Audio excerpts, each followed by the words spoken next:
The book of Genesis, chapter 1. In the beginning God created the heaven and the earth. And the earth was without form and void, and darkness was upon the face of the deep. And the Spirit of God moved upon the face of the waters. And God said, Let there be light. And there was light. And God saw the light that it was good. And God divided the light from the darkness.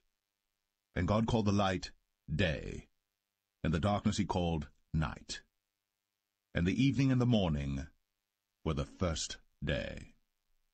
And God said, Let there be a firmament in the midst of the waters, and let it divide the waters from the waters. And God made the firmament, and divided the waters which were under the firmament from the waters which were above the firmament. And it was so. And God called the firmament heaven. And the evening and the morning were the second day. And God said, Let the waters under the heaven be gathered together unto one place, and let the dry land appear. And it was so.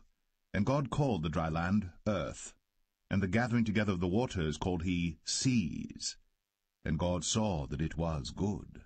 And God said, Let the earth bring forth grass, the herb yielding seed, and the fruit tree yielding fruit after his kind, whose seed is in itself upon the earth.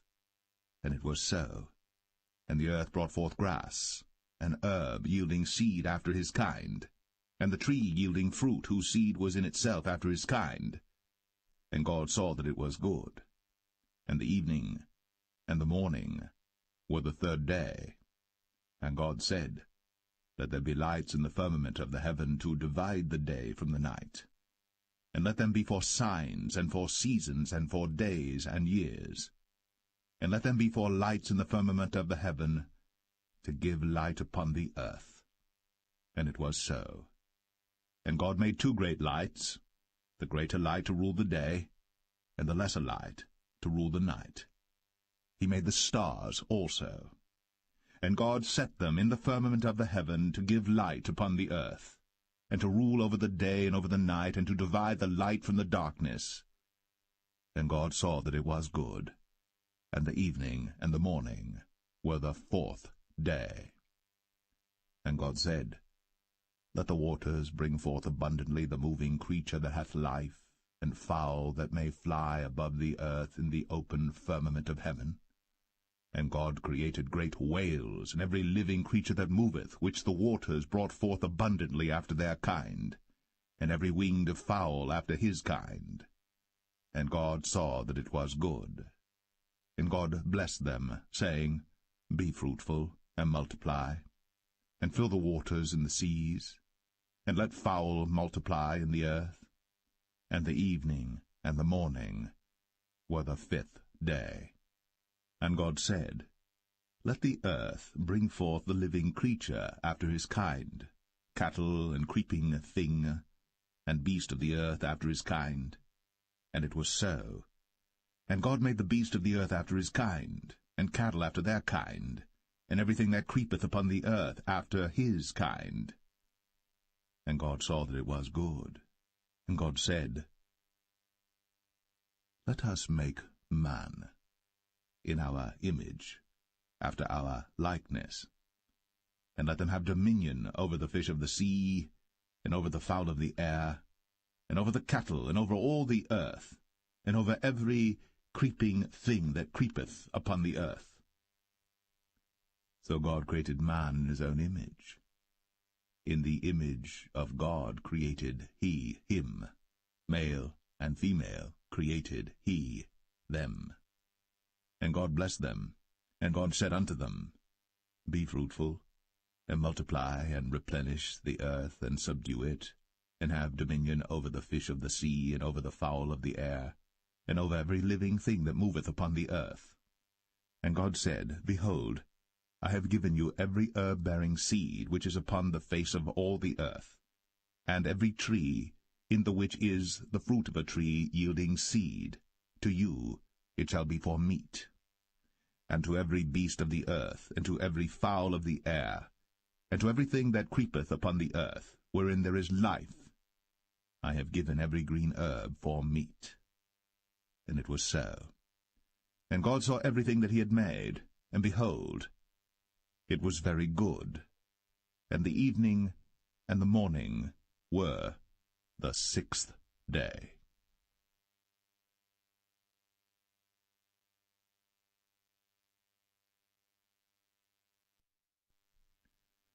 Genesis 2. Thus the heavens and the earth were finished, and all the host of them. And on the 7th day God ended his work which he had made, and he rested on the 7th day from all his work which he had made. And God blessed the 7th day, and sanctified it, because that in it he had rested from all his work which God created and made. These are the generations of the heavens and of the earth when they were created, in the day that the Lord God made the earth and the heavens. And every plant of the field before it was in the earth, and every herb of the field before it grew. For the Lord God had not caused it to rain upon the earth, and there was not a man to till the ground. But there went up a mist from the earth, and watered the whole face of the ground. And the Lord God formed man of the dust of the ground, and breathed into his nostrils the breath of life, and man became a living soul. And the Lord God planted a garden eastward in Eden, and there he put the man whom he had formed. And out of the ground made the Lord God to grow every tree that is pleasant to the sight, and good for food, the tree of life also in the midst of the garden, and the tree of knowledge of good and evil. And a river went out of Eden to water the garden, and from thence it was parted, and became into 4 heads. The name of the first is Pison. That is it which compasseth the whole land of Havilah, where there is gold. And the gold of that land is good. There is bdellium, and the onyx stone. And the name of the second river is Gihon. The same is it that compasseth the whole land of Ethiopia. And the name of the third river is Hiddekel. That is it which goeth toward the east of Assyria. And the 4th river is Euphrates. And the Lord God took the man, and put him into the Garden of Eden to dress it, and to keep it. And the Lord God commanded the man, saying, Of every tree of the garden thou mayest freely eat, but of the tree of the knowledge of good and evil thou shalt not eat of it. For in the day that thou eatest thereof thou shalt surely die. And the Lord God said, It is not good that the man should be alone. I will make him an helpmeet for him. And out of the ground the Lord God formed every beast of the field and every fowl of the air, and brought them unto Adam to see what he would call them. And whatsoever Adam called every living creature, that was the name thereof. And Adam gave names to all cattle, and to the fowl of the air, and to every beast of the field. But for Adam there was not found an helpmeet for him. And the Lord God caused a deep sleep to fall upon Adam, and he slept. And he took one of his ribs, and closed up the flesh instead thereof. And the rib which the Lord God had taken from man made he a woman, and brought her unto the man. And Adam said, This is now bone of my bones, and flesh of my flesh. She shall be called woman, because she was taken out of man. Therefore shall a man leave his father and his mother, and shall cleave unto his wife, and they shall be one flesh. And they were both naked, the man and his wife, and were not ashamed.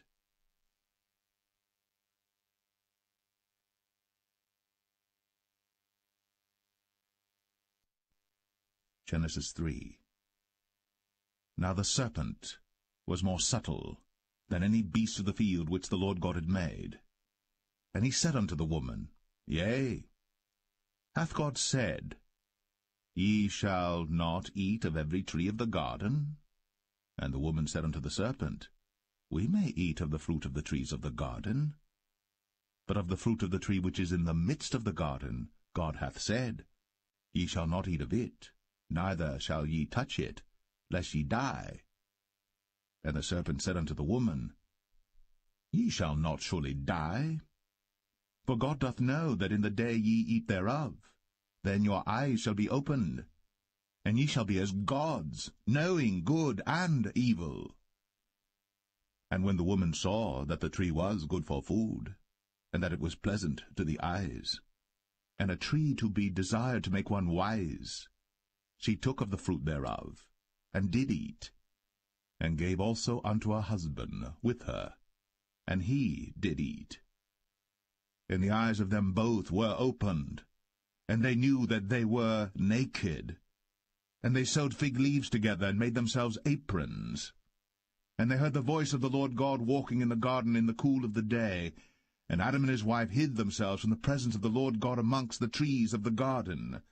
And the Lord God called unto Adam, and said unto him, Where art thou? And he said, I heard thy voice in the garden, and I was afraid, because I was naked, and I hid myself. And he said, Who told thee that thou wast naked? Hast thou eaten of the tree whereof I commanded thee that thou shouldest not eat?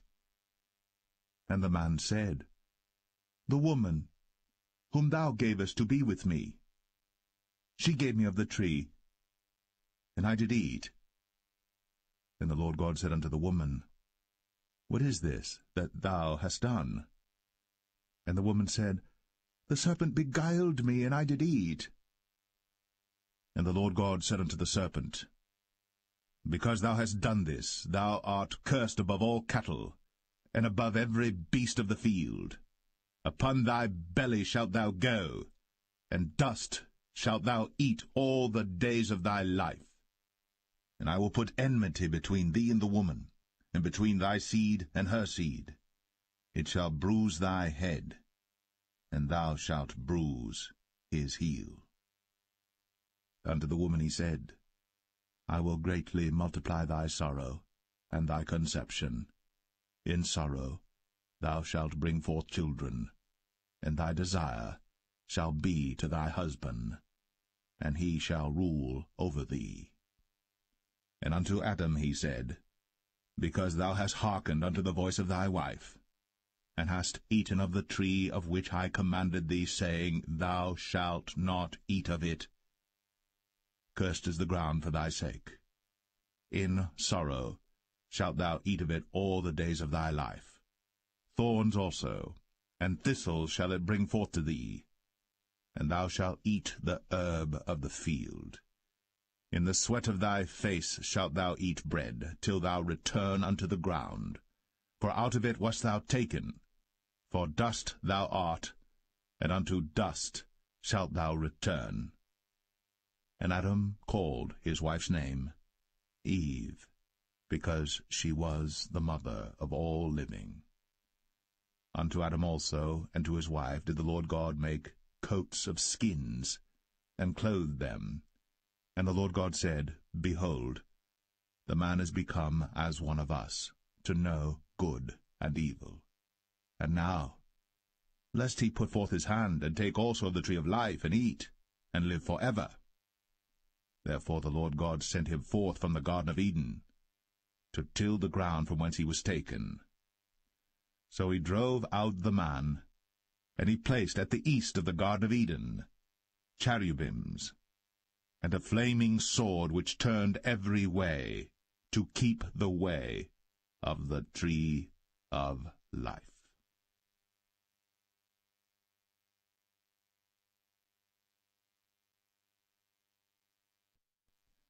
Genesis 4. And Adam knew Eve his wife, and she conceived and bare Cain, and said, I have gotten a man from the Lord. And she again bare his brother Abel, and Abel was a keeper of sheep, but Cain was a tiller of the ground. And in process of time it came to pass that Cain brought of the fruit of the ground an offering unto the Lord. And Abel he also brought of the firstlings of his flock, and of the fat thereof.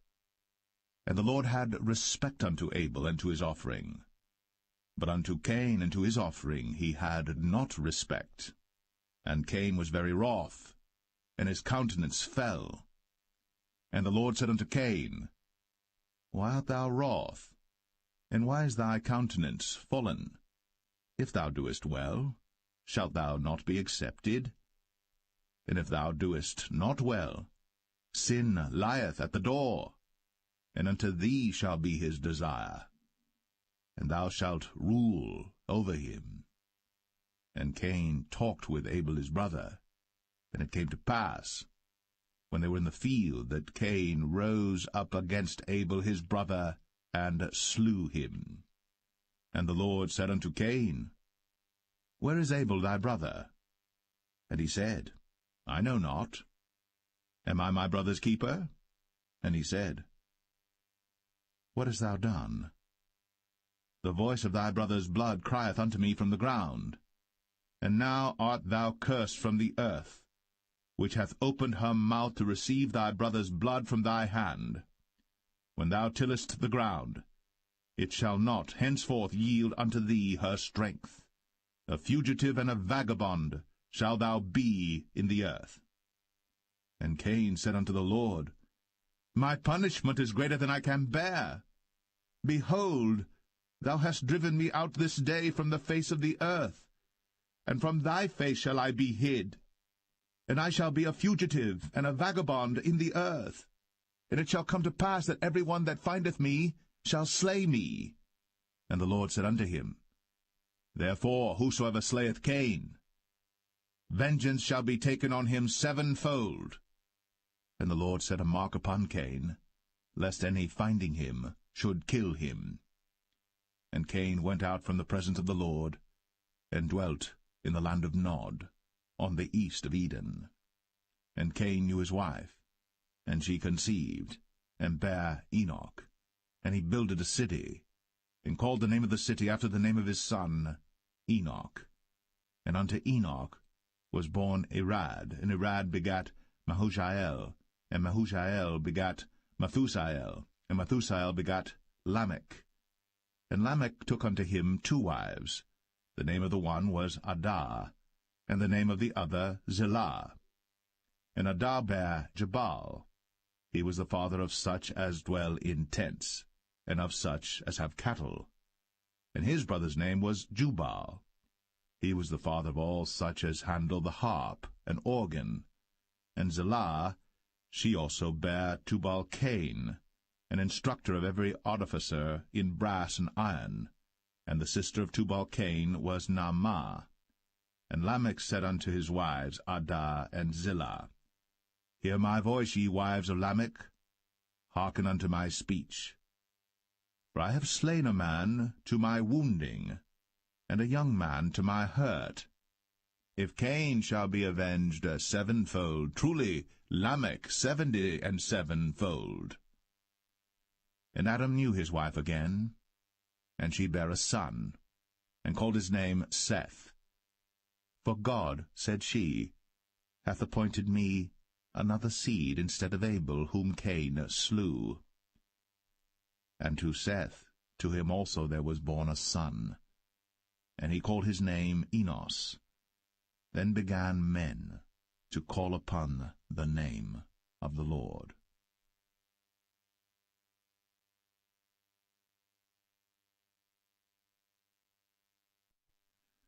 Genesis 5. This is the book of the generations of Adam. In the day that God created man, in the likeness of God made he him. Male and female created he them, and blessed them, and called their name Adam, in the day when they were created. And Adam lived 130 years, and begat a son in his own likeness, after his image, and called his name Seth. And the days of Adam after he had begotten Seth were 800 years, and he begat sons and daughters. And all the days that Adam lived were 930 years, and he died. And Seth lived 105 years, and begat Enos. And Seth lived after he begat Enos 807 years, and begat sons and daughters. And all the days of Seth were 912 years, and he died.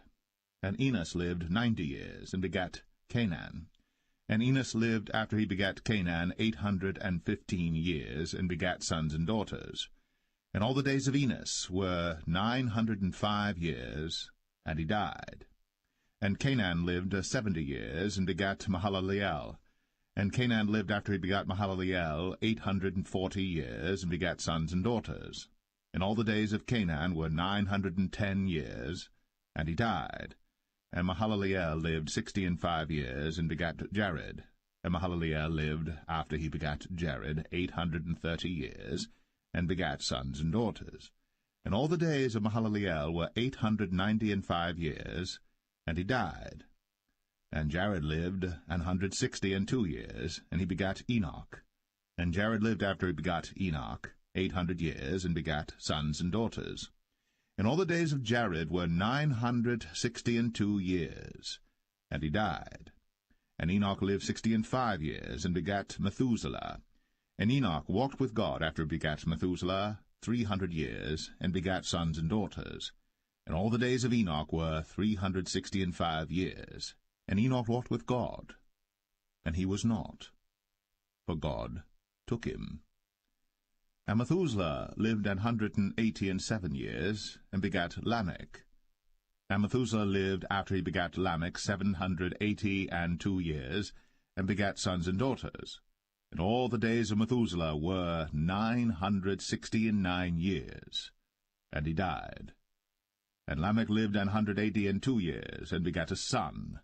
And he called his name Noah, saying, This same shall comfort us concerning our work and toil of our hands, because of the ground which the Lord hath cursed. And Lamech lived after he begat Noah 595 years, and begat sons and daughters. And all the days of Lamech were 777 years, and he died. And Noah was 500 years old, and Noah begat Shem, Ham, and Japheth.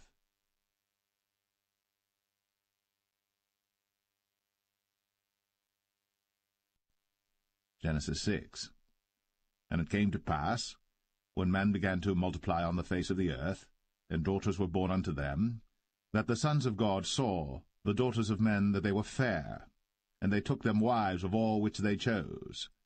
And the Lord said, My spirit shall not always strive with man, for that he also is flesh, yet his days shall be 120 years.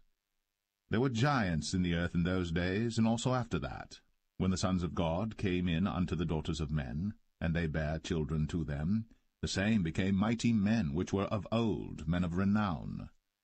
And God saw that the wickedness of man was great in the earth, and that every imagination of the thoughts of his heart was only evil continually. And it repented the Lord that he had made man on the earth, and it grieved him at his heart. And the Lord said, I will destroy man whom I have created from the face of the earth, both man and beast, and the creeping thing, and the fowls of the air, for it repenteth me that I have made them. But Noah found grace in the eyes of the Lord. These are the generations of Noah. Noah was a just man, and perfect in his generations. And Noah walked with God. And Noah begat 3 sons, Shem, Ham, and Japheth. The earth also was corrupt before God, and the earth was filled with violence. And God looked upon the earth, and behold, it was corrupt, for all flesh had corrupted his way upon the earth. And God said unto Noah, The end of all flesh is come before me, for the earth is filled with violence through them, and behold, I will destroy them with the earth. Make thee an ark of gopher wood. Rooms shalt thou make in the ark, and shalt pitch it within and without with pitch. And this is the fashion which thou shalt make it of. The length of the ark shall be 300 cubits, the breadth of it 50 cubits, and the height of it 30 cubits. A window shalt thou make to the ark, and in a cubit shalt thou finish it above. And the door of the ark shalt thou set in the side thereof, with lower, second, and third stories shalt thou make it. And behold, I, even I, do bring a flood of waters upon the earth, to destroy all flesh wherein is the breath of life from under heaven. And everything that is in the earth shall die. But with thee will I establish my covenant. And thou shalt come into the ark, thou, and thy sons, and thy wife, and thy sons' wives with thee. And of every living thing of all flesh, 2 of every sort shalt thou bring into the ark, to keep them alive with thee. They shall be male and female. Of fowls after their kind, and of cattle after their kind, of every creeping thing of the earth after his kind, 2 of every sort shall come unto thee, to keep them alive. And take thou unto thee of all food that is eaten, and thou shalt gather it to thee, and it shall be for food for thee and for them. Thus did Noah.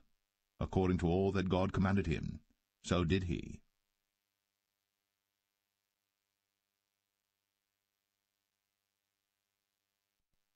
Genesis 7. And the Lord said unto Noah, Come thou and all thy house into the ark, for thee have I seen righteous before me in this generation. Of every clean beast thou shalt take to thee by 7s, the male and his female, and of beasts that are not clean by 2, the male and his female. Of fowls also of the air by 7s, the male and the female, to keep seed alive upon the face of all the earth. For yet 7 days, and I will cause it to rain upon the earth 40 days and 14 nights. And every living substance that I have made will I destroy from off the face of the earth. And Noah did according unto all that the Lord commanded him. And Noah was 600 years old when the flood of waters was upon the earth. And Noah went in, and his sons and his wife, and his sons' wives with him, into the ark because of the waters of the flood, of clean beasts, and of beasts that are not clean, and of fowls, and of everything that creepeth upon the earth. There went in 2 and 2 unto Noah into the ark, the male and the female, as God had commanded Noah. And it came to pass after 7 days, that the waters of the flood were upon the earth. In the 600th year of Noah's life, in the 2nd month, the 17th day of the month, the same day, were all the fountains of the great deep broken up. And the windows of heaven were opened, and the rain was upon the earth 40 days and 40 nights. In the selfsame day entered Noah and Shem and Ham and Japheth, the sons of Noah, and Noah's wife, and the 3 wives of his sons with them, into the ark, they and every beast after his kind, and all the cattle after their kind, and every creeping thing that creepeth upon the earth after his kind, and every fowl after his kind, every bird of every sort. And they went in unto Noah into the ark, 2 and 2 of all flesh, wherein is the breath of life. And they that went in male and female of all flesh, as God had commanded him. And the Lord shut him in. And the flood was 40 days upon the earth, and the waters increased and bare up the ark, and it was lift up above the earth. And the waters prevailed, and were increased greatly upon the earth, and the ark went upon the face of the waters. And the waters prevailed exceedingly upon the earth, and all the high hills that were under the whole heaven were covered. 15 cubits upward did the waters prevail, and the mountains were covered. And all flesh died that moved upon the earth, both of fowl, and of cattle, and of beast, and of every creeping thing that creepeth upon the earth. And every man, all in whose nostrils was the breath of life, of all that was in the dry land, died. And every living substance was destroyed which was upon the face of the ground, both man and cattle, and the creeping things, and the fowl of the heaven, and they were destroyed from the earth. And Noah only remained alive, and they that were with him in the ark. And the waters prevailed upon the earth 150 days.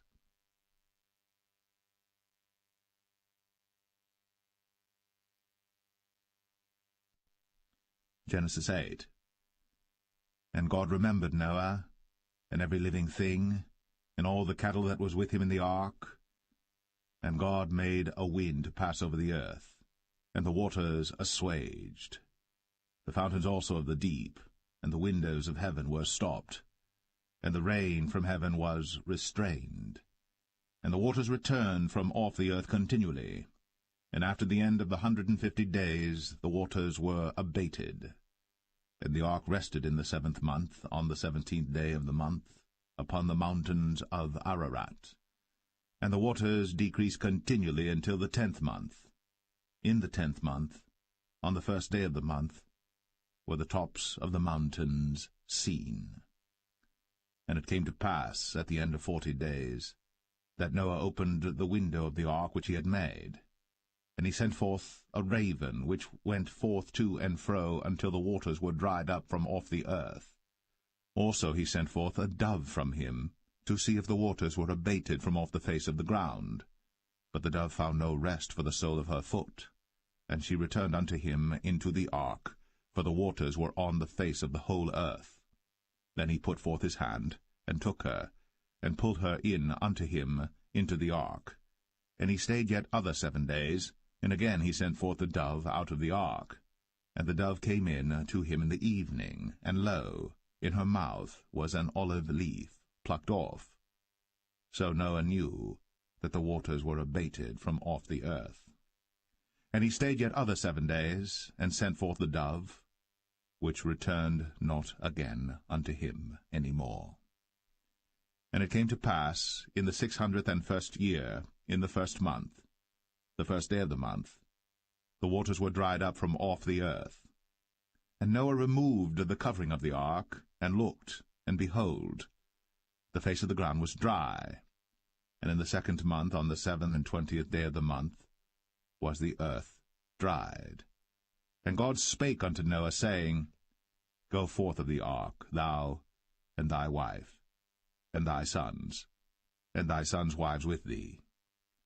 Bring forth with thee every living thing that is with thee of all flesh, both of fowl, and of cattle, and of every creeping thing that creepeth upon the earth, that they may breed abundantly in the earth, and be fruitful and multiply upon the earth.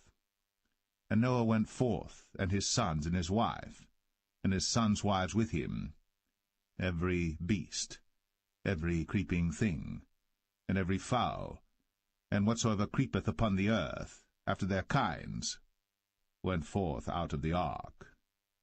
And Noah builded an altar unto the Lord, and took of every clean beast, and of every clean fowl, and offered burnt offerings on the altar. And the Lord smelled a sweet savour. And the Lord said in his heart, I will not again curse the ground any more for man's sake. For the imagination of man's heart is evil from his youth, neither will I again smite any more everything living, as I have done. While the earth remaineth, seedtime and harvest, and cold and heat, and summer and winter, and day and night, shall not cease.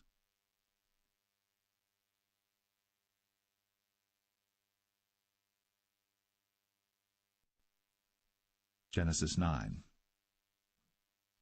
And God blessed Noah and his sons, and said unto them, Be fruitful, and multiply, and replenish the earth. And the fear of you, and the dread of you shall be upon every beast of the earth, and upon every fowl of the air, upon all that moveth upon the earth, and upon all the fishes of the sea. Into your hand are they delivered. Every moving thing that liveth shall be meat for you, even as the green herb have I given you all things. But flesh, with the life thereof, which is the blood thereof, shall ye not eat. And surely your blood of your lives will I require. At the hand of every beast will I require it, and at the hand of man, at the hand of every man's brother will I require the life of man. Whoso sheddeth man's blood, by man shall his blood be shed. For in the image of God made he man. And you, be ye fruitful, and multiply, bring forth abundantly in the earth, and multiply therein. And God spake unto Noah, and to his sons with him, saying, And I, behold, I establish my covenant with you, and with your seed after you, and with every living creature that is with you, of the fowl, of the cattle, and of every beast of the earth with you, from all that go out of the ark to every beast of the earth. And I will establish my covenant with you. Neither shall all flesh be cut off any more by the waters of a flood, neither shall there any more be a flood to destroy the earth. And God said, This is the token of the covenant which I make between me and you, and every living creature that is with you, for perpetual generations. I do set my bow in the cloud, and it shall be for a token of a covenant between me and the earth. And it shall come to pass, when I bring a cloud over the earth, that the bow shall be seen in the cloud. And I will remember my covenant, which is between me and you and every living creature of all flesh. And the waters shall no more become a flood, to destroy all flesh. And the bow shall be in the cloud, and I will look upon it, that I may remember the everlasting covenant between God and every living creature of all flesh that is upon the earth. And God said unto Noah, This is the token of the covenant, which I have established between me and all flesh that is upon the earth. And the sons of Noah that went forth of the ark were Shem, and Ham, and Japheth. And Ham is the father of Canaan. These are the 3 sons of Noah, and of them was the whole earth overspread. And Noah began to be an husbandman, and he planted a vineyard. And he drank of the wine, and was drunken, and he was uncovered within his tent. And Ham, the father of Canaan, saw the nakedness of his father, and told his 2 brethren without. And Shem and Japheth took a garment, and laid it upon both their shoulders, and went backward, and covered the nakedness of their father. And their faces were backward, and they saw not their father's nakedness. And Noah awoke from his wine, and knew what his younger son had done unto him. And he said, Cursed be Canaan, a servant of servants shall he be unto his brethren. And he said, Blessed be the Lord God of Shem, and Canaan shall be his servant.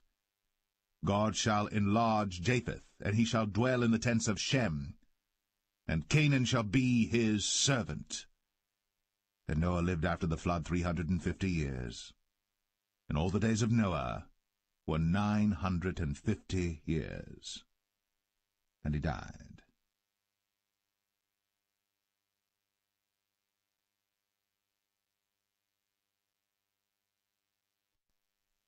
Genesis 10. Now these are the generations of the sons of Noah, Shem, Ham, and Japheth.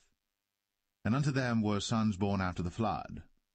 The sons of Japheth, Gomer, and Magog, and Madai, and Javan, and Tubal, and Meshech, and Taras. And the sons of Gomer, Ashkenaz, and Riphath, and Togarmah. And the sons of Javan, Elisha, and Tarshish, Kittim, and Dodanim. But these were the isles of the Gentiles divided in their lands, every one after his tongue, after their families, in their nations. And the sons of Ham, Cush, and Mizraim, and Phut, and Canaan. And the sons of Cush, Seba, and Havilah, and Sabta, and Ramah, and Sabteka. And the sons of Ramah, Sheba, and Dedan. And Cush begat Nimrod. He began to be a mighty one in the earth. He was a mighty hunter before the Lord. Wherefore it is said, Even as Nimrod the mighty hunter before the Lord. And the beginning of his kingdom was Babel, and Erech, and Akkad, and Calneh in the land of Shinar. Out of that land went forth Ashur, and builded Nineveh, and the city Rehoboth, and Calah. And Rezin between Nineveh and Calah, the same is a great city. And Mizraim begat Ludim, and Anamim, and Lehabim, and Naphtuhim, and Pathruzim, and Casluhim, out of whom came Philistim, and Caphtorim. And Canaan begat Sidon his firstborn, and Heth, and the Jebusite, and the Amorite, and the Girgashite, and the Hivite, and the Archite, and the Sinite, and the Arvadite, and the Zemarite, and the Hamathite. And afterward were the families of the Canaanites spread abroad. And the border of the Canaanites was from Sidon, as thou comest to Gerar, unto Gaza, as thou goest unto Sodom and Gomorrah, and Admah, and Zeboim, even unto Lasha. These are the sons of Ham, after their families, after their tongues, in their countries, and in their nations. Unto Shem also, the father of all the children of Eber, the brother of Japheth, the elder, even to him were children born, the children of Shem, Elam, and Ashur, and Arphaxad, and Lud, and Aram. And the children of Aram, Uz, and Hul, and Gether, and Mash. And Arphaxad begat Salah, and Salah begat Eber. And unto Eber were born 2 sons. The name of one was Peleg, for in his days was the earth divided, and his brother's name was Joktan. And Joktan begat Almadad, and Sheleph, and Hazarmaveth, and Jerah, and Hadoram, and Uzal, and Diklah, and Obal, and Abimael, and Sheba, and Ophir, and Havilah, and Jobab. All these were the sons of Joktan. And their dwelling was from Mesha, as thou goest unto Sephar, a mount of the east. These are the sons of Shem, after their families, after their tongues, in their lands, after their nations. These are the families of the sons of Noah, after their generations, in their nations, and by these were the nations divided in the earth after the flood.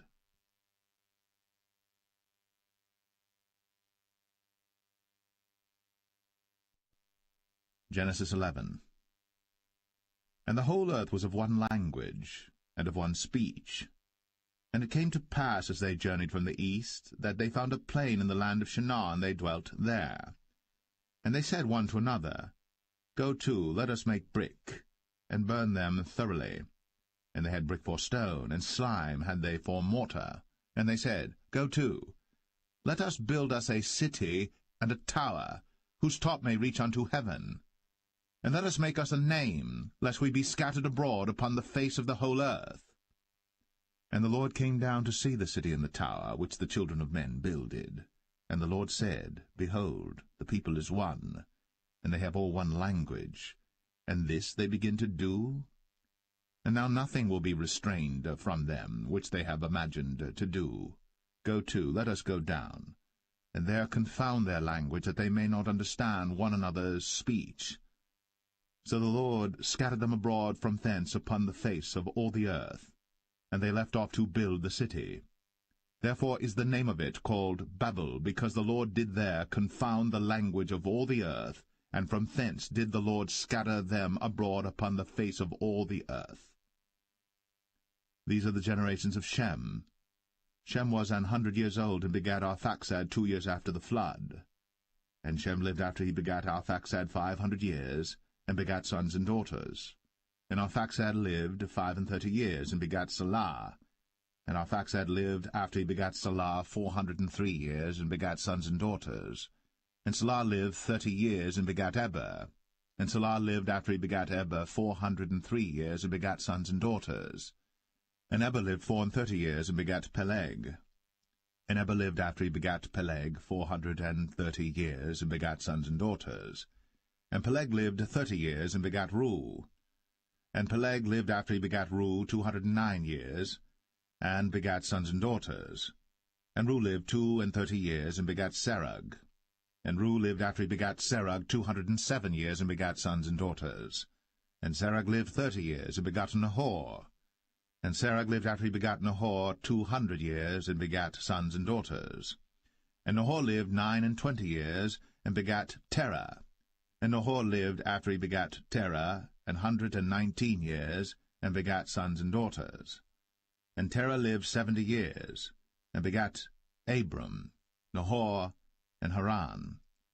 Now these are the generations of Terah.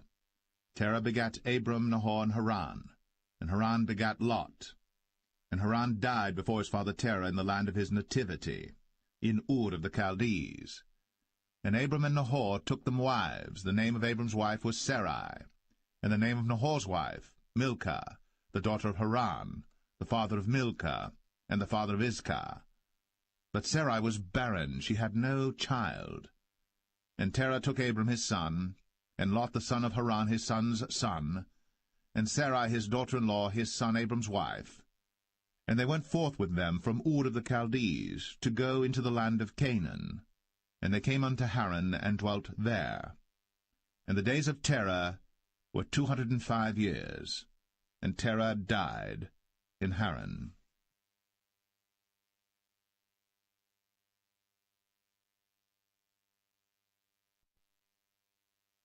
Genesis 12. Now the Lord had said unto Abram, Get thee out of thy country, and from thy kindred, and from thy father's house, unto a land that I will show thee. And I will make of thee a great nation, and I will bless thee, and make thy name great, and thou shalt be a blessing. And I will bless them that bless thee, and curse him that curseth thee. And in thee shall all families of the earth be blessed. So Abram departed, as the Lord had spoken unto him. And Lot went with him. And Abram was 75 years old, when he departed out of Haran. And Abram took Sarai his wife, and Lot his brother's son, and all their substance that they had gathered, and the souls that they had gotten in Haran. And they went forth to go into the land of Canaan, and into the land of Canaan they came. And Abram passed through the land unto the place of Sichem, unto the plain of Moreh, and the Canaanite was then in the land. And the Lord appeared unto Abram, and said, Unto thy seed will I give this land. And there builded he an altar unto the Lord, who appeared unto him. And he removed from thence unto a mountain on the east of Bethel, and pitched his tent, having Bethel on the west, and Ai on the east. And there he builded an altar unto the Lord, and called upon the name of the Lord. And Abram journeyed, going on still toward the south. And there was a famine in the land, and Abram went down into Egypt to sojourn there, for the famine was grievous in the land. And it came to pass, when he was come near to enter into Egypt, that he said unto Sarai his wife, Behold now, I know that thou art a fair woman to look upon. Therefore it shall come to pass, when the Egyptians shall see thee, that they shall say, This is his wife, and they will kill me, but they will save thee alive. Say, I pray thee, Thou art my sister, that it may be well with me for thy sake, and my soul shall live because of thee. And it came to pass, that when Abram was come into Egypt, the Egyptians beheld the woman that she was very fair. The princes also of Pharaoh saw her, and commended her before Pharaoh. And the woman was taken into Pharaoh's house. And he entreated Abram well for her sake. And he had sheep and oxen and he-asses, and menservants and maidservants, and she-asses, and camels. And the Lord plagued Pharaoh and his house with great plagues because of Sarai, Abram's wife. And Pharaoh called Abram, and said, What is this that thou hast done unto me? Why didst thou not tell me that she was thy wife? Why saidst thou, She is my sister, so I might have taken her to be my wife? Now therefore behold thy wife, take her, and go thy way. And Pharaoh commanded his men concerning him, and they sent him away, and his wife, and all that he had.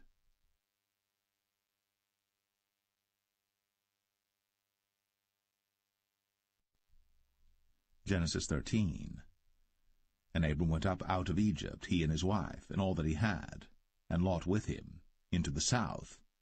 And Abram was very rich in cattle, in silver, and in gold.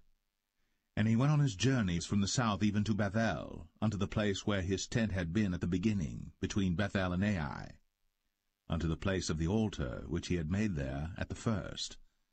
And there Abram called on the name of the Lord. And Lot also, which went with Abram, had flocks and herds and tents. And the land was not able to bear them, that they might dwell together, for their substance was great, so that they could not dwell together. And there was a strife between the herdmen of Abram's cattle and the herdmen of Lot's cattle. And the Canaanite and the Perizzite dwelled then in the land. And Abram said unto Lot, Let there be no strife, I pray thee, between me and thee, and between my herdmen and thy herdmen, for we be brethren. Is not the whole land before thee? Separate thyself, I pray thee, from me. If thou wilt take the left hand, then I will go to the right. Or if thou depart to the right hand, then I will go to the left. And Lot lifted up his eyes, and beheld all the plain of Jordan, that it was well watered everywhere, before the Lord destroyed Sodom and Gomorrah, even as the garden of the Lord, like the land of Egypt, as thou comest unto Zoar. Then Lot chose him all the plain of Jordan, and Lot journeyed east. And they separated themselves the one from the other. Abram dwelled in the land of Canaan, and Lot dwelled in the cities of the plain, and pitched his tent toward Sodom. But the men of Sodom were wicked and sinners before the Lord exceedingly. And the Lord said unto Abram, after that Lot was separated from him, Lift up now thine eyes, and look from the place where thou art, northward and southward, and eastward and westward. For all the land which thou seest, to thee will I give it, and to thy seed for ever. And I will make thy seed as the dust of the earth, so that if a man can number the dust of the earth, then shall thy seed also be numbered. Arise, walk through the land in the length of it, and in the breadth of it, for I will give it unto thee. Then Abram removed his tent, and came and dwelt in the plain of Mamre, which is in Hebron, and built there an altar unto the Lord.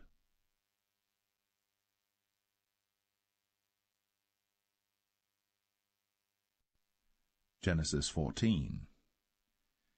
And it came to pass in the days of Amraphel, king of Shinar, Arioch, king of Elasar, Chedorlaomer, king of Elam, and Tidal, king of nations, that these made war with Bera, king of Sodom, and with Birsha, king of Gomorrah, Shinab, king of Admah, and Shemeber, king of Zeboim, and the king of Bela, which is Zoar.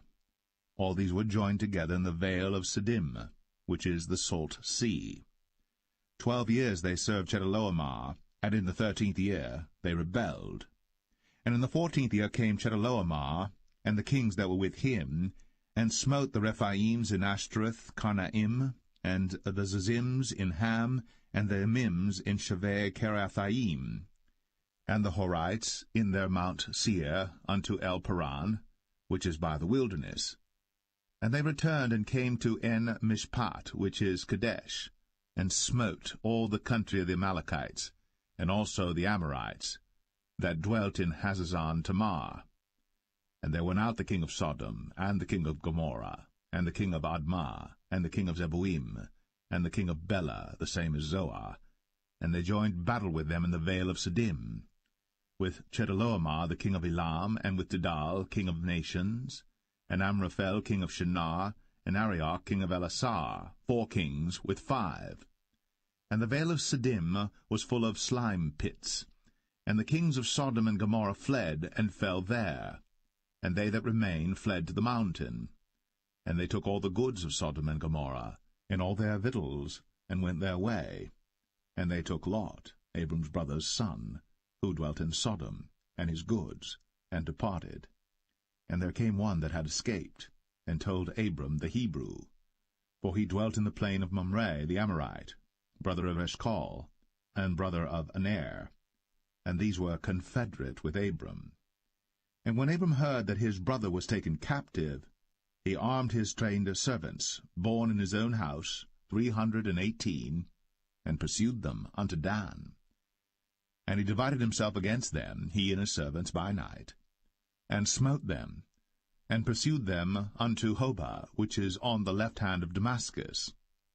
And he brought back all the goods, and also brought again his brother Lot, and his goods, and the women also, and the people. And the king of Sodom went out to meet him after his return from the slaughter of Chedorlaomer, and of the kings that were with him at the valley of Shaveh, which is the king's dale.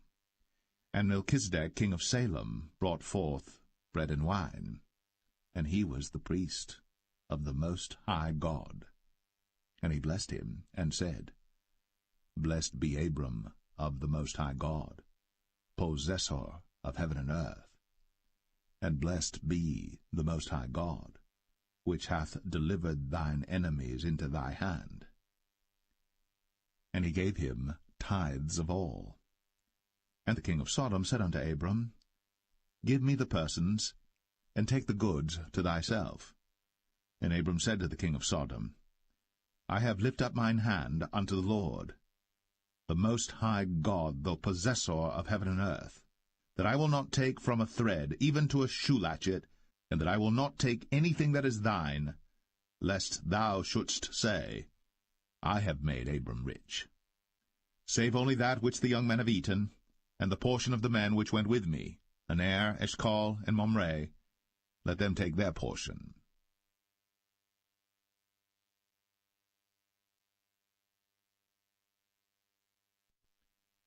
Genesis 15. After these things, the word of the Lord came unto Abram in a vision, saying, Fear not, Abram, I am thy shield, and thy exceeding great reward. And Abram said, Lord God, what wilt thou give me, seeing I go childless? and the steward of my house is this Eliezer of Damascus.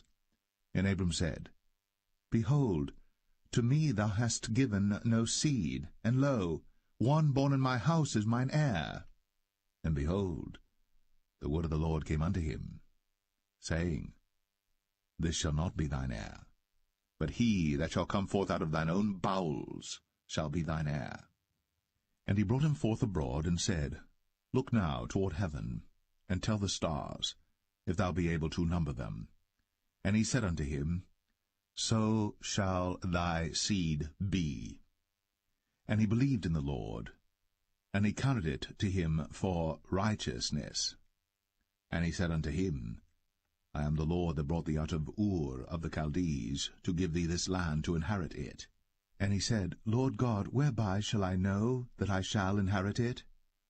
And he said unto him, Take me an heifer of 3 years old, and a she-goat of 3 years old, and a ram of 3 years old, and a turtle dove, and a young pigeon. And he took unto him all these, and divided them in the midst, and laid each piece one against another. But the birds divided he not. And when the fowls came down upon the carcasses, Abram drove them away.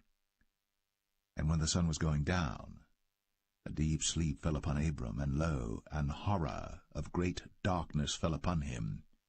And he said unto Abram, Know of a surety that thy seed shall be a stranger in a land that is not theirs, and shall serve them, and they shall afflict them 400 years. And also that nation whom they shall serve will I judge, and afterward shall they come out with great substance. And thou shalt go to thy fathers in peace. Thou shalt be buried in a good old age. But in the 4th generation they shall come hither again, for the iniquity of the Amorites is not yet full. And it came to pass, that when the sun went down, and it was dark, behold, a smoking furnace, and a burning lamp that passed between those pieces. In the same day the Lord made a covenant with Abram, saying, Unto thy seed have I given this land, from the river of Egypt unto the great river, the river Euphrates, the Kenites, and the Kenizzites, and the Cadmonites, and the Hittites, and the Perizzites, and the Rephaims, and the Amorites, and the Canaanites, and the Girgashites, and the Jebusites.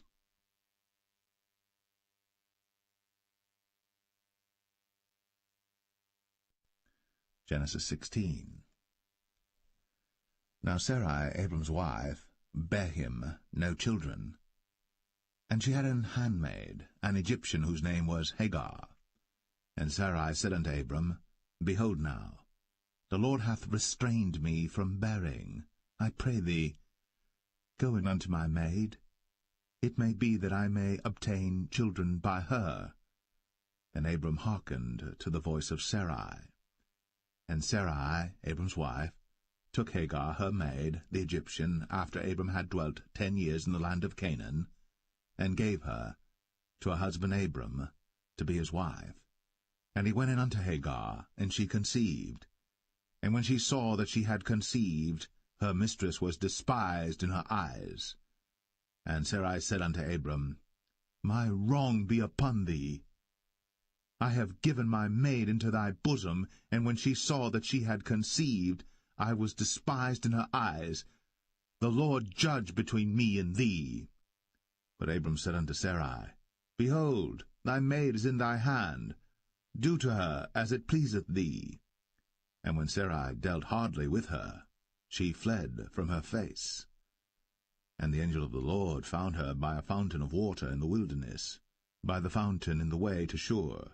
And he said, Hagar, Sarai's maid, whence camest thou? And whither wilt thou go? And she said, I flee from the face of my mistress Sarai. And the angel of the Lord said unto her, Return to thy mistress, and submit thyself unto her hands.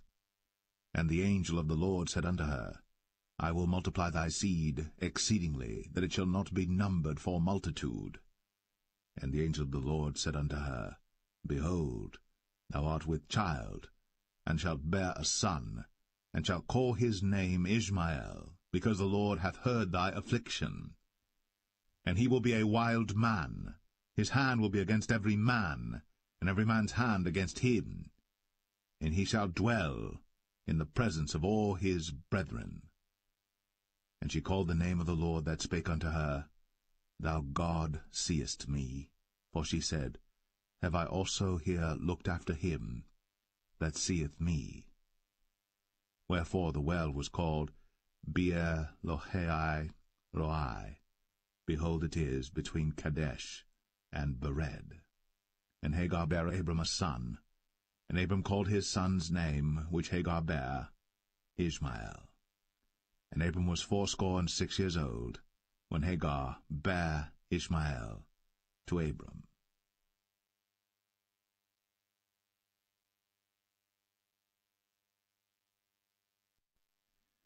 Genesis 17. And when Abram was 90 years old and 9, the Lord appeared to Abram and said unto him, I am the Almighty God. Walk before me, and be thou perfect.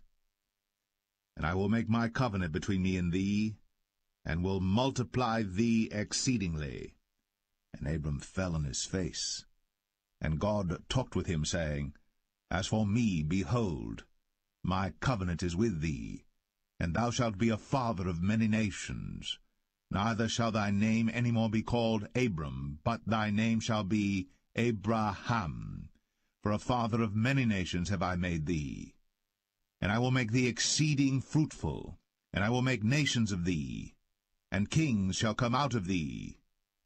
And I will establish my covenant between me and thee and thy seed after thee in their generations for an everlasting covenant, to be a God unto thee, and to thy seed after thee. And I will give unto thee, and to thy seed after thee, the land wherein thou art a stranger, all the land of Canaan, for an everlasting possession, and I will be their God. And God said unto Abraham, Thou shalt keep my covenant therefore, thou and thy seed after thee in their generations. This is my covenant, which ye shall keep, between me and you and thy seed after thee. Every man-child among you shall be circumcised, and ye shall circumcise the flesh of your foreskin, and it shall be a token of the covenant betwixt me and you. And he that is 8 days old shall be circumcised among you, every man-child in your generations, he that is born in the house, or bought with money of any stranger, which is not of thy seed. He that is born in thy house, and he that is bought with thy money, must needs be circumcised. And my covenant shall be in your flesh, for an everlasting covenant. And the uncircumcised man-child, whose flesh of his foreskin is not circumcised, that soul shall be cut off from his people. He hath broken my covenant.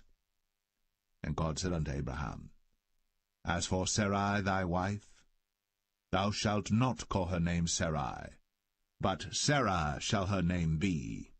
And I will bless her, and give thee a son also of her. Yea, I will bless her, and she shall be a mother of nations. Kings of people shall be of her. Then Abram fell upon his face, and laughed, and said in his heart, Shall a child be born unto him that is 100 years old? And shall Sarah, that is 90 years old, bear? And Abraham said unto God, Oh, that Ishmael might live before thee. And God said, Sarah thy wife shall bear thee a son indeed, and thou shalt call his name Isaac. And I will establish my covenant with him for an everlasting covenant, and with his seed after him. And as for Ishmael, I have heard thee. Behold, I have blessed him, and will make him fruitful, and will multiply him exceedingly. 12 princes shall he beget, and I will make him a great nation. But my covenant will I establish with Isaac, which Sarah shall bear unto thee, at this set time in the next year. And he left off talking with him, and God went up from Abraham. And Abraham took Ishmael his son, and all that were born in his house, and all that were bought with his money, every male among the men of Abraham's house, and circumcised the flesh of their foreskin in the selfsame day, as God had said unto him. And Abraham was 90 years old and 9, when he was circumcised in the flesh of his foreskin. And Ishmael his son was 13 years old, when he was circumcised in the flesh of his foreskin. In the selfsame day was Abraham circumcised, and Ishmael his son. And all the men of his house, born in the house, and bought with money of the stranger, were circumcised with him.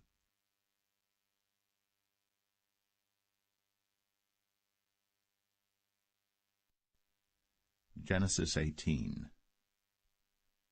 And the Lord appeared unto him in the plains of Mamre, and he sat in the tent door in the heat of the day. And he lifted up his eyes, and looked, and lo, 3 men stood by him. And when he saw them, he ran to meet them from the tent door, and bowed himself toward the ground, and said, My Lord, if now I have found favor in thy sight, pass not away, I pray thee, from thy servant. Let a little water, I pray you, be fetched, and wash your feet, and rest yourselves under the tree. And I will fetch a morsel of bread, and comfort ye your hearts. After that ye shall pass on, for therefore are ye come to your servant. And they said, So do, as thou hast said. And Abraham hastened into the tent unto Sarah, and said, Make ready quickly 3 measures of fine meal, knead it, and make cakes upon the hearth. And Abraham ran unto the herd, and fetched a calf tender and good, and gave it unto a young man, and he hasted to dress it.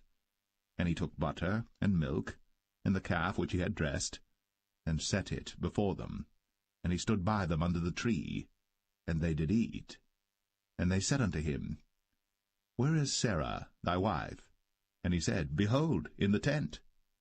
And he said, I will certainly return unto thee according to the time of life, and lo, Sarah thy wife shall have a son. And Sarah heard it in the tent door, which was behind him. Now Abraham and Sarah were old, and well stricken in age, and it ceased to be with Sarah after the manner of women. Therefore Sarah laughed within herself, saying, After I am waxed old shall I have pleasure, my Lord being old also? And the Lord said unto Abraham, Wherefore did Sarah laugh, saying, Shall I of a surety bear a child, which am old? Is anything too hard for the Lord? At the time appointed I will return unto thee according to the time of life, and Sarah shall have a son. Then Sarah denied, saying, I laughed not, for she was afraid. And he said, Nay, but thou didst laugh. And the men rose up from thence, and looked toward Sodom. And Abraham went with them to bring them on the way. And the Lord said, Shall I hide from Abraham that thing which I do? Seeing that Abraham shall surely become a great and mighty nation, and all the nations of the earth shall be blessed in him. For I know him, that he will command his children and his household after him, and they shall keep the way of the Lord to do justice and judgment, that the Lord may bring upon Abraham that which he hath spoken of him. And the Lord said, Because the cry of Sodom and Gomorrah is great, and because their sin is very grievous, I will go down now, and see whether they have done altogether according to the cry of it, which is come unto me, and if not, I will know. And the men turned their faces from thence, and went toward Sodom. But Abraham stood yet before the Lord. And Abraham drew near, and said, Wilt thou also destroy the righteous with the wicked? Peradventure there be 50 righteous within the city. Wilt thou also destroy, and not spare the place, for the 50 righteous that are therein? That be far from thee to do after this manner, to slay the righteous with the wicked, and that the righteous should be as the wicked, that be far from thee. Shall not the judge of all the earth do right? And the Lord said, If I find in Sodom 50 righteous within the city, then I will spare all the place for their sakes. And Abraham answered and said, Behold now, I have taken upon me to speak unto the Lord, which am but dust and ashes. Peradventure, there shall lack 5 of the 50 righteous. Wilt thou destroy all the city for lack of 5? And he said, If I find there 40 and 5, I will not destroy it. And he spake unto him yet again, and said, Peradventure, there shall be 40 found there. And he said, I will not do it for 40's sake. And he said unto him, O, let not the Lord be angry, and I will speak. Peradventure, there shall 30 be found there. And he said, I will not do it, if I find 30 there. And he said, Behold now, I have taken upon me to speak unto the Lord. Peradventure there shall be 20 found there. And he said, I will not destroy it for 20's sake. And he said, O, let not the Lord be angry, and I will speak yet but this once. Peradventure 10 shall be found there. And he said, I will not destroy it for 10's sake. And the Lord went his way, as soon as he had left communing with Abraham. And Abraham returned unto his place.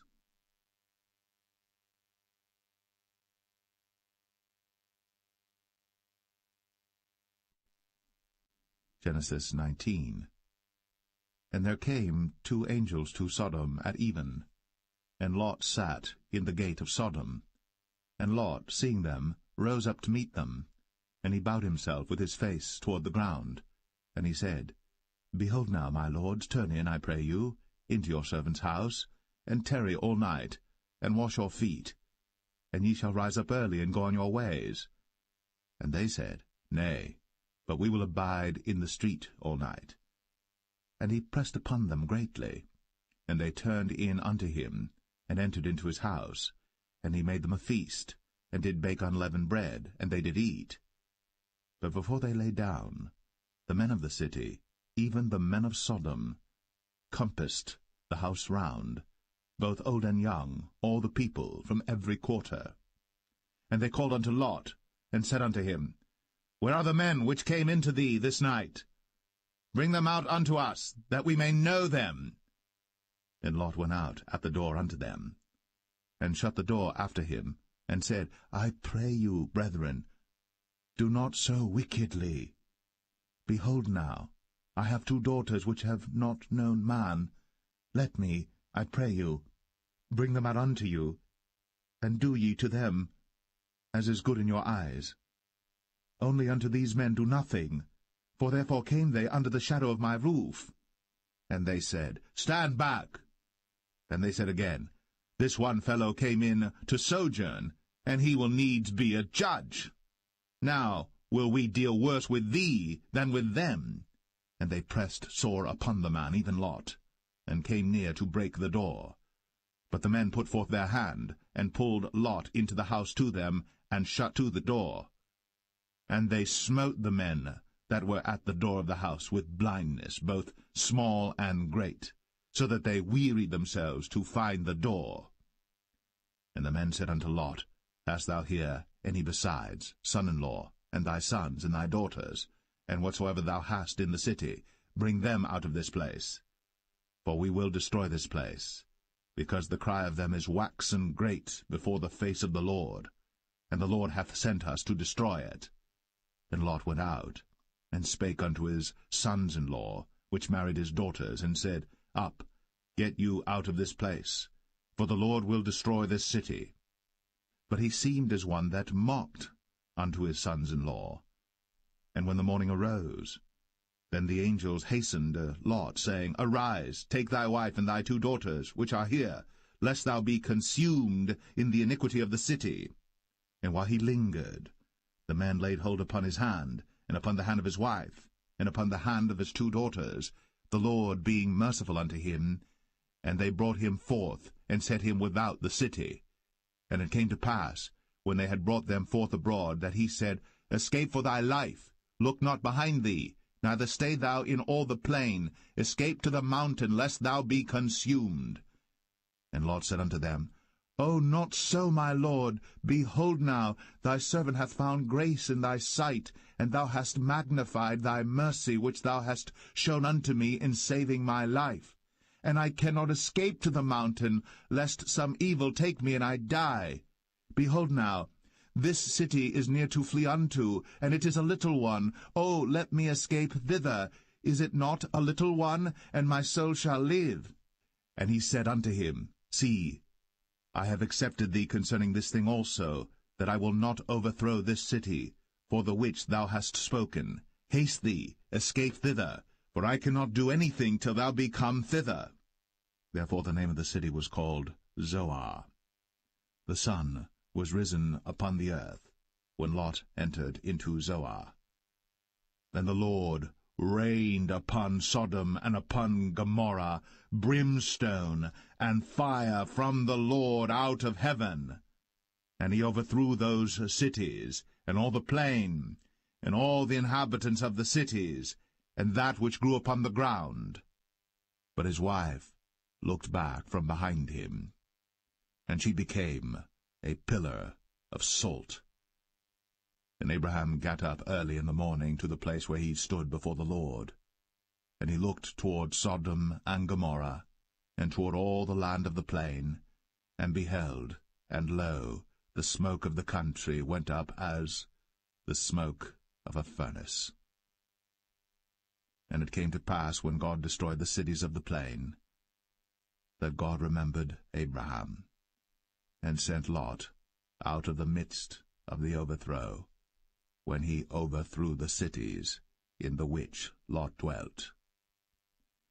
And Lot went up out of Zoar, and dwelt in the mountain, and his 2 daughters with him, for he feared to dwell in Zoar, and he dwelt in a cave, he and his 2 daughters.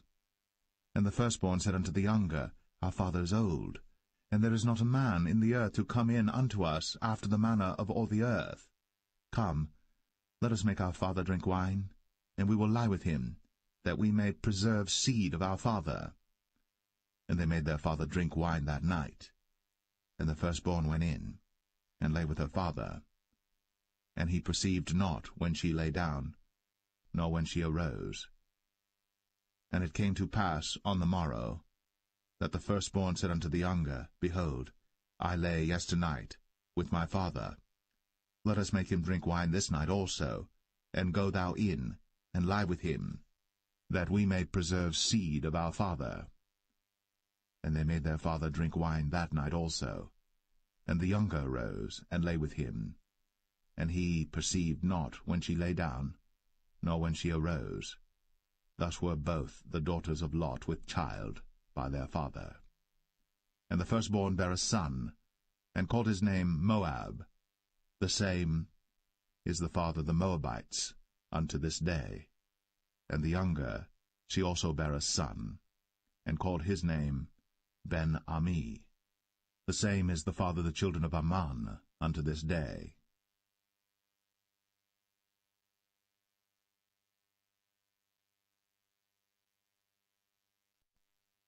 Genesis 20. And Abraham journeyed from thence toward the south country, and dwelled between Kadesh and Shur, and sojourned in Gerar. And Abraham said of Sarah his wife, She is my sister. And Abimelech king of Gerar sent and took Sarah. But God came to Abimelech in a dream by night, and said to him, Behold, thou art but a dead man, for the woman which thou hast taken, for she is a man's wife. But Abimelech had not come near her, and he said, Lord, wilt thou slay also a righteous nation? Said he not unto me, She is my sister? And she, even she herself, said, He is my brother? In the integrity of my heart, and innocency of my hands, have I done this. And God said unto him in a dream, Yea, I know that thou didst this in the integrity of thy heart. For I also withheld thee from sinning against me. Therefore suffered I thee not to touch her.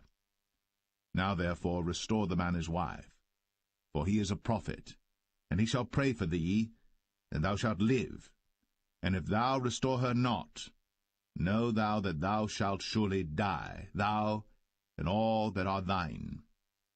Therefore Abimelech rose early in the morning, and called all his servants, and told all these things in their ears.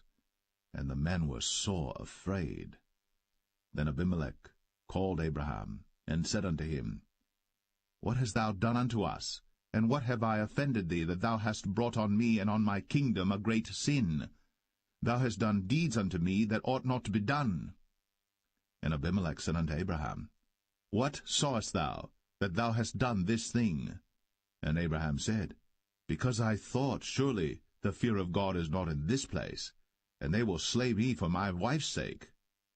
And yet indeed she is my sister. She is the daughter of my father, but not the daughter of my mother, and she became my wife. And it came to pass, when God caused me to wander from my father's house, that I said unto her, This is thy kindness which thou shalt show unto me. At every place whither we shall come, say of me, He is my brother. And Abimelech took sheep and oxen, and men servants, and women servants, and gave them unto Abraham, and restored him Sarah his wife. And Abimelech said, Behold, my land is before thee.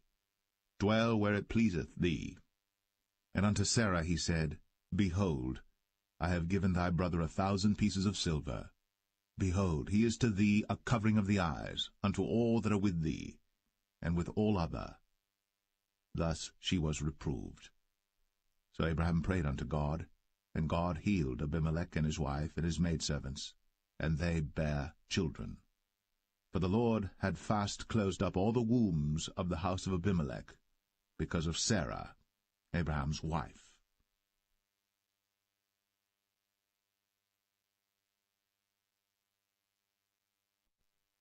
Genesis 21. And the Lord visited Sarah as he had said, and the Lord did unto Sarah as he had spoken. For Sarah conceived, and bare Abraham a son in his old age, at the set time of which God had spoken to him. And Abraham called the name of his son that was born unto him, whom Sarah bare to him, Isaac. And Abraham circumcised his son Isaac, being 8 days old, as God had commanded him. And Abraham was 100 years old when his son Isaac was born unto him. And Sarah said, God hath made me to laugh, so that all that hear will laugh with me. And she said, Who would have said unto Abraham, that Sarah should have given children suck? For I have borne him a son in his old age. And the child grew, and was weaned. And Abraham made a great feast, the same day that Isaac was weaned. And Sarah saw the son of Hagar the Egyptian, which she had borne unto Abraham, mocking. Wherefore she said unto Abraham, Cast out this bondwoman and her son, for the son of this bondwoman shall not be heir with my son, even with Isaac. And the thing was very grievous in Abraham's sight because of his son. And God said unto Abraham, Let it not be grievous in thy sight because of the lad, and because of thy bondwoman. In all that Sarah hath said unto thee, hearken unto her voice, for in Isaac shall thy seed be called. And also of the son of the bondwoman will I make a nation, because he is thy seed. And Abraham rose up early in the morning, and took bread and a bottle of water, and gave it unto Hagar, putting it on her shoulder, and the child, and sent her away.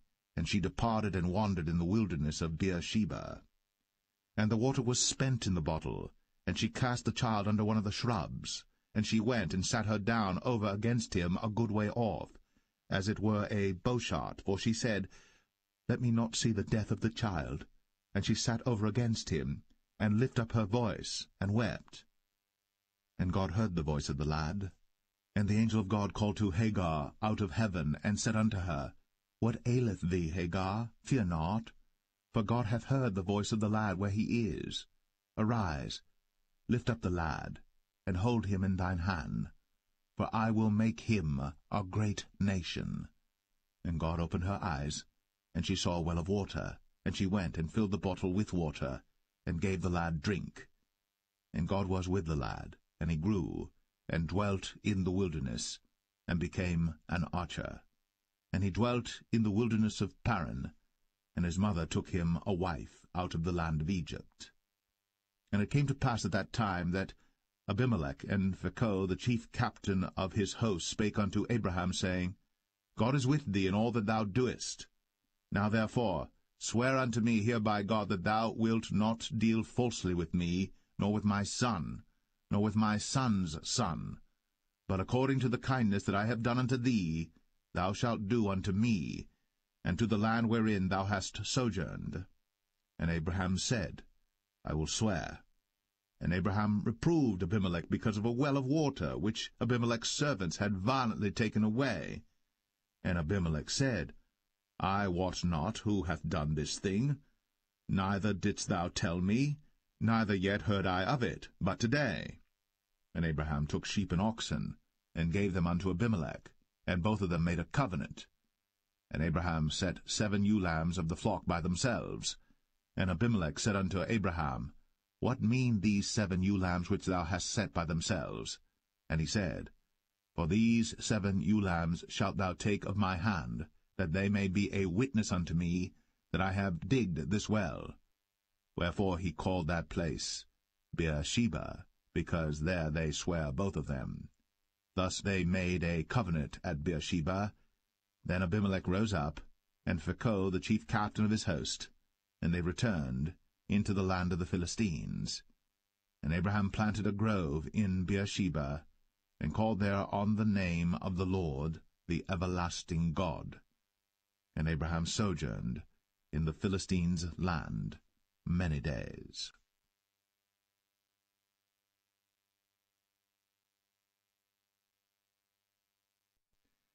Genesis 22. And it came to pass, after these things, that God did tempt Abraham, and said unto him, Abraham. And he said, Behold, here I am. And he said, Take now thy son, thine only son Isaac, whom thou lovest, and get thee into the land of Moriah, and offer him there for a burnt offering upon one of the mountains which I will tell thee of. And Abraham rose up early in the morning, and saddled his ass, and took 2 of his young men with him, and Isaac his son, and clave the wood for the burnt offering, and rose up, and went unto the place of which God had told him. Then on the 3rd day Abraham lifted up his eyes, and saw the place afar off. And Abraham said unto his young men, Abide ye here with the ass, and I and the lad will go yonder, and worship, and come again to you. And Abraham took the wood of the burnt offering, and laid it upon Isaac his son. And he took the fire in his hand, and a knife, and they went both of them together. And Isaac spake unto Abraham his father, and said, My father? And he said, Here am I, my son. And he said, Behold, the fire and the wood. But where is the lamb for a burnt offering? And Abraham said, My son, God will provide himself a lamb for a burnt offering. So they went both of them together. And they came to the place which God had told him of. And Abraham built an altar there, and laid the wood in order, and bound Isaac his son, and laid him on the altar upon the wood. And Abraham stretched forth his hand, and took the knife to slay his son. And the angel of the Lord called unto him out of heaven, and said, Abraham, Abraham! And he said, Here am I. And he said, Lay not thine hand upon the lad, neither do thou anything unto him. For now I know that thou fearest God, seeing thou hast not withheld thy son, thine only son, from me. And Abraham lifted up his eyes, and looked, and behold, behind him a ram caught in a thicket by his horns. And Abraham went, and took the ram, and offered him up for a burnt offering in the stead of his son. And Abraham called the name of that place Jehovah-Jireh, as it is said to this day, In the mount of the Lord it shall be seen. And the angel of the Lord called unto Abraham out of heaven the 2nd time, and said, By myself have I sworn, saith the Lord, for because thou hast done this thing, and hast not withheld thy son, thine only son, that in blessing I will bless thee, and in multiplying I will multiply thy seed as the stars of the heaven, and as the sand which is upon the seashore, and thy seed shall possess the gate of his enemies. And in thy seed shall all the nations of the earth be blessed, because thou hast obeyed my voice. So Abraham returned unto his young men, and they rose up, and went together to Beersheba. And Abraham dwelt at Beersheba.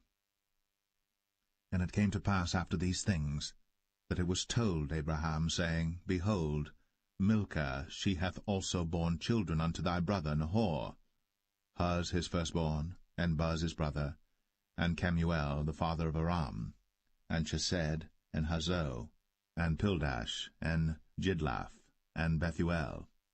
And Bethuel begat Rebekah. These 8 Milcah did bear to Nahor, Abraham's brother.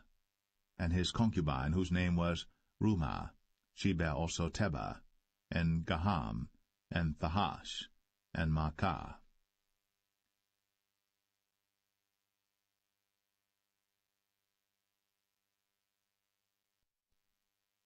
Genesis 23.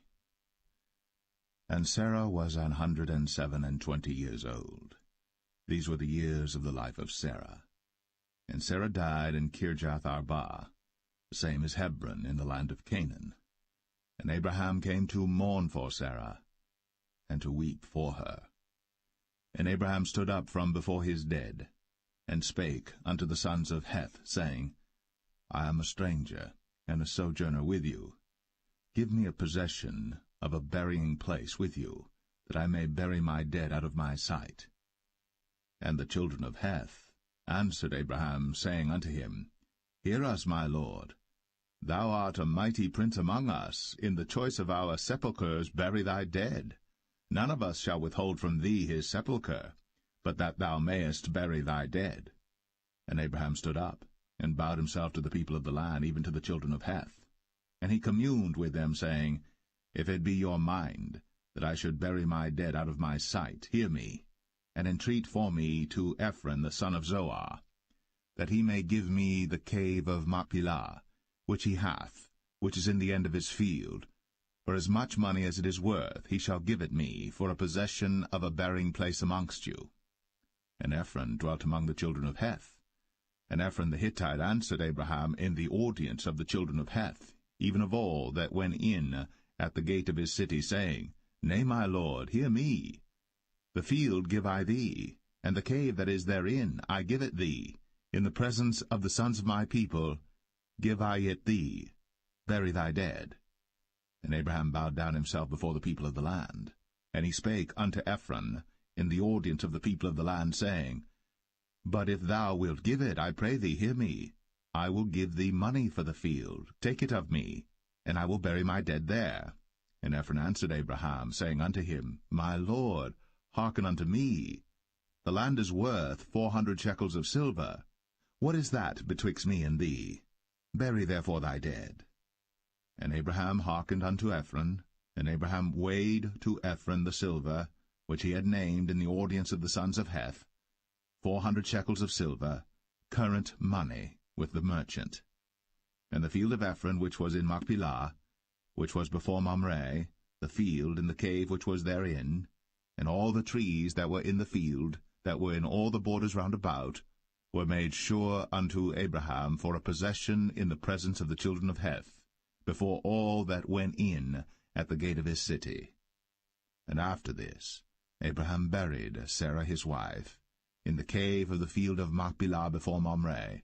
The same is Hebron in the land of Canaan.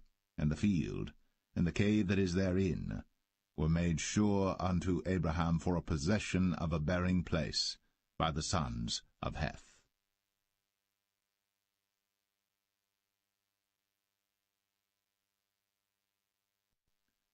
Genesis 24. And Abraham was old, and well stricken in age. And the Lord had blessed Abraham in all things. And Abraham said unto his eldest servant of his house, that ruled over all that he had, Put, I pray thee, thy hand unto my thigh, and I will make thee swear by the Lord, the God of heaven, and the God of the earth, that thou shalt not take a wife unto my son of the daughters of the Canaanites, among whom I dwell, but thou shalt go unto my country, and to my kindred, and take a wife unto my son Isaac. And the servant said unto him, Peradventure the woman will not be willing to follow me unto this land. Must I needs bring thy son again unto the land from whence thou camest? And Abraham said unto him, Beware thou that thou bring not my son thither again. The Lord God of heaven, which took me from my father's house, and from the land of my kindred, and which spake unto me, and that sware unto me, saying, Unto thy seed will I give this land, he shall send his angel before thee, and thou shalt take a wife unto my son from thence. And if the woman will not be willing to follow thee, then thou shalt be clear from this my oath. Only bring not my son thither again. And the servant put his hand under the thigh of Abraham his master, and sware to him concerning that matter. And the servant took 10 camels of the camels of his master, and departed, for all the goods of his master were in his hand. And he arose, and went to Mesopotamia, unto the city of Nahor. And he made his camels to kneel down without the city by a well of water, at the time of the evening, even the time that women go out to draw water. And he said, O Lord God of my master Abraham, I pray thee, send me good speed this day, and show kindness unto my master Abraham. Behold, I stand here by the well of water, and the daughters of the men of the city come out to draw water. And let it come to pass, that the damsel to whom I shall say, Let down thy pitcher, I pray thee, that I may drink. And she shall say, Drink, and I will give thy camels drink also. Let the same be she that thou hast appointed for thy servant Isaac, and thereby shall I know that thou hast shown kindness unto my master. And it came to pass, before he had done speaking, that, behold, Rebekah came out, who was born to Bethuel, son of Milcah, the wife of Nahor, Abraham's brother, with her pitcher upon her shoulder. And the damsel was very fair to look upon, a virgin, neither had any man known her. And she went down to the well, and filled her pitcher, and came up. And the servant ran to meet her, and said, Let me, I pray thee, drink a little water of thy pitcher. And she said, Drink, my lord. And she hasted, and let down her pitcher upon her hand, and gave him drink. And when she had done giving him drink, she said, I will draw water for thy camels also, until they have done drinking. And she hasted, and emptied her pitcher into the trough, and ran again unto the well to draw water, and drew for all his camels. And the man, wondering at her, held his peace, to wit whether the Lord had made his journey prosperous or not. And it came to pass, as the camels had done drinking, that the man took a golden earring of 1/2 shekel weight, and 2 bracelets for her hands of 10 shekels weight of gold, and said, Whose daughter art thou? Tell me, I pray thee. Is there room in thy father's house for us to lodge in? And she said unto him, I am the daughter of Bethuel, the son of Milcah, which she bare unto Nahor. She said moreover unto him, We have both straw and provender enough, and room to lodge in. And the man bowed down his head, and worshipped the Lord. And he said, Blessed be the Lord God of my master Abraham, who hath not left destitute my master of his mercy and his truth. I being in the way, the Lord led me to the house of my master's brethren. And the damsel ran, and told them of her mother's house these things. And Rebekah had a brother, and his name was Laban. And Laban ran out unto the man, unto the well. And it came to pass, when he saw the earring and bracelets upon his sister's hands, and when he heard the words of Rebekah his sister, saying, Thus spake the man unto me, that he came unto the man, and behold, he stood by the camels at the well. And he said, Come in, thou blessed of the Lord. Wherefore standest thou without? For I have prepared the house and room for the camels. And the man came into the house, and he ungirded his camels, and gave straw and provender for the camels, and water to wash his feet, and the men's feet that were with him. And there was set meat before him to eat, but he said, I will not eat until I have told mine errand. And he said, Speak on. And he said, I am Abraham's servant. And the Lord hath blessed my master greatly, and he is become great. And he hath given him flocks, and herds, and silver, and gold, and menservants, and maidservants, and camels, and asses. And Sarah my master's wife bare a son to my master when she was old, and unto him hath he given all that he hath. And my master made me swear, saying, Thou shalt not take a wife to my son of the daughters of the Canaanites in whose land I dwell, but thou shalt go unto my father's house, and to my kindred, and take a wife unto my son. And I said unto my master, Peradventure the woman will not follow me. And he said unto me, The Lord before whom I walk will send his angel with thee, and prosper thy way. And thou shalt take a wife for my son of my kindred, and of my father's house.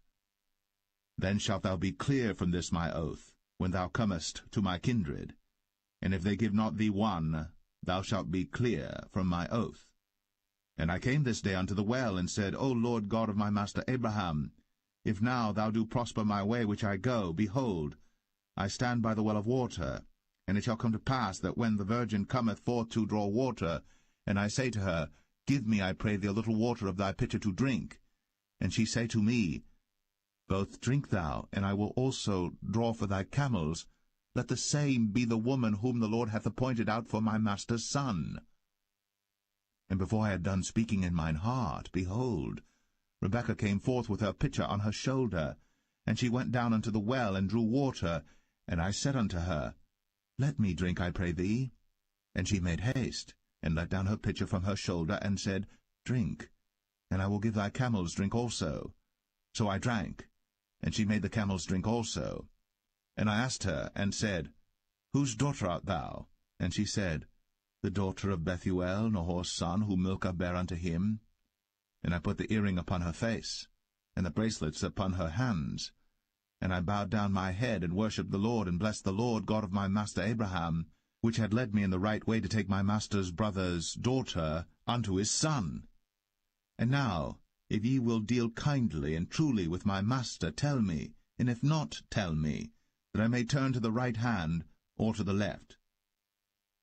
Then Laban and Bethuel answered and said, The thing proceedeth from the Lord. We cannot speak unto thee bad or good. Behold, Rebekah is before thee. Take her, and go, and let her be thy master's son's wife, as the Lord hath spoken.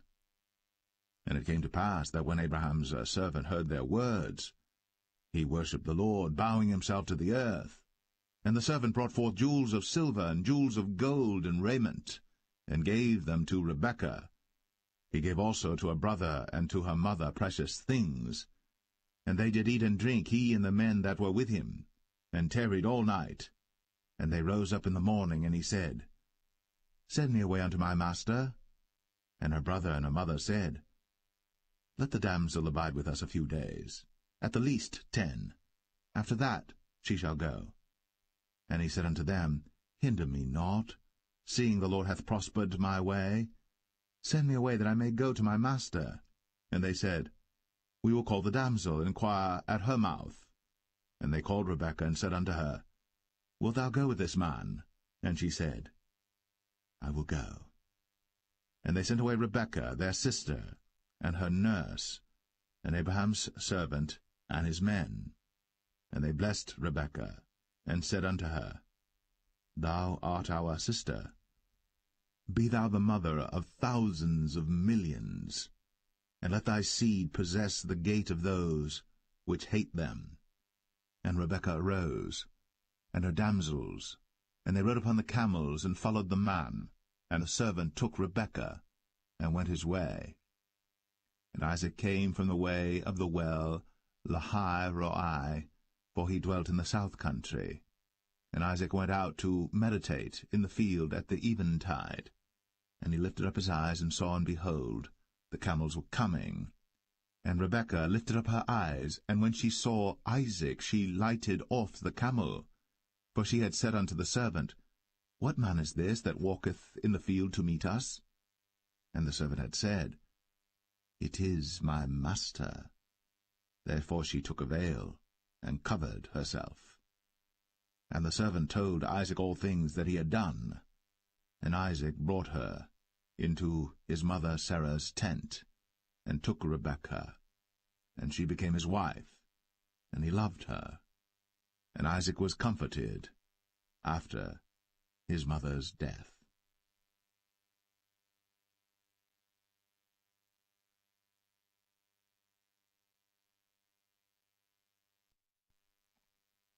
Genesis 25. Then again Abraham took a wife, and her name was Keturah. And she bare him Zimran, and Jokshan, and Medan, and Midian, and Ishbak, and Shua. And Jokshan begat Sheba and Dedan. And the sons of Dedan were Ashrim, and Letashim, and Leumim. And the sons of Midian, Ephah, and Epher, and Hanok, and Abidah, and Eldaah. All these were the children of Keturah. And Abraham gave all that he had unto Isaac. But unto the sons of the concubines which Abraham had, Abraham gave gifts, and sent them away from Isaac his son, while he yet lived, eastward unto the east country. And these are the days of the years of Abraham's life which he lived, 160 years. Then Abraham gave up the ghost, and died in a good old age, an old man, and full of years, and was gathered to his people. And his sons Isaac and Ishmael buried him in the cave of Machpelah in the field of Ephron the son of Zohar the Hittite, which is before Mamre, the field which Abraham purchased of the sons of Heth. There was Abraham buried, and Sarah his wife. And it came to pass after the death of Abraham that God blessed his son Isaac, and Isaac dwelt by the well, Lahai Roi. Now these are the generations of Ishmael, Abraham's son, whom Hagar the Egyptian, Sarah's handmaid, bare unto Abraham. And these are the names of the sons of Ishmael, by their names according to their generations. The firstborn of Ishmael, Nebajoth, and Kedar, and Abiel, and Mibsam, and Mishma, and Dumah, and Massa, Hadar, and Tema, Jetur, Naphish, and Kedemah. These are the sons of Ishmael, and these are their names by their towns and by their castles, 12 princes according to their nations. And these are the years of the life of Ishmael, 137 years. And he gave up the ghost, and died, and was gathered unto his people. And they dwelt from Havilah unto Shur, that is before Egypt, as thou goest toward Assyria. And he died in the presence of all his brethren. And these are the generations of Isaac, Abraham's son. Abraham begat Isaac. And Isaac was 40 years old when he took Rebekah to wife, the daughter of Bethuel the Syrian of Padan Aram, the sister to Laban the Syrian. And Isaac entreated the Lord for his wife, because she was barren.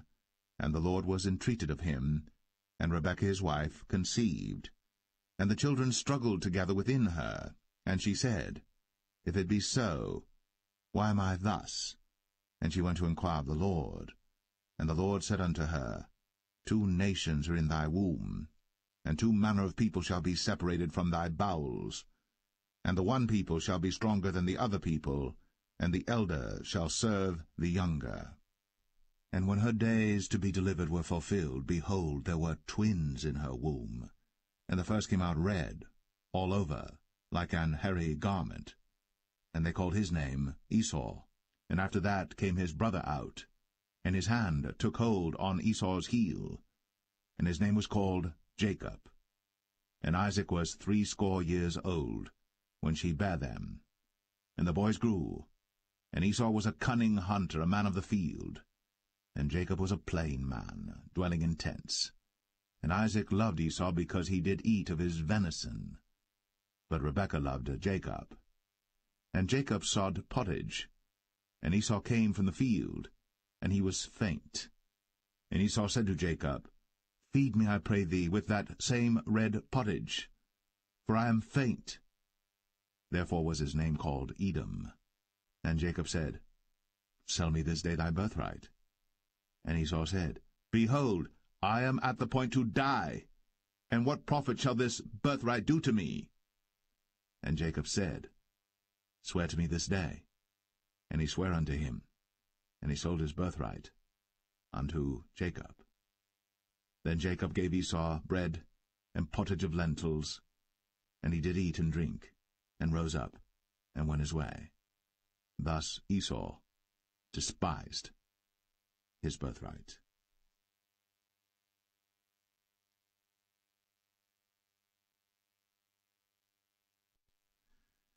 Genesis 26. And there was a famine in the land beside the first famine that was in the days of Abraham. And Isaac went unto Abimelech king of the Philistines unto Gerar. And the Lord appeared unto him, and said, Go not down into Egypt. Dwell in the land which I shall tell thee of. Sojourn in this land, and I will be with thee, and will bless thee. For unto thee and unto thy seed I will give all these countries, and I will perform the oath which I sware unto Abraham thy father. And I will make thy seed to multiply as the stars of heaven, and will give unto thy seed all these countries, and in thy seed shall all the nations of the earth be blessed, because that Abraham obeyed my voice, and kept my charge, my commandments, my statutes, and my laws. And Isaac dwelt in Gerar. And the men of the place asked him of his wife, and he said, She is my sister. For he feared to say, She is my wife, lest, said he, the men of the place should kill me for Rebekah, because she was fair to look upon. And it came to pass, when he had been there a long time, that Abimelech king of the Philistines looked out at a window, and saw, and behold, Isaac was sporting with Rebekah his wife. And Abimelech called Isaac, and said, Behold, of a surety she is thy wife. And how saidst thou, She is my sister? And Isaac said unto him, Because I said, Lest I die for her. And Abimelech said, What is this thou hast done unto us? One of the people might lightly have lain with thy wife, and thou shouldest have brought guiltiness upon us. And Abimelech charged all his people, saying, He that toucheth this man or his wife shall surely be put to death. Then Isaac sowed in that land, and received in the same year 100-fold, and the Lord blessed him. And the man waxed great, and went forward, and grew until he became very great. For he had possession of flocks, and possession of herds, and great store of servants. And the Philistines envied him. For all the wells which his father's servants had digged in the days of Abraham his father, the Philistines had stopped them, and filled them with earth. And Abimelech said unto Isaac, Go from us, for thou art much mightier than we. And Isaac departed thence, and pitched his tent in the valley of Gerar, and dwelt there. And Isaac digged again the wells of water, which they had digged in the days of Abraham his father. For the Philistines had stopped them after the death of Abraham, and he called their names after the names by which his father had called them. And Isaac's servants digged in the valley, and found there a well of springing water. And the herdmen of Gerar did strive with Isaac's herdmen, saying, The water is ours. And he called the name of the well Esek, because they strove with him. And they digged another well, and strove for that also. And he called the name of it Sitnah. And he removed from thence, and digged another well, and for that they strove not. And he called the name of it Rehoboth. And he said, For now the Lord hath made room for us, and we shall be fruitful in the land. And he went up from thence to Beersheba. And the Lord appeared unto him the same night, and said, I am the God of Abraham thy father. Fear not, for I am with thee, and will bless thee, and multiply thy seed for my servant Abraham's sake. And he builded an altar there, and called upon the name of the Lord, and pitched his tent there.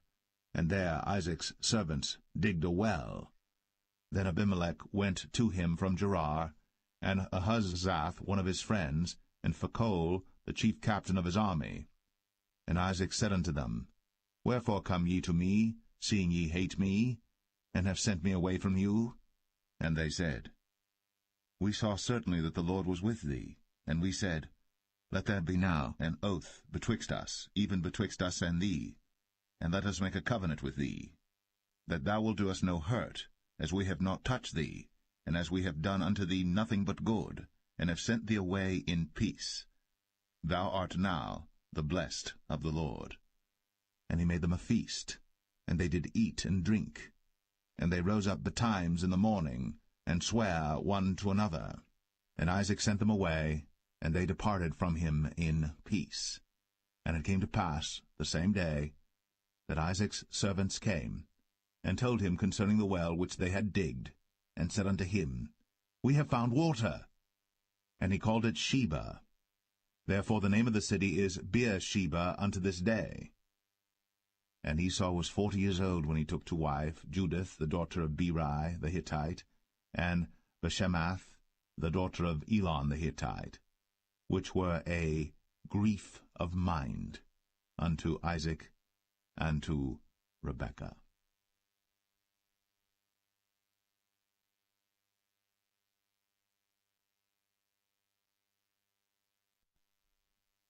Genesis 27. And it came to pass that when Isaac was old, and his eyes were dim, so that he could not see, he called Esau his eldest son, and said unto him, My son. And he said unto him, Behold, here am I.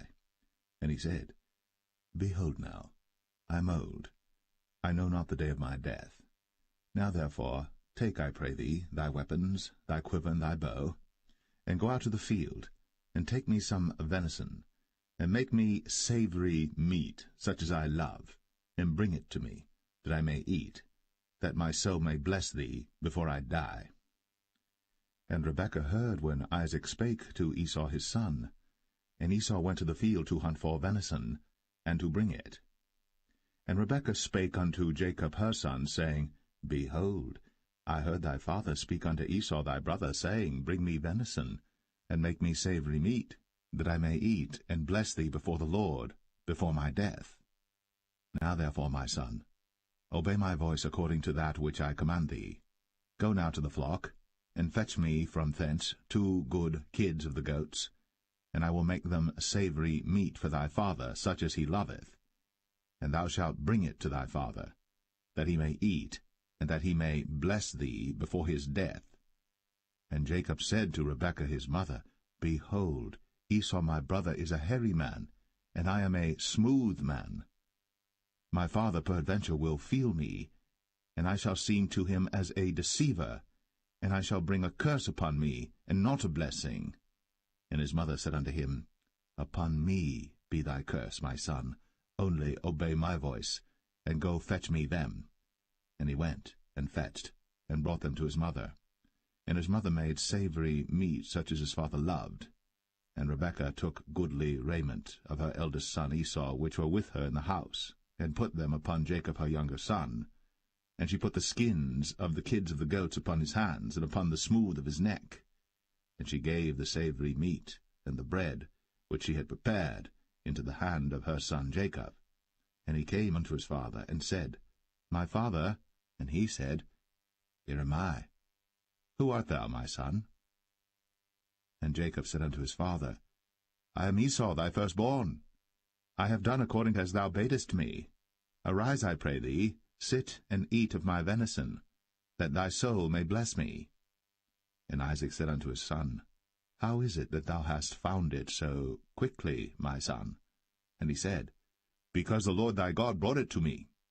And Isaac said unto Jacob, Come near, I pray thee, that I may feel thee, my son, whether thou be my very son Esau, or not.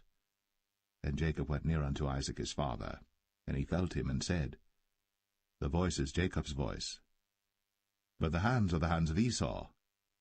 And he discerned him not, because his hands were hairy, as his brother Esau's hands. So he blessed him. And he said, Art thou my very son Esau? And he said, I am. And he said, Bring it near to me, and I will eat of my son's venison, that my soul may bless thee. And he brought it near to him, and he did eat. And he brought him wine, and he drank. And his father Isaac said unto him, Come near now, and kiss me, my son. And he came near, and kissed him. And he smelled the smell of his raiment, and blessed him, and said, See, the smell of my son is as the smell of a field which the Lord hath blessed. Therefore God give thee of the dew of heaven, and the fatness of the earth, and plenty of corn and wine. Let people serve thee, and nations bow down to thee. Be lord over thy brethren, and let thy mother's sons bow down to thee. Cursed be every one that curseth thee, and blessed be he that blesseth thee. And it came to pass, as soon as Isaac had made an end of blessing Jacob, and Jacob was yet scarce gone out from the presence of Isaac his father, that Esau his brother came in from his hunting. And he also had made savory meat, and brought it unto his father, and said unto his father, Let my father arise, and eat of his son's venison, that thy soul may bless me. And Isaac his father said unto him, Who art thou? And he said, I am thy son, thy firstborn, Esau. And Isaac trembled very exceedingly, and said, Who? Where is he that hath taken venison and brought it me? And I have eaten of all before thou camest, and have blessed him, yea, and he shall be blessed. And when Esau heard the words of his father, he cried with a great and exceeding bitter cry, and said unto his father, Bless me, even me also, O my father. And he said, Thy brother came with subtlety, and hath taken away thy blessing. And he said, Is not he rightly named Jacob?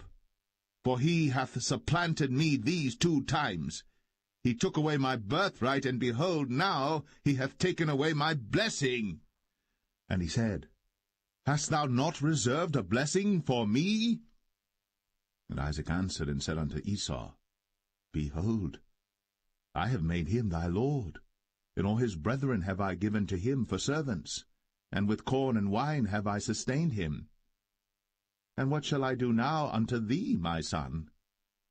And Esau said unto his father, Hast thou but one blessing, my father? Bless me, even me also, O my father. And Esau lifted up his voice and wept. And Isaac his father answered and said unto him, Behold, thy dwelling shall be the fatness of the earth, and of the dew of heaven from above. And by thy sword shalt thou live, and shalt serve thy brother.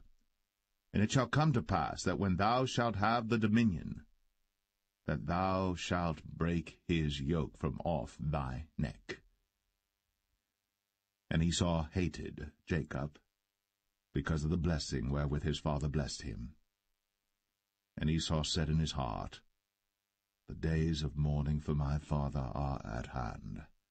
Then will I slay my brother Jacob. And these words of Esau her elder son were told to Rebekah, and she sent and called Jacob her younger son, and said unto him, Behold, thy brother Esau, as touching thee, doth comfort himself, purposing to kill thee. Now therefore, my son, obey my voice, and arise. Flee thou to Laban my brother, to Haran, and tarry with him a few days, until thy brother's fury turn away, until thy brother's anger turn away from thee, and he forget that which thou hast done to him. Then I will send and fetch thee from thence. Why should I be deprived also of you both in one day? And Rebekah said to Isaac, I am weary of my life because of the daughters of Heth. If Jacob take a wife of the daughters of Heth, such as these which are of the daughters of the land, what good shall my life do me?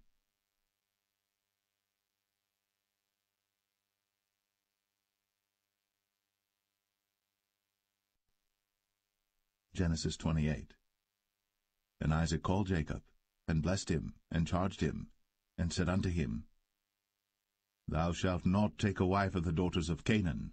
Arise, go to Padan Aram, to the house of Bethuel thy mother's father, and take thee a wife from thence of the daughters of Laban thy mother's brother.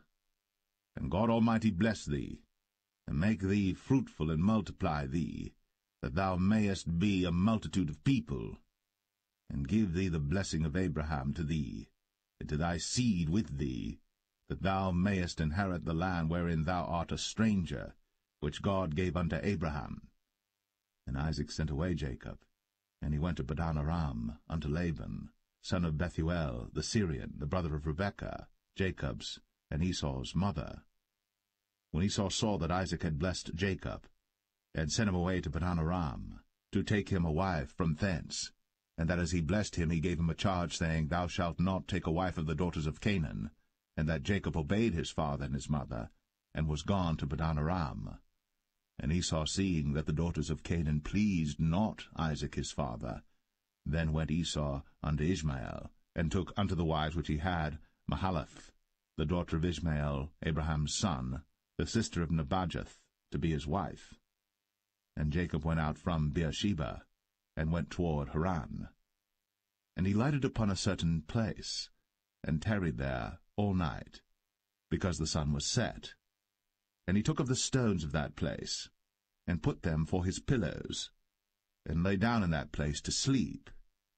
And he dreamed, and behold, a ladder set up on the earth, and the top of it reached to heaven, and behold, the angels of God ascending and descending on it.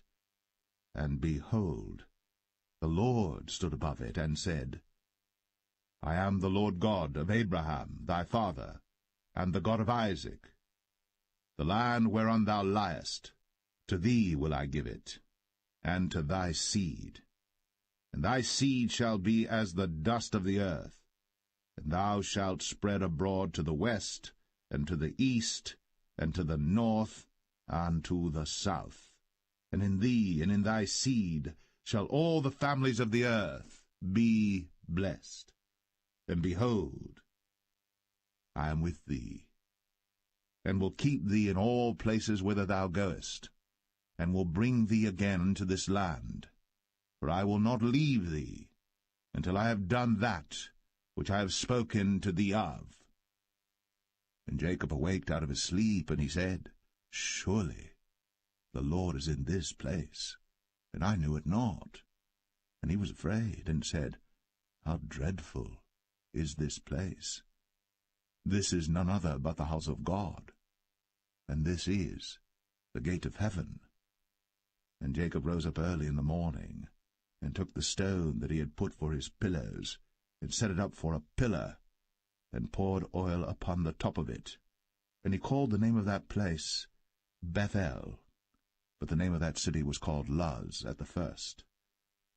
And Jacob vowed a vow, saying, If God will be with me, and will keep me in this way that I go, and will give me bread to eat, and raiment to put on, so that I come again to my father's house in peace, then shall the Lord be my God.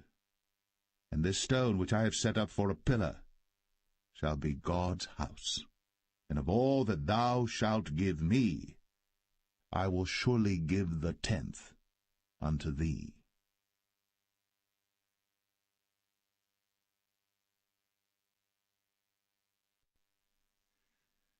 Genesis 29.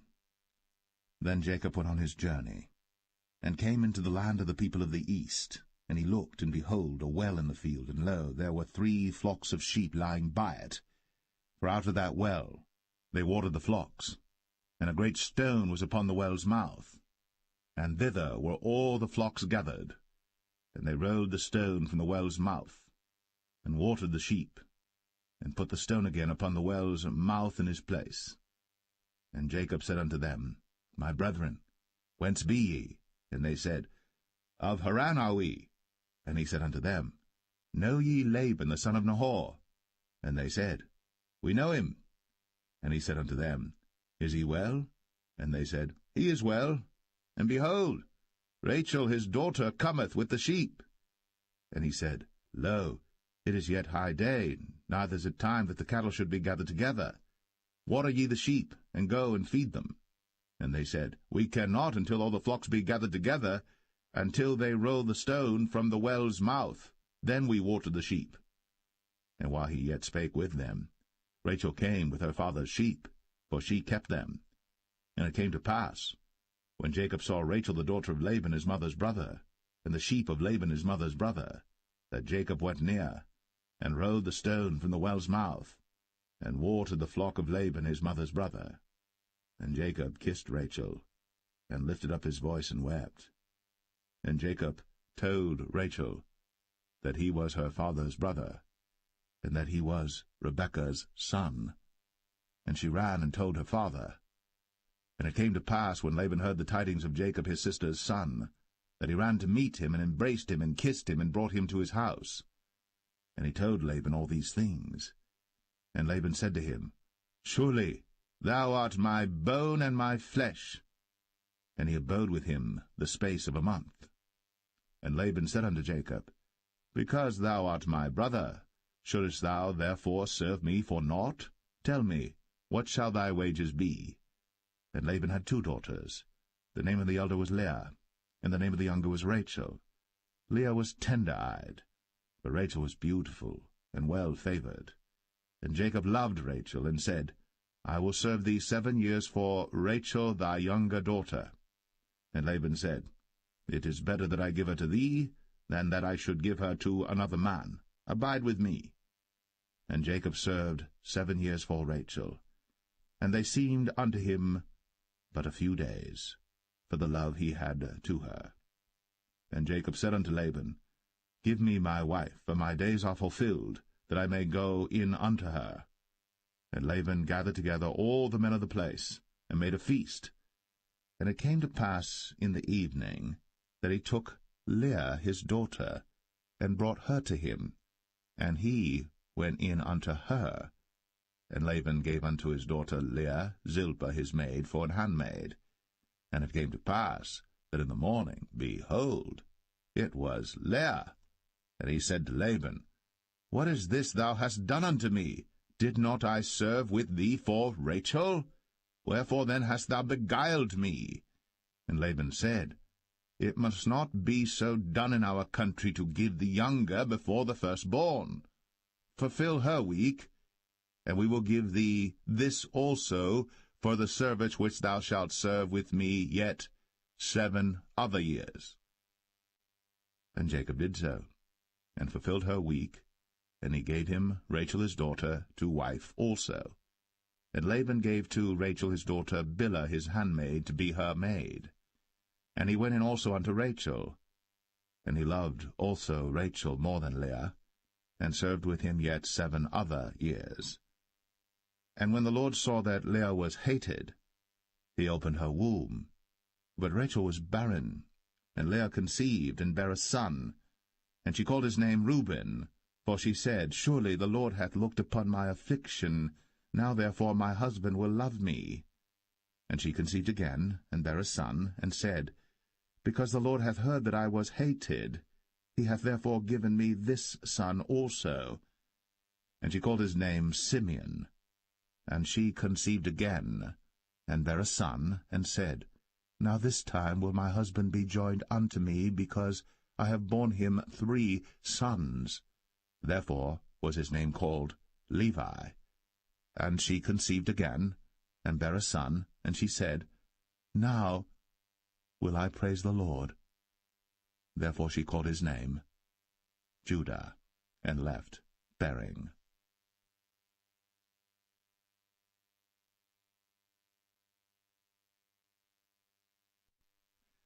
Genesis 30. And when Rachel saw that she bare Jacob no children, Rachel envied her sister, and said unto Jacob, Give me children, or else I die. And Jacob's anger was kindled against Rachel, and he said, Am I in God's stead, who hath withheld from thee the fruit of the womb? And she said, Behold my maid Bilhah, go in unto her, and she shall bear upon my knees, that I may also have children by her. And she gave him Bilhah her handmaid to wife, and Jacob went in unto her. And Bilhah conceived, and bare Jacob a son. And Rachel said, God hath judged me, and hath also heard my voice, and hath given me a son. Therefore called she his name Dan. And Bilhah Rachel's maid conceived again, and bare Jacob a second son. And Rachel said, With great wrestlings have I wrestled with my sister, and I have prevailed. And she called his name Naphtali. When Leah saw that she had left bearing, she took Zilpah her maid, and gave her Jacob to wife. And Zilpah, Leah's maid, bare Jacob a son. And Leah said, A troop cometh. And she called his name Gad. And Zilpah, Leah's maid, bare Jacob a second son. And Leah said, Happy am I, for the daughters will call me blessed. And she called his name Asher. And Reuben went in the days of wheat harvest, and found mandrakes in the field, and brought them unto his mother Leah.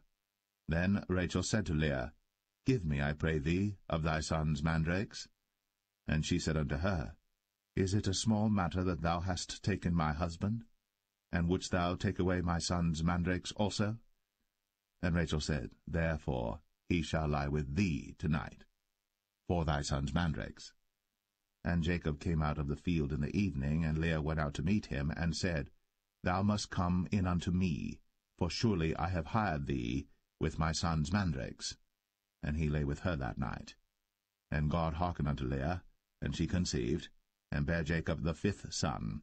And Leah said, God hath given me my hire, because I have given my maiden to my husband.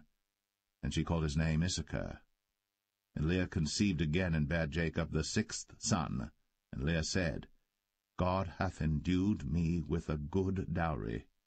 Now will my husband dwell with me, because I have borne him 6 sons. And she called his name Zebulun. And afterwards she bare a daughter, and called her name Dinah. And God remembered Rachel, and God hearkened to her, and opened her womb. And she conceived, and bare a son, and said, God hath taken away my reproach. And she called his name Joseph, and said, The Lord shall add to me another son. And it came to pass, when Rachel had borne Joseph, that Jacob said unto Laban, Send me away, that I may go unto mine own place, and to my country. Give me my wives and my children, for whom I have served thee, and let me go, for thou knowest my service which I have done thee. And Laban said unto him, I pray thee, if I have found favour in thine eyes, tarry, for I have learned by experience that the Lord hath blessed me for thy sake. And he said, Appoint me thy wages, and I will give it. And he said unto him, Thou knowest how I have served thee, and how thy cattle was with me. For it was little which thou hadst before I came, and it is now increased unto a multitude. And the Lord hath blessed thee since my coming. And now, when shall I provide for mine own house also? And he said, What shall I give thee? And Jacob said, Thou shalt not give me anything. If thou wilt do this thing for me, I will again feed and keep thy flock. I will pass through all thy flock today, removing from thence all the speckled and spotted cattle, and all the brown cattle among the sheep, and the spotted and speckled among the goats, and of such shall be my hire. So shall my righteousness answer for me in time to come, when it shall come for my hire before thy face, every one that is not speckled and spotted among the goats, and brown among the sheep, that shall be counted stolen with me. And Laban said, Behold, I would it might be according to thy word.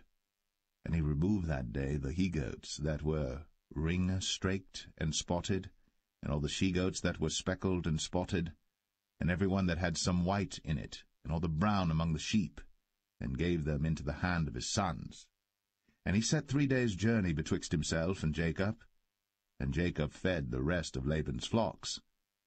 And Jacob took him rods of green poplar, and of the hazel and chestnut tree, and pilled white strakes in them, and made the white appear which was in the rods. And he set the rods which he had pilled before the flocks in the gutters, in the watering troughs, when the flocks came to drink, that they should conceive when they came to drink. And the flocks conceived before the rods, and brought forth cattle, ring-straked, speckled, and spotted. And Jacob did separate the lambs, and set the faces of the flocks toward the ring-straked, and all the brown in the flock of Laban. And he put his own flocks by themselves, and put them not unto Laban's cattle. And it came to pass, whensoever the stronger cattle did conceive, that Jacob laid the rods before the eyes of the cattle in the gutters, that they might conceive among the rods. But when the cattle were feeble, he put them not in. So the feebler were Laban's, and the stronger Jacob's. And the man increased exceedingly, and had much cattle, and maidservants, and menservants, and camels, and asses.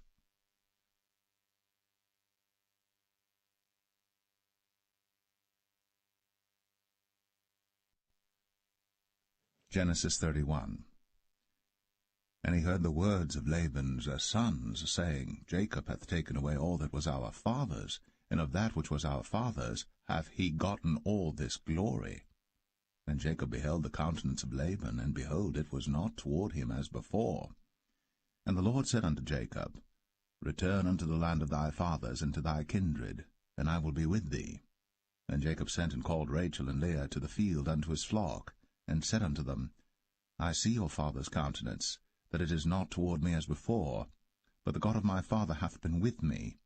And ye know that with all my power I have served your father. And your father hath deceived me, and changed my wages 10 times. But God suffered him not to hurt me. If he said thus, The speckled shall be thy wages, then all the cattle bear speckled. And if he said thus, The ringstraked shall be thy hire, then bear all the cattle ringstraked. Thus God hath taken away the cattle of your father, and given them to me. And it came to pass at the time that the cattle conceived, that I lifted up mine eyes, and saw in a dream, and behold, the rams which leaped upon the cattle were ringstraked, speckled, and grizzled. And the angel of God spake unto me in a dream, saying, Jacob. And I said, Here am I.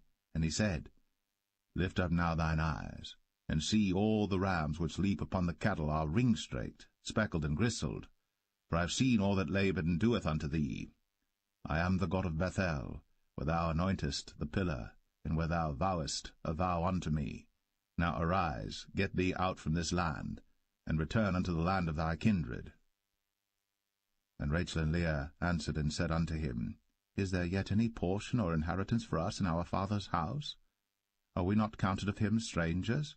For he hath sold us, and hath quite devoured also our money.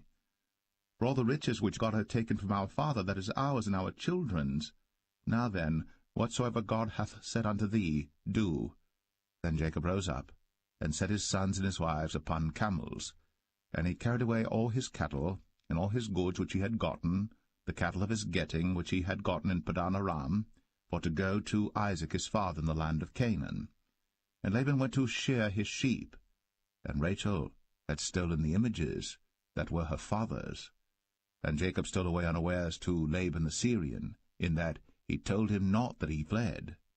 So he fled with all that he had, and he rose up and passed over the river, and set his face toward the Mount Gilead. And it was told Laban on the 3rd day that Jacob was fled. And he took his brethren with him, and pursued after him 7 days' journey. And they overtook him in the Mount Gilead. And God came to Laban the Syrian in a dream by night, and said unto him, Take heed that thou speak not to Jacob either good or bad. Then Laban overtook Jacob. Now Jacob had pitched his tent in the mount, and Laban with his brethren pitched in the mount of Gilead. And Laban said to Jacob, What hast thou done, that thou hast stolen away unawares to me, and carried away my daughters as captives taken with the sword? Wherefore didst thou flee away secretly, and steal away from me, and didst not tell me, that I might have sent thee away with mirth, and with songs, with tabret, and with harp, and hast not suffered me to kiss my sons and my daughters? Thou hast now done foolishly in so doing. It is in the power of my hand to do you hurt. But the God of your father spake unto me yesternight, saying, Take thou heed that thou speak not to Jacob either good or bad. And now, though thou wouldst needs be gone, because thou sore longest after thy father's house, yet wherefore hast thou stolen my gods? And Jacob answered and said to Laban, Because I was afraid, for I said, Peradventure thou wouldst take by force thy daughters from me. With whomsoever thou findest thy gods, let him not live. Before our brethren discern thou what is thine with me, and take it to thee. For Jacob knew not that Rachel had stolen them. And Laban went into Jacob's tent, and into Leah's tent, and into the 2 maidservants' tents, but he found them not. Then went he out of Leah's tent, and entered into Rachel's tent. Now Rachel had taken the images, and put them in the camel's furniture, and sat upon them. And Laban searched all the tent, but found them not. And she said to her father, Let it not displease my lord that I cannot rise up before thee, for the custom of women is upon me. And he searched, but found not the images. And Jacob was wroth and chode with Laban. And Jacob answered and said to Laban, What is my trespass? What is my sin, that thou hast so hotly pursued after me? Whereas thou hast searched all my stuff, what hast thou found of all thy household stuff?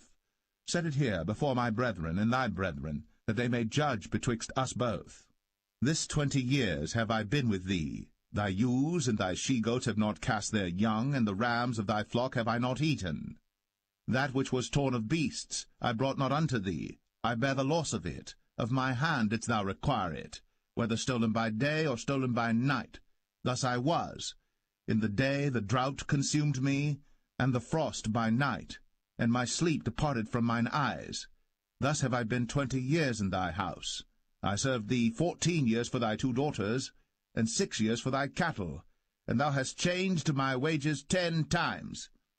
Except the God of my father, the God of Abraham, and the fear of Isaac had been with me, surely thou hadst sent me away now empty. God hath seen my affliction, and the labor of my hands, and rebuked thee yesternight. And Laban answered and said unto Jacob, These daughters are my daughters, and these children are my children, and these cattle are my cattle, and all that thou seest is mine.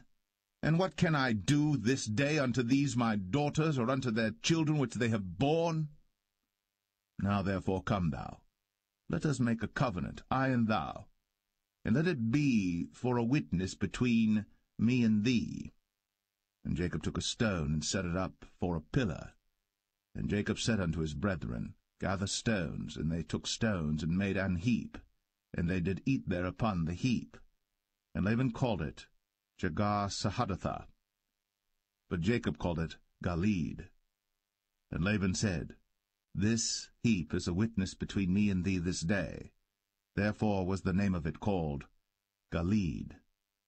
And Mizpah, for he said, The Lord watch between me and thee, when we are absent one from another. If thou shalt afflict my daughters, or if thou shalt take other wives beside my daughters, no man is with us. See, God is witness betwixt me and thee.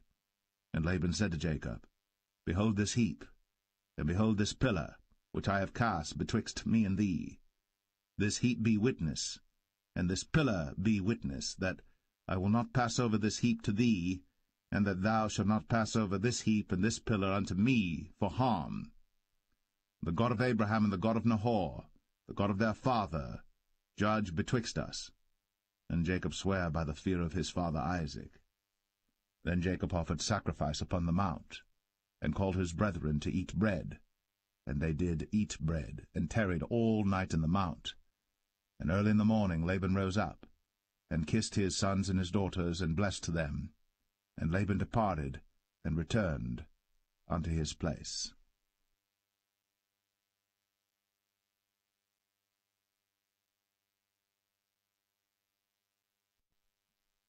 Genesis 32. And Jacob went on his way, and the angels of God met him. And when Jacob saw them, he said, This is God's host.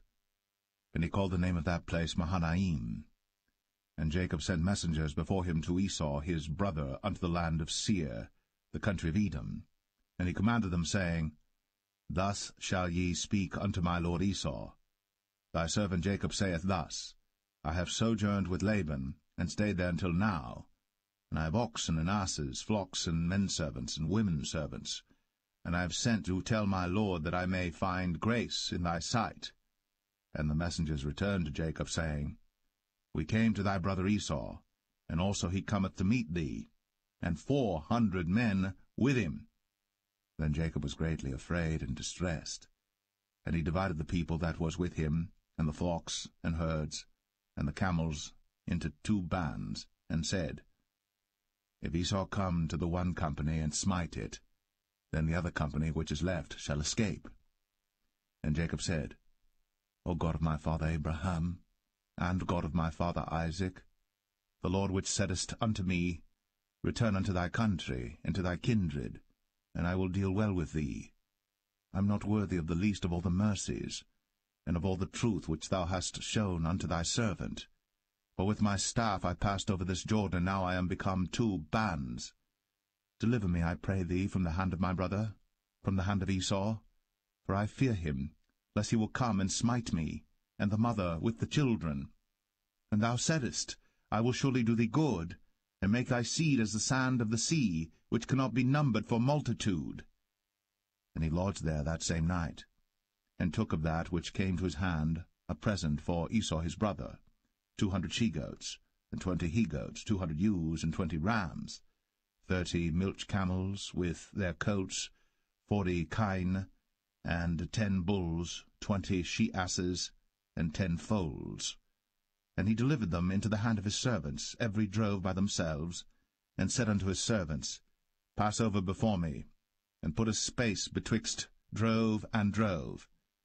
And he commanded the foremost, saying, When Esau my brother meeteth thee, and asketh thee, saying, Whose art thou?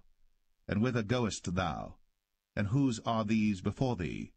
Then thou shalt say, They be thy servant Jacob's. It is a present sent unto my lord Esau, and behold, also he is behind us. And so commanded he the second and the third, and all that followed the drove, saying, On this manner shall ye speak unto Esau, when ye find him. And say ye moreover, Behold, thy servant Jacob is behind us. For he said, I will appease him with the present that goeth before me, and afterward I will see his face. Peradventure he will accept of me.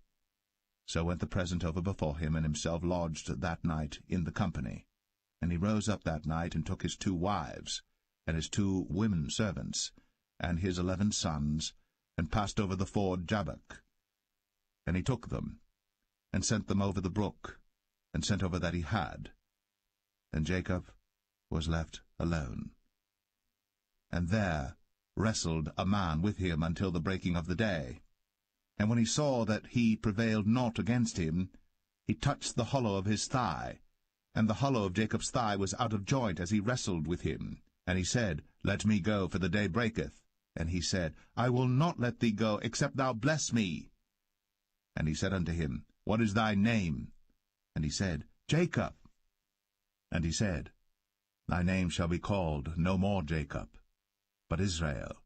For as a prince hast thou power with God and with men, and hast prevailed. And Jacob asked him, and said, Tell me, I pray thee, thy name. And he said, Wherefore is it that thou dost ask after my name?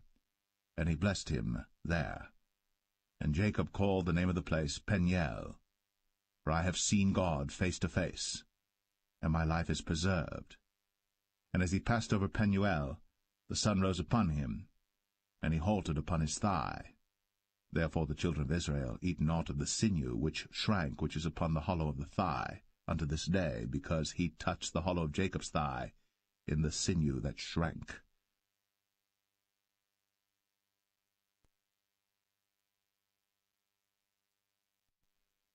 Genesis 33. And Jacob lifted up his eyes, and looked, and behold, Esau came, and with him 400 men. And he divided the children unto Leah, and unto Rachel, and unto the 2 handmaids. And he put the handmaids and their children foremost, and Leah and her children after, and Rachel and Joseph hindermost. And he passed over before them, and bowed himself to the ground 7 times, until he came near to his brother. And Esau ran to meet him, and embraced him, and fell on his neck, and kissed him, and they wept. And he lifted up his eyes, and saw the women and the children, and said, Who are those with thee? And he said, The children which God hath graciously given thy servant. Then the handmaidens came near, they and their children, and they bowed themselves. And Leah also with her children came near, and bowed themselves. And after came Joseph near, and Rachel, and they bowed themselves. And he said, What meanest thou by all this drove which I met? And he said, These are to find grace in the sight of my Lord. And Esau said, I have enough, my brother, keep that thou hast unto thyself. And Jacob said, Nay, I pray thee, if now I have found grace in thy sight, then receive my present at my hand. For therefore I have seen thy face as though I had seen the face of God, and thou wast pleased with me. Take, I pray thee, my blessing that is brought to thee, because God hath dealt graciously with me, and because I have enough. And he urged him, and he took it.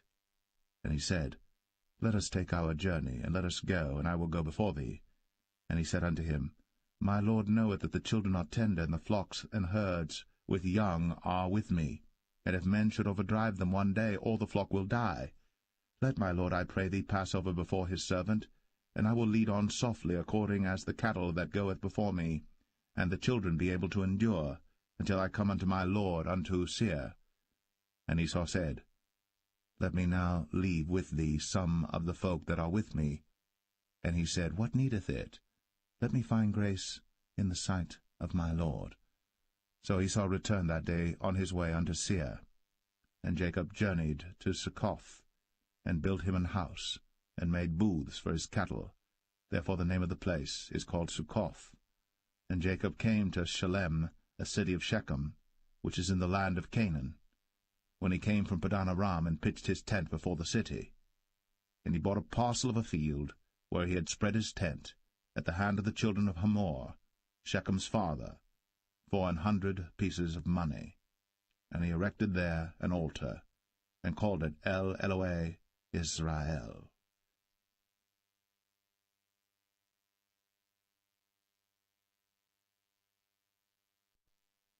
Genesis 34. And Dinah the daughter of Leah, which she bare unto Jacob, went out to see the daughters of the land. And when Shechem, the son of Hamor the Hivite, prince of the country, saw her, he took her, and lay with her, and defiled her. And his soul clave unto Dinah the daughter of Jacob, and he loved the damsel, and spake kindly unto the damsel. And Shechem spake unto his father Hamor, saying, Get me this damsel to wife. And Jacob heard that he had defiled Dinah his daughter. Now his sons were with his cattle in the field, and Jacob held his peace until they were come. And Hamor the father of Shechem went out unto Jacob to commune with him. And the sons of Jacob came out of the field when they heard it, and the men were grieved, and they were very wroth, because he had wrought folly in Israel, in lying with Jacob's daughter, which thing ought not to be done. And Hamor communed with them, saying, The soul of my son Shechem longeth for your daughter. I pray you, give her him to wife, and make ye marriages with us, and give your daughters unto us, and take our daughters unto you. And ye shall dwell with us, and the land shall be before you. Dwell and trade ye therein, and get you possessions therein. And Shechem said unto her father and unto her brethren, Let me find grace in your eyes, and what ye shall say unto me I will give. Ask me never so much dowry and gift, and I will give according as ye shall say unto me. But give me the damsel to wife.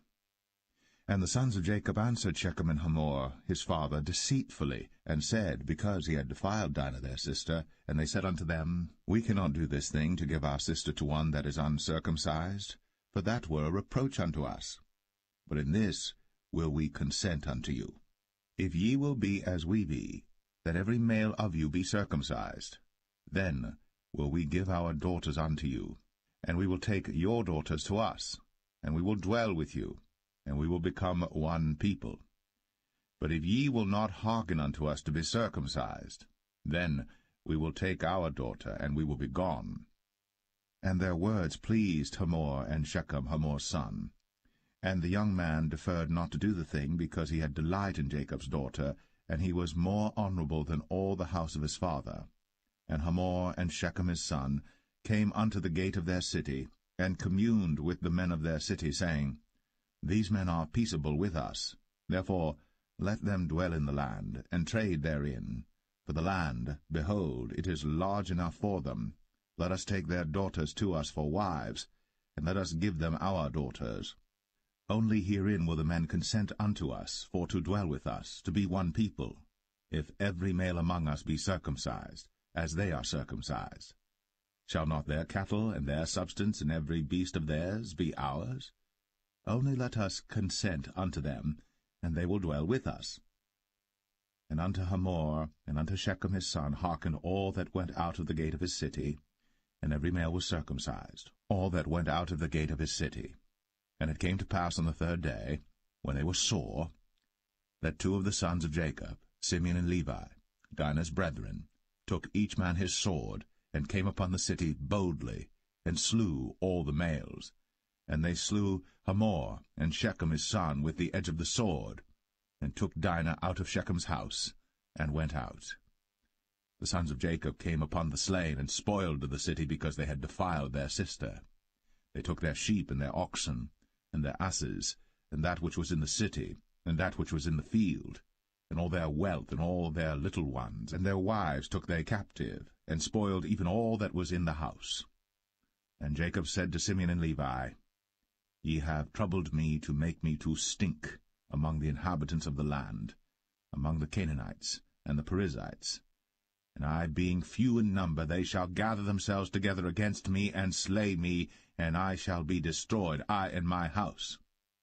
And they said, Should he deal with our sister as with an harlot?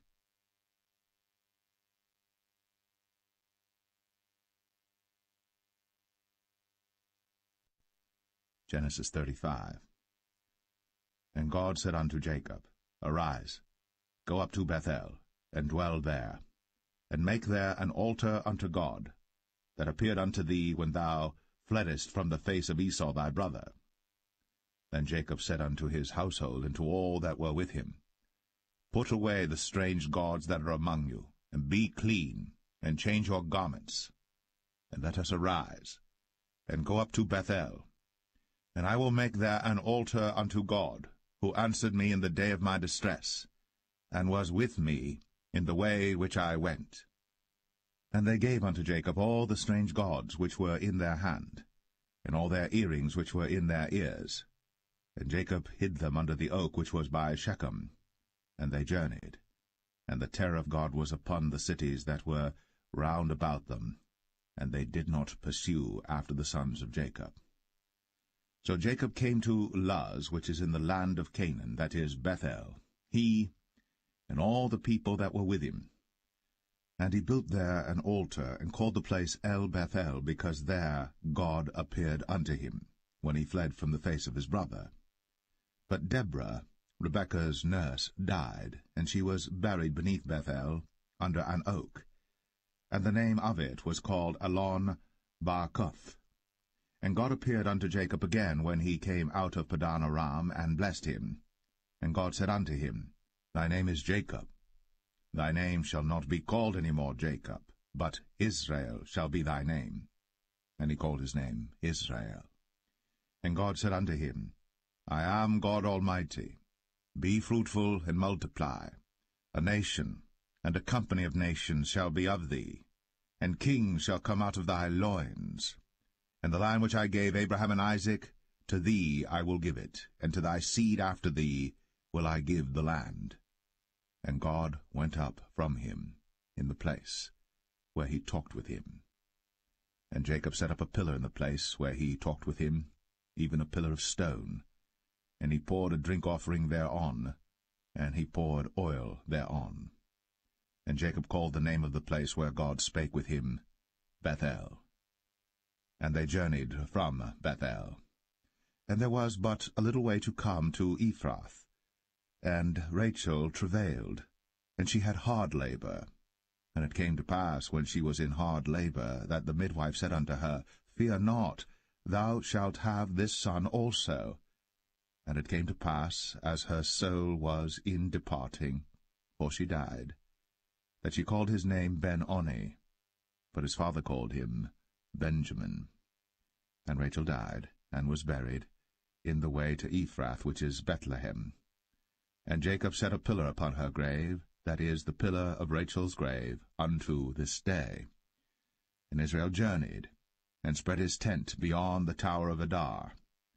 And it came to pass, when Israel dwelt in that land, that Reuben went and lay with Bilhah his father's concubine, and Israel heard it. Now the sons of Jacob were 12, the sons of Leah, Reuben, Jacob's firstborn, and Simeon, and Levi, and Judah, and Issachar, and Zebulun. The sons of Rachel, Joseph and Benjamin. And the sons of Bilhah, Rachel's handmaid, Dan and Naphtali. And the sons of Zilpah, Leah's handmaid, Gad and Asher. These are the sons of Jacob, which were born to him in Padan Aram. And Jacob came unto Isaac his father unto Mamre, unto the city of Arba, which is Hebron, where Abraham and Isaac sojourned. And the days of Isaac were 180 years. And Isaac gave up the ghost, and died, and was gathered unto his people, being old and full of days. And his sons Esau and Jacob buried him.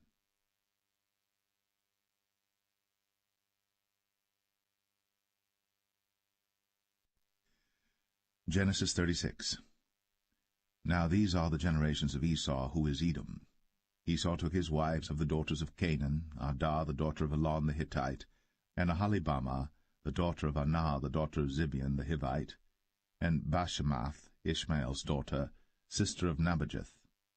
And Adah bare to Esau Eliphaz, and Bashemath bare Ruel. And Aholibamah bare Jeush, and Jalam, and Korah. These are the sons of Esau, which were born unto him in the land of Canaan. And Esau took his wives, and his sons, and his daughters, and all the persons of his house, and his cattle, and all his beasts, and all his substance, which he had got in the land of Canaan, and went into the country from the face of his brother Jacob. For their riches were more than that they might dwell together, and the land wherein they were strangers could not bear them because of their cattle. Thus dwelt Esau in Mount Seir. Esau is Edom. And these are the generations of Esau, the father of the Edomites, in Mount Seir. These are the names of Esau's sons: Eliphaz the son of Adah, the wife of Esau; Ruel the son of Bashemath, the wife of Esau. And the sons of Eliphaz were Teman, Omar, Zepho, and Gatam, and Kenaz. And Timnah was concubine to Eliphaz, Esau's son, and she bare to Eliphaz Amalek. These were the sons of Adah, Esau's wife. And these are the sons of Reuel, Nahath, and Zerah, Shammah, and Mizah. These were the sons of Bashemath, Esau's wife. And these were the sons of Aholibamah, the daughter of Anah, the daughter of Zibeon, Esau's wife. And she bare to Esau Jeush, and Jalam, and Korah. These were dukes of the sons of Esau. The sons of Eliphaz, the firstborn son of Esau: Duke Teman, Duke Omar, Duke Zepho, Duke Kenaz, Duke Korah, Duke Gatam, and Duke Amalek. These are the dukes that came of Eliphaz in the land of Edom. These were the sons of Adah. And these are the sons of Reuel, Esau's son: Duke Nahath, Duke Zerah, Duke Shammah, Duke Mizah. These are the dukes that came of Reuel in the land of Edom. These are the sons of Bashemath, Esau's wife. And these are the sons of Aholibamah, Esau's wife: Duke Jeush, Duke Jalam, Duke Korah. These were the dukes that came of Aholibamah, the daughter of Anah, Esau's wife. These are the sons of Esau, who is Edom, and these are their dukes. These are the sons of Seir the Horite, who inhabited the land: Lotan, and Shobal, and Zibeon, and Anah, and Dishon, and Ezer, and Dishan. These are the dukes of the Horites, the children of Seir in the land of Edom. And the children of Lotan were Horai and Hemam, and Lotan's sister was Timnah. And the children of Shobal were these: Alvan, and Manahath, and Ebal, Shapho, and Onam. And these are the children of Zibeon, both Ajah and Anah. This was that Anah that found the mules in the wilderness, as he fed the asses of Zibeon his father. And the children of Anah were these: Dishon, and Aholibamah the daughter of Anah. And these are the children of Dishon: Hemdan, and Eshban, and Ithran, and Cheran. The children of Ezer are these: Bilhan, and Zavan, and Akan. The children of Dishan are these: Uz and Aran. These are the dukes that came of the Horites: Duke Lotan, Duke Shobal, Duke Zibeon, Duke Anah, Duke Dishon, Duke Ezer, Duke Dishan. These are the dukes that came of Horai among their dukes in the land of Seir. And these are the kings that reigned in the land of Edom, before there reigned any king over the children of Israel. And Bela the son of Beor reigned in Edom, and the name of his city was Dinhabah. And Bela died, and Jobab the son of Zerah of Bozrah reigned in his stead. And Jobab died, and Husham of the land of Temani reigned in his stead. And Husham died, and Hadad the son of Bedad, who smote Midian in the field of Moab, reigned in his stead. And the name of his city was Avith. And Hadad died, and Samlah of Masrekah reigned in his stead. And Samlah died, and Saul of Rehoboth by the river reigned in his stead. And Saul died, and Baal-Hanan the son of Achbor reigned in his stead. And Baal-Hanan the son of Achbor died, and Hadar reigned in his stead. And the name of his city was Pau, and his wife's name was Mehetabel, and the daughter of Matred, the daughter of Mezahab. And these are the names of the dukes that came of Esau, according to their families after their places by their names: Duke Timnah, Duke Alvah, Duke Jetheth, Duke Aholibama, Duke Elah, Duke Pinon, Duke Kenaz, Duke Taman, Duke Mibsar, Duke Magdiel, Duke Aram. These be the dukes of Edom, according to their habitations in the land of their possession. He is Esau, the father of the Edomites.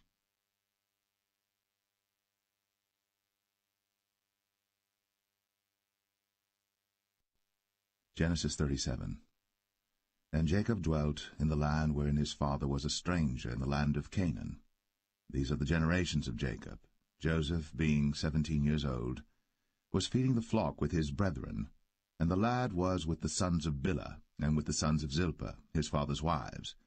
And Joseph brought unto his father their evil report. Now Israel loved Joseph more than all his children, because he was the son of his old age. And he made him a coat of many colors. And when his brethren saw that their father loved him more than all his brethren, they hated him, and could not speak peaceably unto him. And Joseph dreamed a dream, and he told it his brethren, and they hated him yet the more. And he said unto them, Hear, I pray you, this dream which I have dreamed. For behold, we were binding sheaves in the field, and lo, my sheaf arose, and also stood upright, and behold, your sheaves stood round about, and made obeisance to my sheaf. And his brethren said to him, Shalt thou indeed reign over us? Or shalt thou indeed have dominion over us? And they hated him yet the more for his dreams, and for his words. And he dreamed yet another dream, and told it his brethren, and said, Behold, I have dreamed a dream more, and behold, the sun, and the moon, and the 11 stars made obeisance to me. And he told it to his father, and to his brethren, and his father rebuked him, and said unto him, What is this dream that thou hast dreamed? Shall I and thy mother, and thy brethren indeed come to bow down ourselves to thee to the earth? And his brethren envied him. But his father observed the saying. And his brethren went to feed their father's flock in Shechem. And Israel said unto Joseph, Do not thy brethren feed the flock in Shechem? Come, and I will send thee unto them. And he said to him, Here am I. And he said to him, Go, I pray thee, see whether it be well with thy brethren, and well with the flocks, and bring me word again.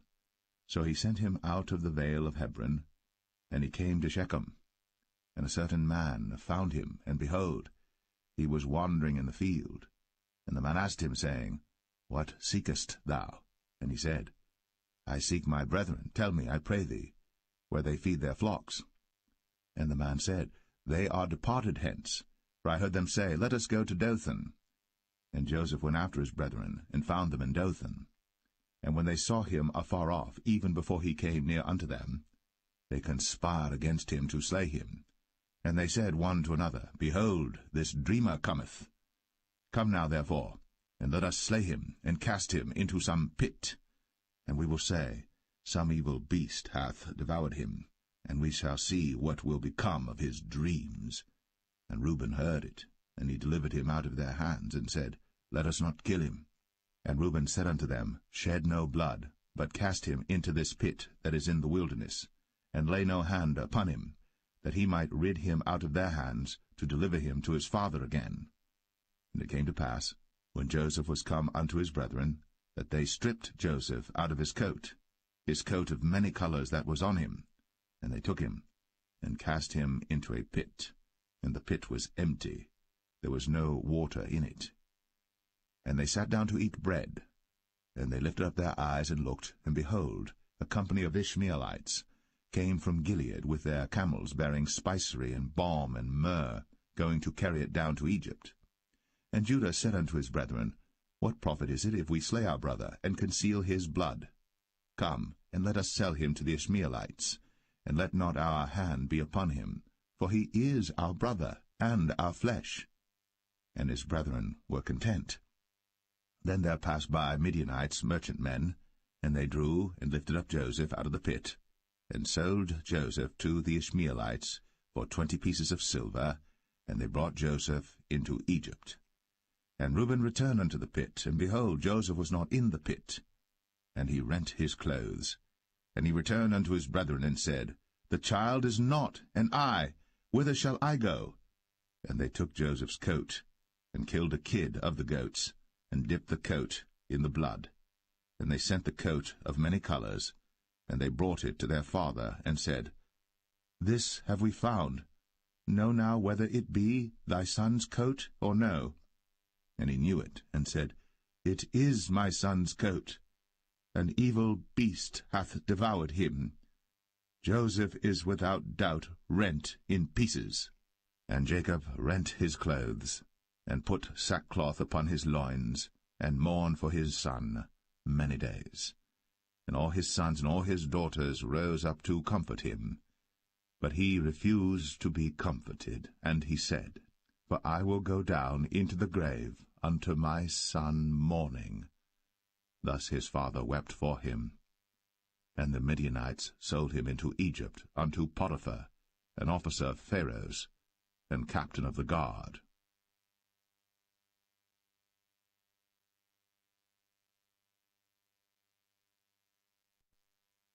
Genesis 38. And it came to pass at that time that Judah went down from his brethren, and turned in to a certain Adulamite, whose name was Hira. And Judah saw there a daughter of a certain Canaanite, whose name was Shua. And he took her, and went in unto her. And she conceived, and bare a son. And he called his name Er. And she conceived again, and bare a son. And she called his name Onan. And she yet again conceived, and bare a son, and called his name Shelah. And he was at Chezib, when she bare him. And Judah took a wife for Er his firstborn, whose name was Tamar. And Er, Judah's firstborn, was wicked in the sight of the Lord, and the Lord slew him. And Judah said unto Onan, Go in unto thy brother's wife, and marry her, and raise up seed to thy brother. And Onan knew that the seed should not be his. And it came to pass, when he went in unto his brother's wife, that he spilled it on the ground, lest that he should give seed to his brother. And the thing which he did displeased the Lord, wherefore he slew him also. Then said Judah to Tamar his daughter-in-law, Remain a widow at thy father's house, till Shelah my son be grown. For he said, Lest peradventure he die also, as his brethren did. And Tamar went and dwelt in her father's house. And in process of time the daughter of Shua, Judah's wife, died. And Judah was comforted, and went up unto his sheep-shearers to Timnath, he and his friend Hira the Adulamite. And it was told Tamar, saying, Behold, thy father-in-law goeth up to Timnath to shear his sheep. And she put her widow's garments off from her, and covered her with a veil, and wrapped herself, and sat in an open place, which is by the way to Timnath. For she saw that Shelah was grown, and she was not given unto him to wife. When Judah saw her, he thought her to be an harlot, because she had covered her face. And he turned unto her by the way, and said, Go to, I pray thee, let me come in unto thee. For he knew not that she was his daughter-in-law. And she said, What wilt thou give me, that thou mayest come in unto me? And he said, I will send thee a kid from the flock. And she said, Wilt thou give me a pledge, till thou send it? And he said, What pledge shall I give thee? And she said, Thy signet, and thy bracelets, and thy staff that is in thine hand. And he gave it her. and came in unto her. And she conceived by him. And she arose and went away, and laid by her veil from her, and put on the garments of her widowhood. And Judah sent the kid by the hand of his friend the Adullamite, to receive his pledge from the woman's hand, but he found her not. Then he asked the men of that place, saying, Where is the harlot that was openly by the wayside? And they said, There was no harlot in this place. And he returned to Judah, and said, I cannot find her. And also the men of the place said that there was no harlot in this place. And Judah said, Let her take it to her, lest we be shamed. Behold, I sent this kid, and thou hast not found her. And it came to pass about 3 months after that it was told Judah, saying, Tamar, thy daughter-in-law, hath played the harlot, and also, behold, she is with child by whoredom. And Judah said, Bring her forth, and let her be burnt. When she was brought forth, she sent to her father-in-law, saying, By the man whose these are am I with child. And she said, Discern, I pray thee, whose are these? The signet, and bracelets, and staff. And Judah acknowledged them, and said, She hath been more righteous than I, because that I gave her not to Shelah my son. And he knew her again no more. And it came to pass in the time of her travail, that, behold, twins were in her womb. And it came to pass, when she travailed, that the one put out his hand, and the midwife took and bound upon his hand a scarlet thread, saying, This came out first. And it came to pass, as he drew back his hand, that, behold, his brother came out. And she said, How hast thou broken forth? This breach be upon thee. Therefore his name was called Pharez. And afterward came out his brother, that had the scarlet thread upon his hand, and his name was called Zerah.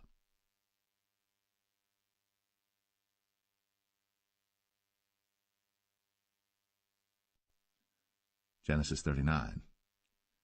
And Joseph was brought down to Egypt, and Potiphar, an officer of Pharaoh, captain of the guard, an Egyptian, bought him of the hands of the Ishmaelites, which had brought him down thither. And the Lord was with Joseph, and he was a prosperous man, and he was in the house of his master the Egyptian. And his master saw that the Lord was with him, and that the Lord made all that he did to prosper in his hand. And Joseph found grace in his sight, and he served him, and he made him overseer over his house. And all that he had he put into his hand. And it came to pass from the time that he had made him overseer in his house, and over all that he had, that the Lord blessed the Egyptian's house for Joseph's sake. And the blessing of the Lord was upon all that he had in the house and in the field. And he left all that he had in Joseph's hand. And he knew not aught he had, save the bread which he did eat. And Joseph was a goodly person, and well-favored. And it came to pass after these things, that his master's wife cast her eyes upon Joseph, and she said, Lie with me. But he refused, and said unto his master's wife, Behold, my master wotteth not what is with me in the house, and he hath committed all that he hath to my hand. There is none greater in this house than I, neither hath he kept back anything from me but thee, because thou art his wife. How then can I do this great wickedness and sin against God?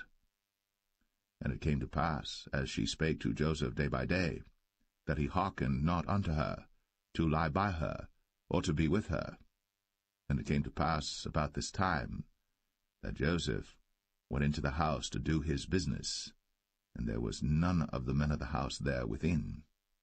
And she caught him by his garment, saying, Lie with me. And he left his garment in her hand, and fled, and got him out. And it came to pass, when she saw that he had left his garment in her hand, and was fled forth, that she called unto the men of her house, and spake unto them, saying, See, he hath brought in an Hebrew unto us to mock us. He came in unto me to lie with me, and I cried with a loud voice. And it came to pass, when he heard that I lifted up my voice and cried, that he left his garment with me, and fled, and got him out. And she laid up his garment by her, until his lord came home. And she spake unto him according to these words, saying, The Hebrew servant which thou hast brought unto us came in unto me to mock me. And it came to pass, as I lifted up my voice and cried, that he left his garment with me, and fled out. And it came to pass, when his master heard the words of his wife, which she spake unto him, saying, After this manner did thy servant to me, that his wrath was kindled. And Joseph's master took him, and put him into the prison, a place where the king's prisoners were bound. And he was there in the prison. But the Lord was with Joseph, and showed him mercy, and gave him favor in the sight of the keeper of the prison. And the keeper of the prison committed to Joseph's hand all the prisoners that were in the prison. And whatsoever they did there, he was the doer of it. The keeper of the prison looked not to anything that was under his hand, because the Lord was with him. And that which he did, the Lord made it to prosper.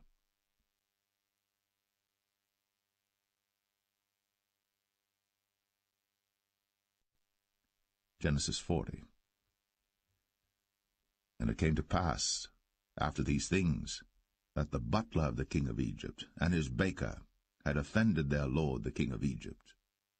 And Pharaoh was wroth against two of his officers, against the chief of the butlers and against the chief of the bakers. And he put them in ward in the house of the captain of the guard into the prison, the place where Joseph was bound. And the captain of the guard charged Joseph with them, and he served them. And they continued a season in ward. And they dreamed a dream, both of them, each man his dream in one night, each man according to the interpretation of his dream, the butler and the baker of the king of Egypt, which were bound in the prison. And Joseph came in unto them in the morning, and looked upon them, and behold, they were sad.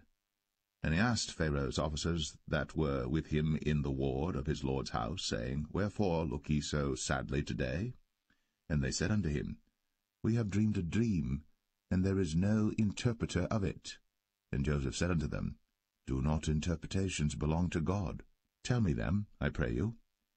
And the chief butler told his dream to Joseph, and said to him, In my dream, behold, a vine was before me.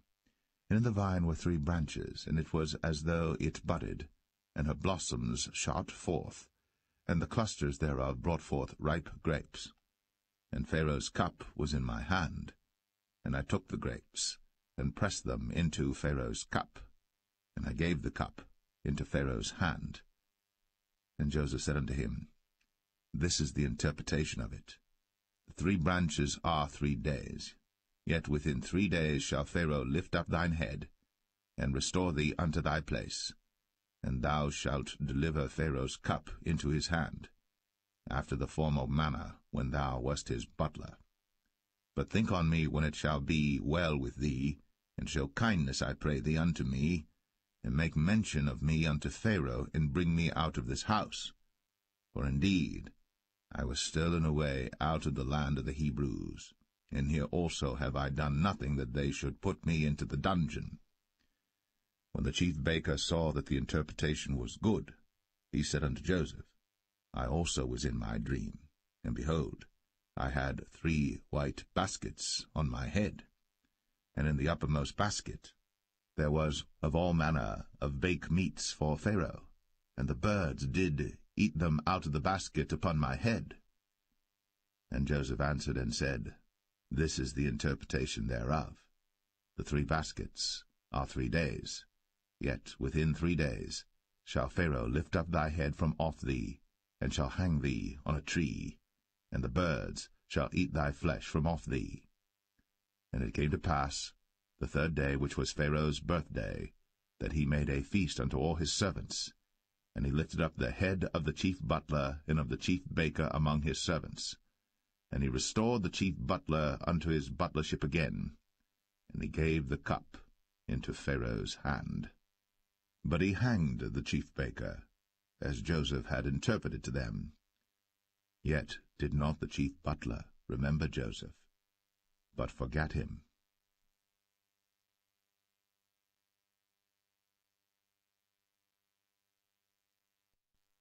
Genesis 41. And it came to pass at the end of 2 full years, that Pharaoh dreamed, and behold, he stood by the river. And behold, there came up out of the river 7 well-favored kine, and fat-fleshed, and they fed in a meadow. And behold, 7 other kine came up after them out of the river, ill-favored, and lean-fleshed, and stood by the other kine upon the brink of the river. and the ill-favored and lean-fleshed kine did eat up the 7 well-favored and fat kine. So Pharaoh awoke. And he slept and dreamed the second time, and behold, 7 ears of corn came up upon one stalk, rank and good. And behold, 7 thin ears, and blasted with the east wind, sprung up after them.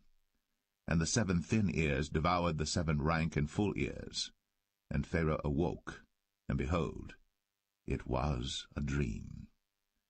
And it came to pass in the morning that his spirit was troubled, and he sent and called for all the magicians of Egypt, and all the wise men thereof. And Pharaoh told them his dream, but there was none that could interpret them unto Pharaoh. Then spake the chief butler unto Pharaoh, saying, I do remember my faults this day. Pharaoh was wroth with his servants, and put me in ward of the captain of the guard's house, both me and the chief baker. And we dreamed a dream in one night, I and he. We dreamed each man according to the interpretation of his dream. And there was there with us a young man, an Hebrew, servant to the captain of the guard. And we told him, and he interpreted to us our dreams. To each man according to his dream he did interpret.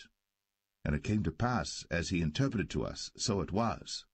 Me he restored unto mine office, and him he hanged. Then Pharaoh sent and called Joseph, and they brought him hastily out of the dungeon. And he shaved himself, and changed his raiment, and came in unto Pharaoh. And Pharaoh said unto Joseph, I have dreamed a dream, and there is none that can interpret it. And I have heard say of thee, that thou canst understand a dream to interpret it. And Joseph answered Pharaoh, saying, It is not in me. God shall give Pharaoh an answer of peace. And Pharaoh said unto Joseph, In my dream, behold, I stood upon the bank of the river, and behold, there came up out of the river 7 kine, fat-fleshed, and well-favored, and they fed in a meadow. And behold, 7 other kine came up after them, poor, and very ill-favored, and lean-fleshed, such as I never saw in all the land of Egypt for badness. And the lean and the ill-favored kine did eat up the first 7 fat kine. And when they had eaten them up, it could not be known that they had eaten them, but they were still ill-favored, as at the beginning. So I awoke. And I saw in my dream, and behold, 7 ears came up in one stalk, full and good. And behold, 7 ears withered, thin, and blasted with the east wind, sprung up after them. And the thin ears devoured the 7 good ears. And I told this unto the magicians, but there was none that could declare it to me. And Joseph said unto Pharaoh, The dream of Pharaoh is one. God hath shown Pharaoh what he is about to do. The 7 good kine are 7 years, and the 7 good ears are 7 years. The dream is one. And the 7 thin and ill-favored kine that came up after them are 7 years, and the 7 empty ears blasted with the east wind shall be 7 years of famine. This is the thing which I have spoken unto Pharaoh. What God is about to do, he showeth unto Pharaoh. Behold, there come 7 years of great plenty throughout all the land of Egypt, and there shall arise after them 7 years of famine, and all the plenty shall be forgotten in the land of Egypt, and the famine shall consume the land, and the plenty shall not be known in the land by reason of that famine following, for it shall be very grievous.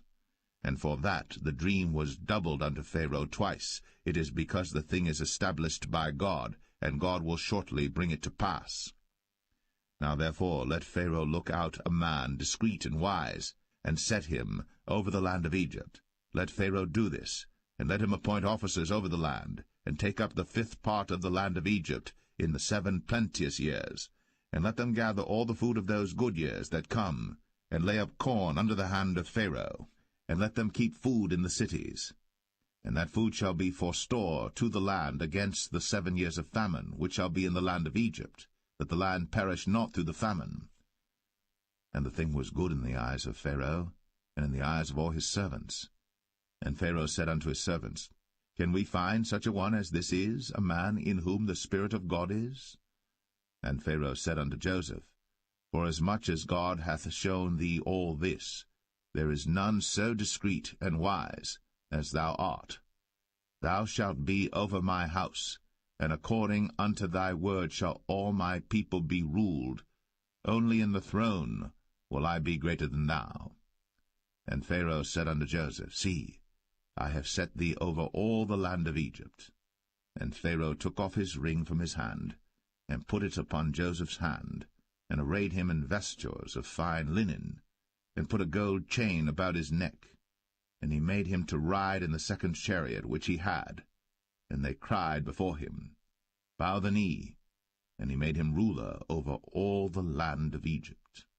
And Pharaoh said unto Joseph, I am Pharaoh, and without thee shall no man lift up his hand or foot in all the land of Egypt. And Pharaoh called Joseph's name Zaphnath-Paneah, and he gave him to wife Asenath, the daughter of Potipherah, priest of On. And Joseph went out over all the land of Egypt.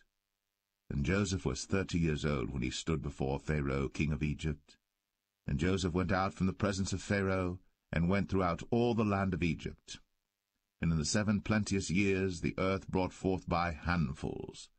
And he gathered up all the food of the 7 years which were in the land of Egypt, and laid up the food in the cities, the food of the field, which was round about every city, laid he up in the same. And Joseph gathered corn, as the sand of the sea, very much, until he left numbering, for it was without number. And unto Joseph were born 2 sons before the years of famine came, which Asenath, the daughter of Potipherah, priest of On, bare unto him. And Joseph called the name of the firstborn Manasseh, for God, said he, hath made me forget all my toil, and all my father's house. And the name of the second called he Ephraim, for God hath caused me to be fruitful in the land of my affliction. And the 7 years of plenteousness that was in the land of Egypt were ended, and the 7 years of dearth began to come, according as Joseph had said. And the dearth was in all lands, but in all the land of Egypt there was bread. And when all the land of Egypt was famished, the people cried to Pharaoh for bread. And Pharaoh said unto all the Egyptians, Go unto Joseph, what he saith to you, do. And the famine was over all the face of the earth. And Joseph opened all the storehouses, and sold unto the Egyptians, and the famine waxed sore in the land of Egypt. And all countries came into Egypt to Joseph for to buy corn, because that the famine was so sore in all lands.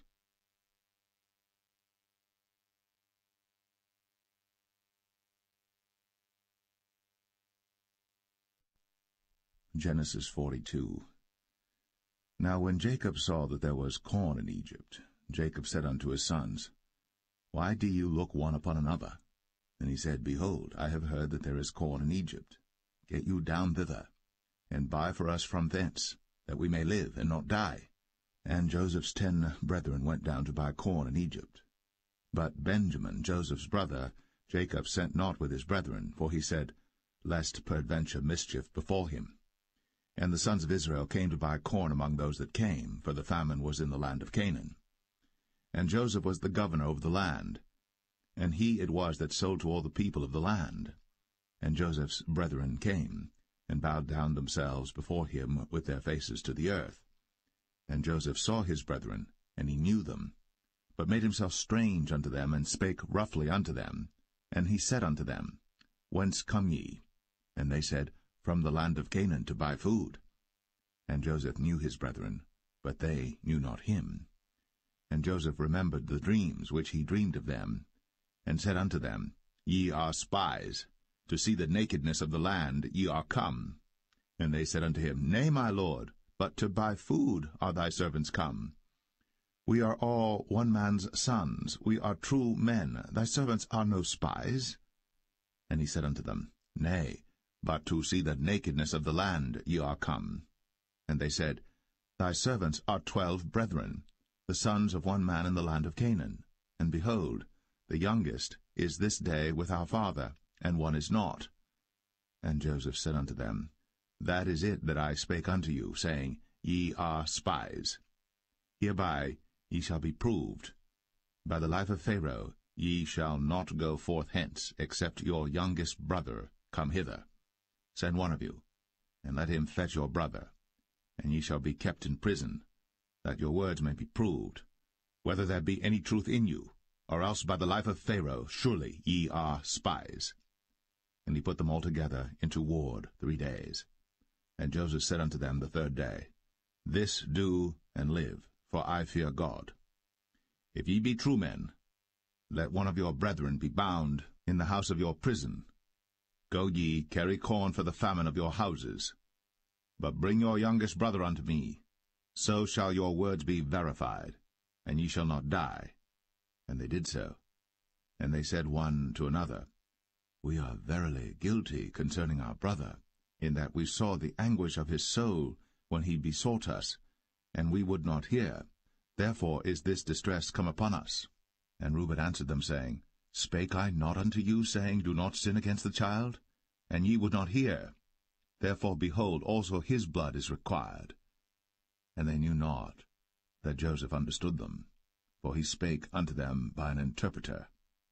And he turned himself about from them, and wept, and returned to them again, and communed with them, and took from them Simeon, and bound him before their eyes. Then Joseph commanded to fill their sacks with corn, and to restore every man's money into his sack, and to give them provision for the way. And thus did he unto them. And they laded their asses with the corn, and departed thence. And as one of them opened his sack, to give his ass provender in the inn, he espied his money, for behold, it was in his sack's mouth. And he said unto his brethren, My money is restored, and lo, it is even in my sack. And their heart failed them, and they were afraid, saying one to another, What is this that God hath done unto us? And they came unto Jacob their father unto the land of Canaan, and told him all that befell unto them, saying, The man who is the Lord of the land spake roughly to us, and took us for spies of the country. And we said unto him, We are true men, we are no spies. We be 12 brethren, sons of our father, one is not, and the youngest is this day with our father in the land of Canaan. And the man, the Lord of the country, said unto us, Hereby shall I know that ye are true men. Leave one of your brethren here with me, and take food for the famine of your households, and be gone. And bring your youngest brother unto me. Then shall I know that ye are no spies, but that ye are true men. So will I deliver you your brother, and ye shall traffic in the land. And it came to pass, as they emptied their sacks, that, behold, every man's bundle of money was in his sack. And when both they and their father saw the bundles of money, they were afraid. And Jacob their father said unto them, Me have ye bereaved of my children. Joseph is not, and Simeon is not, and ye will take Benjamin away? All these things are against me. And Reuben spake unto his father, saying, Slay my 2 sons, if I bring him not to thee. Deliver him into my hand, and I will bring him to thee again. And he said, My son shall not go down with you, for his brother is dead, and he is left alone. If mischief befall him by the way, in the which ye go, then shall ye bring down my gray hairs with sorrow to the grave.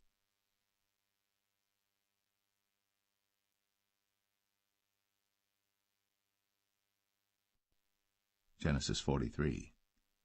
And the famine was sore in the land. And it came to pass, when they had eaten up the corn which they had brought out of Egypt, their father said unto them, Go again, buy us a little food.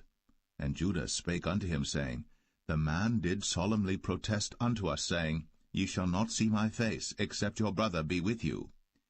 If thou wilt send our brother with us, we will go down and buy thee food. But if thou wilt not send him, we will not go down. For the man said unto us, Ye shall not see my face, except your brother be with you. And Israel said, Wherefore dealt ye so ill with me, as to tell the man whether ye had yet a brother? And they said, The man asked us straitly of our state, and of our kindred, saying, Is your father yet alive? Have ye another brother? And we told him according to the tenor of these words. Could we certainly know that he would say, Bring your brother down? And Judah said unto Israel his father, Send the lad with me, and we will arise and go, that we may live and not die, both we and thou, and also our little ones. I will be surety for him. Of my hand shalt thou require him. If I bring him not unto thee, and set him before thee, then let me bear the blame for ever. For except we had lingered, surely now we had returned this second time. And their father Israel said unto them, If it must be so now, do this. Take of the best fruits in the land in your vessels, and carry down the man a present, a little balm, and a little honey, spices, and myrrh, nuts, and almonds. And take double money in your hand, and the money that was brought again in the mouth of your sacks, carry it again in your hand. Peradventure it was an oversight. Take also your brother, and arise, go again unto the man. And God Almighty give you mercy before the man, that he may send away your other brother and Benjamin. If I be bereaved of my children, I am bereaved. And the men took that present, and they took double money in their hand, and Benjamin, and rose up, and went down to Egypt, and stood before Joseph. And when Joseph saw Benjamin with them, he said to the ruler of his house, Bring these men home, and slay, and make ready, for these men shall dine with me at noon. And the man did as Joseph bade, and the man brought the men into Joseph's house. And the men were afraid, because they were brought into Joseph's house. And they said, Because of the money that was returned in our sacks at the first time are we brought in, that he may seek occasion against us, and fall upon us, and take us for bondmen and our asses. And they came near to the steward of Joseph's house, and they communed with him at the door of the house, and said, O sir, we came indeed down at the first time to buy food, and it came to pass, when we came to the inn, that we opened our sacks, and behold, every man's money was in the mouth of his sack, our money in full weight, and we have brought it again in our hand. And other money have we brought down in our hands to buy food. We cannot tell who put our money in our sacks. And he said, Peace be to you, fear not. Your God, and the God of your father, hath given you treasure in your sacks. I had your money. And he brought Simeon out unto them. And the man brought the men into Joseph's house, and gave them water, and they washed their feet, and he gave their asses provender. And they made ready the present against Joseph came at noon, for they heard that they should eat bread there. And when Joseph came home, they brought him the present which was in their hand into the house, and bowed themselves to him to the earth. And he asked them of their welfare, and said, Is your father well? The old man of whom ye spake, is he yet alive? And they answered, Thy servant our father is in good health, he is yet alive. And they bowed down their heads, and made obeisance. And he lifted up his eyes, and saw his brother Benjamin, his mother's son, and said, Is this your younger brother, of whom ye spake unto me? And he said, God be gracious unto thee, my son. And Joseph made haste, for his bowels did yearn upon his brother, and he sought where to weep. And he entered into his chamber, and wept there. And he washed his face, and went out, and refrained himself, and said, Set on bread. And they set on for him by himself, and for them by themselves, and for the Egyptians which did eat with him by themselves, because the Egyptians might not eat bread with the Hebrews, for that is an abomination unto the Egyptians. And they sat before him, the firstborn according to his birthright, and the youngest according to his youth. And the men marveled one at another. And he took and sent messes unto them from before him. But Benjamin's mess was 5 times so much as any of theirs. And they drank, and were merry with him.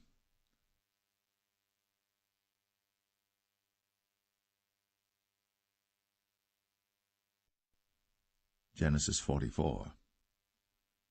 And he commanded the steward of his house, saying, Fill the men's sacks with food, as much as they can carry, and put every man's money in his sack's mouth.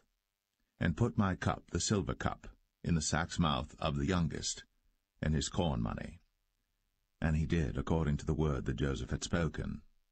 As soon as the morning was light, the men were sent away, they and their asses. And when they were gone out of the city, and not yet far off, Joseph said unto his steward, Up, follow after the men, and when thou dost overtake them, say unto them, Wherefore have ye rewarded evil for good? Is not this it in which my Lord drinketh, and whereby indeed he divineth? Ye have done evil in so doing. And he overtook them, and he spake unto them these same words. And they said unto him, Wherefore saith my Lord these words? God forbid that thy servants should do according to this thing. Behold, the money which we found in our sacks' mouths we brought again unto thee out of the land of Canaan. How then should we steal out of thy Lord's house silver or gold? With whomsoever of thy servants it be found, both let him die, and we also will be my Lord's bondmen. And he said, Now also let it be according unto your words. He with whom it is found shall be my servant, and ye shall be blameless. Then they speedily took down every man his sack to the ground, and opened every man his sack. And he searched, and began at the eldest, and left at the youngest, and the cup was found in Benjamin's sack. Then they rent their clothes, and laded every man his ass, and returned to the city. And Judah and his brethren came to Joseph's house, for he was yet there, and they fell before him on the ground. And Joseph said unto them, What deed is this that ye have done? Wot ye not that such a man as I can certainly divine? And Judah said, What shall we say unto my Lord? What shall we speak? Or how shall we clear ourselves? God hath found out the iniquity of thy servants. Behold, we are my Lord's servants, both we, and he also with whom the cup is found. And he said, God forbid that I should do so. But the man in whose hand the cup is found, he shall be my servant. And as for you, get you up in peace unto your father. Then Judah came near unto him, and said, O my lord, let thy servant, I pray thee, speak a word in my lord's ears, and let not thine anger burn against thy servant, for thou art even as Pharaoh. My lord asked his servants, saying, Have ye a father or a brother? And we said unto my lord, We have a father, an old man, and a child of his old age, a little one. And his brother is dead, and he alone is left of his mother, and his father loveth him. And thou saidst unto thy servants, Bring him down unto me, that I may set mine eyes upon him. And we said unto my lord, The lad cannot leave his father, for if he should leave his father would die. And thou saidst unto thy servants, Except your youngest brother come down with you, ye shall see my face no more. And it came to pass, when we came up unto thy servant my father, we told him the words of my lord. And our father said, Go again, and buy us a little food. And we said, We cannot go down. If our youngest brother be with us, then we will go down. For we may not see the man's face, except our youngest brother be with us. And thy servant my father said unto us, Ye know that my wife bare me 2 sons, and the one went out from me, and I said, Surely he is torn in pieces, and I saw him not since. And if ye take this also from me, and mischief before him, ye shall bring down my gray hairs with sorrow to the grave. Now therefore, when I come to thy servant my father, and the lad be not with us, seeing that his life is bound up in the lad's life, it shall come to pass, when he seeth that the lad is not with us, that he will die. And thy servants shall bring down the gray hairs of thy servant our father with sorrow to the grave. For thy servant became surety for the lad unto my father, saying, If I bring him not unto thee, then I shall bear the blame to my father for ever. Now therefore, I pray thee, let thy servant abide instead of the lad, a bondman to my lord, and let the lad go up with his brethren. For how shall I go up to my father, and the lad be not with me, lest peradventure I see the evil that shall come on my father?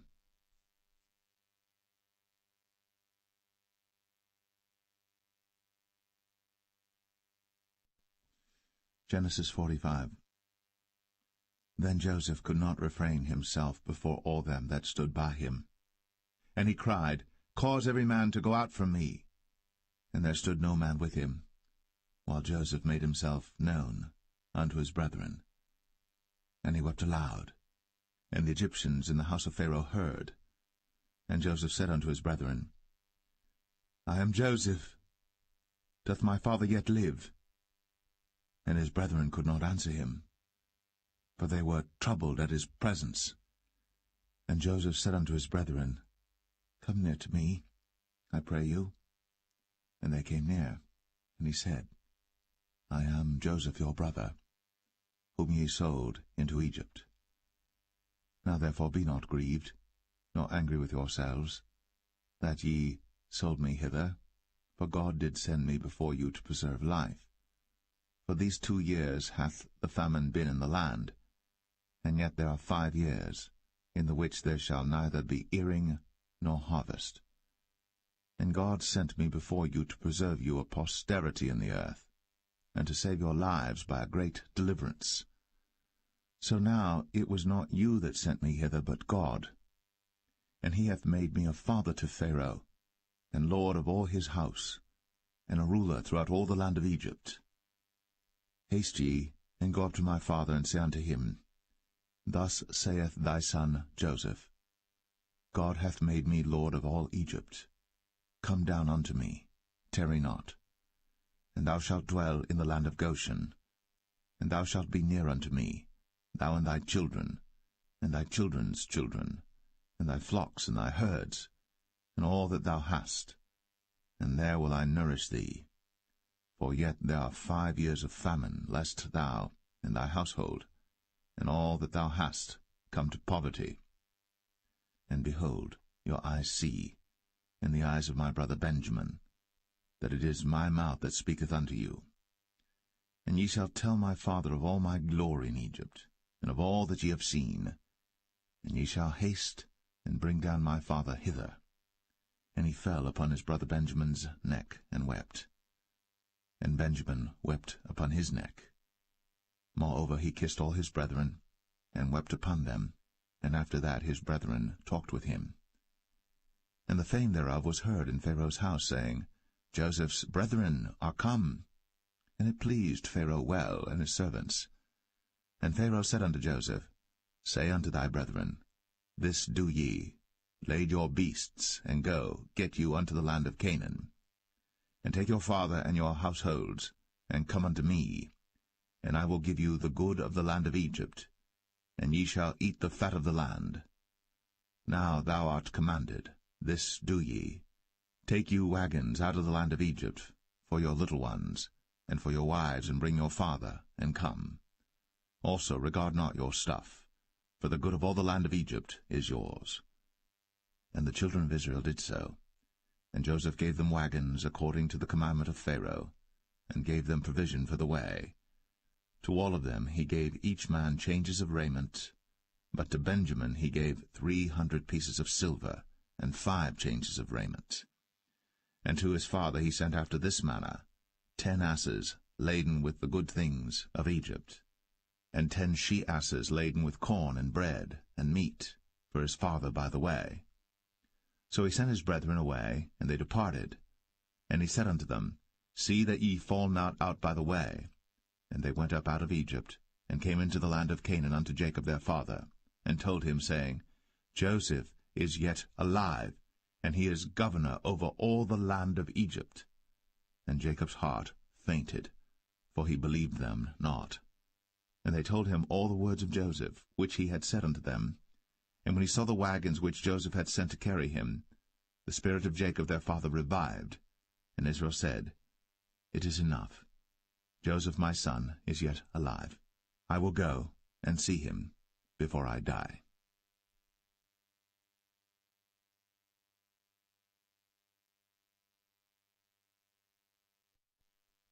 Genesis 46.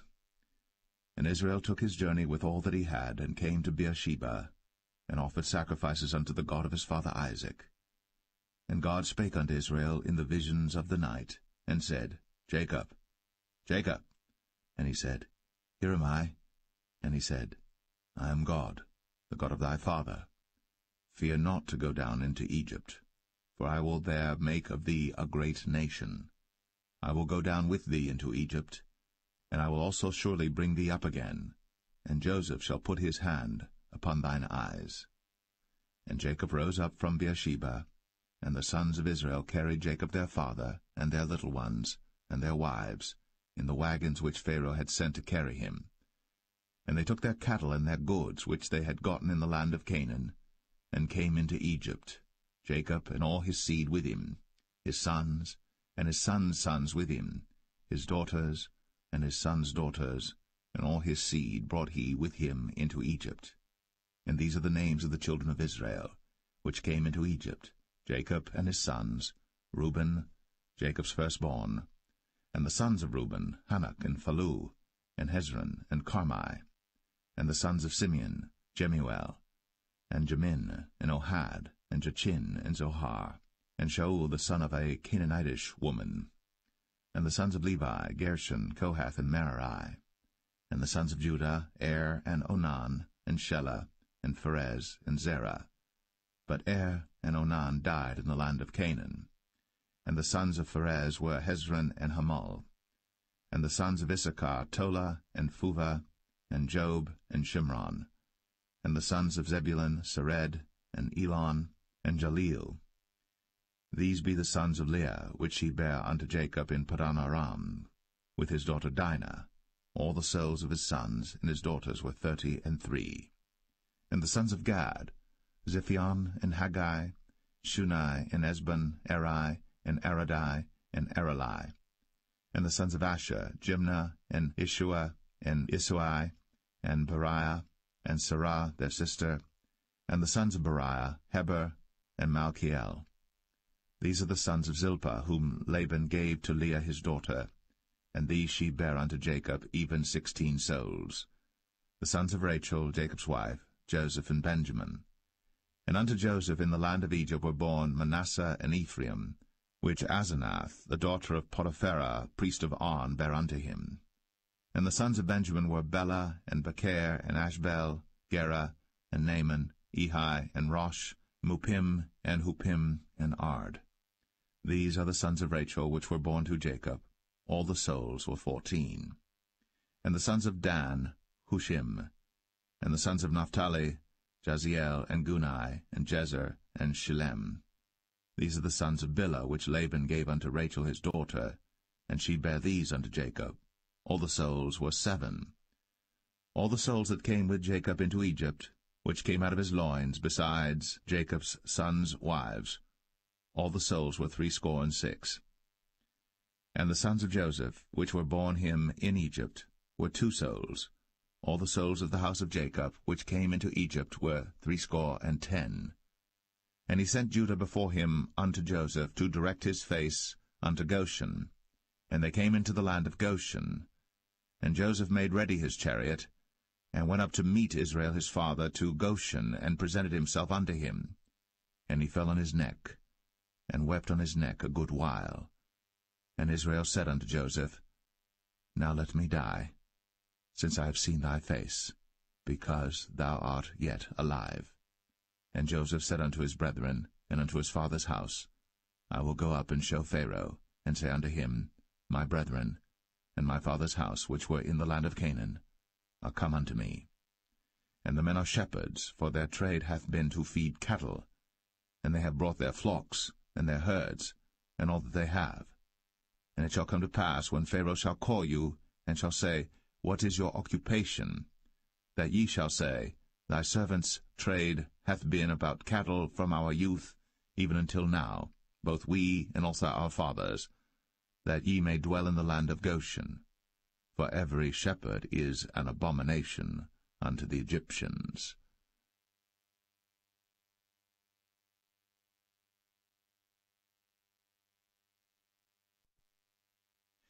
Genesis 47. Then Joseph came and told Pharaoh, and said, My father and my brethren, and their flocks, and their herds, and all that they have, are come out of the land of Canaan, and behold, they are in the land of Goshen. And he took some of his brethren, even 5 men, and presented them unto Pharaoh. And Pharaoh said unto his brethren, What is your occupation? And they said unto Pharaoh, Thy servants are shepherds, both we and also our fathers. They said moreover unto Pharaoh, For to sojourn in the land are we come, for thy servants have no pasture for their flocks, for the famine is sore in the land of Canaan. Now therefore, we pray thee, let thy servants dwell in the land of Goshen. And Pharaoh spake unto Joseph, saying, Thy father and thy brethren are come unto thee. The land of Egypt is before thee. In the best of the land make thy father and brethren to dwell. In the land of Goshen let them dwell. And if thou knowest any men of activity among them, then make them rulers over my cattle. And Joseph brought in Jacob his father, and set him before Pharaoh. And Jacob blessed Pharaoh. And Pharaoh said unto Jacob, How old art thou? And Jacob said unto Pharaoh, The days of the years of my pilgrimage are 130 years. Few and evil have the days of the years of my life been, and have not attained unto the days of the years of the life of my fathers in the days of their pilgrimage. And Jacob blessed Pharaoh, and went out from before Pharaoh. And Joseph placed his father and his brethren, and gave them a possession in the land of Egypt, in the best of the land, in the land of Ramses, as Pharaoh had commanded. And Joseph nourished his father and his brethren, and all his father's household, with bread according to their families. And there was no bread in all the land, for the famine was very sore, so that the land of Egypt and all the land of Canaan fainted by reason of the famine. And Joseph gathered up all the money that was found in the land of Egypt and in the land of Canaan, for the corn which they bought. And Joseph brought the money into Pharaoh's house. And when money failed in the land of Egypt and in the land of Canaan, all the Egyptians came unto Joseph, and said, Give us bread, for why should we die in thy presence? For the money faileth. And Joseph said, Give your cattle, and I will give you for your cattle, if money fail.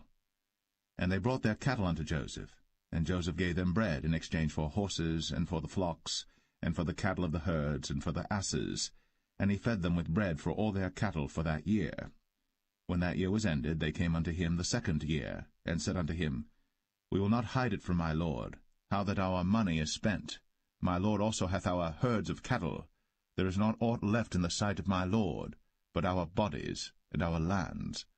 Wherefore shall we die before thine eyes, both we and our land? Buy us now land for bread, and we and our land will be servants unto Pharaoh, and give us seed, that we may live and not die, that the land be not desolate.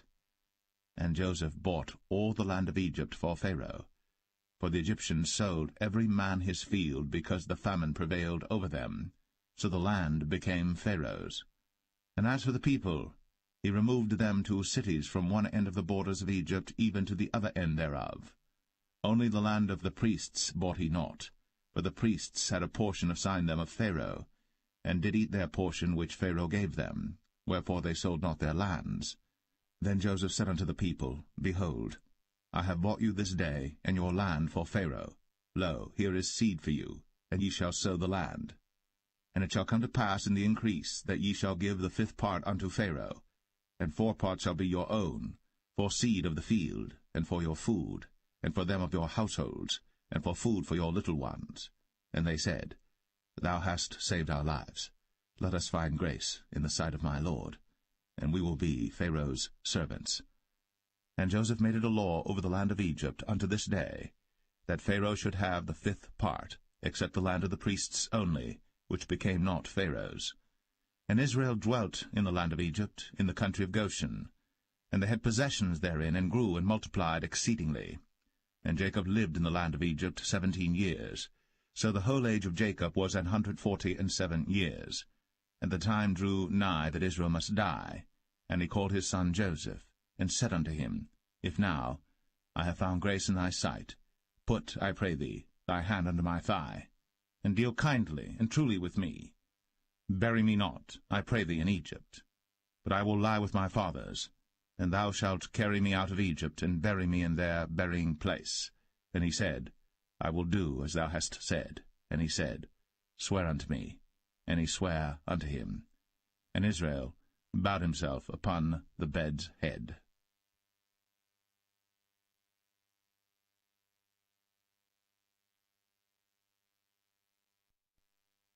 Genesis 48. And it came to pass after these things, that one told Joseph, Behold, thy father is sick.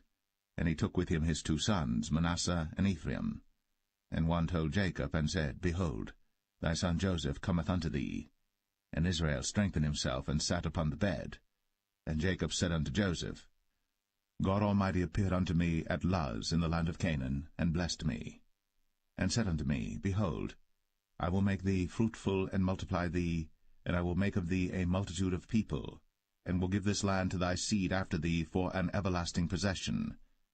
And now thy 2 sons, Ephraim and Manasseh, which were born unto thee in the land of Egypt, before I came unto thee into Egypt, are mine. As Reuben and Simeon they shall be mine. And thy issue which thou begettest after them shall be thine, and shall be called after the name of their brethren in their inheritance. And as for me, when I came from Padan, Rachel died by me in the land of Canaan in the way, when yet there was but a little way to come unto Ephrath. And I buried her there in the way of Ephrath, the same as Bethlehem. And Israel beheld Joseph's sons, and said, Who are these? And Joseph said unto his father, They are my sons, whom God hath given me in this place. And he said, Bring them, I pray thee, unto me, and I will bless them. Now the eyes of Israel were dim for age, so that he could not see. And he brought them near unto him, and he kissed them, and embraced them. And Israel said unto Joseph, I had not thought to see thy face, and lo, God hath shown me also thy seed. And Joseph brought them out from between his knees, and he bowed himself with his face to the earth. And Joseph took them both, Ephraim in his right hand toward Israel's left hand, and Manasseh in his left hand toward Israel's right hand, and brought them near unto him. And Israel stretched out his right hand, and laid it upon Ephraim's head, who was the younger, and his left hand upon Manasseh's head, guiding his hands wittingly, for Manasseh was the firstborn.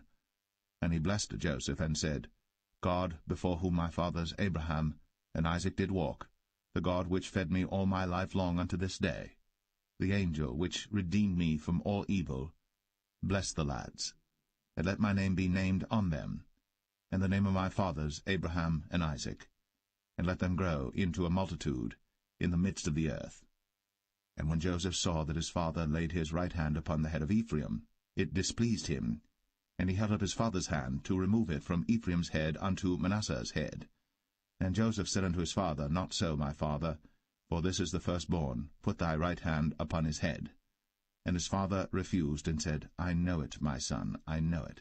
He also shall become a people, and he also shall be great.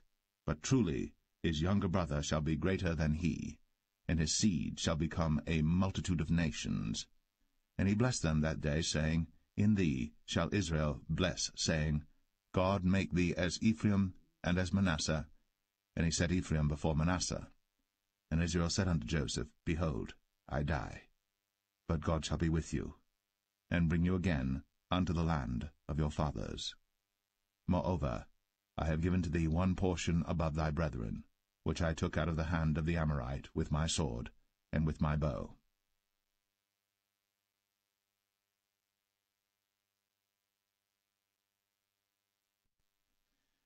Genesis 49. And Jacob called unto his sons, and said, Gather yourselves together, that I may tell you that which shall befall you in the last days.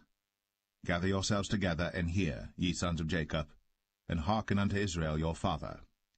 Reuben, thou art my firstborn, my might, and the beginning of my strength, the excellency of dignity, and the excellency of power. Unstable as water, thou shalt not excel, because thou wentest up to thy father's bed. Then devilest thou it. He went up to my couch. Simeon and Levi are brethren. Instruments of cruelty are in their habitations. O my soul, come not thou into their secret, unto their assembly. Mine honour, be not thou united. For in their anger they slew a man, and in their self-will they digged down a wall. Cursed be their anger, for it was fierce, and their wrath, for it was cruel. I will divide them in Jacob, and scatter them in Israel. Judah, thou art he whom thy brethren shall praise. Thy hand shall be in the neck of thine enemies.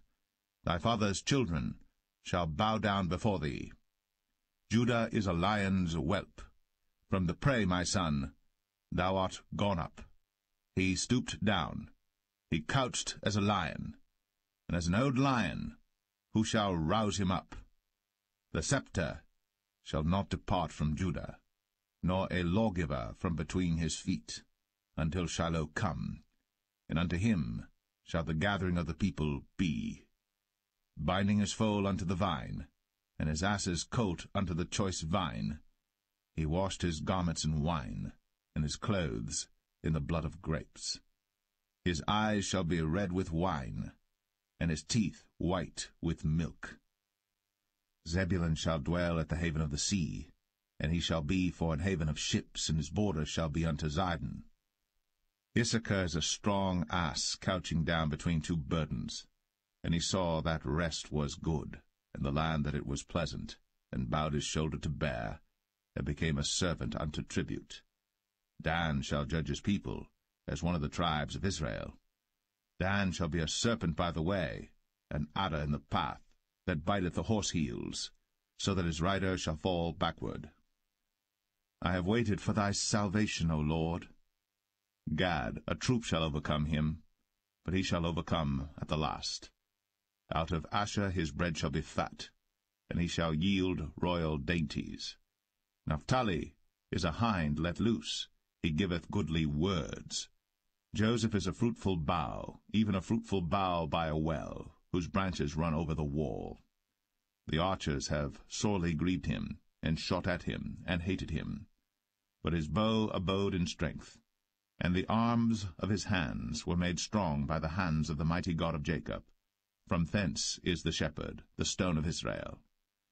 Even by the God of thy father, who shall help thee, and by the Almighty, who shall bless thee with blessings of heaven above, blessings of the deep that lieth under, blessings of the breasts, and of the womb. The blessings of thy father have prevailed above the blessings of my progenitors, unto the utmost bound of the everlasting hills. They shall be on the head of Joseph, and on the crown of the head of him that was separate from his brethren. Benjamin shall raven as a wolf. In the morning he shall devour the prey, and at night he shall divide the spoil. All these are the 12 tribes of Israel. And this is it that their father spake unto them, and blessed them, every one, according to his blessing, he blessed them. And he charged them, and said unto them, I am to be gathered unto my people. Bury me with my fathers in the cave that is in the field of Ephron the Hittite, in the cave that is in the field of Machpelah, which is before Mamre, in the land of Canaan, which Abraham bought with the field of Ephron the Hittite, for a possession of a burying place. There they buried Abraham and Sarah his wife. There they buried Isaac and Rebekah his wife, and there I buried Leah. The purchase of the field and of the cave that is therein was from the children of Heth. And when Jacob had made an end of commanding his sons, he gathered up his feet into the bed, and yielded up the ghost, and was gathered unto his people.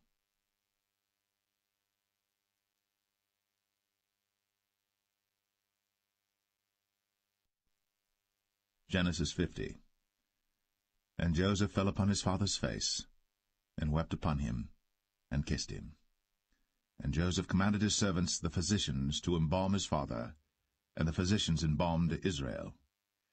And 40 days were fulfilled for him, for so are fulfilled the days of those which are embalmed. And the Egyptians mourned for him 60 days. And when the days of his mourning were past, Joseph spake unto the house of Pharaoh, saying, If now I have found grace in your eyes, speak, I pray you, in the ears of Pharaoh, saying, My father made me swear, saying, Lo, I die, in my grave which I have digged for me in the land of Canaan. There shalt thou bury me. Now therefore let me go up, I pray thee, and bury my father, and I will come again. And Pharaoh said, Go up, and bury thy father, according as he made thee swear. And Joseph went up to bury his father, and with him went up all the servants of Pharaoh, the elders of his house, and all the elders of the land of Egypt, and all the house of Joseph, and his brethren, and his father's house, only their little ones, and their flocks, and their herds. they left in the land of Goshen. And there went up with him both chariots and horsemen, and it was a very great company. And they came to the threshing floor of Atad, which is beyond Jordan, and there they mourned with a great and very sore lamentation. And he made a mourning for his father 7 days. And when the inhabitants of the land, the Canaanites, saw the mourning in the floor of Atad, they said, This is a grievous mourning to the Egyptians. Wherefore the name of it was called Abel Mizraim, which is beyond Jordan. And his sons did unto him according as he commanded them. For his sons carried him into the land of Canaan, and buried him in the cave of the field of Machpelah, which Abraham bought with the field for possession of a burying place of Ephron the Hittite before Mamre. And Joseph returned into Egypt, he and his brethren, and all that went up with him to bury his father, after he had buried his father. And when Joseph's brethren saw that their father was dead, they said, Joseph will peradventure hate us, and will certainly requite us all the evil which we did unto him. And they sent a messenger unto Joseph, saying, Thy father did command before he died, saying, So shall ye say unto Joseph, Forgive, I pray thee now, the trespass of thy brethren, and their sin. For they did unto thee evil, and now, we pray thee, forgive the trespass of the servants of the God of thy father. And Joseph wept, when they spake unto him. And his brethren also went and fell down before his face, and they said, Behold, we be thy servants. And Joseph said unto them, Fear not, for am I in the place of God? But as for you, ye thought evil against me, but God meant it unto good, to bring to pass, as it is this day, to save much people alive. Now therefore fear ye not, I will nourish you, and your little ones. And he comforted them, and spake kindly unto them. And Joseph dwelt in Egypt, he and his father's house. And Joseph lived 110 years. And Joseph saw Ephraim's children of the 3rd generation. The children also of Machir, the son of Manasseh, were brought up upon Joseph's knees. And Joseph said unto his brethren, I die, and God will surely visit you, and bring you out of this land unto the land which he sware to Abraham, to Isaac, and to Jacob. And Joseph took an oath of the children of Israel, saying, God will surely visit you, and ye shall carry up my bones from hence. So Joseph died, being 110 years old, and they embalmed him, and he was put in a coffin in Egypt.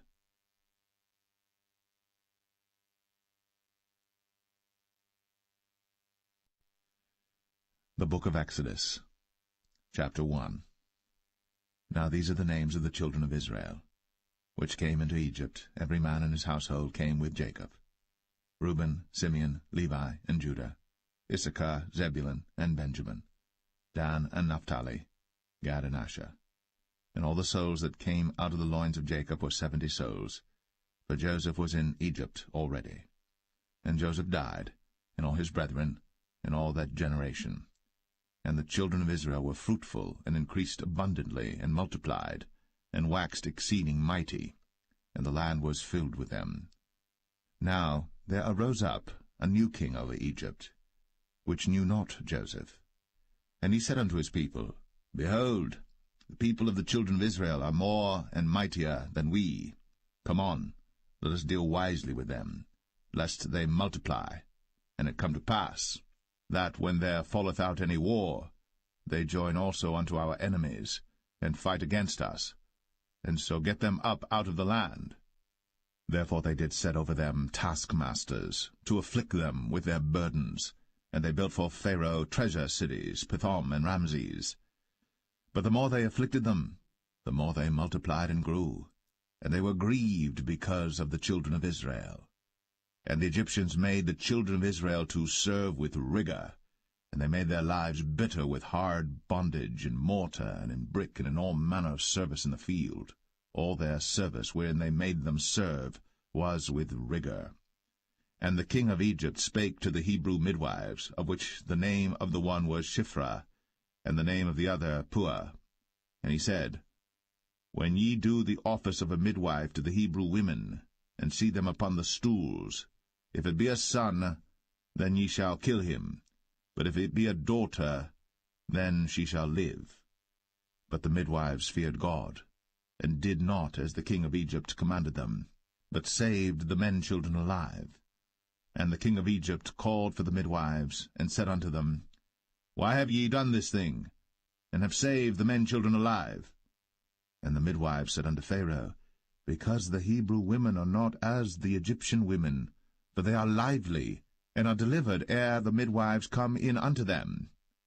Therefore God dealt well with the midwives, and the people multiplied, and waxed very mighty.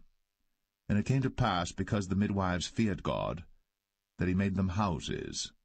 And Pharaoh charged all his people, saying, Every son that is born ye shall cast into the river, and every daughter ye shall save alive.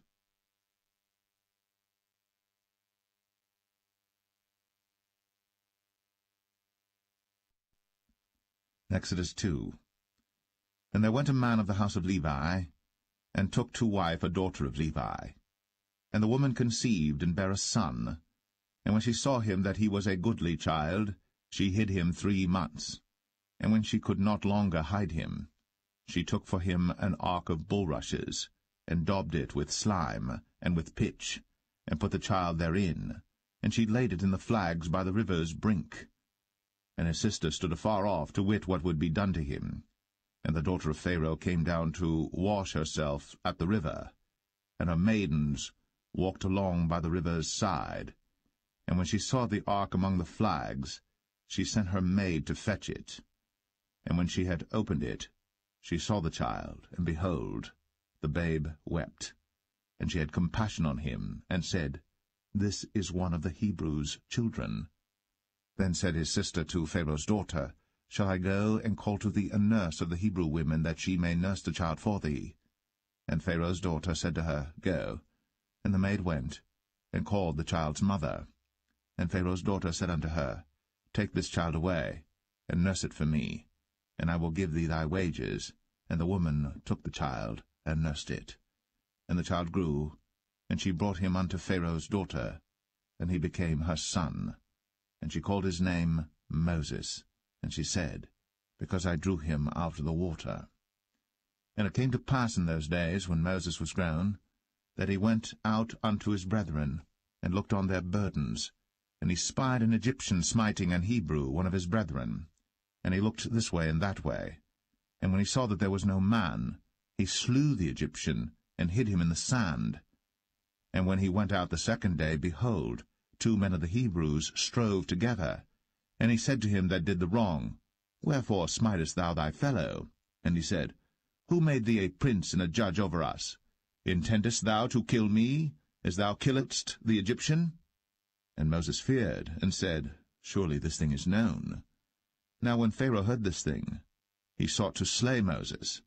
But Moses fled from the face of Pharaoh, and dwelt in the land of Midian, and he sat down by a well. Now the priest of Midian had 7 daughters, and they came and drew water, and filled the troughs to water their father's flock. And the shepherds came and drove them away. But Moses stood up and helped them, and watered their flock. And when they came to Reuel their father, he said, How is it that ye are come so soon today? And they said, An Egyptian delivered us out of the hand of the shepherds, and also drew water enough for us, and watered the flock. And he said unto his daughters, And where is he? Why is it that ye have left the man? Call him, that he may eat bread. And Moses was content to dwell with the man. And he gave Moses Zipporah his daughter, and she bare him a son. And he called his name Gershom, for he said, I have been a stranger in a strange land. And it came to pass, in process of time, that the king of Egypt died, and the children of Israel sighed by reason of the bondage, and they cried, and their cry came up unto God by reason of the bondage. And God heard their groaning, and God remembered his covenant with Abraham, with Isaac, and with Jacob. And God looked upon the children of Israel, and God had respect unto them.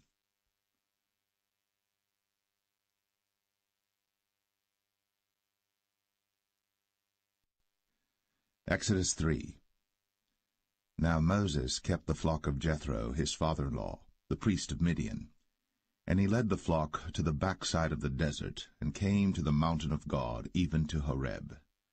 And the angel of the Lord appeared unto him in a flame of fire out of the midst of a bush. And he looked, and behold, the bush burned with fire, and the bush was not consumed. And Moses said, I will now turn aside and see this great sight, why the bush is not burnt. And when the Lord saw that he turned aside to see, God called unto him out of the midst of the bush, and said, Moses, Moses. And he said, Here am I. And he said, Draw not nigh hither. Put off thy shoes from off thy feet, for the place whereon thou standest is holy ground. Moreover, he said, I am the God of thy father, the God of Abraham, the God of Isaac, and the God of Jacob. And Moses hid his face, for he was afraid to look upon God. And the Lord said, I have surely seen the affliction of my people which are in Egypt, and have heard their cry by reason of their taskmasters. For I know their sorrows, and I am come down to deliver them out of the hand of the Egyptians, and to bring them up out of that land unto a good land, and a large, unto a land flowing with milk and honey, unto the place of the Canaanites, and the Hittites, and the Amorites, and the Perizzites, and the Hivites, and the Jebusites. Now therefore, behold, the cry of the children of Israel is come unto me, and I have also seen the oppression wherewith the Egyptians oppress them. Come now therefore, and I will send thee unto Pharaoh, that thou mayest bring forth my people, the children of Israel, out of Egypt. And Moses said unto God, Who am I, that I should go unto Pharaoh, and that I should bring forth the children of Israel out of Egypt? And he said, Certainly I will be with thee, and this shall be a token unto thee, that I have sent thee. When thou hast brought forth the people out of Egypt, ye shall serve God upon this mountain. And Moses said unto God, Behold, when I come unto the children of Israel, and shall say unto them, The God of your fathers has sent me unto you, and they shall say to me, What is his name?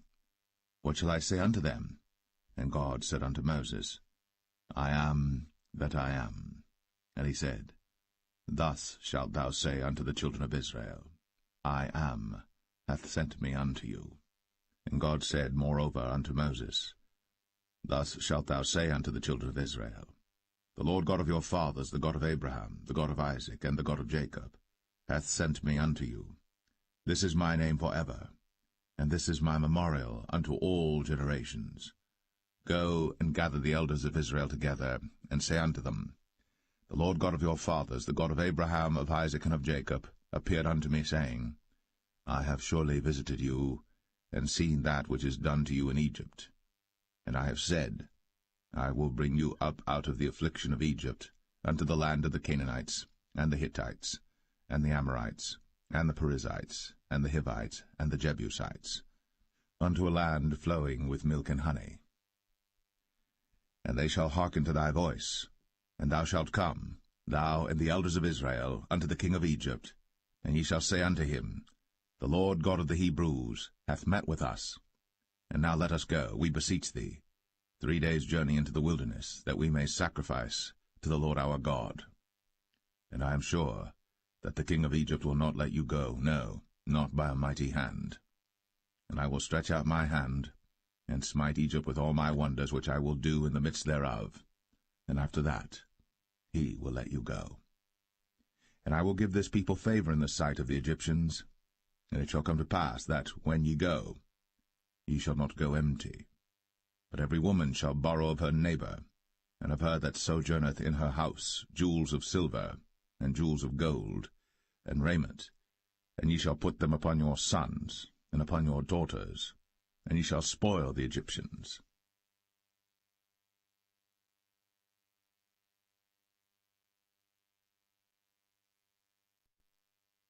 Exodus 4. And Moses answered and said, But behold, they will not believe me, nor hearken unto my voice, for they will say, The Lord hath not appeared unto thee. And the Lord said unto him, What is that in thine hand? And he said, A rod. And he said, Cast it on the ground. and he cast it on the ground, and it became a serpent. And Moses fled from before it. And the Lord said unto Moses, Put forth thine hand, and take it by the tail. And he put forth his hand, and caught it.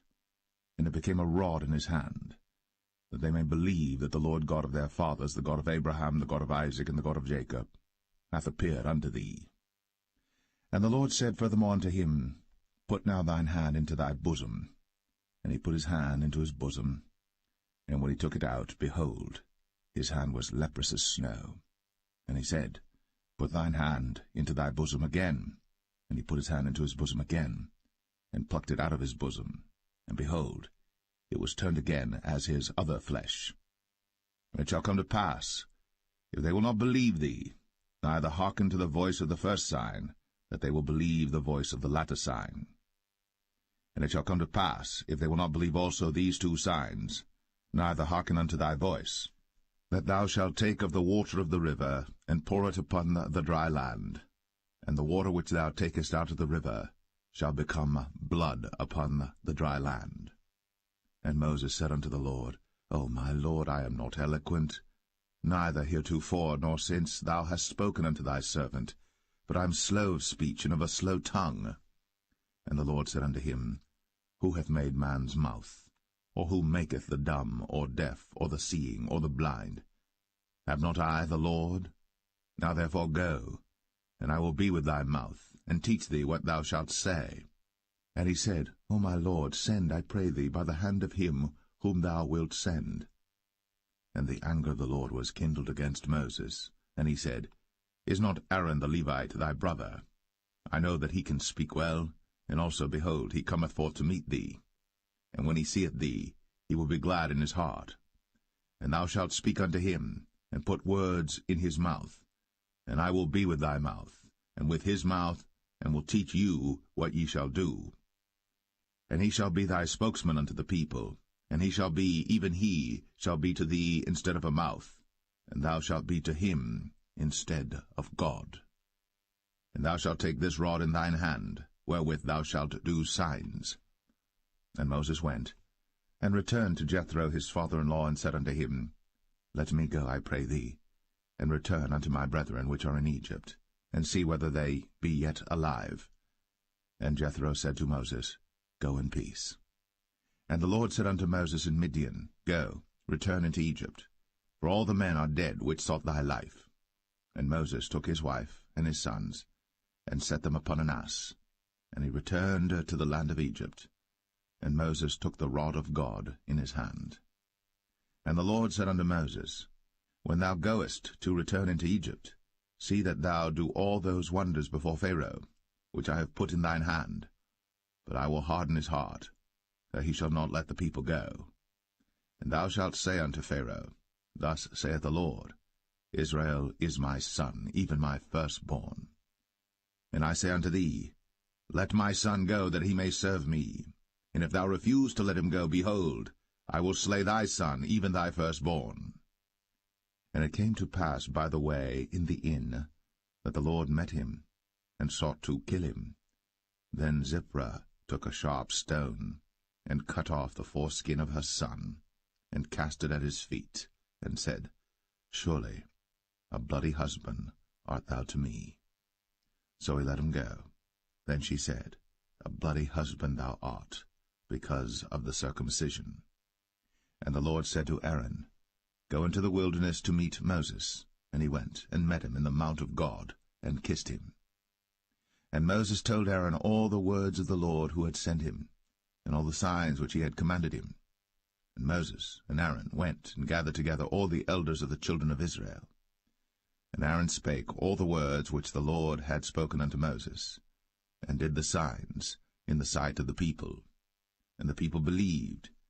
And when they heard that the Lord had visited the children of Israel, and that he had looked upon their affliction, then they bowed their heads and worshipped.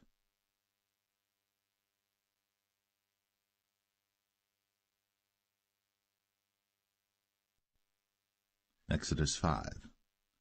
And afterward Moses and Aaron went in, and told Pharaoh, Thus saith the Lord God of Israel, Let my people go, that they may hold a feast unto me in the wilderness. And Pharaoh said, Who is the Lord that I should obey his voice to let Israel go? I know not the Lord, neither will I let Israel go. And they said, The God of the Hebrews hath met with us. Let us go, we pray thee, 3 days' journey into the desert, and sacrifice unto the Lord our God, lest he fall upon us with pestilence, or with the sword. And the king of Egypt said unto them, Wherefore do ye, Moses and Aaron? Let the people from their works get you unto your burdens. And Pharaoh said, Behold, the people of the land now are many, and ye make them rest from their burdens. And Pharaoh commanded the same day the taskmasters of the people and their officers, saying, Ye shall no more give the people straw to make brick, as heretofore. Let them go and gather straw for themselves. And the tale of the bricks which they did make heretofore ye shall lay upon them. Ye shall not diminish aught thereof. For they be idle, therefore they cry, saying, Let us go and sacrifice to our God. Let their more work be laid upon the men, that they may labor therein, and let them not regard vain words. And the taskmasters of the people went out, and their officers, and they spake to the people, saying, Thus saith Pharaoh, I will not give you straw. Go ye, get you straw where you can find it, yet not aught of your work shall be diminished. So the people were scattered abroad throughout all the land of Egypt to gather stubble instead of straw. And the taskmasters hasted them, saying, Fulfill your works, your daily tasks, as when there was straw. And the officers of the children of Israel, which Pharaoh's taskmasters had set over them, were beaten, and demanded, Wherefore have ye not fulfilled your task in making brick both yesterday and today, as heretofore? Then the officers of the children of Israel came and cried unto Pharaoh, saying, Wherefore dealest thou thus with thy servants? There is no straw given unto thy servants. And they say to us, Make brick. And behold, thy servants are beaten, but the fault is in thine own people. But he said, Ye are idle, ye are idle. Therefore ye say, Let us go and do sacrifice to the Lord. Go therefore now and work, for there shall no straw be given you. Yet shall ye deliver the tale of bricks.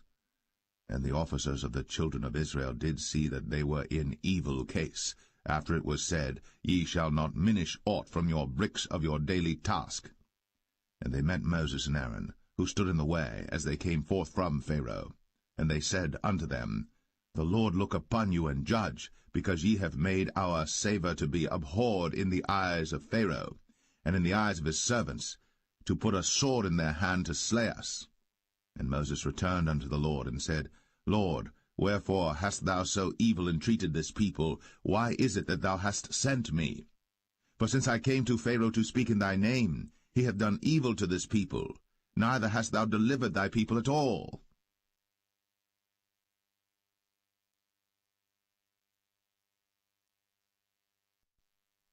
Exodus 6.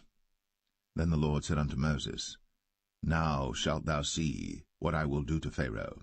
For with a strong hand shall he let them go, and with a strong hand shall he drive them out of his land. And God spake unto Moses, and said unto him, I am the Lord. And I appeared unto Abraham, unto Isaac, and unto Jacob, by the name of God Almighty, but by my name Jehovah was I not known to them. And I have also established my covenant with them, to give them the land of Canaan, the land of their pilgrimage, wherein they were strangers. And I have also heard the groaning of the children of Israel, whom the Egyptians keep in bondage, and I have remembered my covenant. Wherefore say unto the children of Israel, I am the Lord, and I will bring you out from under the burdens of the Egyptians, and I will rid you out of their bondage, and I will redeem you with a stretched out arm and with great judgments. And I will take you to me for a people, and I will be to you a God, and ye shall know that I am the Lord your God, which bringeth you out from under the burdens of the Egyptians. And I will bring you in unto the land, concerning the which I did swear to give it to Abraham, to Isaac, and to Jacob, and I will give it you for an heritage. I am the Lord. And Moses spake so unto the children of Israel, but they hearkened not unto Moses for anguish of spirit, and for cruel bondage. And the Lord spake unto Moses, saying, Go in, speak unto Pharaoh king of Egypt, that he let the children of Israel go out of his land. And Moses spake before the Lord, saying, Behold, the children of Israel have not hearkened unto me. How then shall Pharaoh hear me, who am of uncircumcised lips? And the Lord spake unto Moses and unto Aaron, and gave them a charge unto the children of Israel, and unto Pharaoh king of Egypt, to bring the children of Israel out of the land of Egypt. These be the heads of their fathers' houses, the sons of Reuben, the firstborn of Israel, Hanok and Palu, Hezron and Carmi. These be the families of Reuben. And the sons of Simeon, Jemuel and Jamin, and Ohad and Jachin, and Zohar and Shaul the son of a Canaanitish woman. These are the families of Simeon. And these are the names of the sons of Levi according to their generations, Gershon and Kohath and Merari. And the years of the life of Levi were 137 years. The sons of Gershon, Libni and Shimei, according to their families. And the sons of Kohath, Amram and Izhar, and Hebron and Uzziel. And the years of the life of Kohath were 133 years. And the sons of Merari, Mahali and Mushai. These are the families of Levi according to their generations. And Amram took him Jochebed, his father's sister, to wife, and she bare him, Aaron and Moses. And the years of the life of Amram were 137 years. And the sons of Izhar, Korah and Nepheg and Zichri. And the sons of Uzziel, Mishael and Elzaphan and Zithri. And Aaron took him Elisheba, daughter of Aminadab, sister of Nahshon, to wife, and she bare him Nadab and Abihu, Eleazar and Ithamar. And the sons of Korah, Asir and Elkanah and Abiasaph. These are the families of the Korhites. And Eleazar, Aaron's son, took him one of the daughters of Putiel to wife, and she bare him Phinehas. These are the heads of the fathers of the Levites according to their families. These are that Aaron and Moses, to whom the Lord said, Bring out the children of Israel from the land of Egypt, according to their armies. These are they which spake to Pharaoh king of Egypt, to bring out the children of Israel from Egypt. These are that Moses and Aaron. And it came to pass on the day when the Lord spake unto Moses in the land of Egypt, that the Lord spake unto Moses, saying, I am the Lord. Speak thou unto Pharaoh king of Egypt all that I say unto thee. And Moses said before the Lord, Behold, I am of uncircumcised lips, and how shall Pharaoh hearken unto me?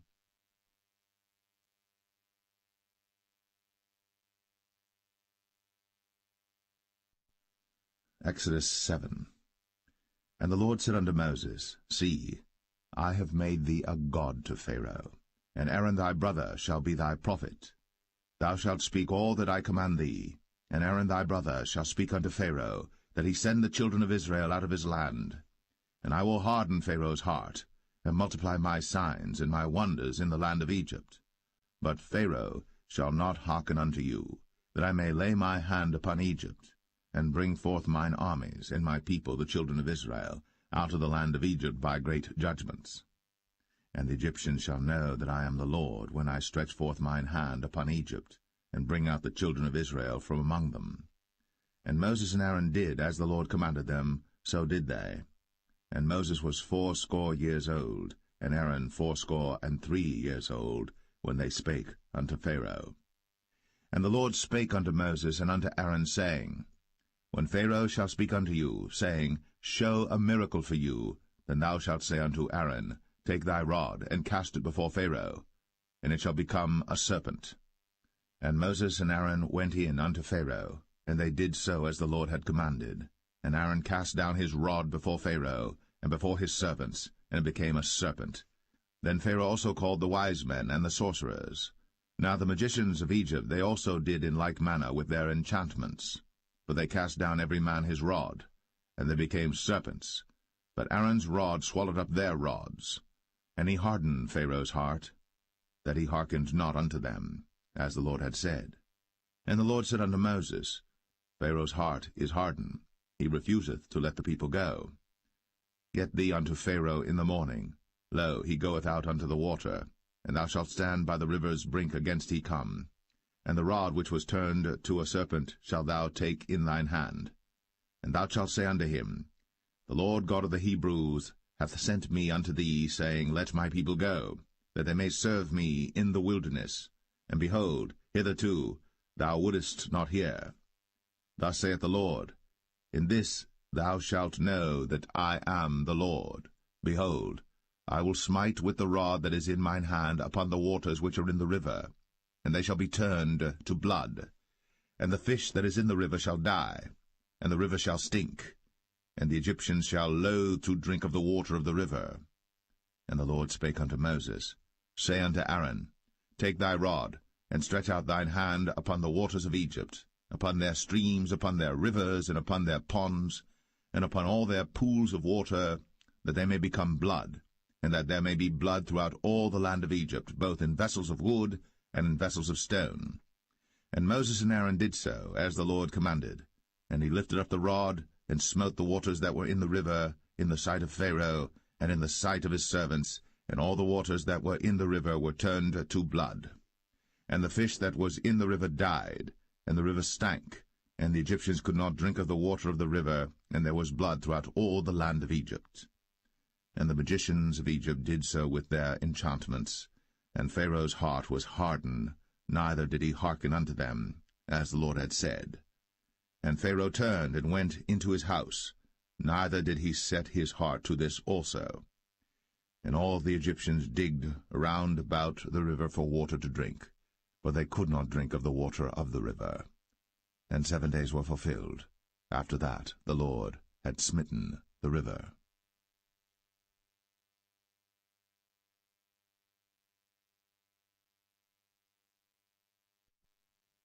Exodus 8.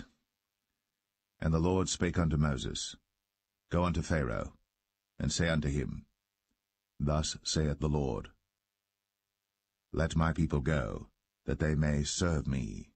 And if thou refuse to let them go, behold, I will smite all thy borders with frogs, and the river shall bring forth frogs abundantly, which shall go up and come into thine house, and into thy bedchamber, and upon thy bed, and into the house of thy servants, and upon thy people, and into thine ovens, and into thy kneading troughs.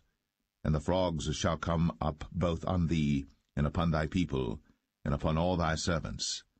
And the Lord spake unto Moses, Say unto Aaron, Stretch forth thine hand with thy rod over the streams, over the rivers, and over the ponds, and cause frogs to come up upon the land of Egypt. And Aaron stretched out his hand over the waters of Egypt, and the frogs came up, and covered the land of Egypt. And the magicians did so with their enchantments, and brought up frogs upon the land of Egypt. Then Pharaoh called for Moses and Aaron, and said, Entreat the Lord, that he may take away the frogs from me, and from my people, and I will let the people go, that they may do sacrifice unto the Lord. And Moses said unto Pharaoh, Glory over me. When shall I entreat for thee, and for thy servants, and for thy people, to destroy the frogs from thee, and thy houses, that they may remain in the river only? And he said, Tomorrow. And he said, Be it according to thy word, that thou mayest know that there is none like unto the Lord our God. And the frogs shall depart from thee, and from thy houses, and from thy servants, and from thy people, they shall remain in the river only. And Moses and Aaron went out from Pharaoh, and Moses cried unto the Lord because of the frogs, which he had brought against Pharaoh. And the Lord did according to the word of Moses, and the frogs died out of the houses, out of the villages, and out of the fields. And they gathered them together upon heaps, and the land stank.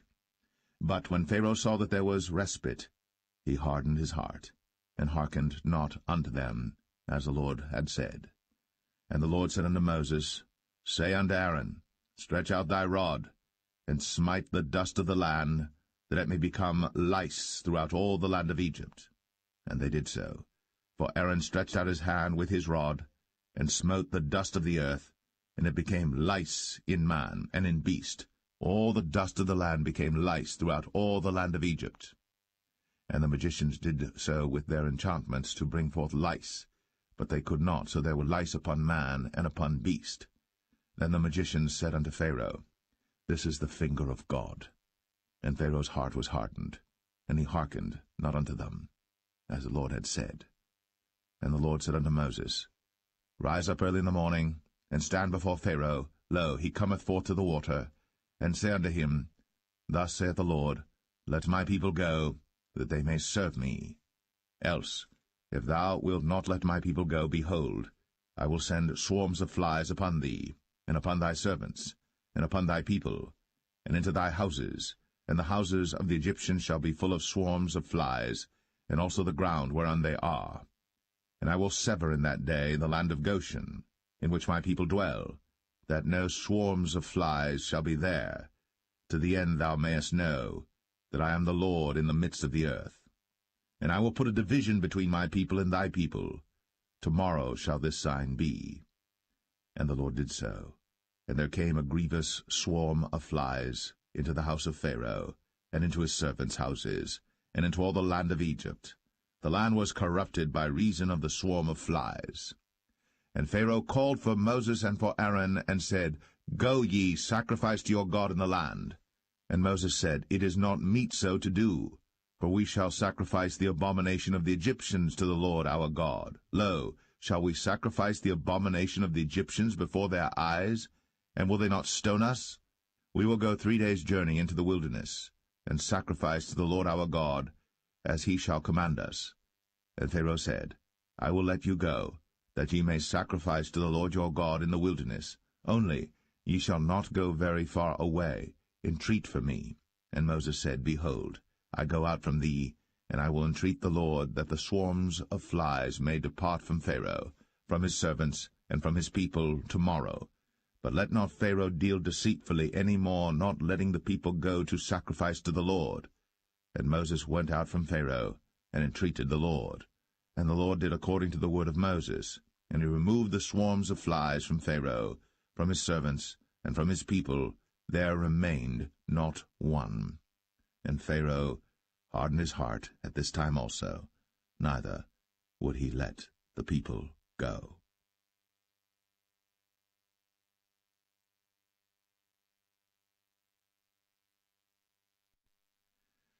Exodus 9. Then the Lord said unto Moses, Go in unto Pharaoh, and tell him, Thus saith the Lord God of the Hebrews, Let my people go, that they may serve me.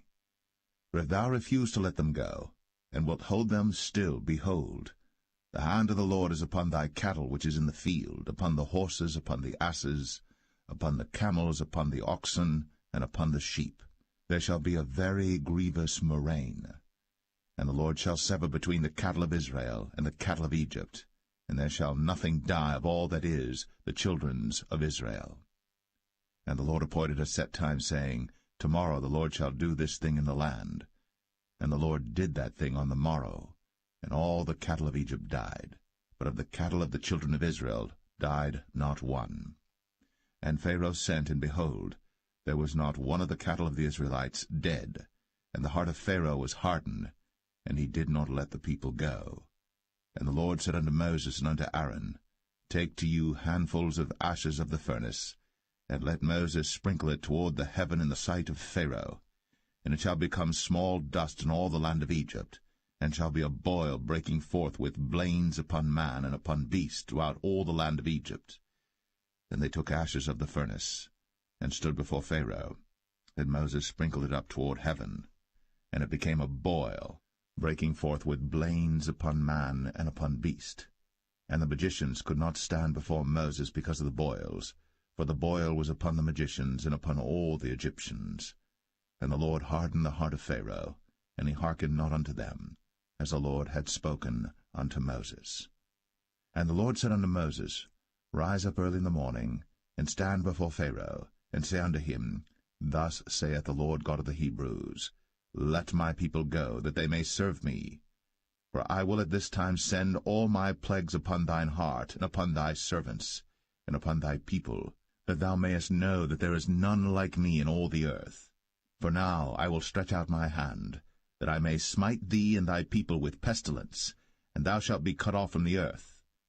And in very deed for this cause have I raised thee up, for to show in thee my power, and that my name may be declared throughout all the earth. As yet exaltest thou thyself against my people, that thou wilt not let them go. Behold, tomorrow about this time I will cause it to rain a very grievous hail, such as hath not been in Egypt since the foundation thereof even until now. Send therefore now, and gather thy cattle, and all that thou hast in the field. For upon every man and beast which shall be found in the field, and shall not be brought home, the hail shall come down upon them, and they shall die. He that feared the word of the Lord among the servants of Pharaoh made his servants and his cattle flee into the houses. And he that regarded not the word of the Lord left his servants and his cattle in the field. And the Lord said unto Moses, Stretch forth thine hand toward heaven, that there may be hail in all the land of Egypt, upon man, and upon beast, and upon every herb of the field, throughout the land of Egypt. And Moses stretched forth his rod toward heaven, and the Lord sent thunder and hail, and the fire ran along upon the ground, and the Lord rained hail upon the land of Egypt. So there was hail and fire mingled with the hail, very grievous, such as there was none like it in all the land of Egypt since it became a nation. And the hail smote throughout all the land of Egypt all that was in the field, both man and beast. And the hail smote every herb of the field, and brake every tree of the field. Only in the land of Goshen, where the children of Israel were, was there no hail. And Pharaoh sent and called for Moses and Aaron, and said unto them, I have sinned at this time. The Lord is righteous, and I and my people are wicked. Entreat the Lord, for it is enough that there be no more mighty thunderings and hail, and I will let you go, and ye shall stay no longer. And Moses said unto him, As soon as I am gone out of the city, I will spread abroad my hands unto the Lord, and the thunder shall cease, neither shall there be any more hail, that thou mayest know how that the earth is the Lord's. But as for thee and thy servants, I know that ye will not yet fear the Lord God. And the flax and the barley was smitten, for the barley was in the ear, and the flax was bold. But the wheat and the rye were not smitten, for they were not grown up. And Moses went out of the city from Pharaoh, and spread abroad his hands unto the Lord, and the thunders and hail ceased, and the rain was not poured upon the earth. And when Pharaoh saw that the rain and the hail and the thunders were ceased, he sinned yet more, and hardened his heart, he and his servants. And the heart of Pharaoh was hardened, neither would he let the children of Israel go, as the Lord had spoken by Moses.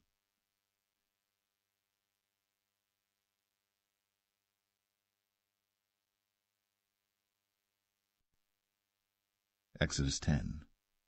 And the Lord said unto Moses, Go in unto Pharaoh, for I have hardened his heart, and the heart of his servants, that I might show these my signs before him, and that thou mayest tell in the ears of thy son, and of thy son's son, what things I have wrought in Egypt, and my signs which I have done among them, that ye may know how that I am the Lord. And Moses and Aaron came in unto Pharaoh, and said unto him, Thus saith the Lord God of the Hebrews, How long wilt thou refuse to humble thyself before me? Let my people go, that they may serve me. Else, if thou refuse to let my people go, behold, tomorrow will I bring the locusts into thy coast. And they shall cover the face of the earth, that one cannot be able to see the earth. And they shall eat the residue of that which is escaped, which remaineth unto you from the hail, and shall eat every tree which groweth for you out of the field. And they shall fill thy houses, and the houses of all thy servants, and the houses of all the Egyptians, which neither thy fathers nor thy fathers' fathers have seen, since the day that they were upon the earth unto this day. And he turned himself, and went out from Pharaoh. And Pharaoh's servants said unto him, How long shall this man be a snare unto us? Let the men go, that they may serve the Lord their God. Knowest thou not yet that Egypt is destroyed? And Moses and Aaron were brought again unto Pharaoh, and he said unto them, Go, serve the Lord your God. But who are they that shall go? And Moses said, We will go with our young and with our old, with our sons and with our daughters, with our flocks and with our herds will we go, for we must hold a feast unto the Lord. And he said unto them, Let the Lord be so with you, as I will let you go, and your little ones. Look to it, for evil is before you. Not so. Go now, ye that are men, and serve the Lord, for that ye did desire. And they were driven out from Pharaoh's presence.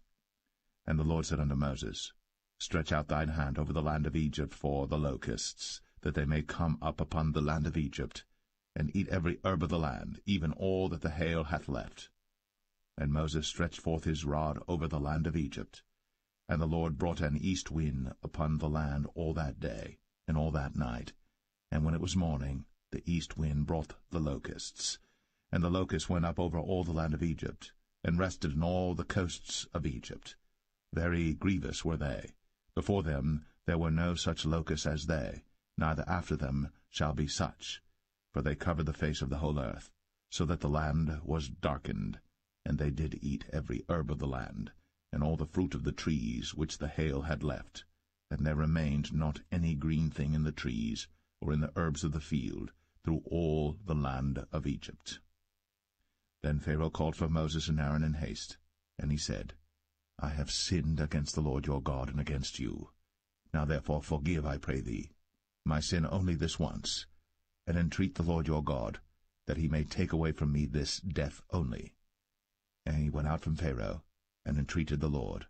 And the Lord turned a mighty strong west wind, which took away the locusts, and cast them into the Red Sea.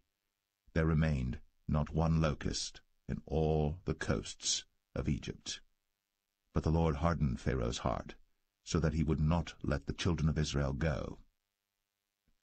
And the Lord said unto Moses, Stretch out thine hand toward heaven, that there may be darkness over the land of Egypt, even darkness which may be felt.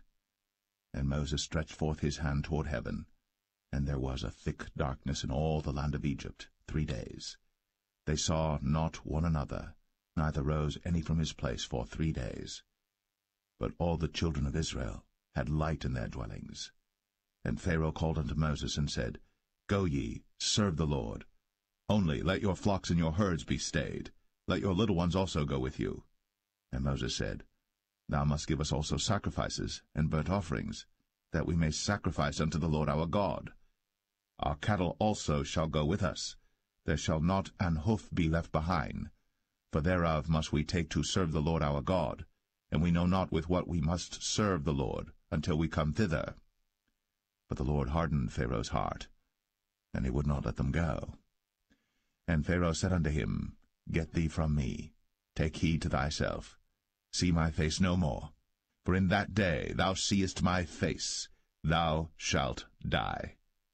And Moses said, Thou hast spoken well. I will see thy face again no more.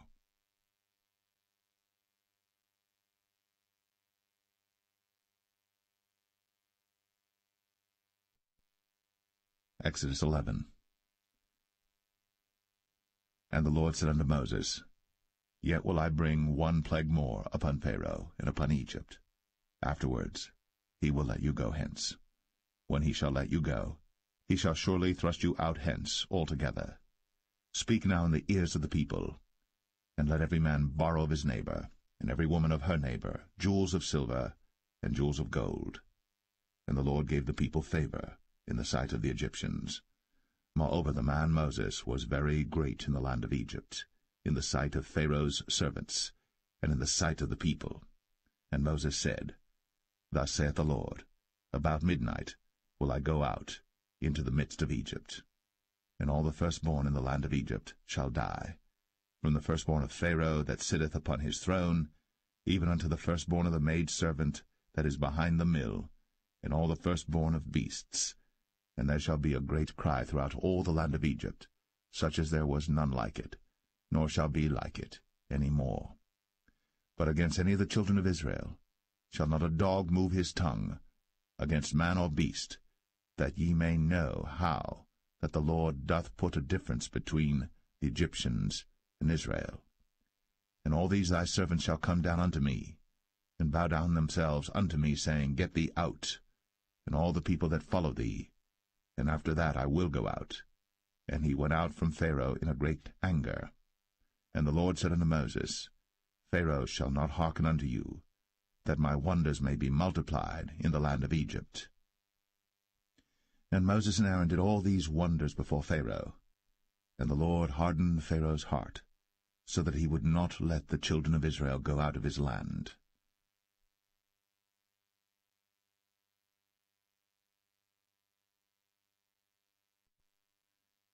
Exodus 12. And the Lord spake unto Moses and Aaron in the land of Egypt, saying, This month shall be unto you the beginning of months. It shall be the first month of the year to you. Speak ye unto all the congregation of Israel, saying, In the 10th day of this month they shall take to them every man a lamb, according to the house of their fathers, a lamb for an house. And if the household be too little for the lamb, let him and his neighbor next unto his house take it according to the number of the souls. Every man according to his eating shall make your count for the lamb. Your lamb shall be without blemish, a male of the first year. Ye shall take it out from the sheep or from the goats. And ye shall keep it up until the 14th day of the same month. And the whole assembly of the congregation of Israel shall kill it in the evening. And they shall take of the blood, and strike it on the 2 side posts, and on the upper door post of the houses wherein they shall eat it. And they shall eat the flesh in that night, roast with fire, and unleavened bread, and with bitter herbs they shall eat it. Eat not of it raw, nor sodden it all with water, but roast with fire, his head with his legs, and with the purtenance thereof. And ye shall let nothing of it remain until the morning. And that which remaineth of it until the morning ye shall burn with fire. And thus shall ye eat it, with your loins girded, your shoes on your feet, and your staff in your hand. And ye shall eat it in haste. It is the Lord's Passover. For I will pass through the land of Egypt this night, and will smite all the firstborn in the land of Egypt, both man and beast. And against all the gods of Egypt I will execute judgment. I am the Lord. And the blood shall be to you for a token upon the houses where ye are. And when I see the blood, I will pass over you, and the plague shall not be upon you to destroy you, when I smite the land of Egypt. And this day shall be unto you for a memorial, and ye shall keep it a feast to the Lord throughout your generations. Ye shall keep it a feast by an ordinance for ever. 7 days shall ye eat unleavened bread. Even the first day ye shall put away leaven out of your houses. For whosoever eateth leavened bread from the first day until the 7th day, that soul shall be cut off from Israel. And in the first day there shall be an holy convocation, and in the 7th day there shall be an holy convocation to you. No manner of work shall be done in them, save that which every man must eat, that only may be done of you. And ye shall observe the feast of unleavened bread. For in this selfsame day have I brought your armies out of the land of Egypt. Therefore shall ye observe this day in your generations by an ordinance for ever. In the 1st month, on the 14th day of the month at even, ye shall eat unleavened bread, until the 21st day of the month at even. 7 days shall there be no leaven found in your houses. For whosoever eateth that which is leavened, even that soul shall be cut off from the congregation of Israel, whether he be a stranger or born in the land. Ye shall eat nothing leavened. In all your habitations shall ye eat unleavened bread. Then Moses called for all the elders of Israel, and said unto them, Draw out, and take you a lamb according to your families, and kill the Passover. And ye shall take a bunch of hyssop, and dip it in the blood that is in the basin, and strike the lintel and the 2 side posts with the blood that is in the basin, and none of you shall go out at the door of his house until the morning. For the Lord will pass through to smite the Egyptians. And when he seeth the blood upon the lintel, and on the 2 side posts, the Lord will pass over the door, and will not suffer the destroyer to come in unto your houses to smite you. And ye shall observe this thing for an ordinance to thee, and to thy sons, for ever. And it shall come to pass, when ye be come to the land which the Lord will give you, according as he hath promised, that ye shall keep this service. And it shall come to pass, when your children shall say unto you, What mean ye by this service? That ye shall say, It is the sacrifice of the Lord's Passover, who passed over the houses of the children of Israel in Egypt, when he smote the Egyptians, and delivered our houses. And the people bowed the head, and worshipped. And the children of Israel went away, and did, as the Lord had commanded Moses and Aaron, so did they. And it came to pass that at midnight the Lord smote all the firstborn in the land of Egypt, from the firstborn of Pharaoh that sat on his throne unto the firstborn of the captive that was in the dungeon, and all the firstborn of cattle. And Pharaoh rose up in the night, he and all his servants and all the Egyptians. And there was a great cry in Egypt, for there was not a house where there was not one dead. And he called for Moses and Aaron by night, and said, Rise up, and get you forth from among my people, both ye and the children of Israel, and go, serve the Lord, as ye have said. Also take your flocks and your herds, as ye have said, and be gone, and bless me also. And the Egyptians were urgent upon the people, that they might send them out of the land in haste. For they said, We be all dead men. And the people took their dough before it was leavened, their kneading troughs being bound up in their clothes upon their shoulders. And the children of Israel did according to the word of Moses. And they borrowed of the Egyptians jewels of silver, and jewels of gold and raiment. And the Lord gave the people favor in the sight of the Egyptians, so that they lent unto them such things as they required, and they spoiled the Egyptians. And the children of Israel journeyed from Ramses to Succoth, about 600,000 on foot, that were men, beside children.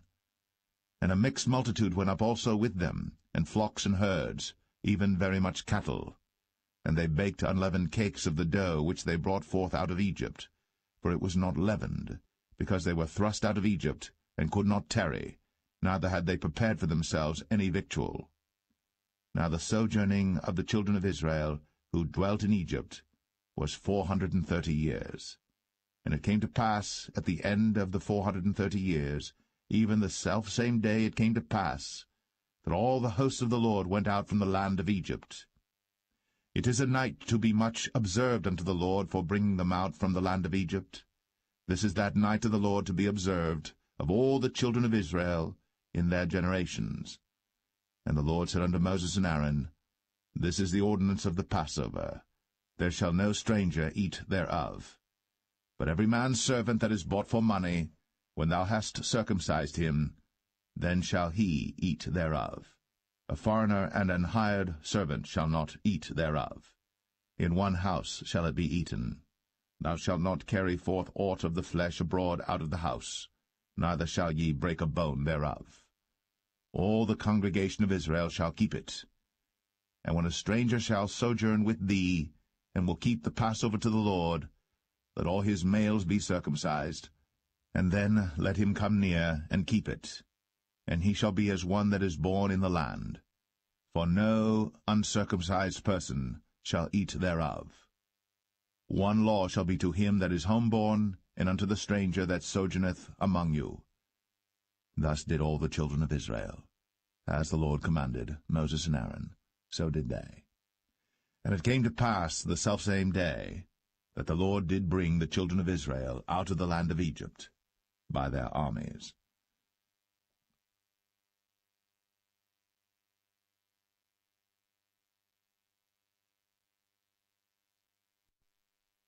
Exodus 13.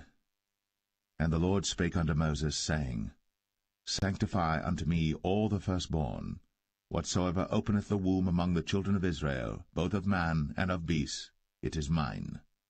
And Moses said unto the people, Remember this day in which ye came out from Egypt, out of the house of bondage, for by strength of hand the Lord brought you out from this place. There shall no leavened bread be eaten. This day came ye out in the month Abib.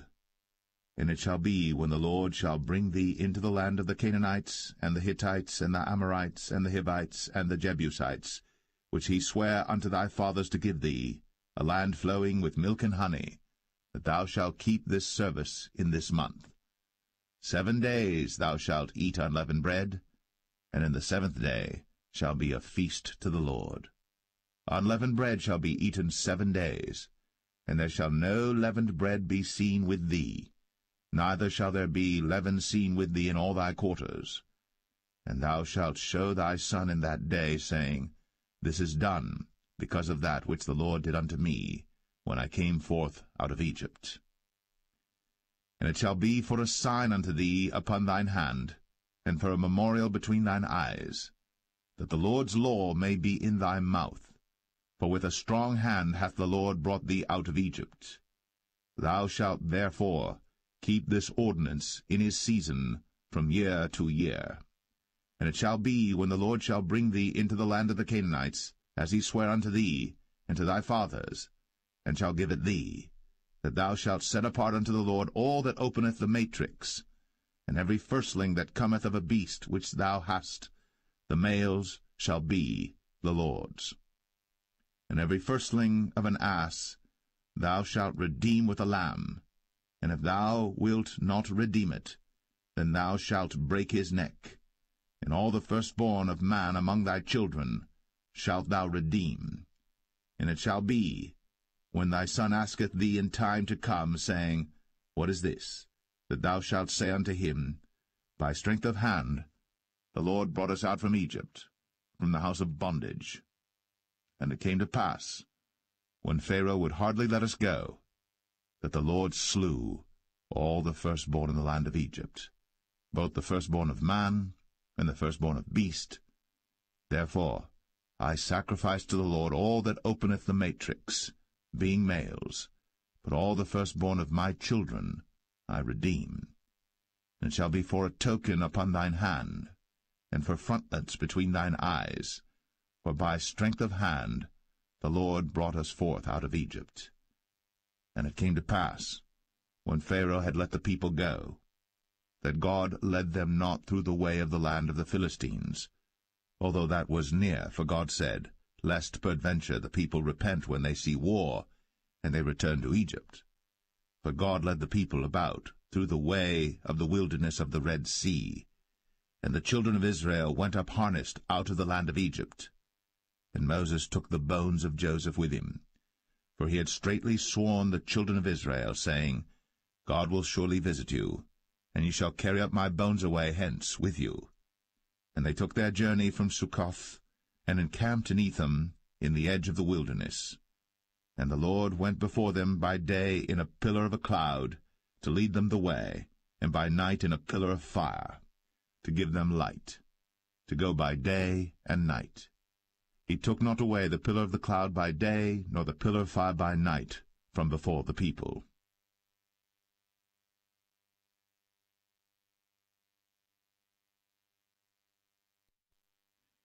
Exodus 14. And the Lord spake unto Moses, saying, Speak unto the children of Israel, that they turn and encamp before Pi-hahiroth, between Migdol and the sea, over against Baal-zephon. Before it shall ye encamp by the sea. For Pharaoh will say of the children of Israel, They are entangled in the land, the wilderness hath shut them in. And I will harden Pharaoh's heart, that he shall follow after them. And I will be honored upon Pharaoh, and upon all his host, that the Egyptians may know that I am the Lord. And they did so. And it was told the king of Egypt that the people fled, and the heart of Pharaoh and of his servants was turned against the people, and they said, Why have we done this, that we have let Israel go from serving us? And he made ready his chariot, and took his people with him. And he took 600 chosen chariots, and all the chariots of Egypt, and captains over every one of them. And the Lord hardened the heart of Pharaoh king of Egypt, and he pursued after the children of Israel.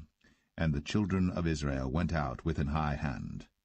But the Egyptians pursued after them all the horses and chariots of Pharaoh, and his horsemen and his army, and overtook them encamping by the sea, beside Pi-hahiroth, before Baal-zephon.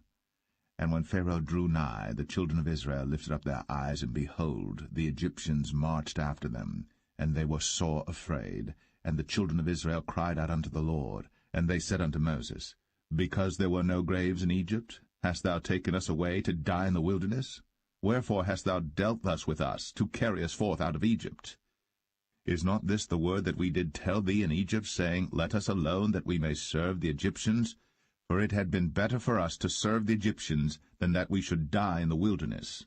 And Moses said unto the people, Fear ye not, stand still, and see the salvation of the Lord, which he will show to you today. For the Egyptians whom ye have seen today, ye shall see them again no more for ever. The Lord shall fight for you, and ye shall hold your peace.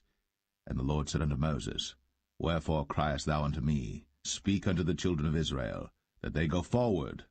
But lift thou up thy rod, and stretch out thine hand over the sea, and divide it. And the children of Israel shall go on dry ground through the midst of the sea. And I, behold, I will harden the hearts of the Egyptians, and they shall follow them. And I will get me honor upon Pharaoh, and upon all his host, upon his chariots, and upon his horsemen. And the Egyptians shall know that I am the Lord, when I have gotten me honor upon Pharaoh, upon his chariots, and upon his horsemen. And the angel of God, which went before the camp of Israel, removed, and went behind them. And the pillar of the cloud went from before their face, and stood behind them. And it came between the camp of the Egyptians and the camp of Israel. And it was a cloud and darkness to them, but it gave light by night to these, so that the one came not near the other all the night. And Moses stretched out his hand over the sea, and the Lord caused the sea to go back by a strong east wind all that night, and made the sea dry land, and the waters were divided. And the children of Israel went into the midst of the sea upon the dry ground, and the waters were a wall unto them on their right hand and on their left. And the Egyptians pursued, and went in after them to the midst of the sea, even all Pharaoh's horses, his chariots, and his horsemen. And it came to pass that in the morning watch the Lord looked unto the host of the Egyptians through the pillar of fire and of the cloud, and troubled the host of the Egyptians, and took off their chariot wheels, that they drave them heavily, so that the Egyptians said, Let us flee from the face of Israel, for the Lord fighteth for them against the Egyptians. And the Lord said unto Moses, Stretch out thine hand over the sea, that the waters may come again upon the Egyptians, upon their chariots, and upon their horsemen. And Moses stretched forth his hand over the sea, and the sea returned to his strength when the morning appeared, and the Egyptians fled against it. And the Lord overthrew the Egyptians in the midst of the sea. And the waters returned and covered the chariots, and the horsemen, and all the host of Pharaoh that came into the sea after them. There remained not so much as one of them. But the children of Israel walked upon dry land in the midst of the sea, and the waters were a wall unto them on their right hand and on their left. Thus the Lord saved Israel that day out of the hand of the Egyptians, and Israel saw the Egyptians dead upon the seashore. And Israel saw that great work which the Lord did upon the Egyptians, and the people feared the Lord, and believed the Lord and his servant Moses.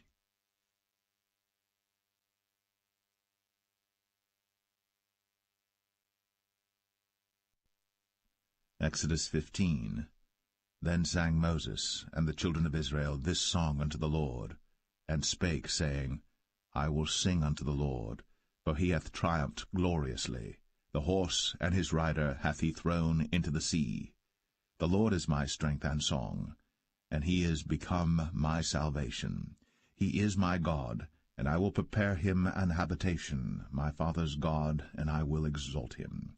The Lord is a man of war, the Lord is his name.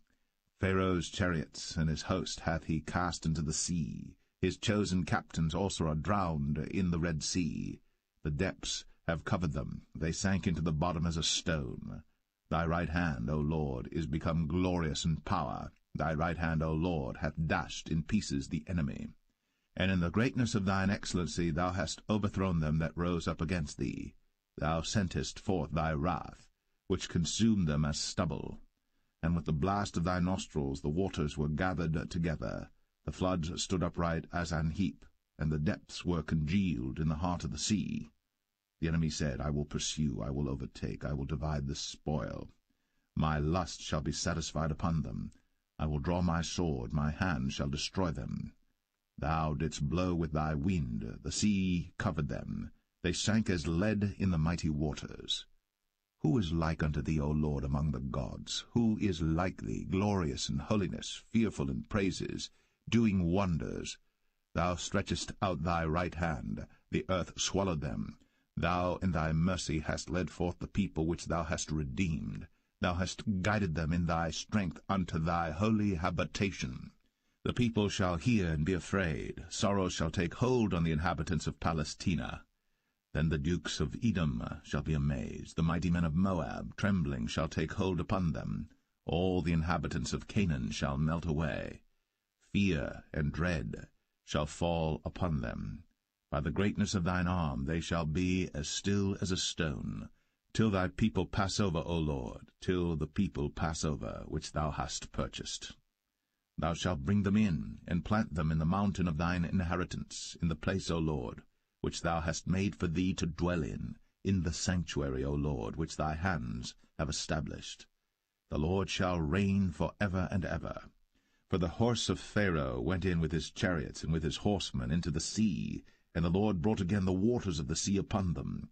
But the children of Israel went on dry land in the midst of the sea.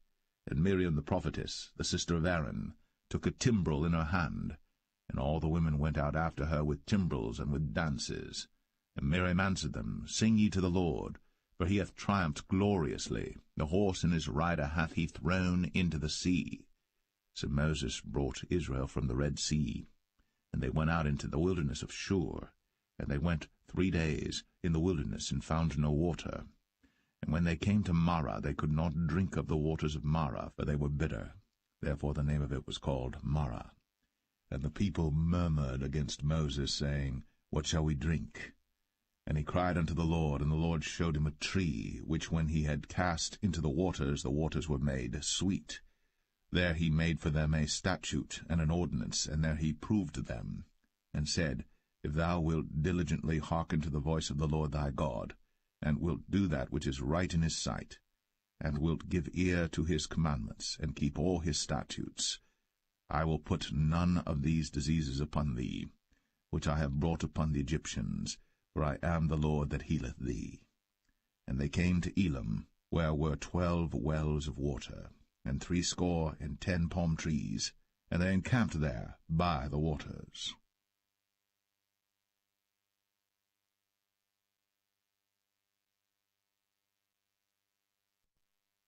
Exodus 16. And they took their journey from Elim, and all the congregation of the children of Israel came unto the wilderness of Sin, which is between Elim and Sinai, on the 15th day of the 2nd month, after their departing out of the land of Egypt. And the whole congregation of the children of Israel murmured against Moses and Aaron in the wilderness. And the children of Israel said unto them, Would to God we had died by the hand of the Lord in the land of Egypt, when we sat by the flesh pots, and when we did eat bread to the full. For ye have brought us forth into this wilderness to kill this whole assembly with hunger. Then said the Lord unto Moses, Behold, I will rain bread from heaven for you, and the people shall go out and gather a certain rate every day, that I may prove them, whether they will walk in my law or no. And it shall come to pass that on the 6th day they shall prepare that which they bring in, and it shall be twice as much as they gather daily. And Moses and Aaron said unto all the children of Israel, At even then ye shall know that the Lord hath brought you out from the land of Egypt. And in the morning then ye shall see the glory of the Lord, for that he heareth your murmurings against the Lord. And what are we, that ye murmur against us? And Moses said, This shall be when the Lord shall give you in the evening flesh to eat, and in the morning bread to the full, for that the Lord heareth your murmurings, which ye murmur against him. And what are we? Your murmurings are not against us, but against the Lord. And Moses spake unto Aaron, Say unto all the congregation of the children of Israel, Come near before the Lord, for he hath heard your murmurings. And it came to pass, as Aaron spake unto the whole congregation of the children of Israel, that they looked toward the wilderness, and behold, the glory of the Lord appeared in the cloud. And the Lord spake unto Moses, saying, I have heard the murmurings of the children of Israel. Speak unto them, saying, At even ye shall eat flesh, and in the morning ye shall be filled with bread, and ye shall know that I am the Lord your God. And it came to pass that at even the quails came up and covered the camp, and in the morning the dew lay round about the host. And when the dew that lay was gone up, behold, upon the face of the wilderness there lay a small round thing, as small as the hoarfrost on the ground. And when the children of Israel saw it, they said one to another, It is manna, for they wist not what it was. And Moses said unto them, This is the bread which the Lord hath given you to eat. This is the thing which the Lord hath commanded. Gather of it every man according to his eating, an omer for every man according to the number of your persons. Take ye every man for them which are in his tents. And the children of Israel did so, and gathered some more, some less. And when they did meet it with an omer, he that gathered much had nothing over, and he that gathered little had no lack. They gathered every man according to his eating. And Moses said, Let no man leave of it till the morning. Notwithstanding they hearkened not unto Moses, but some of them left of it until the morning. And it bred worms, and stank. And Moses was wroth with them. And they gathered it every morning, every man according to his eating. And when the sun waxed hot, it melted. And it came to pass that on the 6th day they gathered twice as much bread, 2 omers for one man. And all the rulers of the congregation came and told Moses. And he said unto them, This is that which the Lord hath said. Tomorrow is the rest of the holy Sabbath unto the Lord. Bake that which ye shall bake today, and seethe that ye will seethe, and that which remaineth over lay up for you to be kept until the morning. And they laid it up till the morning, as Moses bade, and it did not stink, neither was there any worm therein.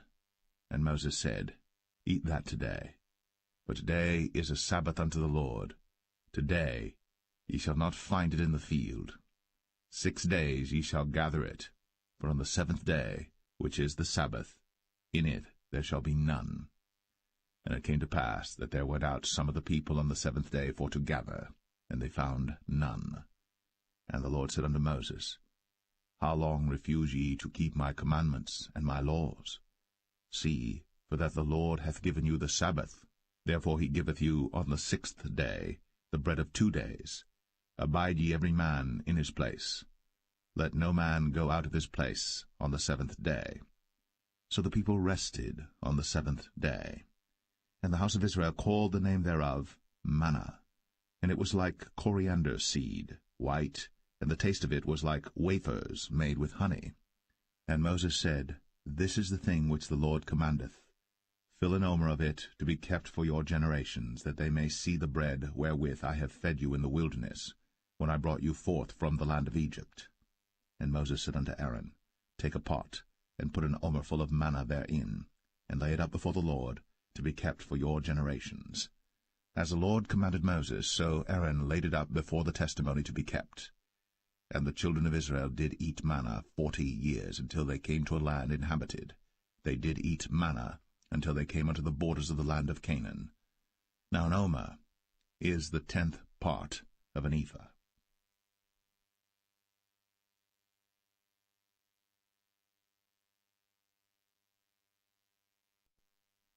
Exodus 17. And all the congregation of the children of Israel journeyed from the wilderness of Sin after their journeys, according to the commandment of the Lord, and pitched in Rephidim. And there was no water for the people to drink. Wherefore the people did chide with Moses, and said, Give us water that we may drink. And Moses said unto them, Why chide ye with me? Wherefore do ye tempt the Lord? And the people thirsted there for water. And the people murmured against Moses, and said, Wherefore is this that thou hast brought us up out of Egypt, to kill us, and our children, and our cattle with thirst? And Moses cried unto the Lord, saying, What shall I do unto this people? They be almost ready to stone me. And the Lord said unto Moses, Go on before the people, and take with thee of the elders of Israel, and thy rod wherewith thou smotest the river, take in thine hand, and go. Behold, I will stand before thee there upon the rock in Horeb, and thou shalt smite the rock. And there shall come water out of it, that the people may drink. And Moses did so in the sight of the elders of Israel. And he called the name of the place Massah and Meribah, because of the chiding of the children of Israel, and because they tempted the Lord, saying, Is the Lord among us or not? Then came Amalek and fought with Israel in Rephidim. And Moses said unto Joshua, Choose us out men, and go out, fight with Amalek. Tomorrow I will stand on the top of the hill with the rod of God in mine hand.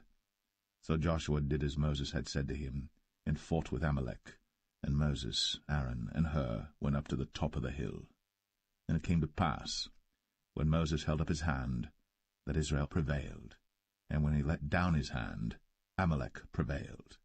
But Moses' hands were heavy, and they took a stone and put it under him, and he sat thereon, and Aaron and Hur stayed up his hands, the one on the one side, and the other on the other side, and his hands were steady until the going down of the sun.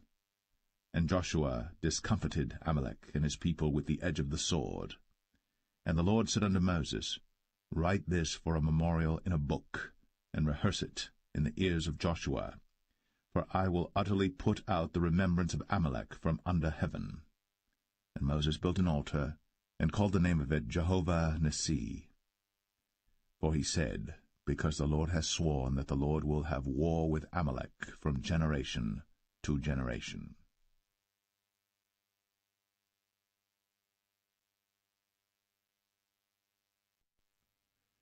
Exodus 18.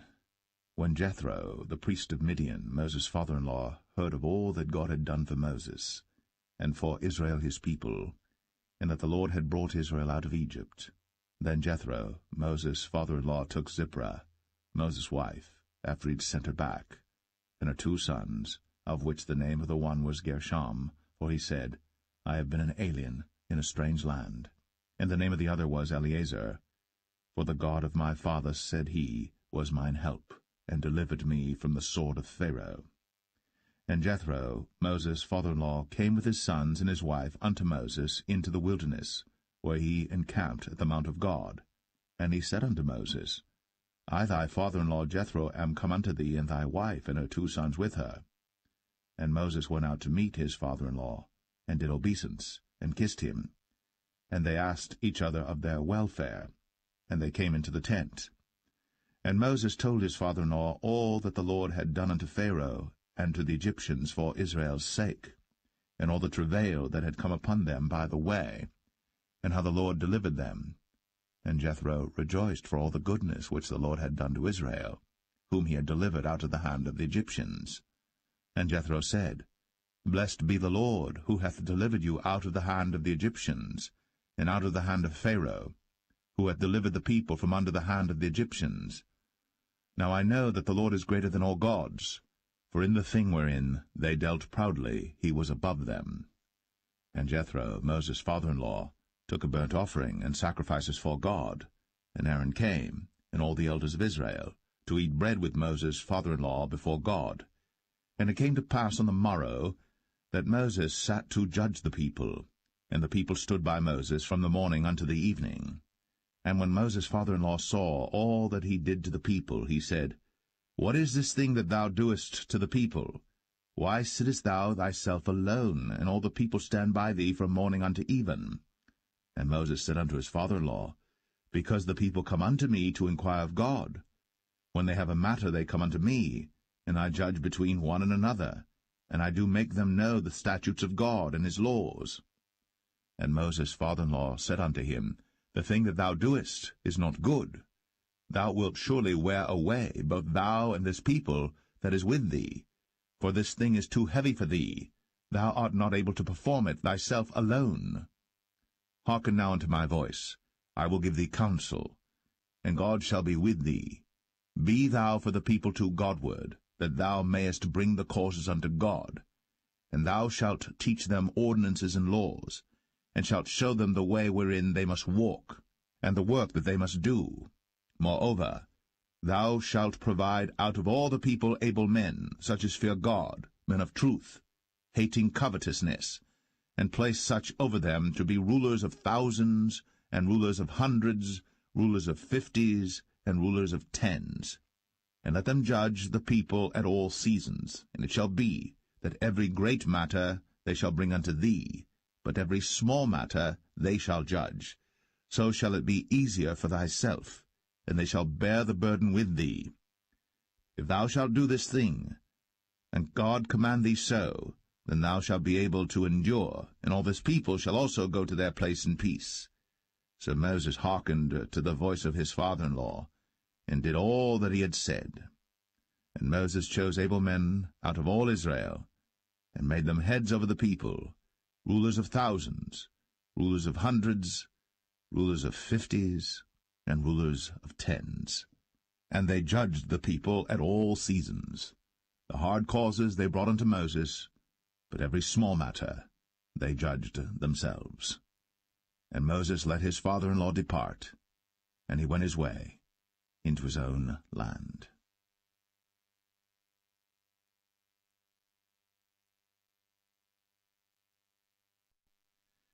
Exodus 19. In the 3rd month, when the children of Israel were gone forth out of the land of Egypt, the same day came they into the wilderness of Sinai. But they were departed from Rephidim, and were come to the desert of Sinai, and had pitched in the wilderness, and there Israel camped before the mount.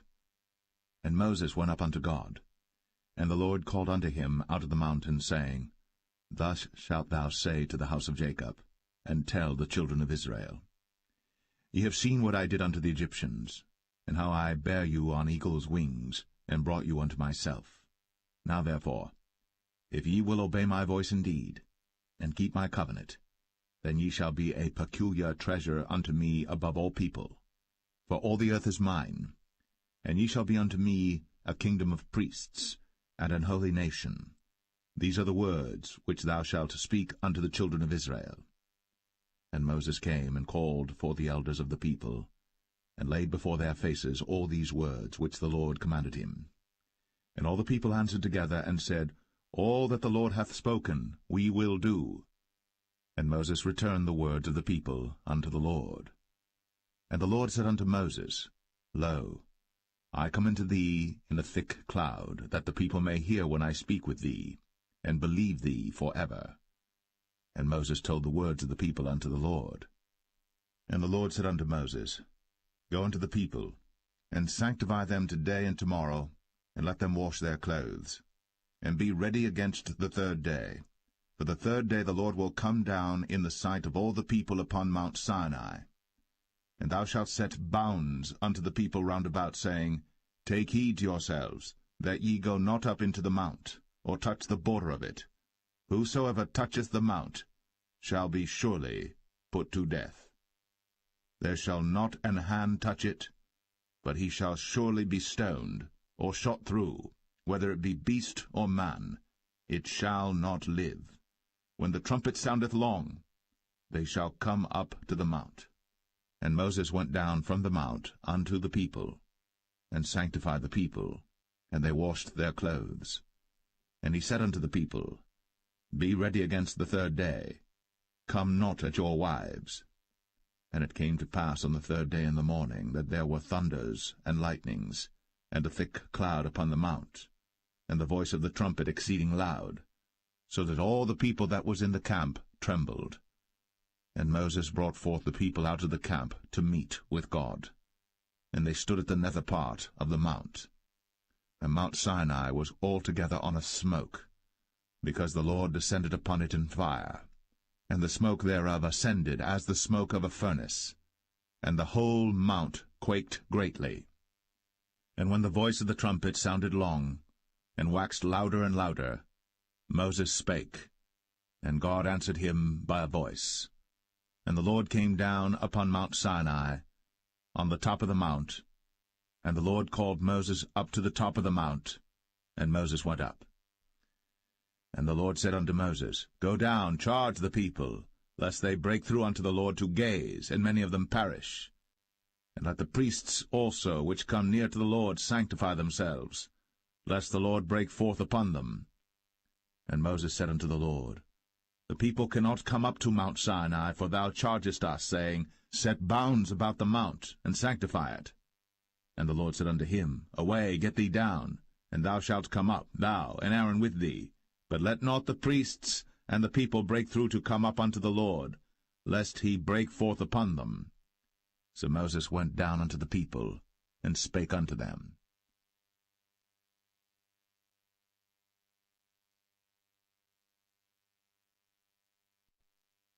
Exodus 20. And God spake all these words, saying, I am the Lord thy God, which have brought thee out of the land of Egypt, out of the house of bondage. Thou shalt have no other gods before me. Thou shalt not make unto thee any graven image, or any likeness of any thing that is in heaven above, or that is in the earth beneath, or that is in the water under the earth. Thou shalt not bow down thyself to them, nor serve them. For I, the Lord thy God, am a jealous God, visiting the iniquity of the fathers upon the children unto the third and fourth generation of them that hate me, and showing mercy unto thousands of them that love me, and keep my commandments. Thou shalt not take the name of the Lord thy God in vain, for the Lord will not hold him guiltless that taketh his name in vain. Remember the Sabbath day, to keep it holy. 6 days shalt thou labor, and do all thy work. But the seventh day is the Sabbath of the Lord thy God. In it thou shalt not do any work, thou, nor thy son, nor thy daughter, thy manservant, nor thy maidservant, nor thy cattle, nor thy stranger that is within thy gates.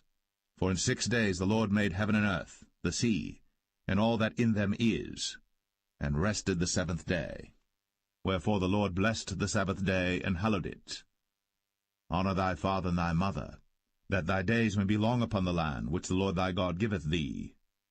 Thou shalt not kill. Thou shalt not commit adultery.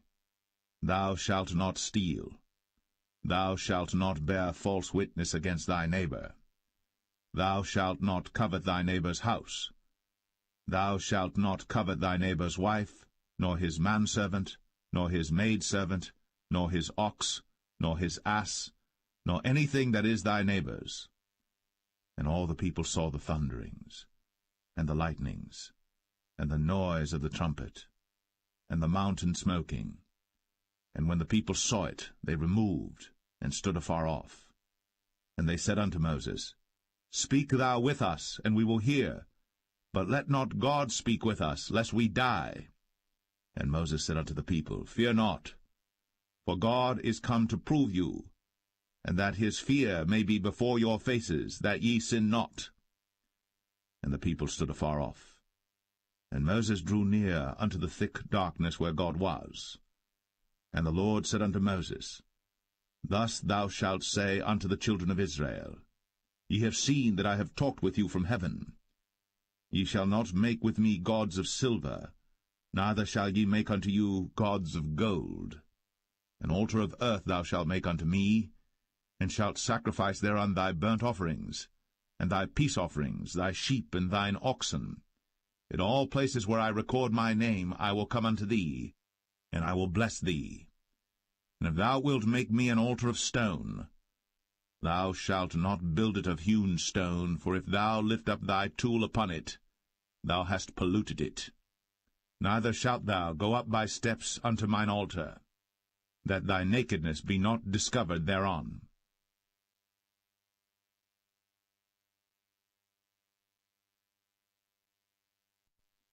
Exodus 21. Now these are the judgments which thou shalt set before them. If thou buy an Hebrew servant, 6 years he shall serve, and in the 7th he shall go out free for nothing. If he came in by himself, he shall go out by himself. If he were married, then his wife shall go out with him. If his master have given him a wife, and she have borne him sons or daughters, the wife and her children shall be her master's, and he shall go out by himself.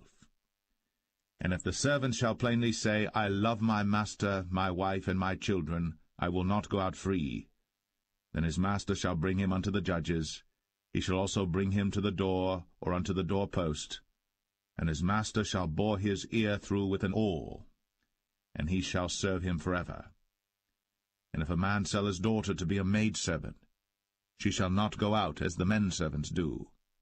If she please not her master, who hath betrothed her to himself, then shall he let her be redeemed. To sell her unto a strange nation, he shall have no power, seeing he hath dealt deceitfully with her. And if he have betrothed her unto his son, he shall deal with her after the manner of daughters. If he take him another wife, her food, her raiment, and her duty of marriage, shall he not diminish? And if he do not these 3 unto her, then shall she go out free without money. He that smiteth a man so that he die shall be surely put to death.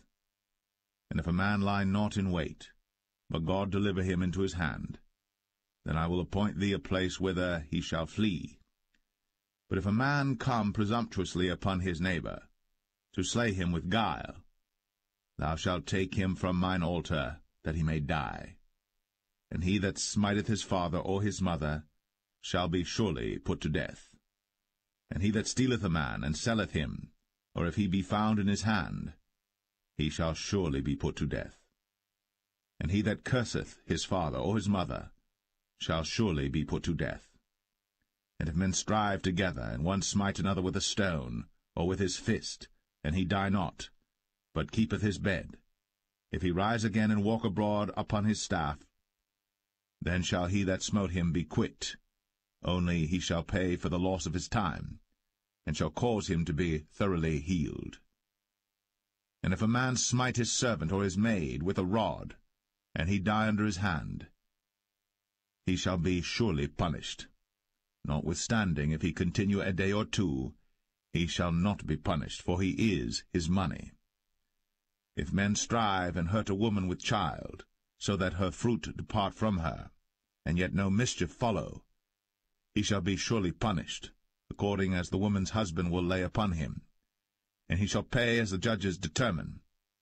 And if any mischief follow, then thou shalt give life for life, eye for eye, tooth for tooth, hand for hand, foot for foot, burning for burning, wound for wound, stripe for stripe.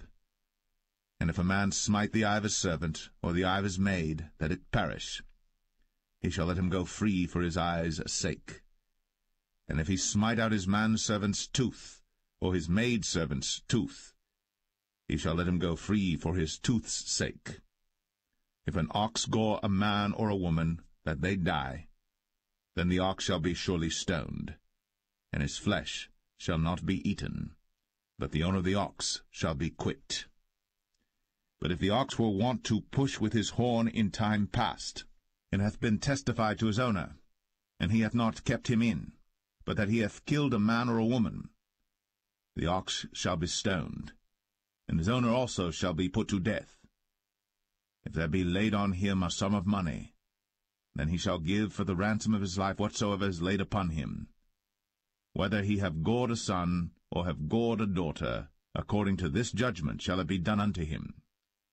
If the ox shall push a manservant or a maidservant, he shall give unto their master 30 shekels of silver, and the ox shall be stoned.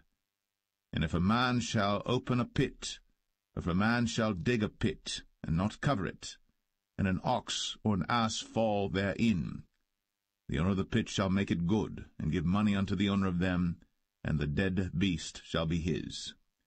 And if one man's ox hurt another's, that he die, then they shall sell the live ox, and divide the money of it, and the dead ox also they shall divide. For if it be known that the ox hath used to push in time past, and his owner hath not kept him in, he shall surely pay ox for ox, and the dead shall be his own.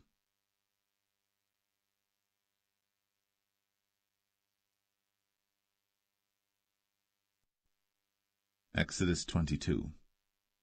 If a man shall steal an ox, or a sheep, and kill it, or sell it, he shall restore 5 oxen for an ox, and 4 sheep for a sheep. If a thief be found breaking up, and be smitten that he die, there shall no blood be shed for him. If the sun be risen upon him, there shall be blood shed for him, for he should make full restitution. If he have nothing, then he shall be sold for his theft. If the theft be certainly found in his hand alive, whether it be ox or ass or sheep, he shall restore double. If a man shall cause a field or vineyard to be eaten, and shall put in his beast, and shall feed in another man's field, of the best of his own field and of the best of his own vineyard, shall he make restitution. If fire break out and catch in thorns, so that stacks of corn or the standing corn of the field be consumed therewith, he that kindled the fire shall surely make restitution. If a man shall deliver unto his neighbor money or stuff to keep, and it be stolen out of the man's house, if the thief be found, let him pay double. If the thief be not found, then the master of the house shall be brought unto the judges to see whether he have put his hand unto his neighbor's goods. For all manner of trespass, whether it be for ox, for ass, for sheep, for raiment, or for any manner of lost thing, which another challengeth to be his. The cause of both parties shall come before the judges, and whom the judges shall condemn, he shall pay double unto his neighbor.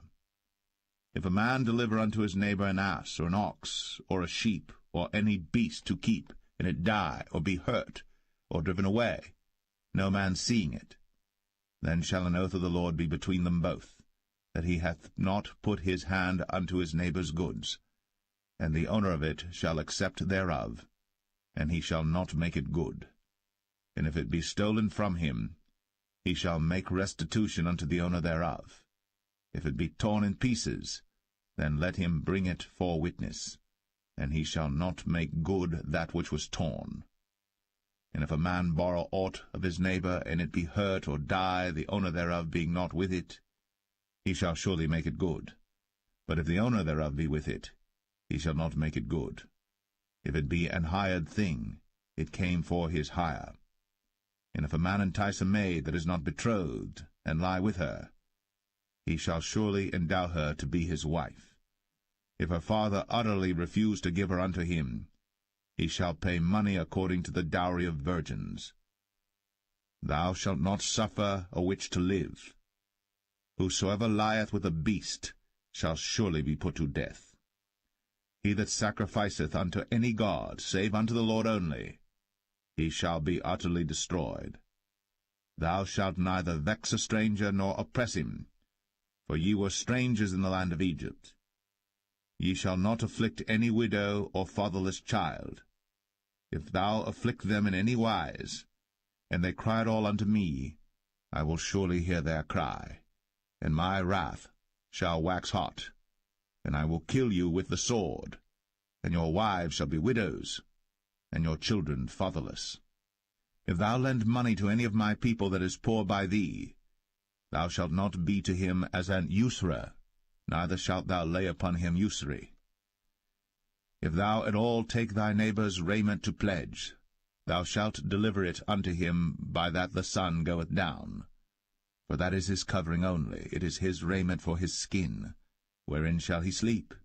And it shall come to pass, when he crieth unto me, that I will hear, for I am gracious. Thou shalt not revile the gods, nor curse the ruler of thy people. Thou shalt not delay to offer the first of thy ripe fruits, and of thy liquors, the firstborn of thy sons shalt thou give unto me. Likewise shalt thou do with thine oxen, and with thy sheep. 7 days it shall be with his dam. On the 8th day thou shalt give it me. And ye shall be holy men unto me. Neither shall ye eat any flesh that is torn of beasts in the field. Ye shall cast it to the dogs.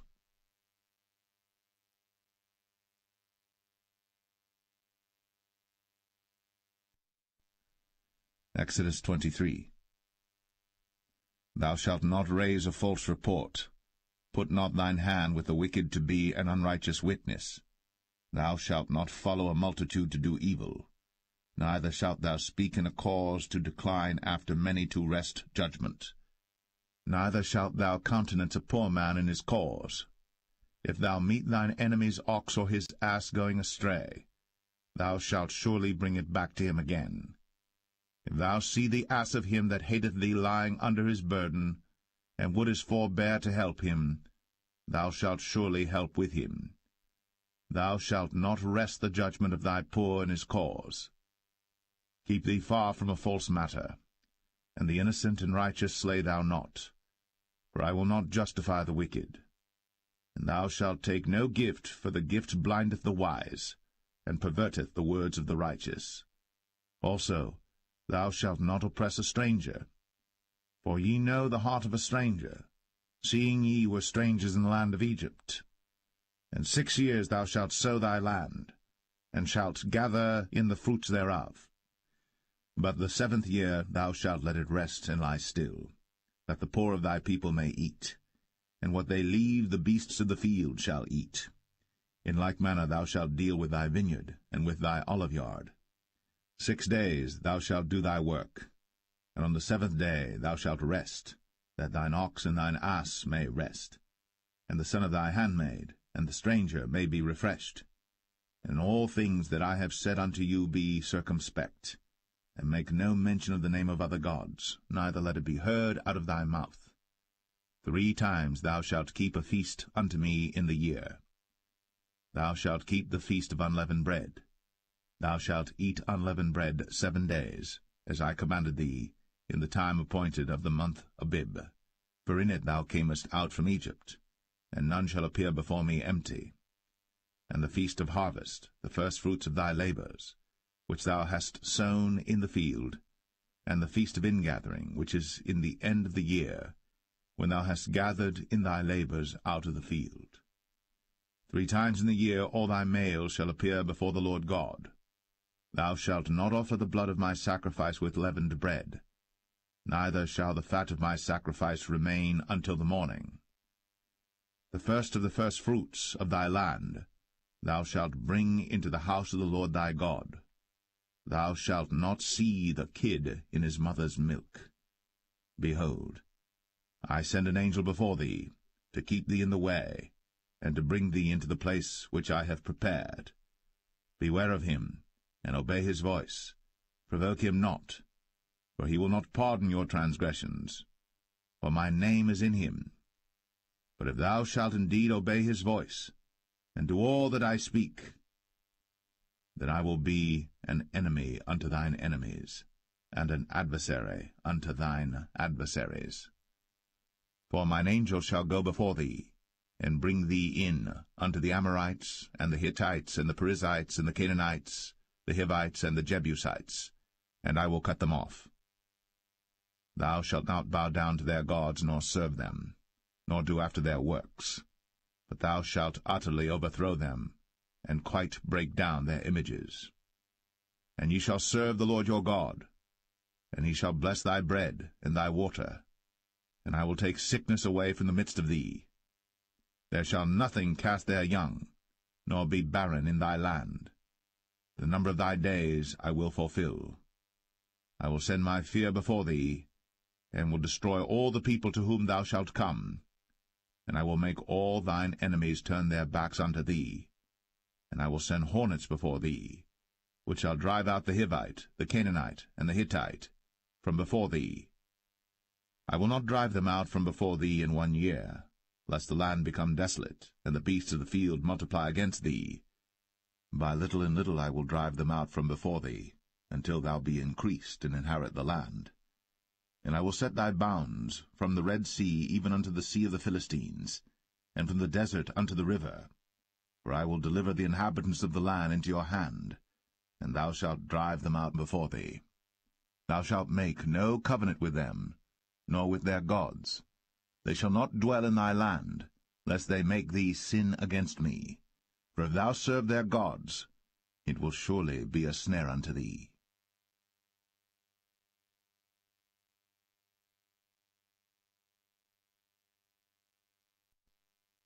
Exodus 24.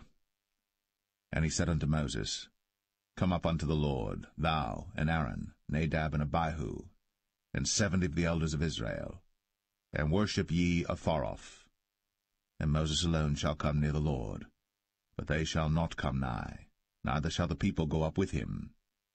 And Moses came, and told the people all the words of the Lord, and all the judgments, and all the people answered with one voice, and said, All the words which the Lord hath said will we do. And Moses wrote all the words of the Lord, and rose up early in the morning, and builded an altar under the hill, and 12 pillars according to the 12 tribes of Israel. And he sent young men of the children of Israel, which offered burnt offerings, and sacrificed peace offerings of oxen unto the Lord. And Moses took half of the blood, and put it in basins, and half of the blood he sprinkled on the altar. And he took the book of the covenant, and read in the audience of the people, and they said, All that the Lord hath said will we do, and be obedient. And Moses took the blood, and sprinkled it on the people, and said, Behold, the blood of the covenant which the Lord hath made with you concerning all these words. Then went up Moses, and Aaron, Nadab, and Abihu, and 70 of the elders of Israel. And they saw the God of Israel. And there was under his feet, as it were, a paved work of a sapphire stone, and as it were the body of heaven in his clearness. And upon the nobles of the children of Israel he laid not his hand. Also they saw God, and did eat and drink. And the Lord said unto Moses, Come up to me into the mount, and be there. And I will give thee tables of stone, and a law and commandments which I have written, that thou mayest teach them. And Moses rose up, and his minister Joshua. And Moses went up into the mount of God. And he said unto the elders, Tarry ye here for us, until we come again unto you. And behold, Aaron and Hur are with you. If any man have any matters to do, let him come unto them. And Moses went up into the mount, and a cloud covered the mount. And the glory of the Lord abode upon Mount Sinai, and the cloud covered it 6 days. And the 7th day he called unto Moses out of the midst of the cloud. And the sight of the glory of the Lord was like devouring fire on the top of the mount in the eyes of the children of Israel. And Moses went into the midst of the cloud, and gat him up into the mount. And Moses was in the mount 40 days and 40 nights.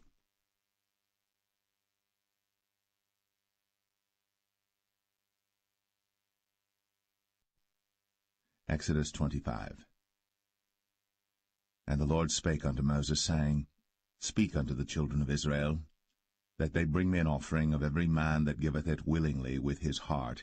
Ye shall take my offering. And this is the offering which ye shall take of them, gold, and silver, and brass, and blue, and purple, and scarlet, and fine linen, and goat's hair, and rams' skins dyed red, and badgers' skins, and shittim wood, oil for the light, spices for anointing oil, and for sweet incense, onyx stones, and stones to be set in the ephod, and in the breastplate.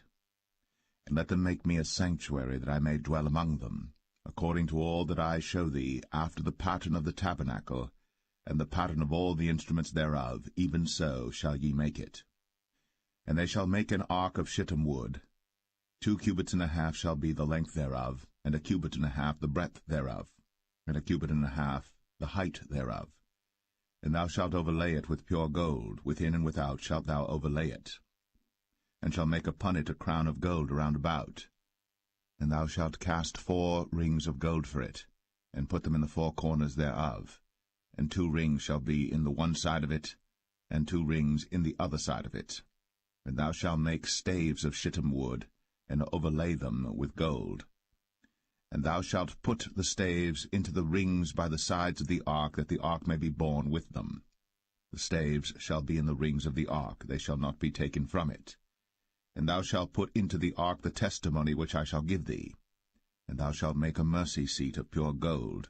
2 cubits and a half shall be the length thereof, and 1 cubit and a half the breadth thereof. And thou shalt make 2 cherubims of gold. Of beaten work shalt thou make them, in the 2 ends of the mercy seat.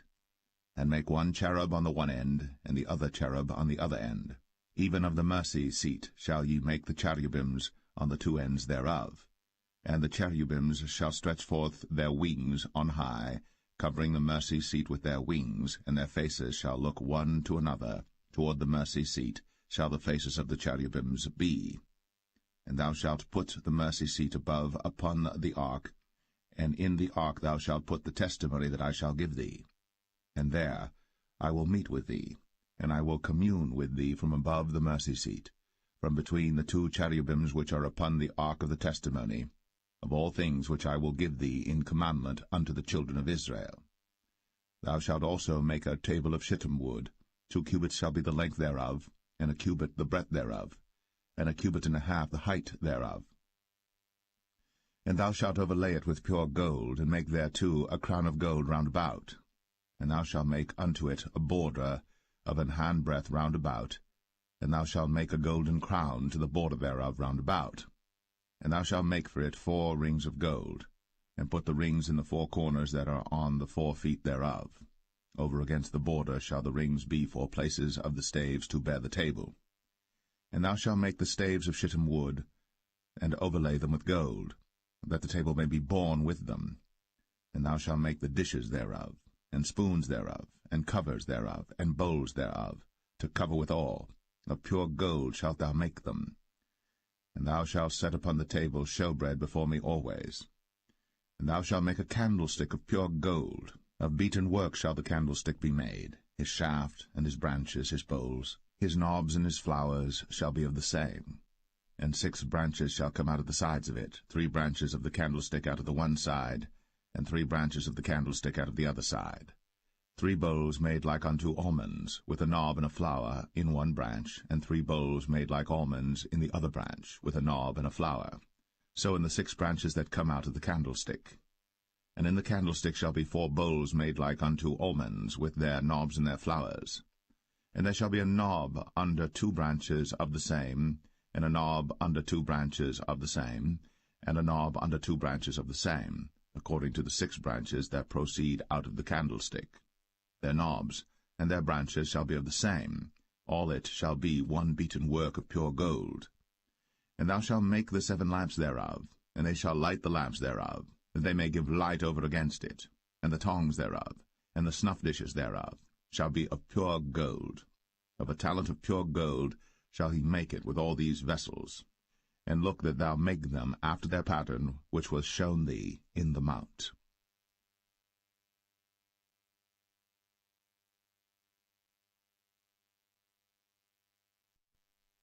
Exodus 26. Moreover, thou shalt make the tabernacle with 10 curtains of fine twined linen, and blue, and purple, and scarlet. With cherubims of cunning work shalt thou make them. The length of one curtain shall be 28 cubits, and the breadth of one curtain 4 cubits, and every one of the curtains shall have one measure. The 5 curtains shall be coupled together one to another, and other 5 curtains shall be coupled one to another.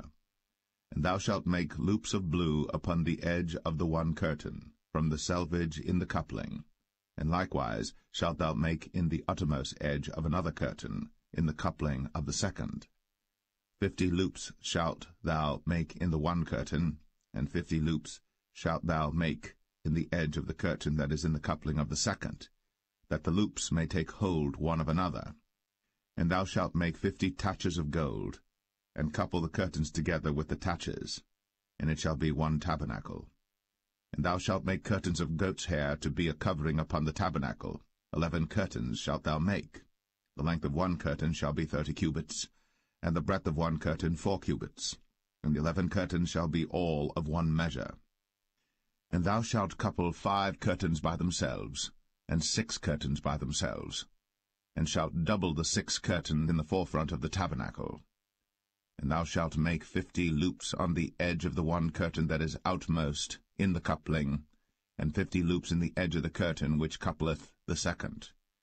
And thou shalt make 50 taches of brass, and put the taches into the loops, and couple the tent together, that it may be one.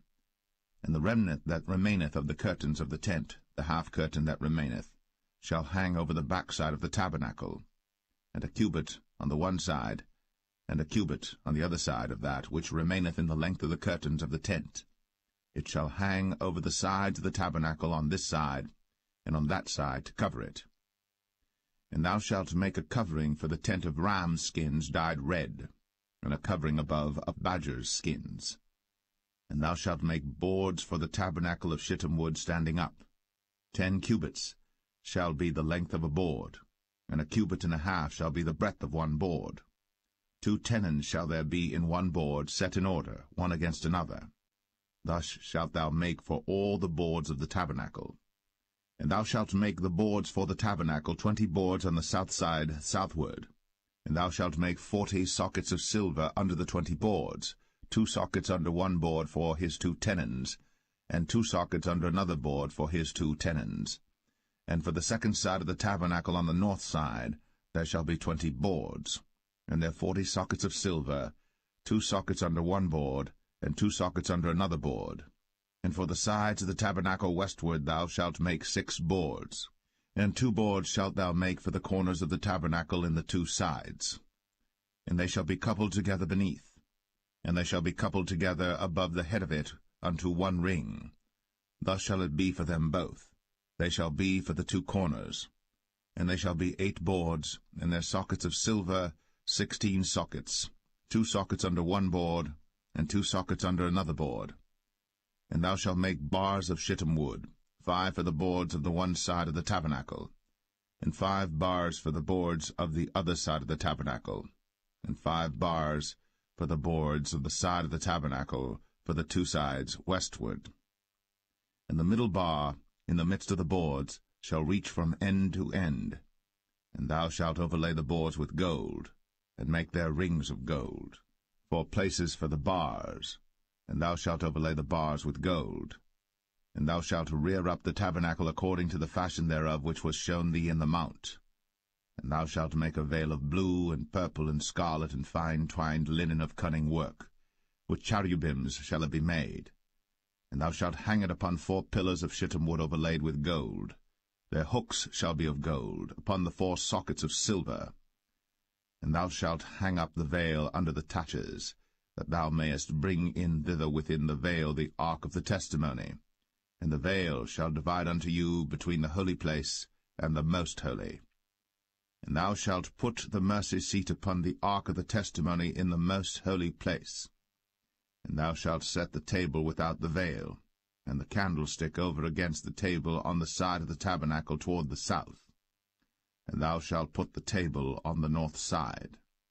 And thou shalt make an hanging for the door of the tent, of blue and purple and scarlet, and fine twined linen, wrought with needlework. And thou shalt make for the hanging 5 pillars of shittim wood, and overlay them with gold, and their hooks shall be of gold, and thou shalt cast 5 sockets of brass for them.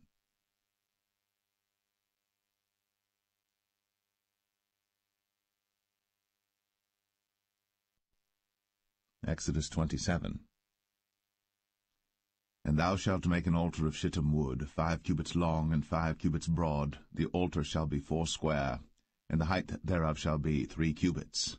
And thou shalt make the horns of it upon the 4 corners thereof. His horns shall be of the same, and thou shalt overlay it with brass. And thou shalt make his pans to receive his ashes, and his shovels, and his basins, and his flesh hooks, and his fire pans. All the vessels thereof thou shalt make of brass.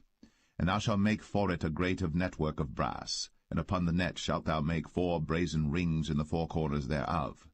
And thou shalt put it under the compass of the altar beneath, that the net may be even to the midst of the altar. And thou shalt make staves for the altar, staves of shittim wood, and overlay them with brass. And the staves shall be put into the rings, and the staves shall be upon the 2 sides of the altar to bear it. Hollow with boards shalt thou make it, as it was shown thee in the mount, so shall they make it. And thou shalt make the court of the tabernacle for the south side. Southward there shall be hangings for the court of fine twined linen, of 100 cubits long for one side.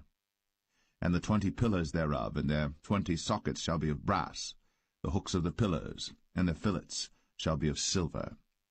And likewise for the north side in length there shall be hangings of 100 cubits long, and his 20 pillars, and their 20 sockets of brass, the hooks of the pillars, and their fillets of silver. And for the breadth of the court on the west side shall be hangings of 50 cubits, their pillars 10, and their sockets 10. And the breadth of the court on the east side eastward shall be 50 cubits. The hangings of one side of the gate shall be 15 cubits, their pillars 3, and their sockets 3. And on the other side shall be hangings 15 cubits, their pillars 3, and their sockets 3. And for the gate of the court shall be an hanging of 20 cubits of blue, and purple, and scarlet, and fine twined linen, wrought with needlework, and their pillars shall be 4, and their sockets 4. All the pillars round about the court shall be filleted with silver. Their hooks shall be of silver, and their sockets of brass. The length of the court shall be 100 cubits, and the breadth 50 everywhere, and the height 5 cubits of fine twined linen, and their sockets of brass. All the vessels of the tabernacle, and all the service thereof, and all the pins thereof, and all the pins of the court shall be of brass. And thou shalt command the children of Israel that they bring thee pure oil, olive beaten for the light, to cause the lamp to burn always. In the tabernacle of the congregation without the veil, which is before the testimony, Aaron and his sons shall order it from evening to morning before the Lord. It shall be a statute for ever, unto their generations, on the behalf of the children of Israel.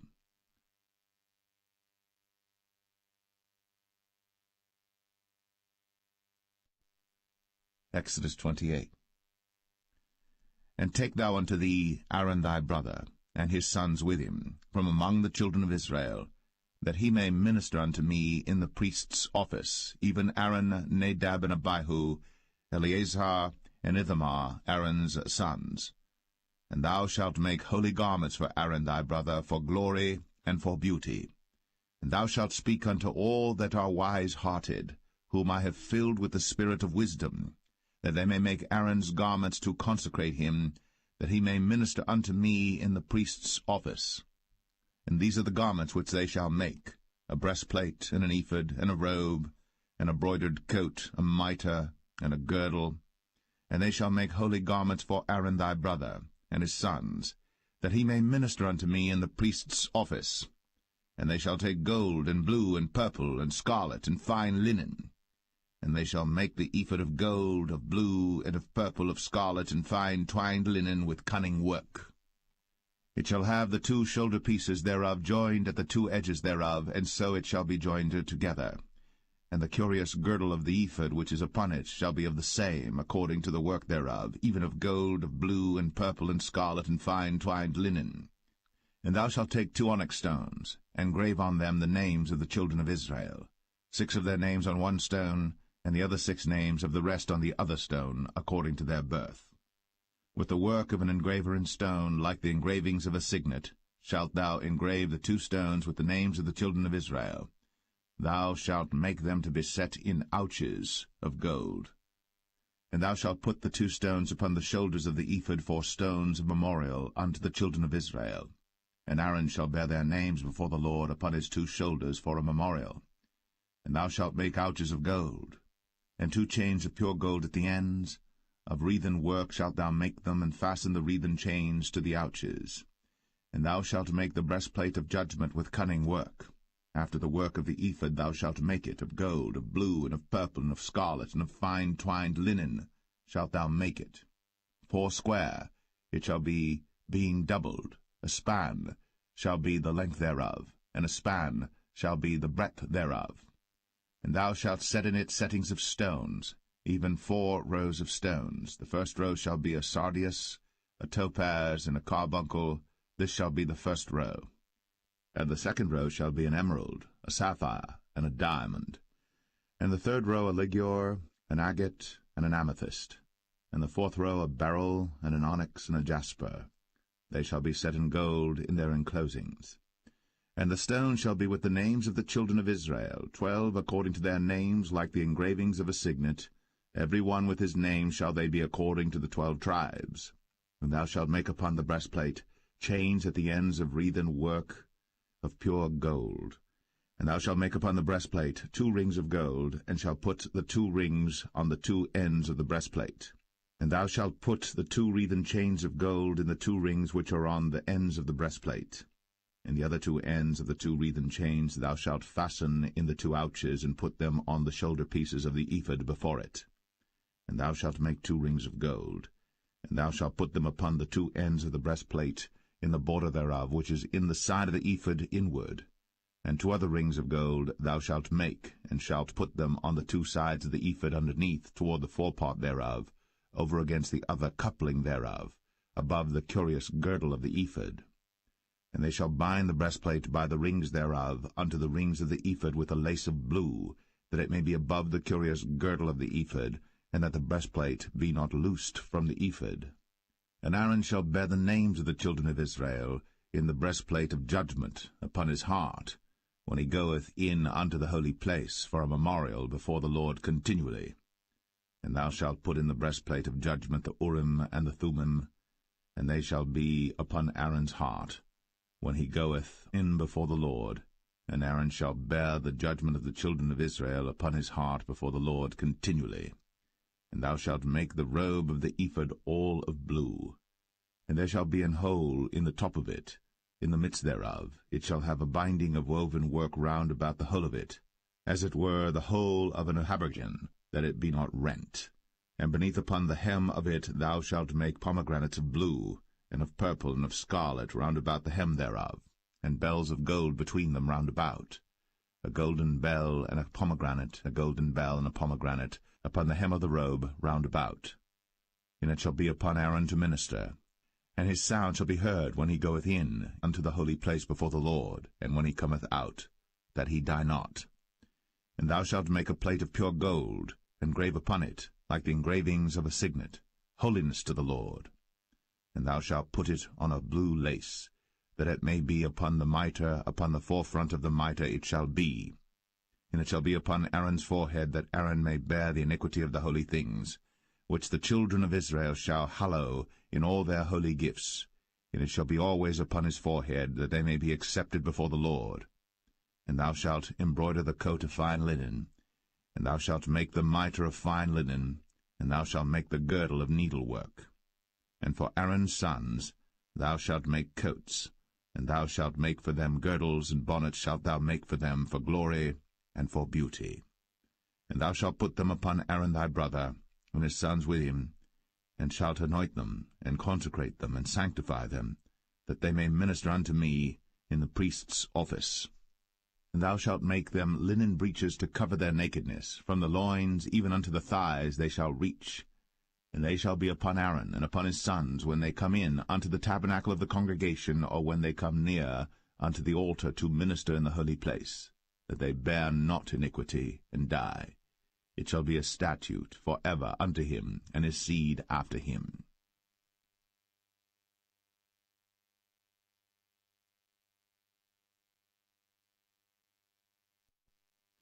Exodus 29. And this is the thing that thou shalt do unto them to hallow them, to minister unto me in the priest's office.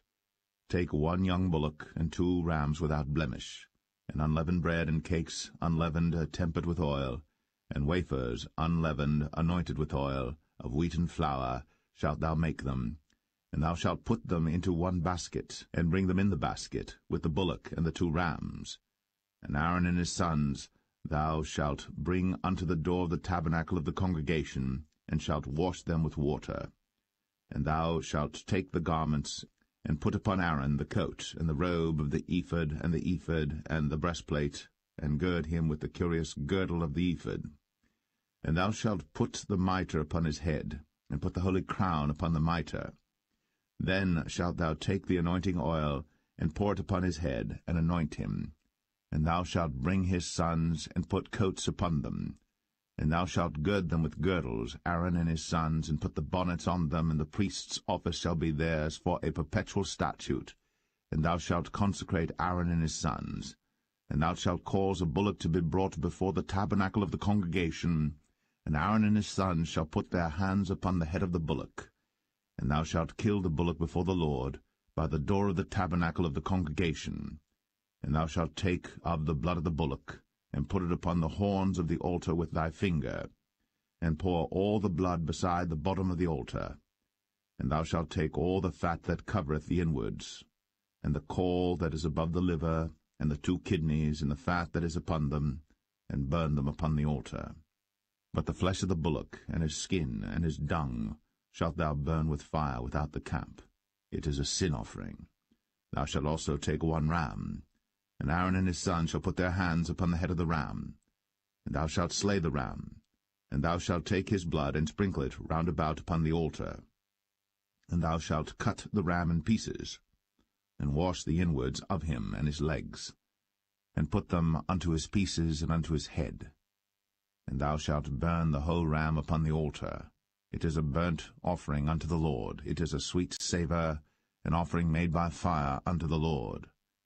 And thou shalt take the other ram, and Aaron and his sons shall put their hands upon the head of the ram. Then shalt thou kill the ram, and take of his blood, and put it upon the tip of the right ear of Aaron, and upon the tip of the right ear of his sons, and upon the thumb of their right hand, and upon the great toe of their right foot, and sprinkle the blood upon the altar round about. And thou shalt take of the blood that is upon the altar, and of the anointing oil, and sprinkle it upon Aaron, and upon his garments, and upon his sons, and upon the garments of his sons with him. And he shall be hallowed, and his garments, and his sons' garments with him. Also thou shalt take of the ram the fat and the rump, and the fat that covereth the inwards, and the caul above the liver, and the 2 kidneys, and the fat that is upon them, and the right shoulder, for it is a ram of consecration. and 1 loaf of bread, and 1 cake of oiled bread, and 1 wafer out of the basket of the unleavened bread that is before the Lord. And thou shalt put all in the hands of Aaron, and in the hands of his sons, and shalt wave them for a wave offering before the Lord.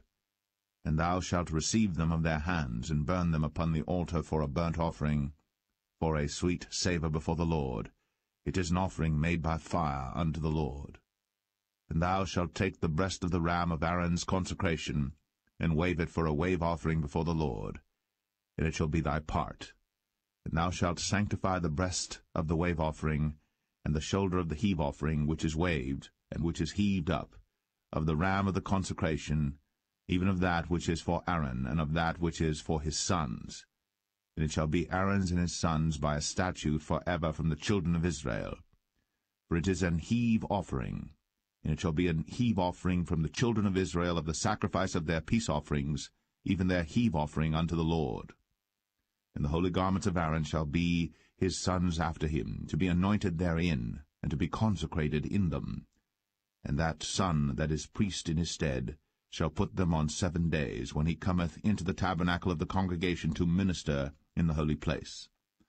And thou shalt take the ram of the consecration, and seethe his flesh in the holy place. And Aaron and his sons shall eat the flesh of the ram, and the bread that is in the basket by the door of the tabernacle of the congregation. And they shall eat those things wherewith the atonement was made, to consecrate and to sanctify them. But a stranger shall not eat thereof, because they are holy. And if aught of the flesh of the consecrations, or of the bread, remain unto the morning, then thou shalt burn the remainder with fire. It shall not be eaten, because it is holy. And thus shalt thou do unto Aaron and to his sons, according to all things which I have commanded thee. 7 days shalt thou consecrate them. And thou shalt offer every day a bullock for a sin offering, for atonement. And thou shalt cleanse the altar, when thou hast made an atonement for it. And thou shalt anoint it, to sanctify it. 7 days thou shalt make an atonement for the altar, and sanctify it. And it shall be an altar most holy. Whatsoever toucheth the altar shall be holy. Now this is that which thou shalt offer upon the altar: 2 lambs of the first year, day by day, continually. The 1 lamb thou shalt offer in the morning, and the other lamb thou shalt offer at even. And with the 1 lamb a 10th deal of flour mingled with the 4th part of an hin of beaten oil, and the 4th part of an hin of wine for a drink offering. And the other lamb thou shalt offer at even, and shalt do thereto according to the meat offering of the morning, and according to the drink offering thereof, for a sweet savour, an offering made by fire unto the Lord. This shall be a continual burnt offering throughout your generations at the door of the tabernacle of the congregation before the Lord, where I will meet you, to speak there unto thee.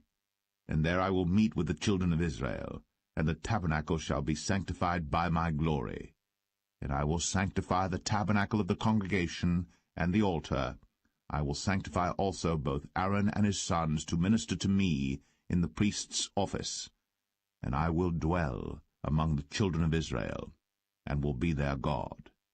And they shall know that I am the Lord their God, that brought them forth out of the land of Egypt, that I may dwell among them.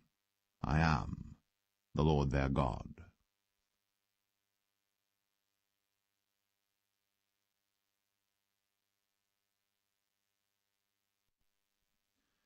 Exodus 30. And thou shalt make an altar to burn incense upon. Of shittim wood shalt thou make it. A cubit shall be the length thereof, and a cubit the breadth thereof. 4 square shall it be. And 2 cubits shall be the height thereof. The horns thereof shall be of the same. And thou shalt overlay it with pure gold, the top thereof and the sides thereof round about, and the horns thereof. And thou shalt make unto it a crown of gold round about. And 2 golden rings shalt thou make to it under the crown of it. By the 2 corners thereof upon the 2 sides of it shalt thou make it. And they shall be for places for the staves to bear it withal. And thou shalt make the staves of shittim wood, and overlay them with gold. And thou shalt put it before the veil that is by the ark of the testimony, before the mercy seat that is over the testimony, where I will meet with thee. And Aaron shall burn thereon sweet incense every morning. When he dresseth the lamps, he shall burn incense upon it. And when Aaron lighteth the lamps at even, he shall burn incense upon it, a perpetual incense before the Lord throughout your generations. Ye shall offer no strange incense thereon, nor burnt sacrifice, nor meat offering, neither shall ye pour drink offering thereon. And Aaron shall make an atonement upon the horns of it once in a year with the blood of the sin offering of atonements. Once in the year shall he make atonement upon it throughout your generations. It is most holy unto the Lord. And the Lord spake unto Moses, saying, When thou takest the sum of the children of Israel after their number, then shall they give every man a ransom for his soul unto the Lord, when thou numberest them, that there be no plague among them, when thou numberest them. This they shall give every one that passeth among them that are numbered, half a shekel after the shekel of the sanctuary. A shekel is 20 gerahs, and half shekel shall be the offering of the Lord. Every one that passeth among them that are numbered, from 20 years old and above, shall give an offering unto the Lord. The rich shall not give more, and the poor shall not give less than half a shekel, when they give an offering unto the Lord, to make an atonement for your souls. And thou shalt take the atonement money of the children of Israel, and shalt appoint it for the service of the tabernacle of the congregation, that it may be a memorial unto the children of Israel before the Lord, to make an atonement for your souls. And the Lord spake unto Moses, saying, Thou shalt also make a laver of brass, and his foot also of brass, to wash withal. And thou shalt put it between the tabernacle of the congregation and the altar, and thou shalt put water therein. For Aaron and his sons shall wash their hands and their feet thereat. When they go into the tabernacle of the congregation, they shall wash with water, that they die not, or when they come near to the altar to minister, to burn offering made by fire unto the Lord. So they shall wash their hands and their feet, that they die not. And it shall be a statute forever to them, even to him and to his seed throughout their generations. Moreover the Lord spake unto Moses, saying, Take thou also unto thee principal spices, of pure myrrh 500 shekels, and of sweet cinnamon half so much, even 250 shekels, and of sweet calamus 250 shekels, and of cassia 500 shekels after the shekel of the sanctuary, and of oil olive and hin. And thou shalt make it an oil of holy ointment, an ointment compound after the art of the apothecary. It shall be an holy anointing oil. And thou shalt anoint the tabernacle of the congregation therewith, and the ark of the testimony, and the table and all his vessels, and the candlestick and his vessels, and the altar of incense, and the altar of burnt offering with all his vessels, and the laver and his foot. And thou shalt sanctify them, that they may be most holy. Whatsoever toucheth them shall be holy. And thou shalt anoint Aaron and his sons, and consecrate them, that they may minister unto me in the priest's office. And thou shalt speak unto the children of Israel, saying, This shall be an holy anointing oil unto me throughout your generations. Upon man's flesh shall it not be poured, neither shall ye make any other like it, after the composition of it. It is holy, and it shall be holy unto you. Whosoever compoundeth any like it, or whosoever putteth any of it upon a stranger, shall even be cut off from his people. And the Lord said unto Moses, Take unto thee sweet spices, stacte, and onycha, and galbanum, these sweet spices with pure frankincense, of each shall there be a like weight. And thou shalt make it a perfume, a confection after the art of the apothecary, tempered together pure and holy. And thou shalt beat some of it very small, and put of it before the testimony in the tabernacle of the congregation, where I will meet with thee. It shall be unto you most holy. And as for the perfume which thou shalt make, ye shall not make to yourselves according to the composition thereof. It shall be unto thee holy for the Lord. Whosoever shall make like unto that, to smell thereto, shall even be cut off from his people.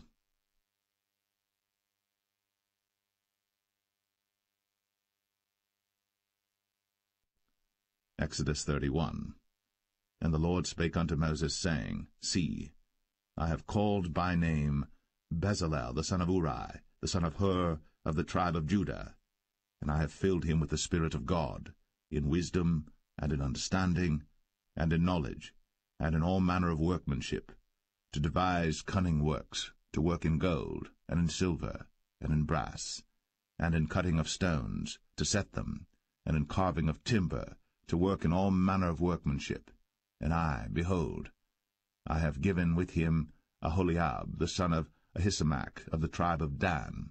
And in the hearts of all that are wise-hearted I have put wisdom, that they may make all that I have commanded thee: the tabernacle of the congregation, and the ark of the testimony, and the mercy seat that is thereupon, and all the furniture of the tabernacle, and the table, and his furniture, and the pure candlestick with all his furniture, and the altar of incense, and the altar of burnt offering with all his furniture, and the laver and his foot, and the cloths of service, and the holy garments for Aaron the priest, and the garments of his sons to minister in the priest's office, and the anointing oil, and sweet incense for the holy place, according to all that I have commanded thee shall they do. And the Lord spake unto Moses, saying, Speak thou also unto the children of Israel, saying, Verily, my Sabbaths ye shall keep, for it is a sign between me and you throughout your generations, that ye may know that I am the Lord that doth sanctify you. Ye shall keep the Sabbath therefore, for it is holy unto you. Every one that defileth it shall surely be put to death. For whosoever doeth any work therein, that soul shall be cut off from among his people. 6 days may work be done, but in the 7th is the Sabbath of rest, holy to the Lord. Whosoever doeth any work in the Sabbath day, he shall surely be put to death. Wherefore the children of Israel shall keep the Sabbath, to observe the Sabbath throughout their generations, for a perpetual covenant. It is a sign between me and the children of Israel forever. For in 6 days the Lord made heaven and earth, and on the 7th day he rested and was refreshed.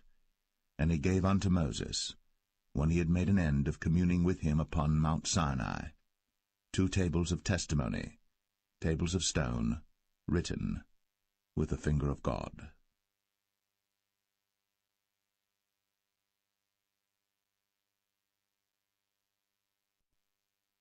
Exodus 32. And when the people saw that Moses delayed to come down out of the mount, the people gathered themselves together unto Aaron, and said unto him, Up, make us gods, which shall go before us. For as for this Moses, the man that brought us up out of the land of Egypt, we wot not what is become of him. And Aaron said unto them, Break off the golden earrings which are in the ears of your wives, of your sons, and of your daughters, and bring them unto me. And all the people brake off the golden earrings which were in their ears, and brought them unto Aaron.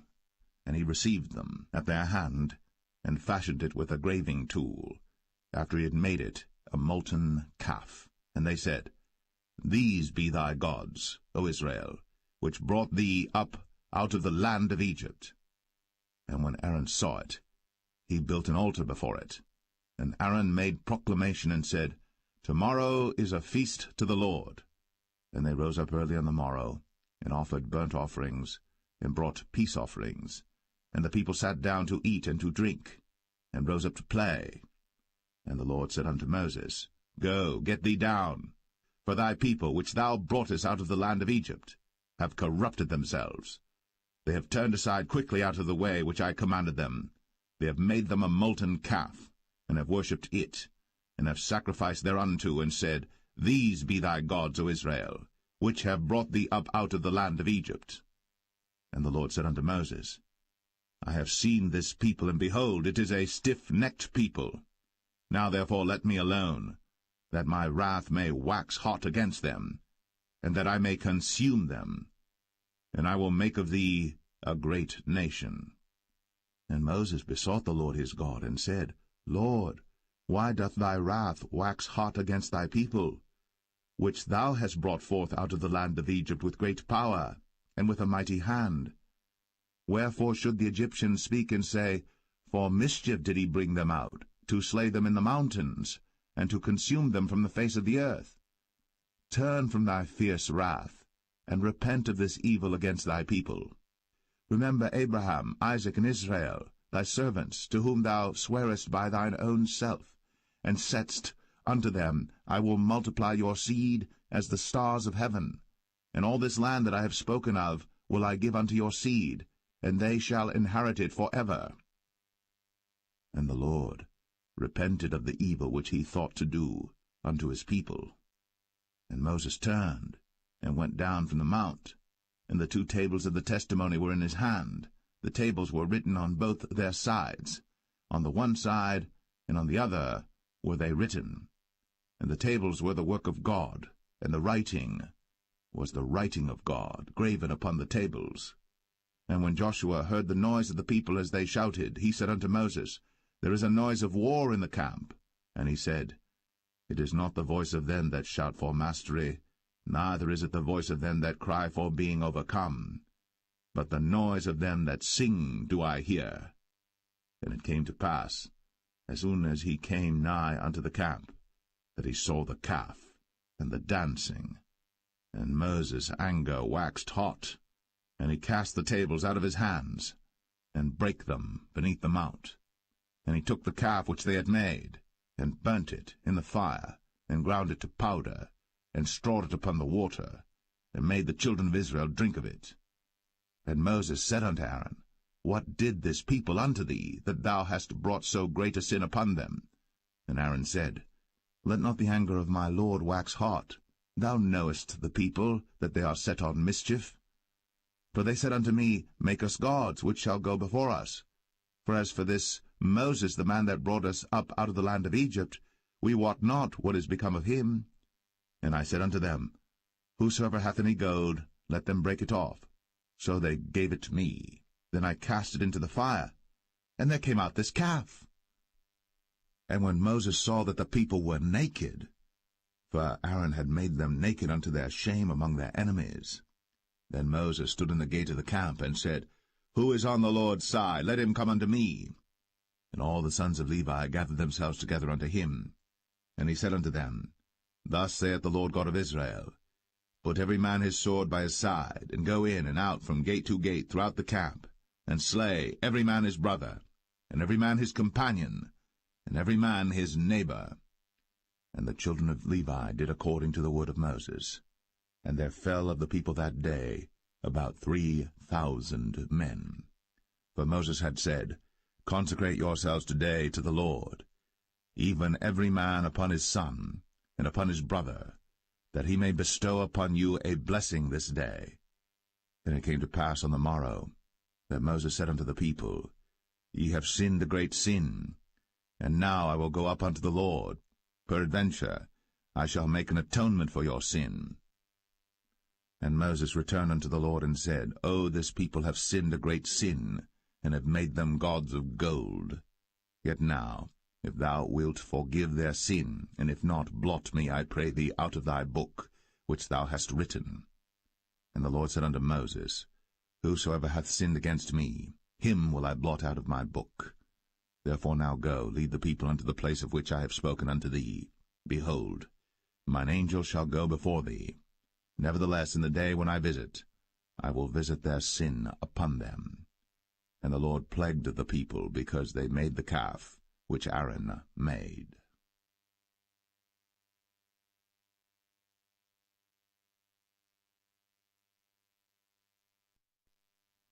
Exodus 33. And the Lord said unto Moses, Depart, and go up hence, thou, and the people which thou hast brought up out of the land of Egypt, unto the land which I sware unto Abraham, to Isaac, and to Jacob, saying, Unto thy seed will I give it. And I will send an angel before thee, and I will drive out the Canaanite, the Amorite, and the Hittite, and the Perizzite, the Hivite, and the Jebusite, unto a land flowing with milk and honey. For I will not go up in the midst of thee, for thou art a stiff-necked people, lest I consume thee in the way. And when the people heard these evil tidings, they mourned, and no man did put on him his ornaments. For the Lord had said unto Moses, Say unto the children of Israel, Ye are a stiff-necked people. I will come up into the midst of thee in a moment, and consume thee. Therefore now put off thy ornaments from thee, that I may know what to do unto thee. And the children of Israel stripped themselves of their ornaments by the mount Horeb. And Moses took the tabernacle, and pitched it without the camp, afar off from the camp, and called it the tabernacle of the congregation. And it came to pass that every one which sought the Lord went out unto the tabernacle of the congregation, which was without the camp. And it came to pass, when Moses went out unto the tabernacle, that all the people rose up, and stood every man at his tent door, and looked after Moses, until he was gone into the tabernacle. And it came to pass, as Moses entered into the tabernacle, the cloudy pillar descended, and stood at the door of the tabernacle, and the Lord talked with Moses. And all the people saw the cloudy pillar stand at the tabernacle door. And all the people rose up and worshipped, every man in his tent door. And the Lord spake unto Moses face to face, as a man speaketh unto his friend. And he turned again into the camp. But his servant Joshua the son of Nun, a young man, departed not out of the tabernacle. And Moses said unto the Lord, See, thou sayest unto me, Bring up this people, and thou hast not let me know whom thou wilt send with me. Yet thou hast said, I know thee by name, and thou hast also found grace in my sight. Now therefore, I pray thee, if I have found grace in thy sight, show me now thy way, that I may know thee, that I may find grace in thy sight, and consider that this nation is thy people. And he said, My presence shall go with thee, and I will give thee rest. And he said unto him, If thy presence go not with me, carry us not up hence. For wherein shall it be known here that I and thy people have found grace in thy sight? Is it not in that thou goest with us? So shall we be separated, I and thy people, from all the people that are upon the face of the earth. And the Lord said unto Moses, I will do this thing also that thou hast spoken, for thou hast found grace in my sight, and I know thee by name. And he said, I beseech thee, show me thy glory. And he said, I will make all my goodness pass before thee, and I will proclaim the name of the Lord before thee, and will be gracious to whom I will be gracious, and will show mercy on whom I will show mercy.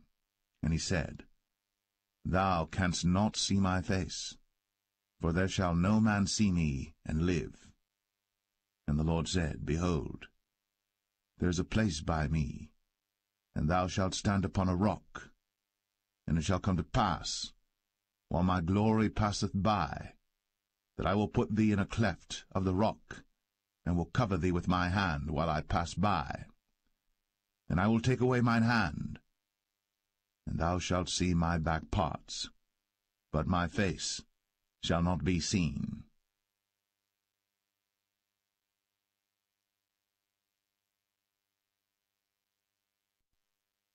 Exodus 34. And the Lord said unto Moses, Hew thee 2 tables of stone like unto the first. And I will write upon these tables the words that were in the first tables which thou breakest. And be ready in the morning, and come up in the morning unto Mount Sinai, and present thyself there to me in the top of the mount. And no man shall come up with thee, neither let any man be seen throughout all the mount. Neither let the flocks nor herds feed before that mount. And he hewed 2 tables of stone like unto the first. And Moses rose up early in the morning, and went up unto Mount Sinai, as the Lord had commanded him, and took in his hand the 2 tables of stone. And the Lord descended in the cloud, and stood with him there, and proclaimed the name of the Lord.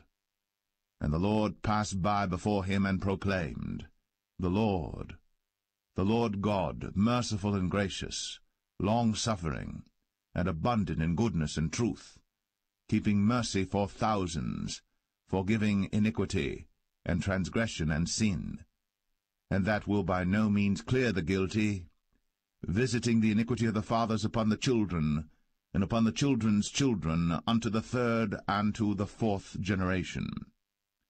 And Moses made haste, and bowed his head toward the earth, and worshipped. And he said, If now I have found grace in thy sight, O Lord, let my Lord, I pray thee, go among us. For it is a stiff-necked people, and pardon our iniquity and our sin, and take us for thine inheritance. And he said, Behold, I make a covenant. Before all thy people I will do marvels, such as have not been done in all the earth, nor in any nation. And all the people among which thou art shall see the work of the Lord, for it is a terrible thing that I will do with thee. Observe thou that which I command thee this day. Behold, I drive out before thee the Amorite, and the Canaanite, and the Hittite, and the Perizzite, and the Hivite, and the Jebusite. Take heed to thyself, lest thou make a covenant with the inhabitants of the land whither thou goest, lest it be for a snare in the midst of thee. But ye shall destroy their altars, break their images, and cut down their groves. For thou shalt worship no other god, for the Lord whose name is jealous is a jealous God. Lest thou make a covenant with the inhabitants of the land, and they go a-whoring after their gods, and do sacrifice unto their gods, and one call thee, and thou eat of his sacrifice, and thou take of their daughters unto thy sons, and their daughters go a-whoring after their gods, and make thy sons go a-whoring after their gods. Thou shalt make thee no molten gods. The feast of unleavened bread shalt thou keep. 7 days thou shalt eat unleavened bread, as I commanded thee, in the time of the month Abib. For in the month Abib thou camest out from Egypt. All that openeth the matrix is mine, and every firstling among thy cattle, whether ox or sheep that is male. But the firstling of an ass thou shalt redeem with a lamb. And if thou redeem him not, then shalt thou break his neck. All the firstborn of thy sons thou shalt redeem, and none shall appear before me empty.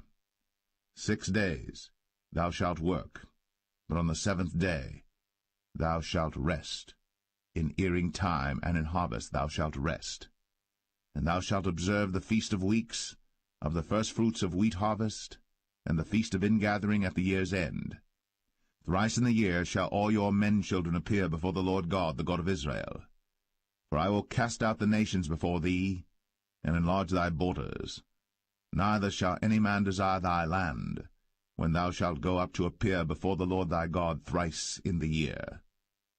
Thou shalt not offer the blood of my sacrifice with leaven, neither shall the sacrifice of the feast of the Passover be left unto the morning. The first of the firstfruits of thy land thou shalt bring unto the house of the Lord thy God. Thou shalt not see the kid in his mother's milk. And the Lord said unto Moses, Write thou these words, for after the tenor of these words I have made a covenant with thee and with Israel. And he was there with the Lord 40 days and 40 nights. He did neither eat bread nor drink water. And he wrote upon the tables the words of the covenant, the 10 commandments. And it came to pass, when Moses came down from Mount Sinai, with the 2 tables of testimony in Moses' hand, when he came down from the mount, that Moses wist not that the skin of his face shone, while he talked with them. And when Aaron and all the children of Israel saw Moses, behold, the skin of his face shone, and they were afraid to come nigh him. And Moses called unto them, and Aaron and all the rulers of the congregation returned unto him. And Moses talked with them, and afterward all the children of Israel came nigh, and he gave them in commandment all that the Lord had spoken with him in Mount Sinai.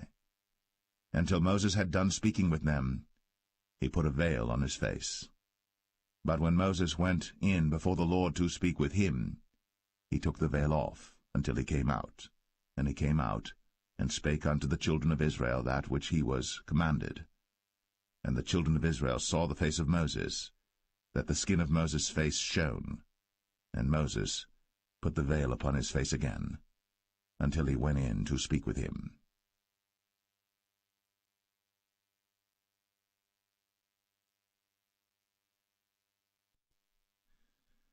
Exodus 35. And Moses gathered all the congregation of the children of Israel together, and said unto them, These are the words which the Lord hath commanded, that ye should do them. 6 days shall work be done, but on the 7th day there shall be to you an holy day, a Sabbath of rest to the Lord. Whosoever doeth work therein shall be put to death. Ye shall kindle no fire throughout your habitations upon the Sabbath day. And Moses spake unto all the congregation of the children of Israel, saying, This is the thing which the Lord commanded, saying, Take ye from among you an offering unto the Lord. Whosoever is of a willing heart, let him bring it, an offering of the Lord, gold and silver and brass, and blue and purple and scarlet and fine linen and goat's hair, and rams' skins dyed red, and badgers' skins, and shittim wood, and oil for the light, and spices for anointing oil, and for the sweet incense, and onyx stones, and stones to be set for the ephod and for the breastplate. And every wise-hearted among you shall come, and make all that the Lord hath commanded, the tabernacle, his tent, and his covering, his taches, and his boards, his bars, his pillars, and his sockets, the ark and the staves thereof, with the mercy seat and the veil of the covering, the table and his staves, and all his vessels, and the showbread, the candlestick also for the light, and his furniture, and his lamps, with the oil for the light, and the incense altar, and his staves, and the anointing oil, and the sweet incense, and the hanging for the door at the entering in of the tabernacle, the altar of burnt offering, with his brazen grate, his staves, and all his vessels, the laver and his foot, the hangings of the court, his pillars, and their sockets, and the hanging for the door of the court, the pins of the tabernacle, and the pins of the court, and their cords, the cloths of service, to do service in the holy place, the holy garments for Aaron the priest, and the garments of his sons to minister in the priest's office. And all the congregation of the children of Israel departed from the presence of Moses. And they came, every one whose heart stirred him up, and every one whom his spirit made willing. And they brought the Lord's offering to the work of the tabernacle of the congregation, and for all his service, and for the holy garments. And they came, both men and women, as many as were willing-hearted, and brought bracelets and earrings and rings and tablets, all jewels of gold. And every man that offered an offering of gold unto the Lord. And every man with whom was found blue and purple and scarlet and fine linen and goat's hair, and red skins of rams and badgers' skins brought them. Every one that did offer an offering of silver and brass brought the Lord's offering, and every man with whom was found shittim wood for any work of the service brought it. And all the women that were wise-hearted did spin with their hands, and brought that which they had spun, both of blue and of purple and of scarlet and of fine linen. And all the women whose heart stirred them up in wisdom spun goat's hair. And the rulers brought onyx stones, and stones to be set for the ephod and for the breastplate, and spice, and oil for the light, and for the anointing oil, and for the sweet incense. The children of Israel brought a willing offering unto the Lord, every man and woman whose heart made them willing to bring for all manner of work, which the Lord had commanded to be made by the hand of Moses. And Moses said unto the children of Israel, See, the Lord hath called by name Bezalel the son of Uri, the son of Hur, of the tribe of Judah. And he hath filled him with the Spirit of God in wisdom, in understanding, and in knowledge, and in all manner of workmanship, and to devise curious works, to work in gold, and in silver, and in brass, and in the cutting of stones, to set them, and in carving of wood, to make any manner of cunning work. And he hath put in his heart that he may teach, both he and Aholiab, the son of Ahisamach, of the tribe of Dan. Them hath he filled with wisdom of heart, to work all manner of work, of the engraver, and of the cunning workman, and of the embroiderer, in blue, and in purple, and scarlet, and in fine linen, and of the weaver, even of them that do any work, and of those that devise cunning work.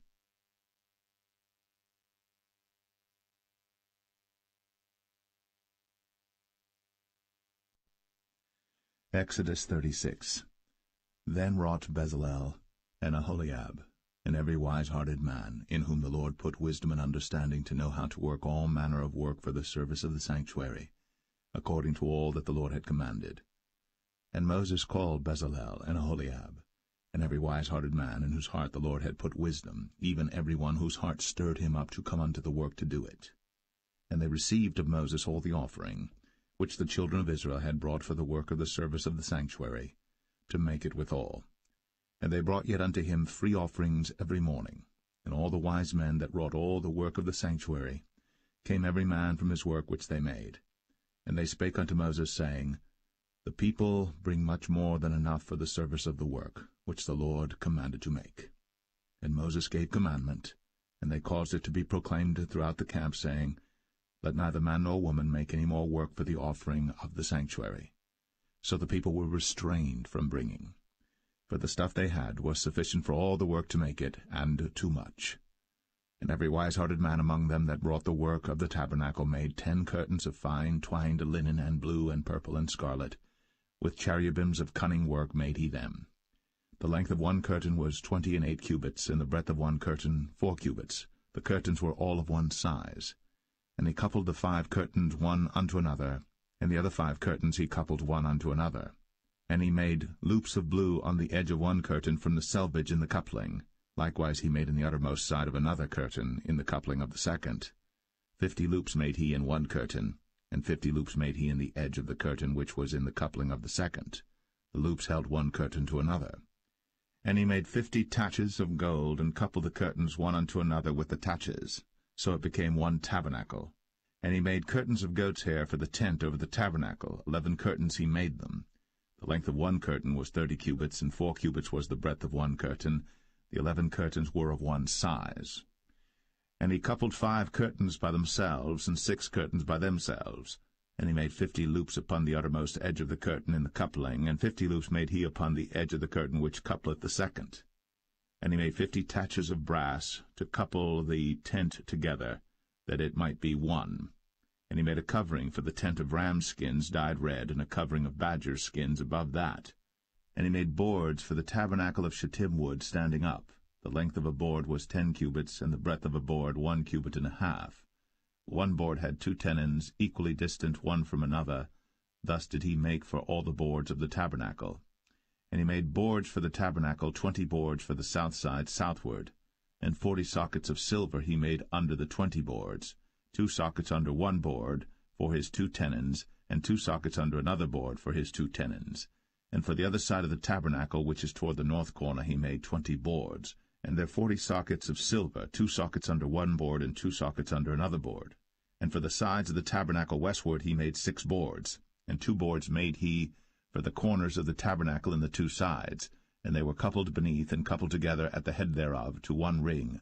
Thus he did to both of them in both the corners. And there were 8 boards, and their sockets were 16 sockets of silver, under every board 2 sockets. And he made bars of shittim wood, 5 for the boards of the one side of the tabernacle, and 5 bars for the boards of the other side of the tabernacle, and 5 bars for the boards of the tabernacle for the sides westward. And he made the middle bar to shoot through the boards from the one end to the other. And he overlaid the boards with gold, and made their rings of gold to be places for the bars, and overlaid the bars with gold. And he made a veil of blue and purple and scarlet, and fine twined linen with cherubims made he it of cunning work. And he made thereunto 4 pillars of shittim wood, and overlaid them with gold. Their hooks were of gold, and he cast for them 4 sockets of silver. And he made an hanging for the tabernacle door of blue and purple and scarlet and fine twined linen of needlework. And the 5 pillars of it with their hooks, and he overlaid their chapiters and their fillets with gold, but their 5 sockets were of brass.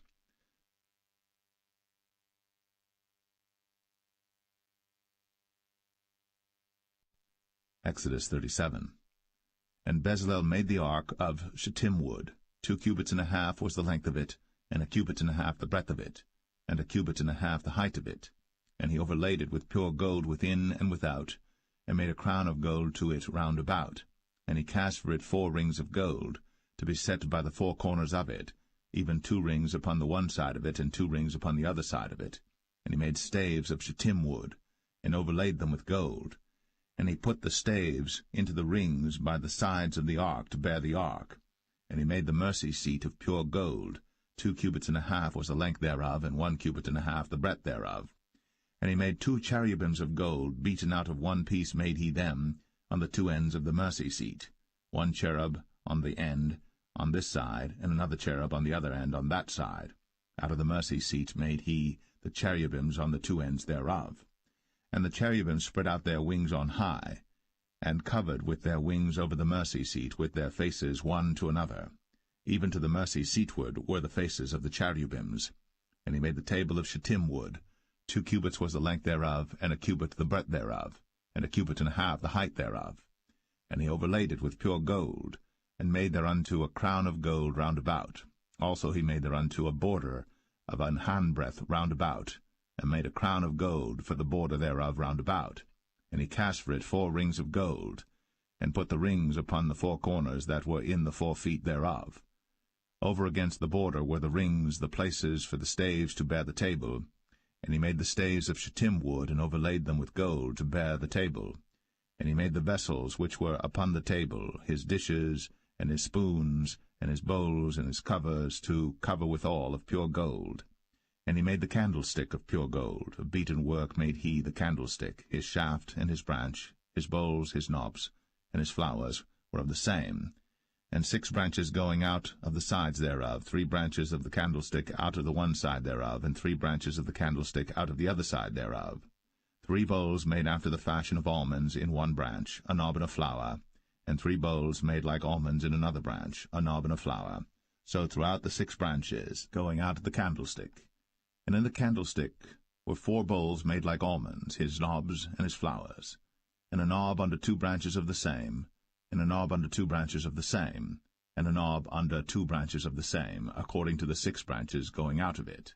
Their knobs and their branches were of the same. All of it was one beaten work of pure gold. And he made his 7 lamps, and his snuffers, and his snuff dishes of pure gold. Of a talent of pure gold made he it, and all the vessels thereof. And he made the incense altar of shittim wood. The length of it was a cubit, the breadth of it a cubit. It was 4 square, and 2 cubits was the height of it. The horns thereof were of the same. And he overlaid it with pure gold, both the top of it and the sides thereof round about. And the horns of it also he made unto it a crown of gold round about. And he made 2 rings of gold for it under the crown thereof, by the 2 corners of it upon the 2 sides thereof, to be places for the staves to bear it withal. And he made the staves of shittim wood, and overlaid them with gold. And he made the holy anointing oil, and the pure incense of sweet spices, according to the work of the apothecary.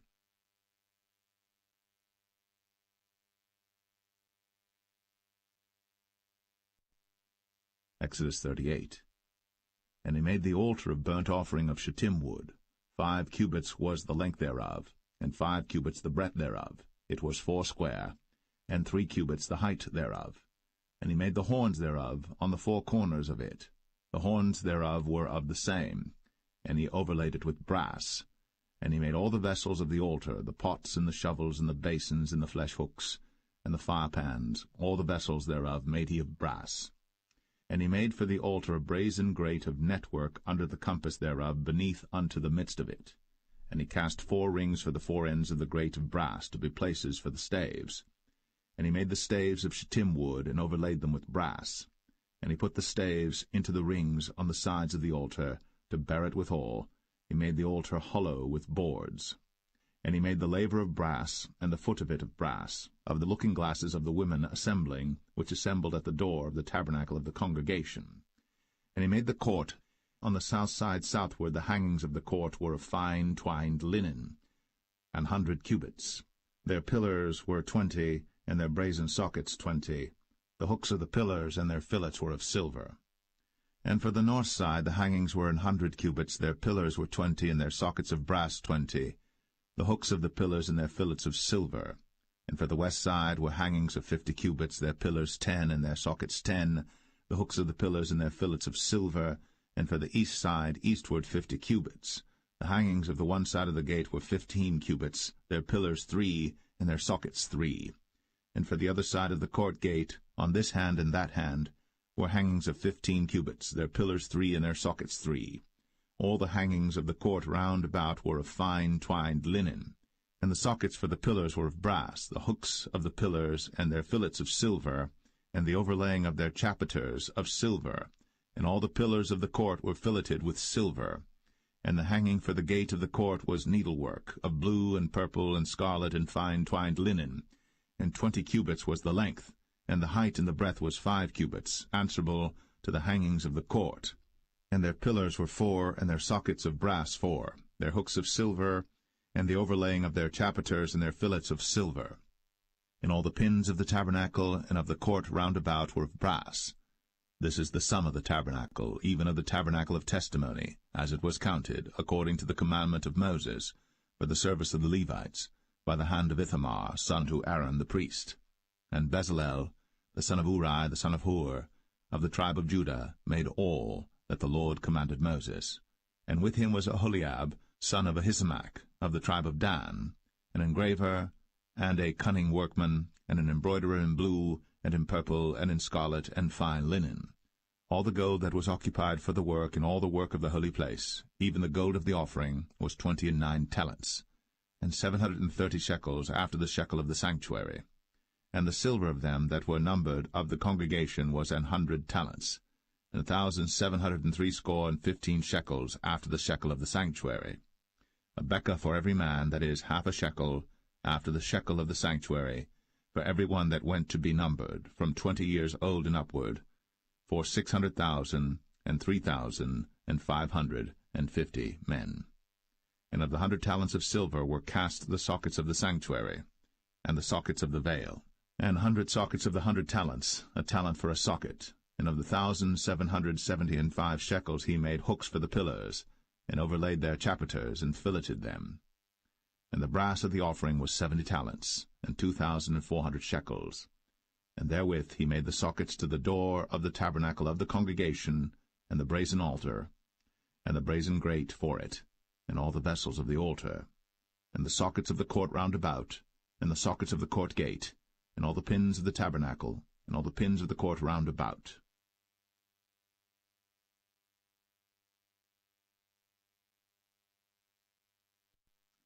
Exodus 39.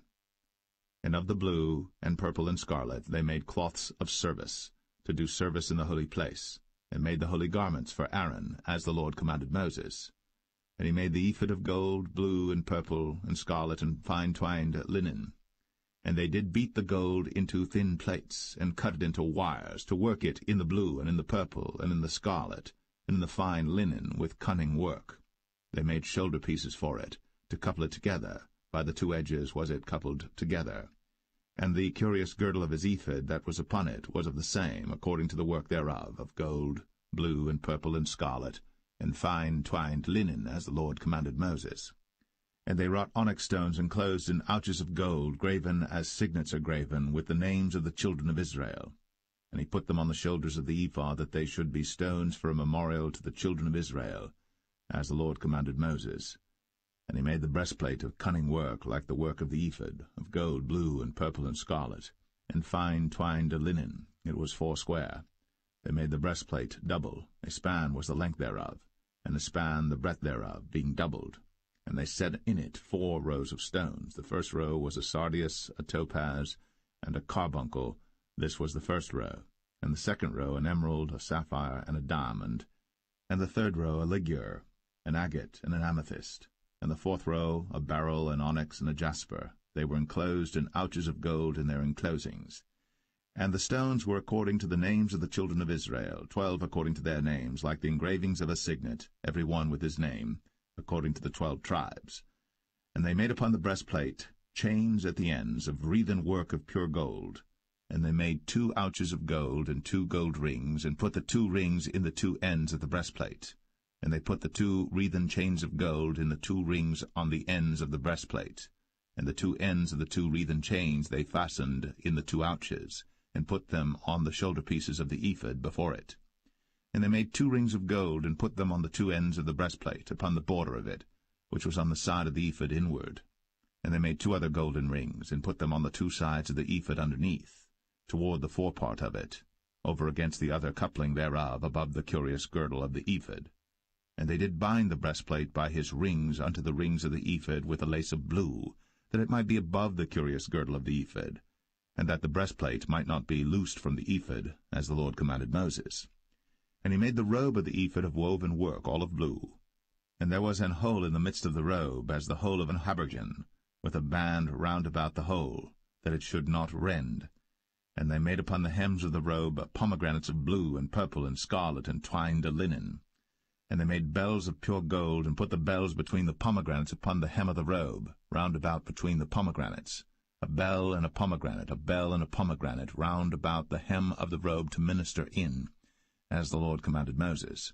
And they made coats of fine linen of woven work for Aaron and for his sons, and a mitre of fine linen, and goodly bonnets of fine linen, and linen breeches of fine twined linen, and a girdle of fine twined linen, and blue and purple and scarlet of needlework, as the Lord commanded Moses. And they made the plate of the holy crown of pure gold, and wrote upon it a writing like to the engravings of a signet, Holiness to the Lord. And they tied unto it a lace of blue, to fasten it on high upon the mitre, as the Lord commanded Moses. Thus was all the work of the tabernacle of the tent of the congregation finished. And the children of Israel did according to all that the Lord commanded Moses, so did they. And they brought the tabernacle unto Moses, the tent, and all his furniture, his taches, his boards, his bars, and his pillars, and his sockets, and the covering of ram skins dyed red, and the covering of badger skins, and the veil of the covering, the ark of the testimony, and the staves thereof, and the mercy seat, the table and all the vessels thereof, and the showbread, the pure candlestick, with the lamps thereof, even with the lamps to be set in order, and all the vessels thereof, and the oil for light, and the golden altar, and the anointing oil, and the sweet incense, and the hanging for the tabernacle door, the brazen altar, and his grate of brass, his staves and all his vessels, the laver and his foot, the hangings of the court, his pillars and his sockets, and the hanging for the court gate, his cords, and his pins, and all the vessels of the service of the tabernacle for the tent of the congregation, the cloths of service to do service in the holy place, and the holy garments for Aaron the priest, and his sons' garments, to minister in the priest's office. According to all that the Lord commanded Moses, so the children of Israel made all the work. And Moses did look upon all the work, and behold, they had done it, as the Lord had commanded, even so had they done it. And Moses blessed them.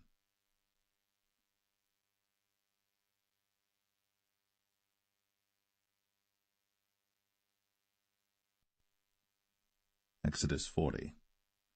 And the Lord spake unto Moses, saying, On the first day of the first month shalt thou set up the tabernacle of the tent of the congregation, and thou shalt put therein the ark of the testimony, and cover the ark with the veil. And thou shalt bring in the table, and set in order the things that are to be set in order upon it. And thou shalt bring in the candlestick, and light the lamps thereof. And thou shalt set the altar of gold for the incense before the ark of the testimony, and put the hanging of the door to the tabernacle. And thou shalt set the altar of the burnt offering before the door of the tabernacle of the tent of the congregation. And thou shalt set the laver between the tent of the congregation and the altar, and shalt put water therein. And thou shalt set up the court round about, and hang up the hanging at the court gate. And thou shalt take the anointing oil, and anoint the tabernacle, and all that is therein, and shalt hallow it, and all the vessels thereof, and it shall be holy. And thou shalt anoint the altar of the burnt offering, and all his vessels, and sanctify the altar, and it shall be an altar most holy. And thou shalt anoint the laver and his foot, and sanctify it. And thou shalt bring Aaron and his sons unto the door of the tabernacle of the congregation, and wash them with water. And thou shalt put upon Aaron the holy garments, and anoint him, and sanctify him, that he may minister unto me in the priest's office. And thou shalt bring his sons, and clothe them with coats.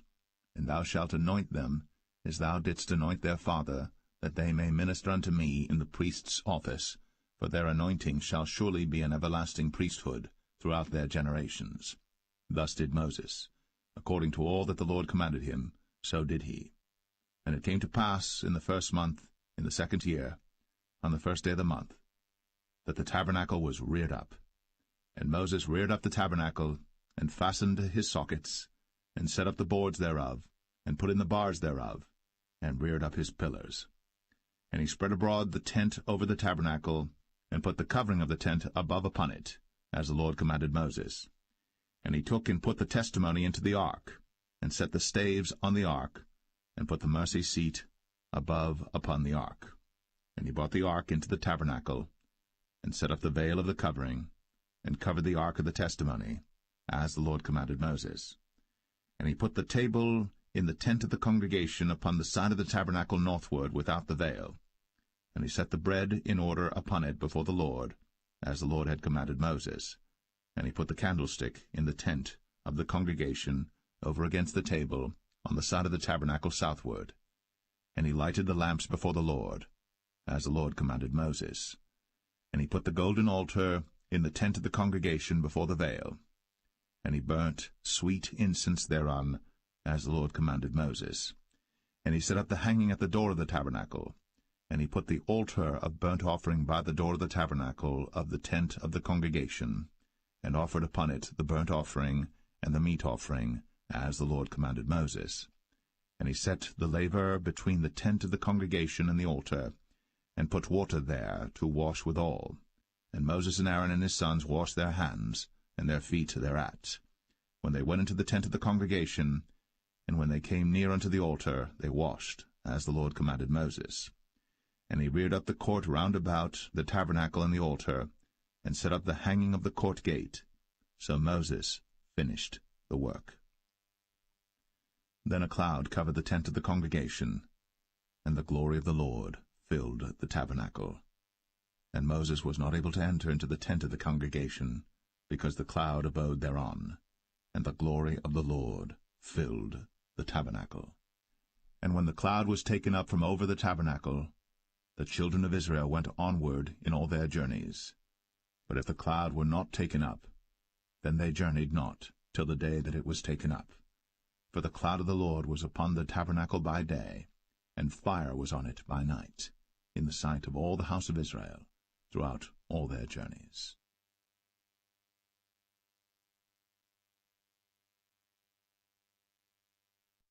The Book of Leviticus, chapter 1. And the Lord called unto Moses, and spake unto him out of the tabernacle of the congregation, saying, Speak unto the children of Israel, and say unto them, If any man of you bring an offering unto the Lord, ye shall bring your offering of the cattle, even of the herd, and of the flock. If his offering be a burnt sacrifice of the herd, let him offer a male without blemish. He shall offer it of his own voluntary will at the door of the tabernacle of the congregation before the Lord. And he shall put his hand upon the head of the burnt offering, and it shall be accepted for him to make atonement for him. And he shall kill the bullock before the Lord, and the priests, Aaron's sons, shall bring the blood, and sprinkle the blood round about upon the altar that is by the door of the tabernacle of the congregation. And he shall flay the burnt offering, and cut it into his pieces. And the sons of Aaron the priests shall put fire upon the altar, and lay the wood in order upon the fire. And the priests, Aaron's sons, shall lay the parts, the head, and the fat, in order upon the wood that is on the fire which is upon the altar. But his inwards and his legs shall he wash in water, and the priests shall burn all on the altar, to be a burnt sacrifice, an offering made by fire, of a sweet savour unto the Lord. And if his offering be of the flocks, namely of the sheep or of the goats, for a burnt sacrifice, he shall bring it a male without blemish, and he shall kill it on the side of the altar northward before the Lord, and the priests, Aaron's sons, shall sprinkle his blood round about upon the altar. And he shall cut it into his pieces, with his head and his fat, and the priest shall lay them in order on the wood that is on the fire which is upon the altar. But he shall wash the inwards and the legs with water, and the priest shall bring it all, and burn it upon the altar. It is a burnt sacrifice, an offering made by fire, of a sweet savour unto the Lord. And if the burnt sacrifice for his offering to the Lord be of fowls, then he shall bring his offering of turtle doves, or of young pigeons. And the priest shall bring it unto the altar, and wring off his head, and burn it on the altar, and the blood thereof shall be wrung out at the side of the altar. And he shall pluck away his crop with his feathers, and cast it beside the altar on the east part, by the place of the ashes. And he shall cleave it with the wings thereof, but shall not divide it asunder. And the priest shall burn it upon the altar, upon the wood that is upon the fire. It is a burnt sacrifice, an offering made by fire, of a sweet savour unto the Lord.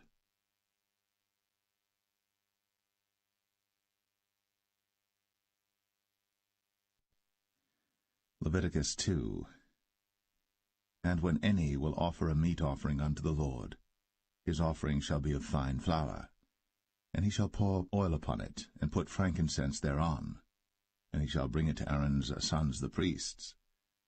And he shall take thereout his handful of the flour thereof, and of the oil thereof, with all the frankincense thereof. And the priests shall burn the memorial of it upon the altar, to be an offering made by fire, of a sweet savour unto the Lord. And the remnant of the meat offering shall be Aaron's and his sons'. It is a thing most holy of the offerings of the Lord made by fire.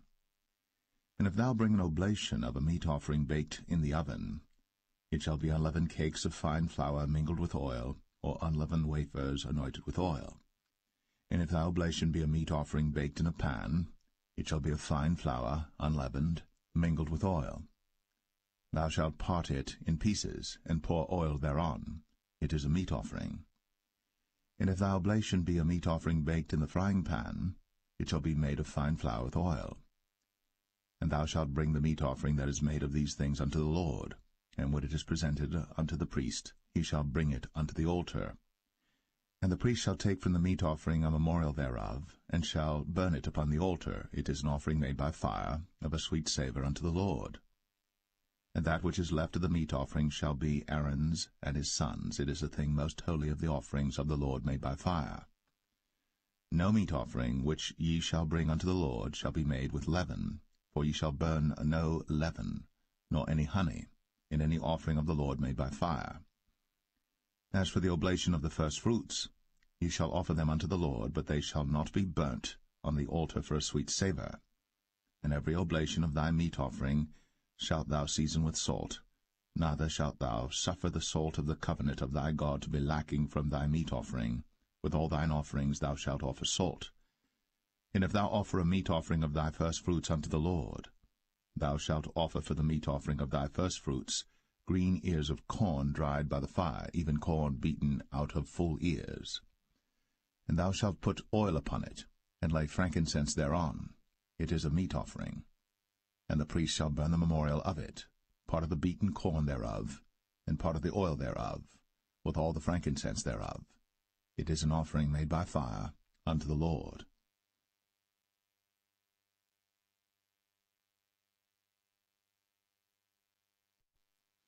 Leviticus 3. And if his oblation be a sacrifice of peace offering, if he offer it of the herd, whether it be a male or female, he shall offer it without blemish before the Lord. And he shall lay his hand upon the head of his offering, and kill it at the door of the tabernacle of the congregation. And Aaron's sons the priests shall sprinkle the blood upon the altar round about. And he shall offer of the sacrifice of the peace offering an offering made by fire unto the Lord, the fat that covereth the inwards, and all the fat that is upon the inwards, and the 2 kidneys, and the fat that is on them, which is by the flanks, and the caul above the liver, with the kidneys, it shall he take away. And Aaron's sons shall burn it on the altar upon the burnt sacrifice which is upon the wood that is on the fire. It is an offering made by fire, of a sweet savour unto the Lord. And if his offering for a sacrifice of peace offering unto the Lord be of the flock, male or female, he shall offer it without blemish.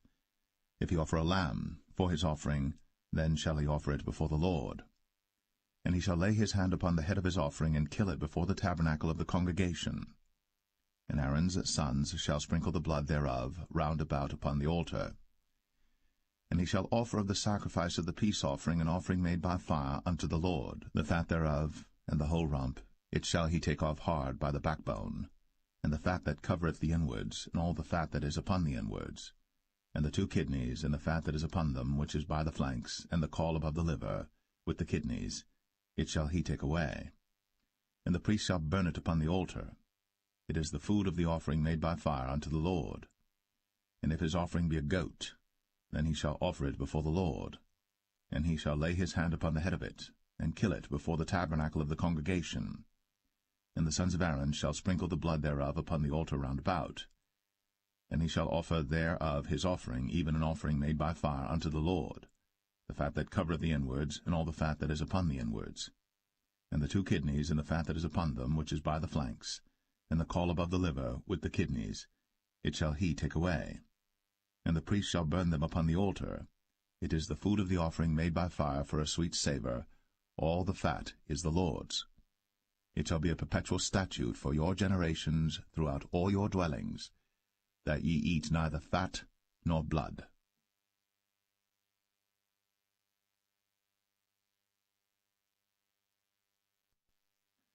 Leviticus 4. And the Lord spake unto Moses, saying, Speak unto the children of Israel, saying, If a soul shall sin through ignorance against any of the commandments of the Lord, concerning things which ought not to be done, and shall do against any of them, if the priest that is anointed do sin according to the sin of the people, then let him bring for his sin which he hath sinned a young bullock without blemish unto the Lord for a sin offering. And he shall bring the bullock unto the door of the tabernacle of the congregation before the Lord, and shall lay his hand upon the bullock's head, and kill the bullock before the Lord. And the priest that is anointed shall take of the bullock's blood, and bring it to the tabernacle of the congregation. And the priest shall dip his finger in the blood, and sprinkle of the blood 7 times before the Lord, before the veil of the sanctuary. And the priest shall put some of the blood upon the horns of the altar of sweet incense before the Lord, which is in the tabernacle of the congregation, and shall pour all the blood of the bullock at the bottom of the altar of the burnt offering, which is at the door of the tabernacle of the congregation.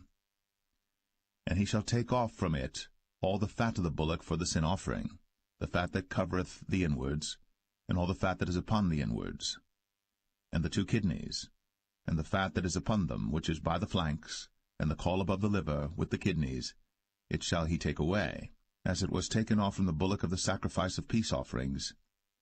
And the priest shall burn them upon the altar of the burnt offering. And the skin of the bullock, and all his flesh, with his head, and with his legs, and his inwards, and his dung, even the whole bullock shall he carry forth without the camp unto a clean place, where the ashes are poured out, and burn him on the wood with fire. Where the ashes are poured out shall he be burnt. And if the whole congregation of Israel sin through ignorance, and the thing be hid from the eyes of the assembly, and they have done somewhat against any of the commandments of the Lord concerning things which should not be done, and are guilty, when the sin which they have sinned against it is known, then the congregation shall offer a young bullock for the sin, and bring him before the tabernacle of the congregation. And the elders of the congregation shall lay their hands upon the head of the bullock before the Lord, and the bullock shall be killed before the Lord. And the priest that is anointed shall bring of the bullock's blood to the tabernacle of the congregation. And the priest shall dip his finger in some of the blood, and sprinkle it 7 times before the Lord, even before the veil. And he shall put some of the blood upon the horns of the altar which is before the Lord, that is, in the tabernacle of the congregation, and shall pour out all the blood at the bottom of the altar of the burnt offering, which is at the door of the tabernacle of the congregation. And he shall take all his fat from him, and burn it upon the altar.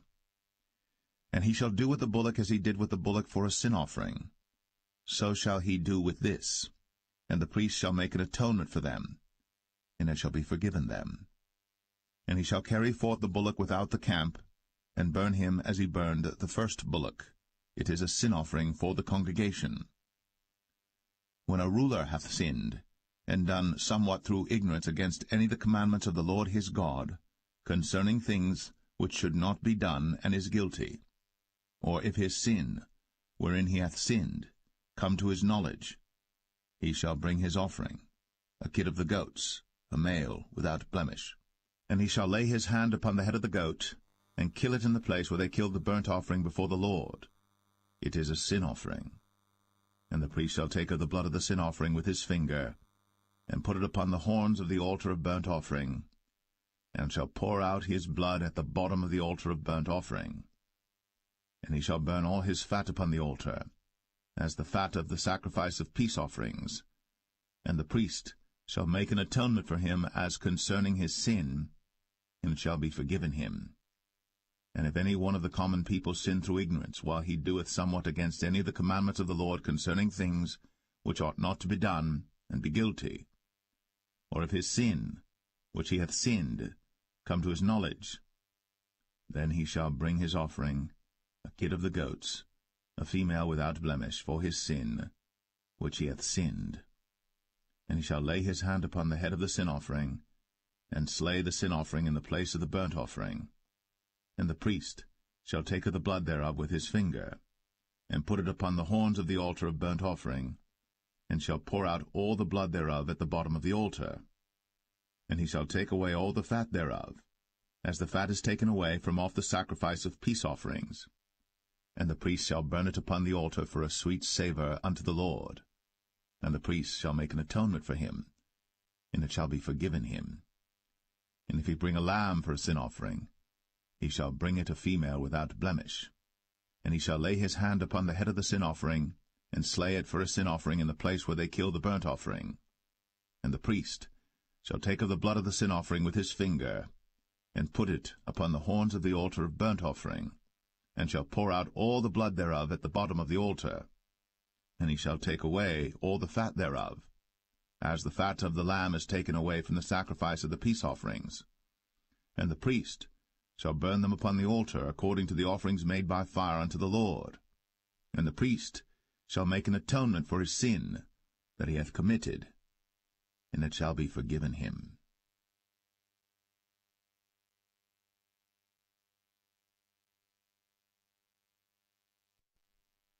Leviticus 5. And if a soul sin, and hear the voice of swearing, and is a witness, whether he hath seen or known of it, if he do not utter it, then he shall bear his iniquity.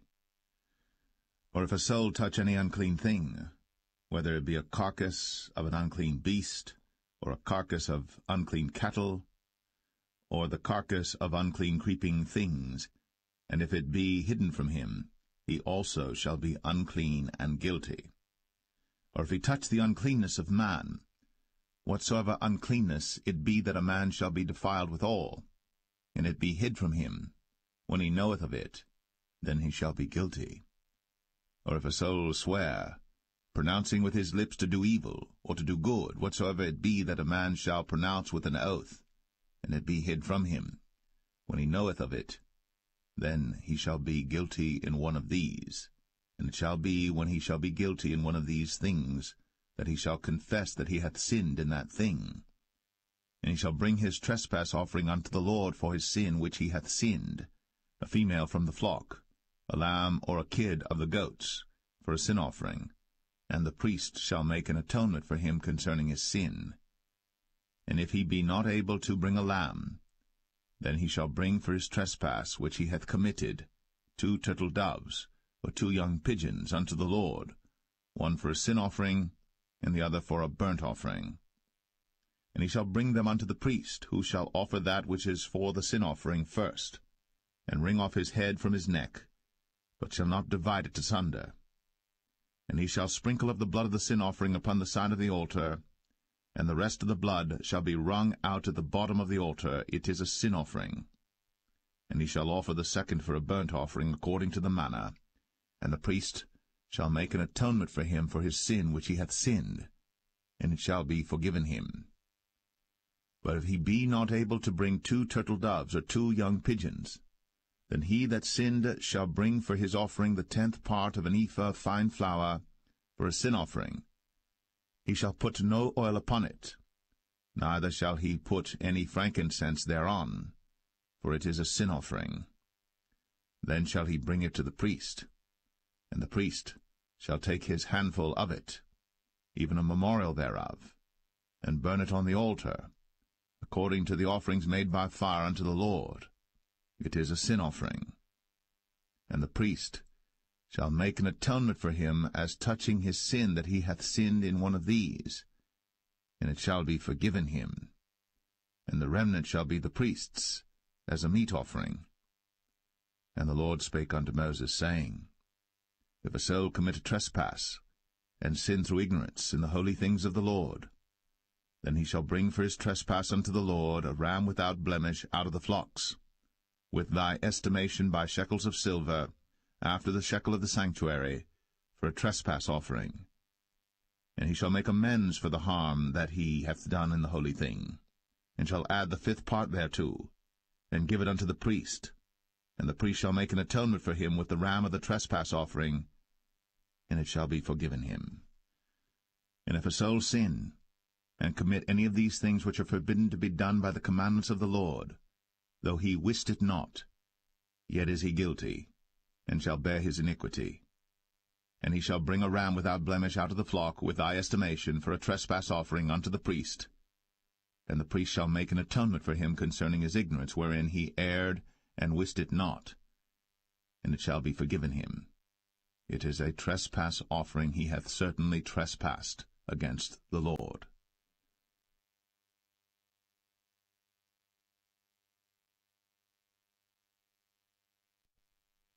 Leviticus 6.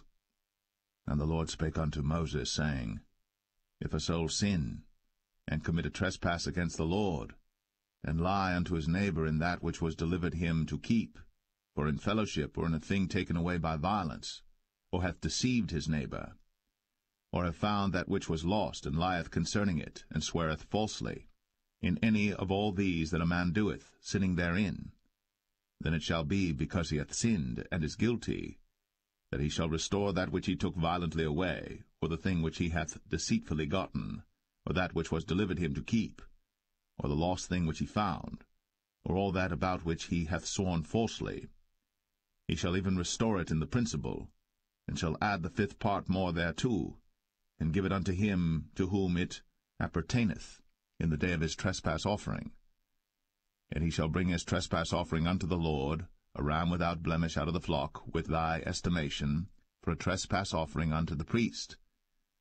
And the priest shall make an atonement for him before the Lord, and it shall be forgiven him for any thing of all that he hath done in trespassing therein. And the Lord spake unto Moses, saying, Command Aaron and his sons, saying, This is the law of the burnt offering. It is the burnt offering because of the burning upon the altar all night unto the morning, and the fire of the altar shall be burning in it. And the priest shall put on his linen garment, and his linen breeches shall he put upon his flesh, and take up the ashes which the fire hath consumed with the burnt offering on the altar. And he shall put them beside the altar. And he shall put off his garments, and put on other garments, and carry forth the ashes without the camp unto a clean place. And the fire upon the altar shall be burning in it. It shall not be put out. And the priest shall burn wood on it every morning, and lay the burnt offering in order upon it. And he shall burn thereon the fat of the peace offerings. The fire shall ever be burning upon the altar. It shall never go out. And this is the law of the meat offering. The sons of Aaron shall offer it before the Lord, before the altar. And he shall take of it his handful of the flour of the meat offering, and of the oil thereof, and all the frankincense which is upon the meat offering, and shall burn it upon the altar for a sweet savour, even the memorial of it, unto the Lord. And the remainder thereof shall Aaron and his sons eat. With unleavened bread shall it be eaten in the holy place. In the court of the tabernacle of the congregation they shall eat it. It shall not be baked with leaven. I have given it unto them for their portion of my offerings made by fire. It is most holy, as is the sin offering, and as the trespass offering. All the males among the children of Aaron shall eat of it. It shall be a statute for ever in your generations concerning the offerings of the Lord made by fire. Every one that toucheth them shall be holy. And the Lord spake unto Moses, saying, This is the offering of Aaron and of his sons, which they shall offer unto the Lord in the day when he is anointed. The 10th part of an ephah of fine flour for a meat offering perpetual, half of it in the morning, and half thereof at night. In a pan it shall be made with oil, and when it is baked, thou shalt bring it in. And the baked pieces of the meat offering shalt thou offer for a sweet savour unto the Lord. And the priest of his sons that is anointed in his stead shall offer it. It is a statute for ever unto the Lord. It shall be wholly burnt. For every meat offering for the priest shall be wholly burnt. It shall not be eaten. And the Lord spake unto Moses, saying, Speak unto Aaron and to his sons, saying, This is the law of the sin offering. In the place where the burnt offering is killed shall the sin offering be killed before the Lord. It is most holy. The priest that offereth it for sin shall eat it. In the holy place shall it be eaten, in the court of the tabernacle of the congregation. Whatsoever shall touch the flesh thereof shall be holy. And when there is sprinkled of the blood thereof upon any garment, thou shalt wash that whereon it was sprinkled in the holy place. But the earthen vessel wherein it is sodden shall be broken, and if it be sodden in a brazen pot, it shall be both scoured and rinsed in water. All the males among the priests shall eat thereof. It is most holy. And no sin offering, whereof any of the blood is brought into the tabernacle of the congregation to reconcile with all in the holy place, shall be eaten. It shall be burnt in the fire.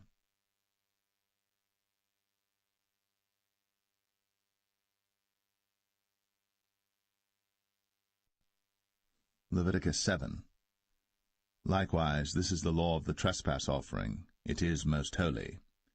In the place where they kill the burnt offering shall they kill the trespass offering, and the blood thereof shall he sprinkle round about upon the altar. And he shall offer of it all the fat thereof, the rump, and the fat that covereth the inwards, and the 2 kidneys, and the fat that is on them, which is by the flanks, and the caul that is above the liver, with the kidneys, it shall he take away. And the priest shall burn them upon the altar for an offering made by fire unto the Lord. It is a trespass offering. Every male among the priests shall eat thereof. It shall be eaten in the holy place. It is most holy. As the sin offering is, so is the trespass offering. There is one law for them. The priest that maketh atonement therewith shall have it. And the priest that offereth any man's burnt offering, even the priest, shall have to himself the skin of the burnt offering which he hath offered. And all the meat offering that is baked in the oven, and all that is dressed in the frying pan, and in the pan, shall be the priest's that offereth it. And every meat offering mingled with oil and dry shall all the sons of Aaron have, one as much as another. And this is the law of the sacrifice of peace offerings which he shall offer unto the Lord.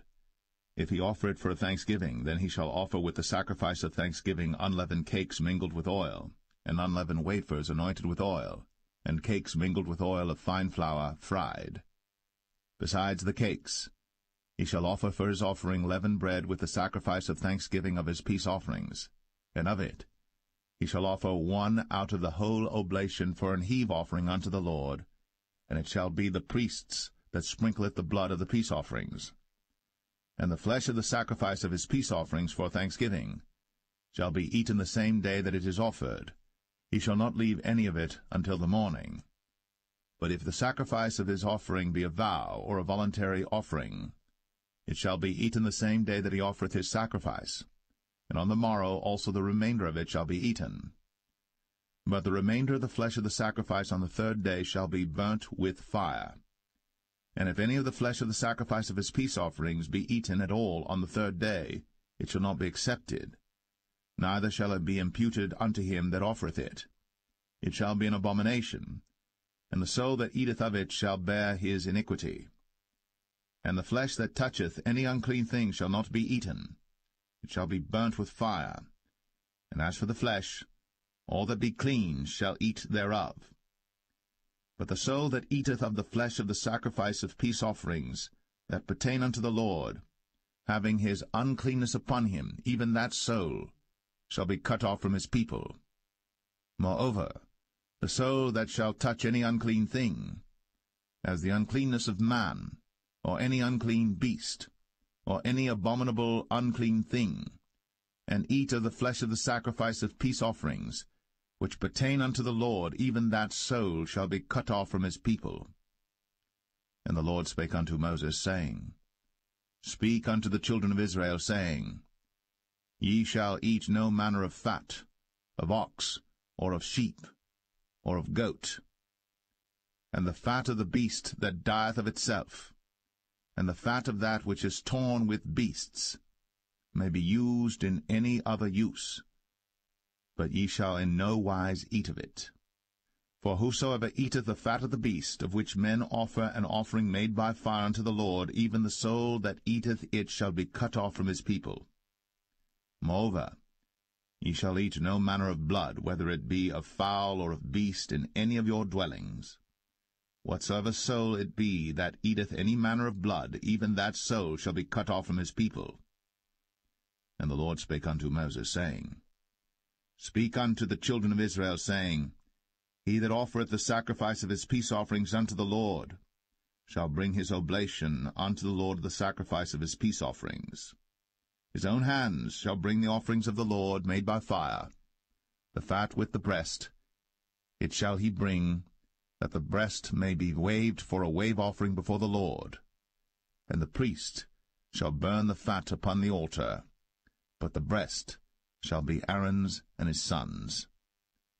And the right shoulder shall ye give unto the priest for an heave offering of the sacrifices of your peace offerings. He among the sons of Aaron, that offereth the blood of the peace offerings, and the fat, shall have the right shoulder for his part. From the wave breast and the heave shoulder have I taken of the children of Israel, from off the sacrifices of their peace offerings, and have given them unto Aaron the priest, and unto his sons by a statute for ever from among the children of Israel. This is the portion of the anointing of Aaron, and of the anointing of his sons, out of the offerings of the Lord made by fire, in the day when he presented them to minister unto the Lord in the priest's office, which the Lord commanded to be given them of the children of Israel, in the day that he anointed them, by a statute for ever throughout their generations. This is the law of the burnt offering, of the meat offering, and of the sin offering, and of the trespass offering, and of the consecrations, and of the sacrifice of the peace offerings, which the Lord commanded Moses in Mount Sinai, in the day that he commanded the children of Israel to offer their oblations unto the Lord in the wilderness of Sinai.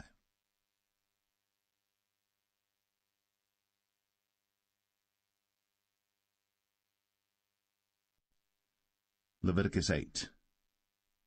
And the Lord spake unto Moses, saying, Take Aaron and his sons with him, and the garments and the anointing oil, and a bullock for the sin offering, and 2 rams, and a basket of unleavened bread. And gather thou all the congregation together unto the door of the tabernacle of the congregation. And Moses did as the Lord commanded him. And the assembly was gathered together unto the door of the tabernacle of the congregation. And Moses said unto the congregation, This is the thing which the Lord commanded to be done. And Moses brought Aaron and his sons, and washed them with water. And he put upon him the coat, and girded him with the girdle, and clothed him with the robe, and put the ephod upon him. And he girded him with the curious girdle of the ephod, and bound it unto him therewith. And he put the breastplate upon him. Also he put in the breastplate the Urim and the Thummim. And he put the mitre upon his head. Also upon the mitre, even upon his forefront, did he put the golden plate, the holy crown, as the Lord commanded Moses. And Moses took the anointing oil, and anointed the tabernacle and all that was therein, and sanctified them. And he sprinkled thereof upon the altar 7 times, and anointed the altar and all his vessels, both the laver and his foot, to sanctify them. And he poured of the anointing oil upon Aaron's head, and anointed him, to sanctify him. And Moses brought Aaron's sons, and put coats upon them, and girded them with girdles, and put bonnets upon them, as the Lord commanded Moses. And he brought the bullock for the sin offering, and Aaron and his sons laid their hands upon the head of the bullock for the sin offering, and he slew it. And Moses took the blood, and put it upon the horns of the altar round about with his finger, and purified the altar, and poured the blood at the bottom of the altar, and sanctified it, to make reconciliation upon it. And he took all the fat that was upon the inwards, and the caul above the liver, and the 2 kidneys, and their fat, and Moses burned it upon the altar. But the bullock and his hide, his flesh and his dung, he burnt with fire without the camp, as the Lord commanded Moses. And he brought the ram for the burnt offering, and Aaron and his sons laid their hands upon the head of the ram, and he killed it. And Moses sprinkled the blood upon the altar round about. And he cut the ram into pieces. And Moses burnt the head, and the pieces, and the fat. And he washed the inwards and the legs in water. And Moses burnt the whole ram upon the altar. It was a burnt sacrifice for a sweet savour, and an offering made by fire unto the Lord, as the Lord commanded Moses. And he brought the other ram, the ram of consecration. And Aaron and his sons laid their hands upon the head of the ram, and he slew it. And Moses took of the blood of it, and put it upon the tip of Aaron's right ear, and upon the thumb of his right hand, and upon the great toe of his right foot. And he brought Aaron's sons, and Moses put of the blood upon the tip of their right ear, and upon the thumbs of their right hands, and upon the great toes of their right feet. And Moses sprinkled the blood upon the altar round about.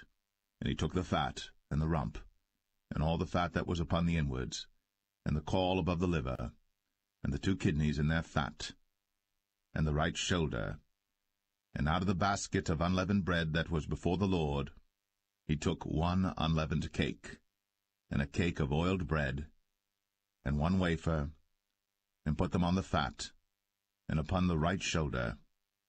And he put all upon Aaron's hands, and upon his sons' hands, and waved them for a wave offering before the Lord. And Moses took them from off their hands, and burnt them on the altar upon the burnt offering. They were consecrations for a sweet savour. It is an offering made by fire unto the Lord. And Moses took the breast, and waved it for a wave offering before the Lord. For of the ram of consecration it was Moses' part, as the Lord commanded Moses. And Moses took of the anointing oil, and of the blood which was upon the altar, and sprinkled it upon Aaron, and upon his garments, and upon his sons, and upon his sons' garments with him, and sanctified Aaron, and his garments, and his sons' garments with him. And Moses said unto Aaron and to his sons, Boil the flesh at the door of the tabernacle of the congregation, and there eat it with the bread that is in the basket of consecrations, as I commanded, saying, Aaron and his sons shall eat it. And that which remaineth of the flesh and of the bread shall ye burn with fire. And ye shall not go out of the door of the tabernacle of the congregation in 7 days, until the days of your consecration be at an end. For 7 days shall he consecrate you. As he hath done this day, so the Lord hath commanded to do, to make an atonement for you. Therefore shall ye abide at the door of the tabernacle of the congregation day and night, 7 days, and keep the charge of the Lord, that ye die not, for so I am commanded. So Aaron and his sons did all things which the Lord commanded by the hand of Moses.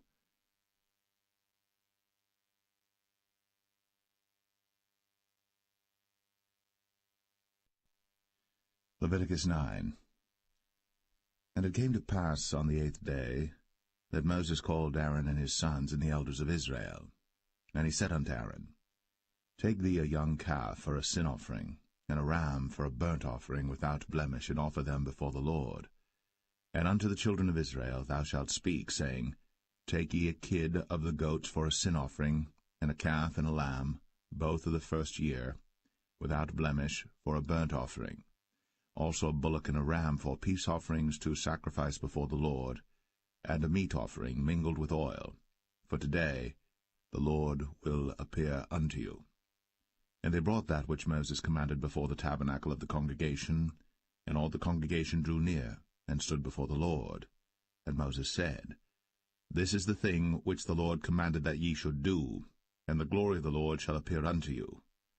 And Moses said unto Aaron, Go unto the altar, and offer thy sin offering, and thy burnt offering, and make an atonement for thyself, and for the people. And offer the offering of the people, and make an atonement for them, as the Lord commanded. Aaron therefore went unto the altar, and slew the calf of the sin offering, which was for himself. And the sons of Aaron brought the blood unto him, and he dipped his finger in the blood, and put it upon the horns of the altar, and poured out the blood at the bottom of the altar. But the fat and the kidneys and the caul above the liver of the sin offering he burnt upon the altar, as the Lord commanded Moses. And the flesh and the hide he burnt with fire without the camp. And he slew the burnt offering. And Aaron's sons presented unto him the blood, which he sprinkled round about upon the altar. And they presented the burnt offering unto him, with the pieces thereof, and the head, and he burnt them upon the altar. And he did wash the inwards and the legs, and burnt them upon the burnt offering on the altar. And he brought the people's offering, and took the goat which was the sin offering for the people, and slew it, and offered it for sin as the first. And he brought the burnt offering, and offered it according to the manner.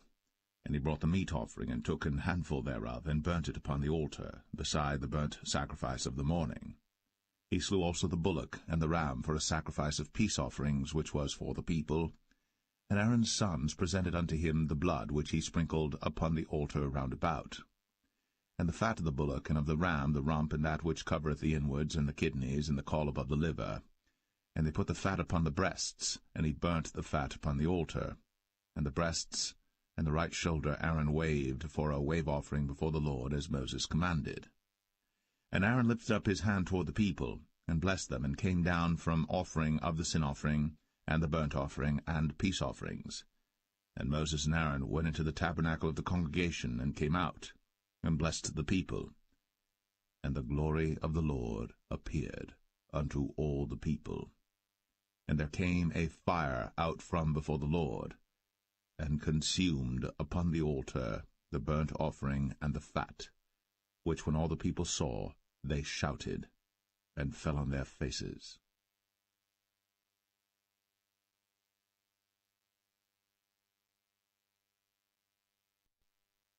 Leviticus 10. And Nadab and Abihu, the sons of Aaron, took either of them his censer, and put fire therein, and put incense thereon, and offered strange fire before the Lord, which he commanded them not. And there went out fire from the Lord, and devoured them, and they died before the Lord. Then Moses said unto Aaron, This is it that the Lord spake, saying, I will be sanctified in them that come nigh me, and before all the people I will be glorified. And Aaron held his peace. And Moses called Mishael and Elzaphan, the sons of Uzziel, the uncle of Aaron, and said unto them, Come near, carry your brethren from before the sanctuary out of the camp. So they went near, and carried them in their coats out of the camp, as Moses had said. And Moses said unto Aaron, and unto Eleazar, and unto Ithamar his sons, Uncover not your heads, neither rend your clothes, lest ye die, and lest wrath come upon all the people. But let your brethren, the whole house of Israel, bewail the burning which the Lord hath kindled. And ye shall not go out from the door of the tabernacle of the congregation, lest ye die. For the anointing oil of the Lord is upon you. And they did according to the word of Moses. And the Lord spake unto Aaron, saying, Do not drink wine nor strong drink, thou nor thy sons with thee, when ye go into the tabernacle of the congregation, lest ye die. It shall be a statute for ever throughout your generations. And that ye may put difference between holy and unholy, and between unclean and clean, and that ye may teach the children of Israel all the statutes which the Lord hath spoken unto them by the hand of Moses. And Moses spake unto Aaron, and unto Eleazar, and unto Ithamar, his sons that were left, Take the meat offering that remaineth of the offerings of the Lord made by fire, and eat it without leaven beside the altar, for it is most holy. And ye shall eat it in the holy place, because it is thy due, and thy son's due, of the sacrifices of the Lord made by fire, for so I am commanded. And the wave breast and heave shoulder shall ye eat in a clean place, thou and thy sons, and thy daughters with thee, for they be thy due, and thy son's due, which are given out of the sacrifices of peace offerings of the children of Israel. The heave shoulder and the wave breast shall they bring with the offerings made by fire of the fat, to wave it for a wave offering before the Lord, and it shall be thine, and thy sons with thee, by a statute for ever, as the Lord hath commanded. And Moses diligently sought the goat of the sin offering, and behold, it was burnt. And he was angry with Eleazar and Ithamar, the sons of Aaron, which were left alive, saying, Wherefore have ye not eaten the sin offering in the holy place, seeing it is most holy? And God hath given it you to bear the iniquity of the congregation, to make atonement for them before the Lord. Behold, the blood of it was not brought in within the holy place. Ye should indeed have eaten it in the holy place, as I commanded. And Aaron said unto Moses, Behold, this day have they offered their sin offering and their burnt offering before the Lord. And such things have befallen me. And if I had eaten the sin offering today, should it have been accepted in the sight of the Lord? And when Moses heard that, he was content.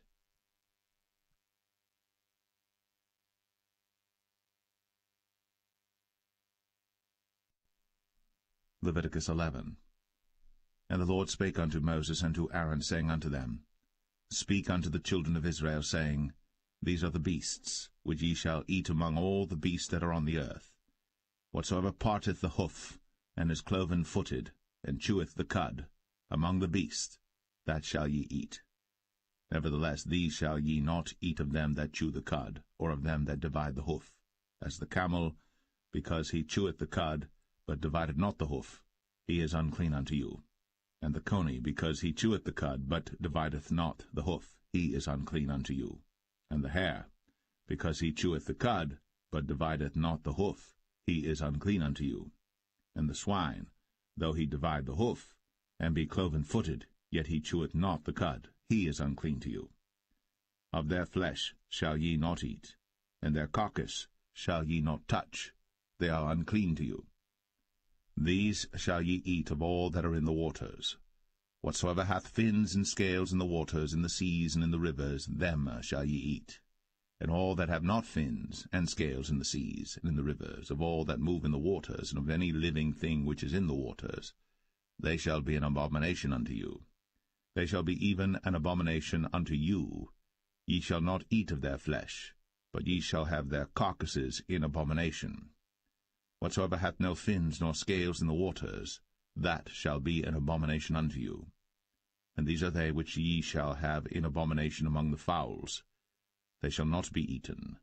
They are an abomination, the eagle, and the ossifrage, and the osprey, and the vulture, and the kite after his kind, every raven after his kind, and the owl, and the nighthawk, and the cuckoo, and the hawk after his kind, and the little owl, and the cormorant, and the great owl, and the swan, and the pelican, and the gyre eagle, and the stork, the heron after her kind, and the lapwing, and the bat. All fowls that creep, going upon all four, shall be an abomination unto you. Yet these may ye eat of every flying creeping thing that goeth upon all four, which have legs above their feet, to leap withal upon the earth. Even these of them ye may eat, the locust after his kind, and the bald locust after his kind, and the beetle after his kind, and the grasshopper after his kind. But all other flying creeping things which have 4 feet shall be an abomination unto you, and for these ye shall be unclean. Whosoever toucheth the carcass of them shall be unclean until the even. And whosoever beareth aught of the carcass of them shall wash his clothes, and be unclean until the even. The carcasses of every beast which divideth the hoof, and is not cloven-footed, nor cheweth the cud, are unclean unto you. Every one that toucheth them shall be unclean. And whatsoever goeth upon his paws among all manner of beasts that go on all four, those are unclean unto you. Whoso toucheth their carcass shall be unclean until the even. And he that beareth the carcass of them shall wash his clothes, and be unclean until the even. They are unclean unto you. These also shall be unclean unto you among the creeping things that creep upon the earth, the weasel, and the mouse, and the tortoise after his kind, and the ferret, and the chameleon, and the lizard, and the snail, and the mole. These are unclean to you among all that creep. Whosoever doth touch them, when they be dead, shall be unclean until the even. And upon whatsoever any of them, when they are dead, doth fall, it shall be unclean, whether it be any vessel of wood, or raiment, or skin, or sack, whatsoever vessel it be, wherein any work is done, it must be put into water, and it shall be unclean until the even. So it shall be cleansed. And every earthen vessel, whereinto any of them falleth, whatsoever is in it shall be unclean, and ye shall break it. Of all meat which may be eaten, that on which such water cometh shall be unclean, and all drink that may be drunk in every such vessel shall be unclean. And everything whereupon any part of their carcass falleth shall be unclean, whether it be oven, or ranges, or pots, they shall be broken down, for they are unclean, and shall be unclean unto you.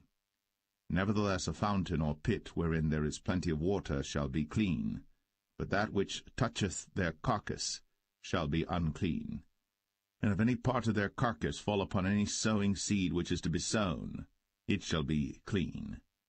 But if any water be put upon the seed, and any part of their carcass fall thereon, it shall be unclean unto you.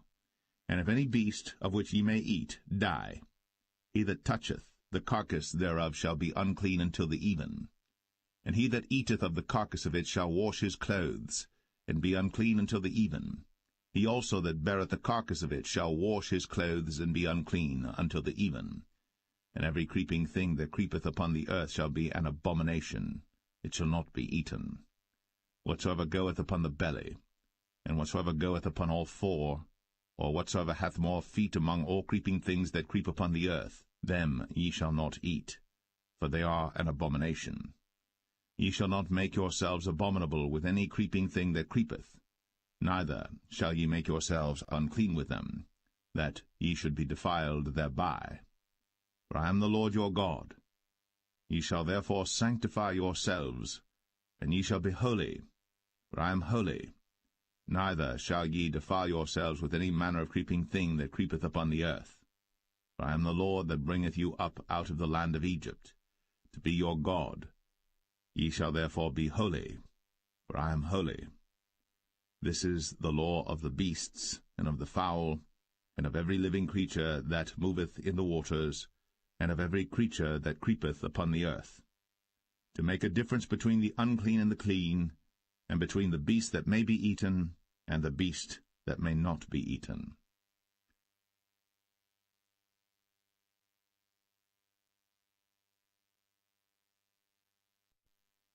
Leviticus 12. And the Lord spake unto Moses, saying, Speak unto the children of Israel, saying, If a woman have conceived seed, and born a man-child, then she shall be unclean 7 days, according to the days of the separation for her infirmity shall she be unclean.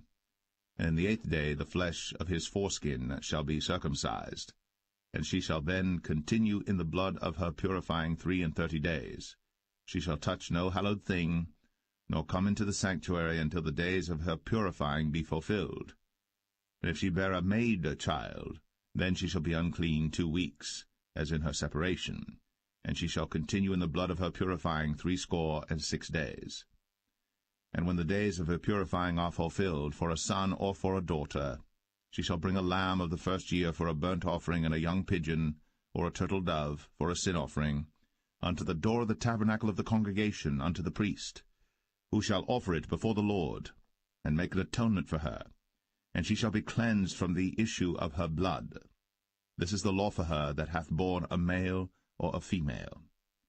And if she be not able to bring a lamb, then she shall bring 2 turtles or 2 young pigeons, the one for the burnt offering and the other for a sin offering, and the priest shall make an atonement for her, and she shall be clean.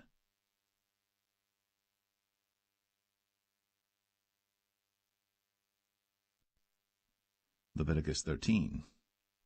And the Lord spake unto Moses and Aaron, saying, When a man shall have in the skin of his flesh a rising, a scab, or bright spot, and it be in the skin of his flesh like the plague of leprosy, then he shall be brought unto Aaron the priest, or unto one of his sons the priests. And the priest shall look on the plague in the skin of the flesh, and when the hair in the plague is turned white, and the plague in sight be deeper than the skin of his flesh, it is a plague of leprosy, and the priest shall look on him, and pronounce him unclean. If the bright spot be white in the skin of his flesh, and in sight be not deeper than the skin, and the hair thereof be not turned white, then the priest shall shut up him that hath the plague 7 days. And the priest shall look on him the 7th day, and behold, if the plague in his sight be at a stay, and the plague spread not in the skin, then the priest shall shut him up 7 days more. And the priest shall look on him again the 7th day, and behold, if the plague be somewhat dark, and the plague spread not in the skin, the priest shall pronounce him clean. It is but a scab, and he shall wash his clothes, and be clean. But if the scab spread much abroad in the skin, after that he hath been seen of the priest for his cleansing, he shall be seen of the priest again. And if the priest see that, behold, the scab spreadeth in the skin, then the priest shall pronounce him unclean. It is a leprosy. When the plague of leprosy is in a man, then he shall be brought unto the priest. And the priest shall see him, and behold, if the rising be white in the skin, and it have turned the hair white, and there be quick raw flesh in the rising, it is an old leprosy in the skin of his flesh. And the priest shall pronounce him unclean, and shall not shut him up, for he is unclean. And if a leprosy break out abroad in the skin, and the leprosy cover all the skin of him that hath the plague from his head even to his foot, wheresoever the priest looketh. Then the priest shall consider, and behold, if the leprosy have covered all his flesh, he shall pronounce him clean that hath the plague. It is all turned white, he is clean. But when raw flesh appeareth in him, he shall be unclean. And the priest shall see the raw flesh, and pronounce him to be unclean. For the raw flesh is unclean, it is a leprosy. Or if the raw flesh turn again, and be changed unto white, he shall come unto the priest. And the priest shall see him, and behold, if the plague be turned into white, then the priest shall pronounce him clean that hath the plague. He is clean. The flesh also, in which even in the skin thereof was a boil, and is healed, and in the place of the boil there be a white rising, or a bright spot, white and somewhat reddish, and it be shown to the priest. And if, when the priest seeth it, behold, it be in sight lower than the skin, and the hair thereof be turned white, the priest shall pronounce him unclean. It is a plague of leprosy broken out of the boil. But if the priest look on it, and behold, there be no white hairs therein, and if it be not lower than the skin, but be somewhat dark, then the priest shall shut him up 7 days. And if it spread much abroad in the skin, then the priest shall pronounce him unclean. It is a plague. But if the bright spot stay in his place, and spread not, it is a burning boil, and the priest shall pronounce him clean. Or if there be any flesh in the skin whereof there is a hot burning, and the quick flesh that burneth have a white bright spot, somewhat reddish or white, then the priest shall look upon it, and behold, if the hair in the bright spot be turned white, and it be in sight deeper than the skin, it is a leprosy broken out of the burning. Wherefore the priest shall pronounce him unclean. It is the plague of leprosy. But if the priest look on it, and behold, there be no white hair in the bright spot, and it be no lower than the other skin, but be somewhat dark, then the priest shall shut him up 7 days. And the priest shall look upon him the 7th day, and if it be spread much abroad in the skin, then the priest shall pronounce him unclean. It is the plague of leprosy. And if the bright spot stay in his place, and spread not in the skin, but it be somewhat dark, it is a rising of the burning, and the priest shall pronounce him clean. For it is an inflammation of the burning. If a man or woman have a plague upon the head or the beard, then the priest shall see the plague, and behold, if it be in sight deeper than the skin, and there be in it a yellow thin hair, then the priest shall pronounce him unclean. It is a dry scall, even a leprosy upon the head or beard. And if the priest look on the plague of the scall, and behold, it be not in sight deeper than the skin, and that there is no black hair in it, then the priest shall shut up him that hath the plague of the scall 7 days. And in the 7th day the priest shall look on the plague, and behold, if the scall spread not, and there be in it no yellow hair, and the scall be not in sight deeper than the skin, he shall be shaven, but the scall shall he not shave, and the priest shall shut up him that hath the scall 7 days more.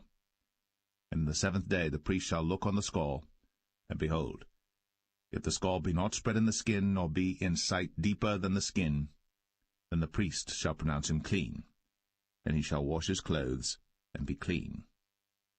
But if the scall spread much in the skin after his cleansing, then the priest shall look on him, and behold, if the scall be spread in the skin, the priest shall not seek for yellow hair, he is unclean. But if the scall be in his sight at a stay, and that there is black hair grown up therein, the scall is healed, he is clean, and the priest shall pronounce him clean. If a man also or a woman have in the skin of their flesh bright spots, even white bright spots, then the priest shall look, and behold, if the bright spots in the skin of their flesh be darkish white, it is a freckled spot that groweth in the skin, he is clean. And the man whose hair is fallen off his head, he is bald, yet is he clean. And he that hath his hair fallen off from the part of his head toward his face, he is forehead bald, yet is he clean. And if there be in the bald head or bald forehead a white reddish sore, it is a leprosy sprung up in his bald head, or his bald forehead. Then the priest shall look upon it, and behold, if the rising of the sore be white, reddish in his bald head, or in his bald forehead, as leprosy appeareth in the skin of the flesh, he is a leprous man. He is unclean. The priest shall pronounce him utterly unclean. His plague is in his head. And the leper in whom the plague is, his clothes shall be rent, and his head bare. And he shall put a covering upon his upper lip, and shall cry, Unclean, unclean. All the days wherein the plague shall be in him, he shall be defiled. He is unclean. He shall dwell alone. Without the camp shall his habitation be. The garment also that the plague of leprosy is in, whether it be a woolen garment or a linen garment, whether it be in the warp or woof of linen or of woolen, whether in a skin or in anything made of skin, and if the plague be greenish or reddish in the garment or in the skin, either in the warp or in the woof or in anything of skin, it is a plague of leprosy, and shall be shown unto the priest. And the priest shall look upon the plague, and shut up it that hath the plague 7 days. And he shall look on the plague on the 7th day. If the plague be spread in the garment, either in the warp, or in the woof, or in a skin, or in any work that is made of skin, the plague is a fretting leprosy, it is unclean. He shall therefore burn the garment, whether warp or woof, in woolen or in linen, or anything of skin, wherein the plague is, for it is a fretting leprosy, it shall be burnt in the fire. And if the priest shall look, and behold, the plague be not spread in the garment, either in the warp or in the woof, or in anything of skin, then the priest shall command that they wash the thing wherein the plague is, and he shall shut it up 7 days more. And the priest shall look on the plague after that it is washed, and behold, if the plague have not changed his colour, and the plague be not spread, it is unclean. Thou shalt burn it in the fire. It is fret inward, whether it be bare within or without. And if the priest look, and behold, the plague be somewhat dark after the washing of it, then he shall rend it out of the garment, or out of the skin, or out of the warp, or out of the woof. And if it appear still in the garment, either in the warp or in the woof, or in anything of skin, it is a spreading plague. Thou shalt burn that wherein the plague is with fire. And the garment, either warp or woof, or whatsoever thing of skin it be, which thou shalt wash, if the plague be departed from them, then it shall be washed the 2nd time, and shall be clean. This is the law of the plague of leprosy in a garment of woolen or linen, either in the warp or woof, or anything of skins, to pronounce it clean, or to pronounce it unclean.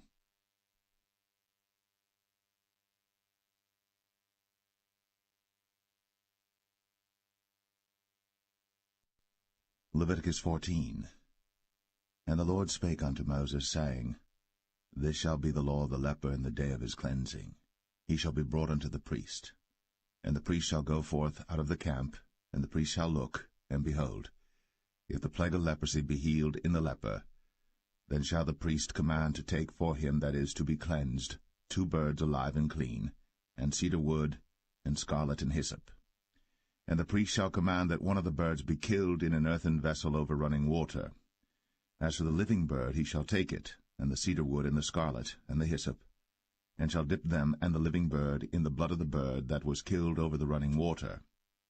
And he shall sprinkle upon him that is to be cleansed from the leprosy 7 times, and shall pronounce him clean, and shall let the living bird loose into the open field. And he that is to be cleansed shall wash his clothes, and shave off all his hair, and wash himself in water, that he may be clean. And after that he shall come into the camp, and shall tarry abroad out of his tent 7 days. But it shall be on the 7th day that he shall shave all his hair off his head, and his beard, and his eyebrows.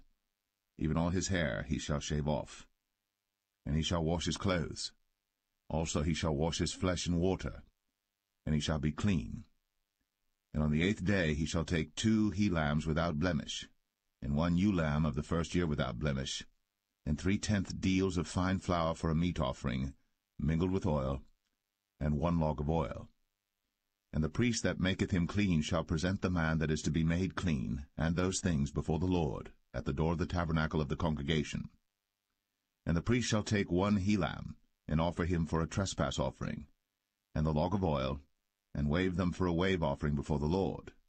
And he shall slay the lamb in the place where he shall kill the sin offering and the burnt offering in the holy place. For as the sin offering is the priest's, so is the trespass offering. It is most holy.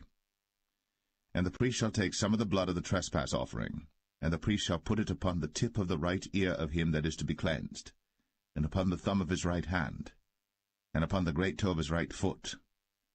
And the priest shall take some of the log of oil, and pour it into the palm of his own left hand. And the priest shall dip his right finger in the oil that is in his left hand, and shall sprinkle of the oil with his finger 7 times before the Lord. And of the rest of the oil that is in his hand shall the priest put upon the tip of the right ear of him that is to be cleansed, and upon the thumb of his right hand, and upon the great toe of his right foot, upon the blood of the trespass offering. And the remnant of the oil that is in the priest's hand he shall pour upon the head of him that is to be cleansed. And the priest shall make an atonement for him before the Lord. And the priest shall offer the sin offering, and make an atonement for him that is to be cleansed from his uncleanness. And afterward he shall kill the burnt offering. And the priest shall offer the burnt offering and the meat offering upon the altar. And the priest shall make an atonement for him, and he shall be clean. And if he be poor, and cannot get so much, then he shall take 1 lamb for a trespass offering to be waved, to make an atonement for him, and 1/10 deal of fine flour mingled with oil for a meat offering, and a log of oil, and 2 turtle doves, or 2 young pigeons, such as he is able to get, and the one shall be a sin offering, and the other a burnt offering. And he shall bring them on the 8th day for his cleansing unto the priest, unto the door of the tabernacle of the congregation before the Lord. And the priest shall take the lamb of the trespass offering, and the log of oil, and the priest shall wave them for a wave offering before the Lord. And he shall kill the lamb of the trespass offering, and the priest shall take some of the blood of the trespass offering, and put it upon the tip of the right ear of him that is to be cleansed, and upon the thumb of his right hand, and upon the great toe of his right foot. And the priest shall pour of the oil into the palm of his own left hand. And the priest shall sprinkle with his right finger some of the oil that is in his left hand 7 times before the Lord. And the priest shall put of the oil that is in his hand upon the tip of the right ear of him that is to be cleansed, and upon the thumb of his right hand, and upon the great toe of his right foot, upon the place of the blood of the trespass offering. And the rest of the oil that is in the priest's hand he shall put upon the head of him that is to be cleansed, to make an atonement for him before the Lord. And he shall offer the one of the turtle doves, or of the young pigeons, such as he can get, even such as he is able to get, the one for a sin offering, and the other for a burnt offering, with the meat offering. And the priest shall make an atonement for him that is to be cleansed before the Lord. This is the law of him in whom is the plague of leprosy, whose hand is not able to get that which pertaineth to his cleansing. And the Lord spake unto Moses and unto Aaron, saying, When ye be come into the land of Canaan, which I give to you for a possession, and I put the plague of leprosy in a house of the land of your possession, and he that owneth the house shall come and tell the priest, saying, It seemeth to me there is as it were a plague in the house. Then the priest shall command that they empty the house before the priests go into it to see the plague, that all that is in the house be not made unclean. And afterward the priest shall go in to see the house. And he shall look on the plague, and behold, if the plague be in the walls of the house with hollow strakes, greenish or reddish, which in sight are lower than the wall, then the priest shall go out of the house to the door of the house, and shut up the house 7 days. And the priest shall come again the 7th day, and shall look, and behold, if the plague be spread in the walls of the house, then the priest shall command that they take away the stones in which the plague is, and they shall cast them into an unclean place without the city. And he shall cause the house to be scraped within round about, and they shall pour out the dust that they scrape off without the city into an unclean place. And they shall take other stones, and put them in the place of those stones. And he shall take other mortar, and shall plaster the house. And if the plague come again, and break out in the house, after that he hath taken away the stones, and after he hath scraped the house, and after it is plastered, Then the priest shall come and look, and behold, if the plague be spread in the house, it is a fretting leprosy in the house, it is unclean. And he shall break down the house, the stones of it, and the timber thereof, and all the mortar of the house, and he shall carry them forth out of the city into an unclean place. Moreover, he that goeth into the house all the while that it is shut up shall be unclean until the even. And he that lieth in the house shall wash his clothes, and he that eateth in the house shall wash his clothes. And if the priest shall come in and look upon it, and behold, the plague hath not spread in the house, after the house was plastered, then the priest shall pronounce the house clean, because the plague is healed. And he shall take to cleanse the house 2 birds, and cedar wood, and scarlet, and hyssop. And he shall kill the one of the birds in an earthen vessel over running water. And he shall take the cedar wood, and the hyssop, and the scarlet, and the living bird, and dip them in the blood of the slain bird, and in the running water, and sprinkle the house 7 times. And he shall cleanse the house with the blood of the bird, and with the running water, and with the living bird, and with the cedar wood, and with the hyssop, and with the scarlet. But he shall let go the living bird out of the city into the open fields, and make an atonement for the house, and it shall be clean. This is the law for all manner of plague of leprosy and scall, and for the leprosy of a garment and of a house, and for a rising, and for a scab, and for a bright spot, to teach when it is unclean, and when it is clean. This is the law of leprosy.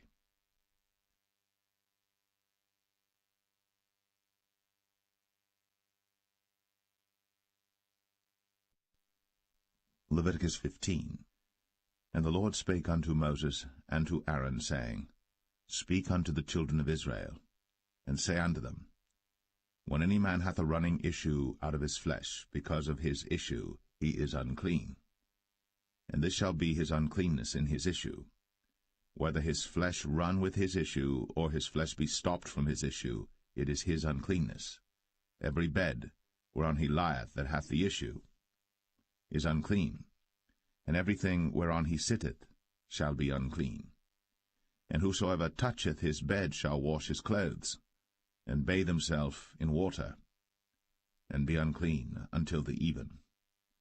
And he that sitteth on anything whereon he sat that hath the issue shall wash his clothes, and bathe himself in water, and be unclean until the even. And he that toucheth the flesh of him that hath the issue shall wash his clothes, and bathe himself in water, and be unclean until the even. And if he that hath the issue spit upon him that is clean, then he shall wash his clothes, and bathe himself in water, and be unclean until the even. And what saddle soever he rideth upon that hath the issue shall be unclean. And whosoever toucheth anything that was under him shall be unclean until the even. And he that beareth any of those things shall wash his clothes, and bathe himself in water, and be unclean until the even. And whomsoever he toucheth that hath the issue, and hath not rinsed his hands in water, he shall wash his clothes, and bathe himself in water, and be unclean until the even. And the vessel of earth that he toucheth, which hath the issue, shall be broken, and every vessel of wood shall be rinsed in water. And when he that hath an issue is cleansed of his issue, then he shall number to himself 7 days for his cleansing, and wash his clothes, and bathe his flesh in running water, and shall be clean. And on the 8th day he shall take to him 2 turtle doves, or 2 young pigeons, and come before the Lord unto the door of the tabernacle of the congregation, and give them unto the priest. And the priest shall offer them, the one for a sin offering, and the other for a burnt offering. And the priest shall make an atonement for him before the Lord for his issue. And if any man's seed of copulation go out from him, then he shall wash all his flesh in water, and be unclean until the even. And every garment and every skin whereon is the seed of copulation shall be washed with water, and be unclean until the even. The woman also with whom man shall lie with seed of copulation, they shall both bathe themselves in water, and be unclean until the even. And if a woman have an issue, and her issue in her flesh be blood, she shall be put apart 7 days, and whosoever toucheth her shall be unclean until the even. And everything that she lieth upon in her separation shall be unclean. Everything also that she sitteth upon shall be unclean. And whosoever toucheth her bed shall wash his clothes, and bathe himself in water, and be unclean until the even. And whosoever toucheth anything that she sat upon shall wash his clothes, and bathe himself in water, and be unclean until the even. And if it be on her bed, or on any thing whereon she sitteth, when he toucheth it, he shall be unclean until the even. And if any man lie with her at all, and her flowers be upon him, he shall be unclean 7 days, and all the bed whereon he lieth shall be unclean. And if a woman have an issue of her blood many days out of the time of her separation, or if it run beyond the time of her separation, all the days of the issue of her uncleanness shall be as the days of her separation. She shall be unclean. Every bed whereon she lieth all the days of her issue shall be unto her as the bed of her separation. And whatsoever she sitteth upon shall be unclean, as the uncleanness of her separation. And whosoever toucheth those things shall be unclean, and shall wash his clothes, and bathe himself in water, and be unclean until the even. But if she be cleansed of her issue, then she shall number to herself 7 days, and after that she shall be clean. And on the 8th day she shall take unto her 2 turtles, or 2 young pigeons, and bring them unto the priest, to the door of the tabernacle of the congregation. And the priest shall offer the one for a sin offering, and the other for a burnt offering. And the priest shall make an atonement for her before the Lord for the issue of her uncleanness. Thus shall ye separate the children of Israel from their uncleanness, that they die not in their uncleanness, when they defile my tabernacle that is among them. This is the law of him that hath an issue, and of him whose seed goeth from him, and is defiled therewith, and of her that is sick of her flowers, and of him that hath an issue, of the man, and of the woman, and of him that lieth with her, that is unclean.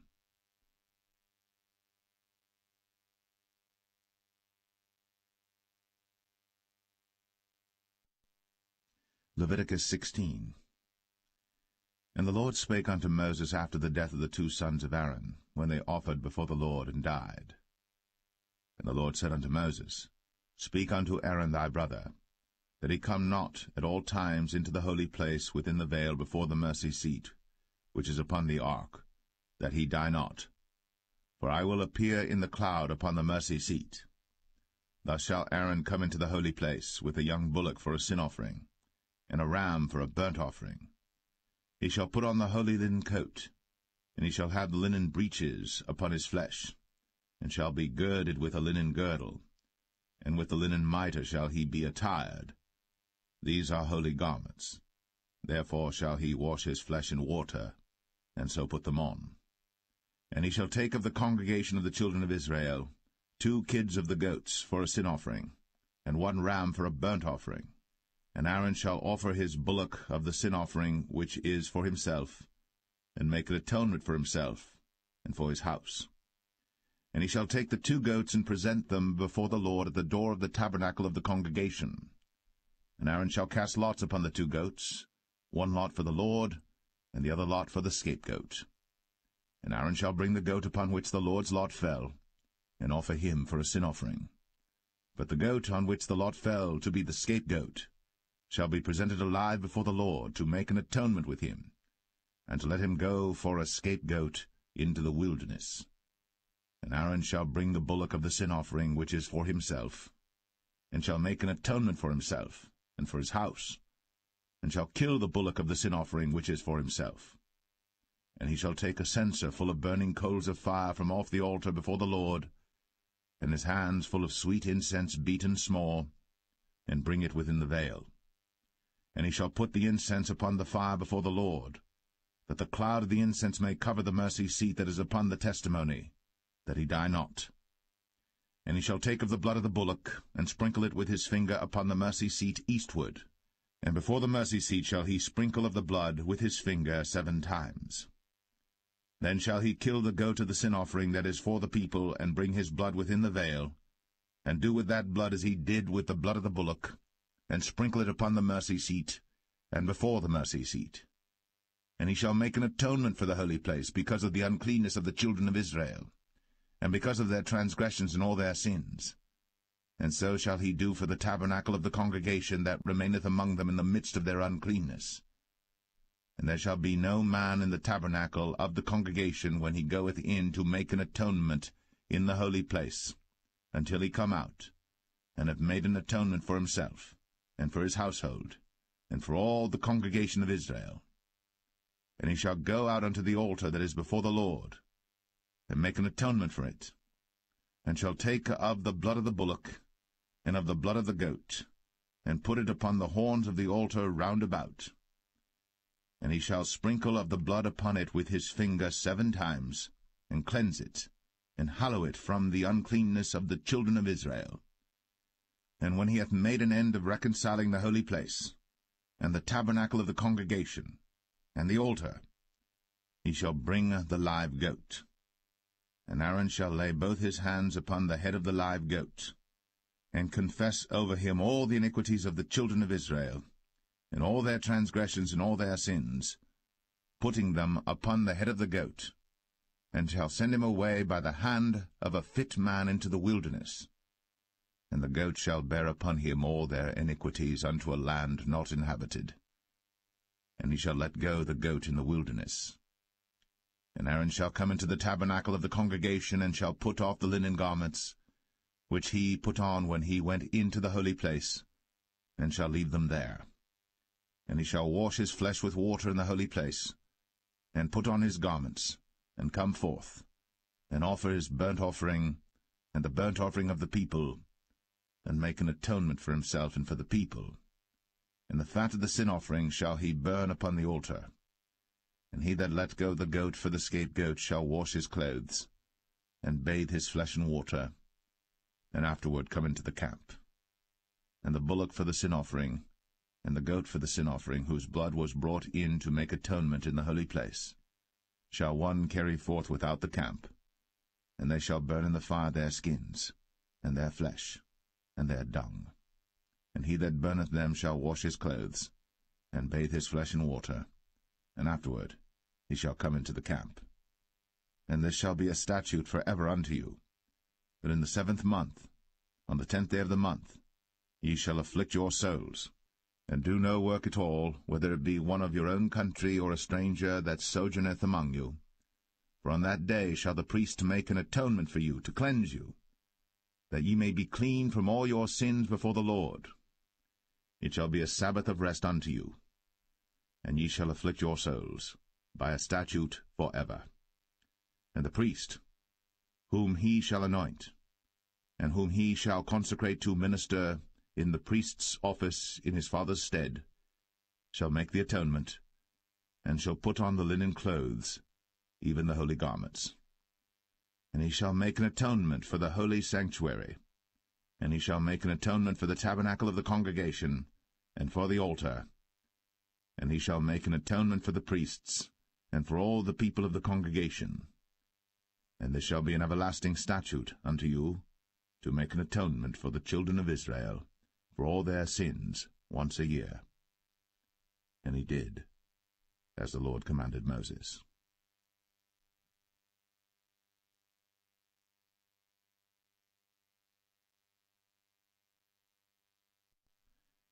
Leviticus 17.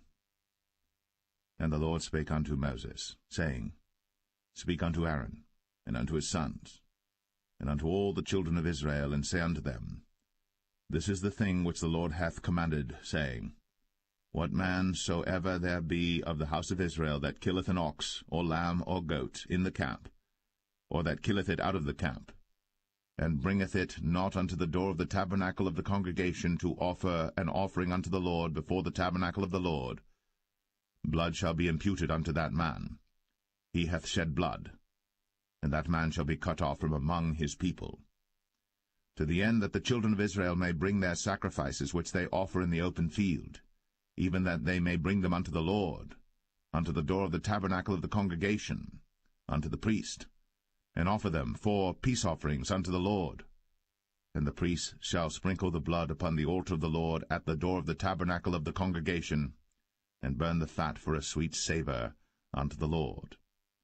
And they shall no more offer their sacrifices unto devils, after whom they have gone a-whoring. This shall be a statute for ever unto them throughout their generations. And thou shalt say unto them, Whatsoever man there be of the house of Israel, or of the strangers which sojourn among you, that offereth a burnt offering or sacrifice, and bringeth it not unto the door of the tabernacle of the congregation, to offer it unto the Lord, even that man shall be cut off from among his people. And whatsoever man there be of the house of Israel, or of the strangers that sojourn among you, that eateth any manner of blood, I will even set my face against that soul that eateth blood, and will cut him off from among his people. For the life of the flesh is in the blood, and I have given it to you upon the altar to make an atonement for your souls. For it is the blood that maketh an atonement for the soul. Therefore I said unto the children of Israel, No soul of you shall eat blood, neither shall any stranger that sojourneth among you eat blood. And whatsoever man there be of the children of Israel, or of the strangers that sojourn among you, which hunteth and catcheth any beast or fowl that may be eaten, he shall even pour out the blood thereof, and cover it with dust.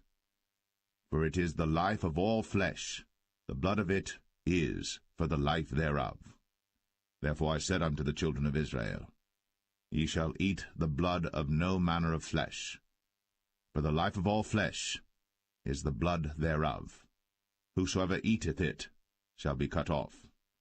And every soul that eateth that which died of itself, or that which was torn with beasts, whether it be one of your own country or a stranger, he shall both wash his clothes, and bathe himself in water, and be unclean until the even. Then shall he be clean. But if he wash them not, nor bathe his flesh, then he shall bear his iniquity.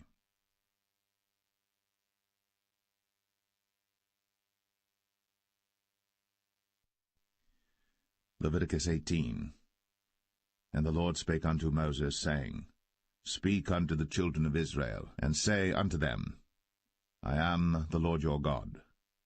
After the doings of the land of Egypt, wherein ye dwelt, shall ye not do, and after the doings of the land of Canaan, whither I bring you, shall ye not do, neither shall ye walk in their ordinances. Ye shall do my judgments, and keep mine ordinances, to walk therein. I am the Lord your God. Ye shall therefore keep my statutes and my judgments, which if a man do, he shall live in them. I am the Lord. None of you shall approach to any that is near of kin to him, to uncover their nakedness. I am the Lord. The nakedness of thy father, or the nakedness of thy mother, shalt thou not uncover. She is thy mother, thou shalt not uncover her nakedness. The nakedness of thy father's wife shalt thou not uncover. It is thy father's nakedness. The nakedness of thy sister, the daughter of thy father, or daughter of thy mother, whether she be born at home, or born abroad, even their nakedness thou shalt not uncover. The nakedness of thy son's daughter, or of thy daughter's daughter, even their nakedness thou shalt not uncover. For theirs is thine own nakedness. The nakedness of thy father's wife's daughter, begotten of thy father, she is thy sister. Thou shalt not uncover her nakedness. Thou shalt not uncover the nakedness of thy father's sister. She is thy father's near kinswoman. Thou shalt not uncover the nakedness of thy mother's sister, for she is thy mother's near kinswoman. Thou shalt not uncover the nakedness of thy father's brother. Thou shalt not approach to his wife. She is thine aunt. Thou shalt not uncover the nakedness of thy daughter-in-law. She is thy son's wife. thou shalt not uncover her nakedness. Thou shalt not uncover the nakedness of thy brother's wife. It is thy brother's nakedness. Thou shalt not uncover the nakedness of a woman and her daughter, neither shalt thou take her son's daughter, or her daughter's daughter, to uncover her nakedness, for they are her near kinswoman. It is wickedness. Neither shalt thou take a wife to her sister, to vex her, to uncover her nakedness, beside the other in her lifetime. Also thou shalt not approach unto a woman to uncover her nakedness, as long as she is put apart for her uncleanness. Moreover, thou shalt not lie carnally with thy neighbor's wife, to defile thyself with her. And thou shalt not let any of thy seed pass through the fire to Moloch, neither shalt thou profane the name of thy God. I am the Lord. Thou shalt not lie with mankind, as with womankind. It is abomination. Neither shalt thou lie with any beast, to defile thyself therewith. Neither shall any woman stand before a beast to lie down thereto. It is confusion. Defile not ye yourselves in any of these things. For in all these the nations are defiled which I cast out before you, and the land is defiled. Therefore I do visit the iniquity thereof upon it, and the land itself vomiteth out her inhabitants. Ye shall therefore keep my statutes and my judgments, and shall not commit any of these abominations, neither any of your own nation, nor any stranger that sojourneth among you. For all these abominations have the men of the land done, which were before you, and the land is defiled, that the land spew not you out also, when ye defile it, as it spewed out the nations that were before you. For whosoever shall commit any of these abominations, even the souls that commit them, shall be cut off from among their people.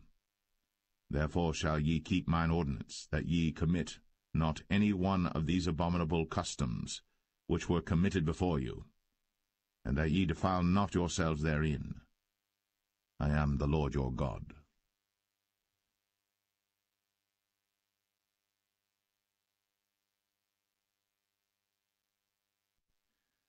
Leviticus 19. And the Lord spake unto Moses, saying, Speak unto all the congregation of the children of Israel, and say unto them, Ye shall be holy, for I, the Lord your God, am holy. Ye shall fear every man his mother, and his father, and keep my Sabbaths. I am the Lord your God. Turn ye not unto idols, nor make to yourselves molten gods. I am the Lord your God. And if ye offer a sacrifice of peace offerings unto the Lord, ye shall offer it at your own will. It shall be eaten the same day ye offer it, and on the morrow. And if aught remain until the third day, it shall be burnt in the fire. And if it be eaten at all on the third day, it is abominable, it shall not be accepted. Therefore every one that eateth it shall bear his iniquity, because he hath profaned the hallowed thing of the Lord, and that so shall be cut off from among his people. And when ye reap the harvest of your land, thou shalt not wholly reap the corners of thy field, neither shalt thou gather the gleanings of thy harvest. And thou shalt not glean thy vineyard, neither shalt thou gather every grape of thy vineyard. Thou shalt leave them for the poor and stranger. I am the Lord your God. Ye shall not steal, neither deal falsely, neither lie one to another. And ye shall not swear by my name falsely, neither shalt thou profane the name of thy God. I am the Lord. Thou shalt not defraud thy neighbor, neither rob him. The wages of him that is hired shall not abide with thee all night until the morning. Thou shalt not curse the deaf, nor put a stumbling block before the blind, but shalt fear thy God. I am the Lord. Ye shall do no unrighteousness in judgment. Thou shalt not respect the person of the poor, nor honor the person of the mighty, but in righteousness shalt thou judge thy neighbor. Thou shalt not go up and down as a talebearer among thy people, neither shalt thou stand against the blood of thy neighbor. I am the Lord. Thou shalt not hate thy brother in thine heart. Thou shalt in any wise rebuke thy neighbor, and not suffer sin upon him. Thou shalt not avenge, nor bear any grudge against the children of thy people. But thou shalt love thy neighbor as thyself. I am the Lord. Ye shall keep my statutes. Thou shalt not let thy cattle gender with a diverse kind. Thou shalt not sow thy field with mingled seed, neither shall a garment mingled of linen and woolen come upon thee. And whosoever lieth carnally with a woman that is a bondmaid, betrothed to an husband, and not at all redeemed, nor freedom given her, she shall be scourged. They shall not be put to death, because she was not free. And he shall bring his trespass offering unto the Lord, unto the door of the tabernacle of the congregation, even a ram for a trespass offering. And the priest shall make an atonement for him with the ram of the trespass offering before the Lord for his sin which he hath done, and the sin which he hath done shall be forgiven him. And when ye shall come into the land, and shall have planted all manner of trees for food, then ye shall count the fruit thereof as uncircumcised. 3 years shall it be as uncircumcised unto you. It shall not be eaten of. But in the 4th year all the fruit thereof shall be holy to praise the Lord withal. And in the 5th year shall ye eat of the fruit thereof, that it may yield unto you the increase thereof. I am the Lord your God. Ye shall not eat anything with the blood, neither shall ye use enchantment, nor observe times. Ye shall not round the corners of your heads, neither shalt thou mar the corners of thy beard. Ye shall not make any cuttings in your flesh for the dead, nor print any marks upon you. I am the Lord. Do not prostitute thy daughter to cause her to be a whore, lest the land fall to whoredom, and the land become full of wickedness. Ye shall keep my Sabbaths, and reverence my sanctuary. I am the Lord.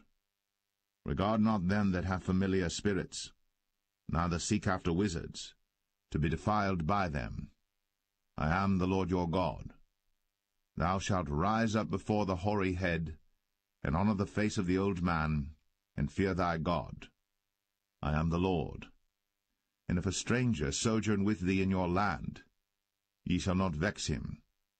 But the stranger that dwelleth with you shall be unto you as one born among you, and thou shalt love him as thyself.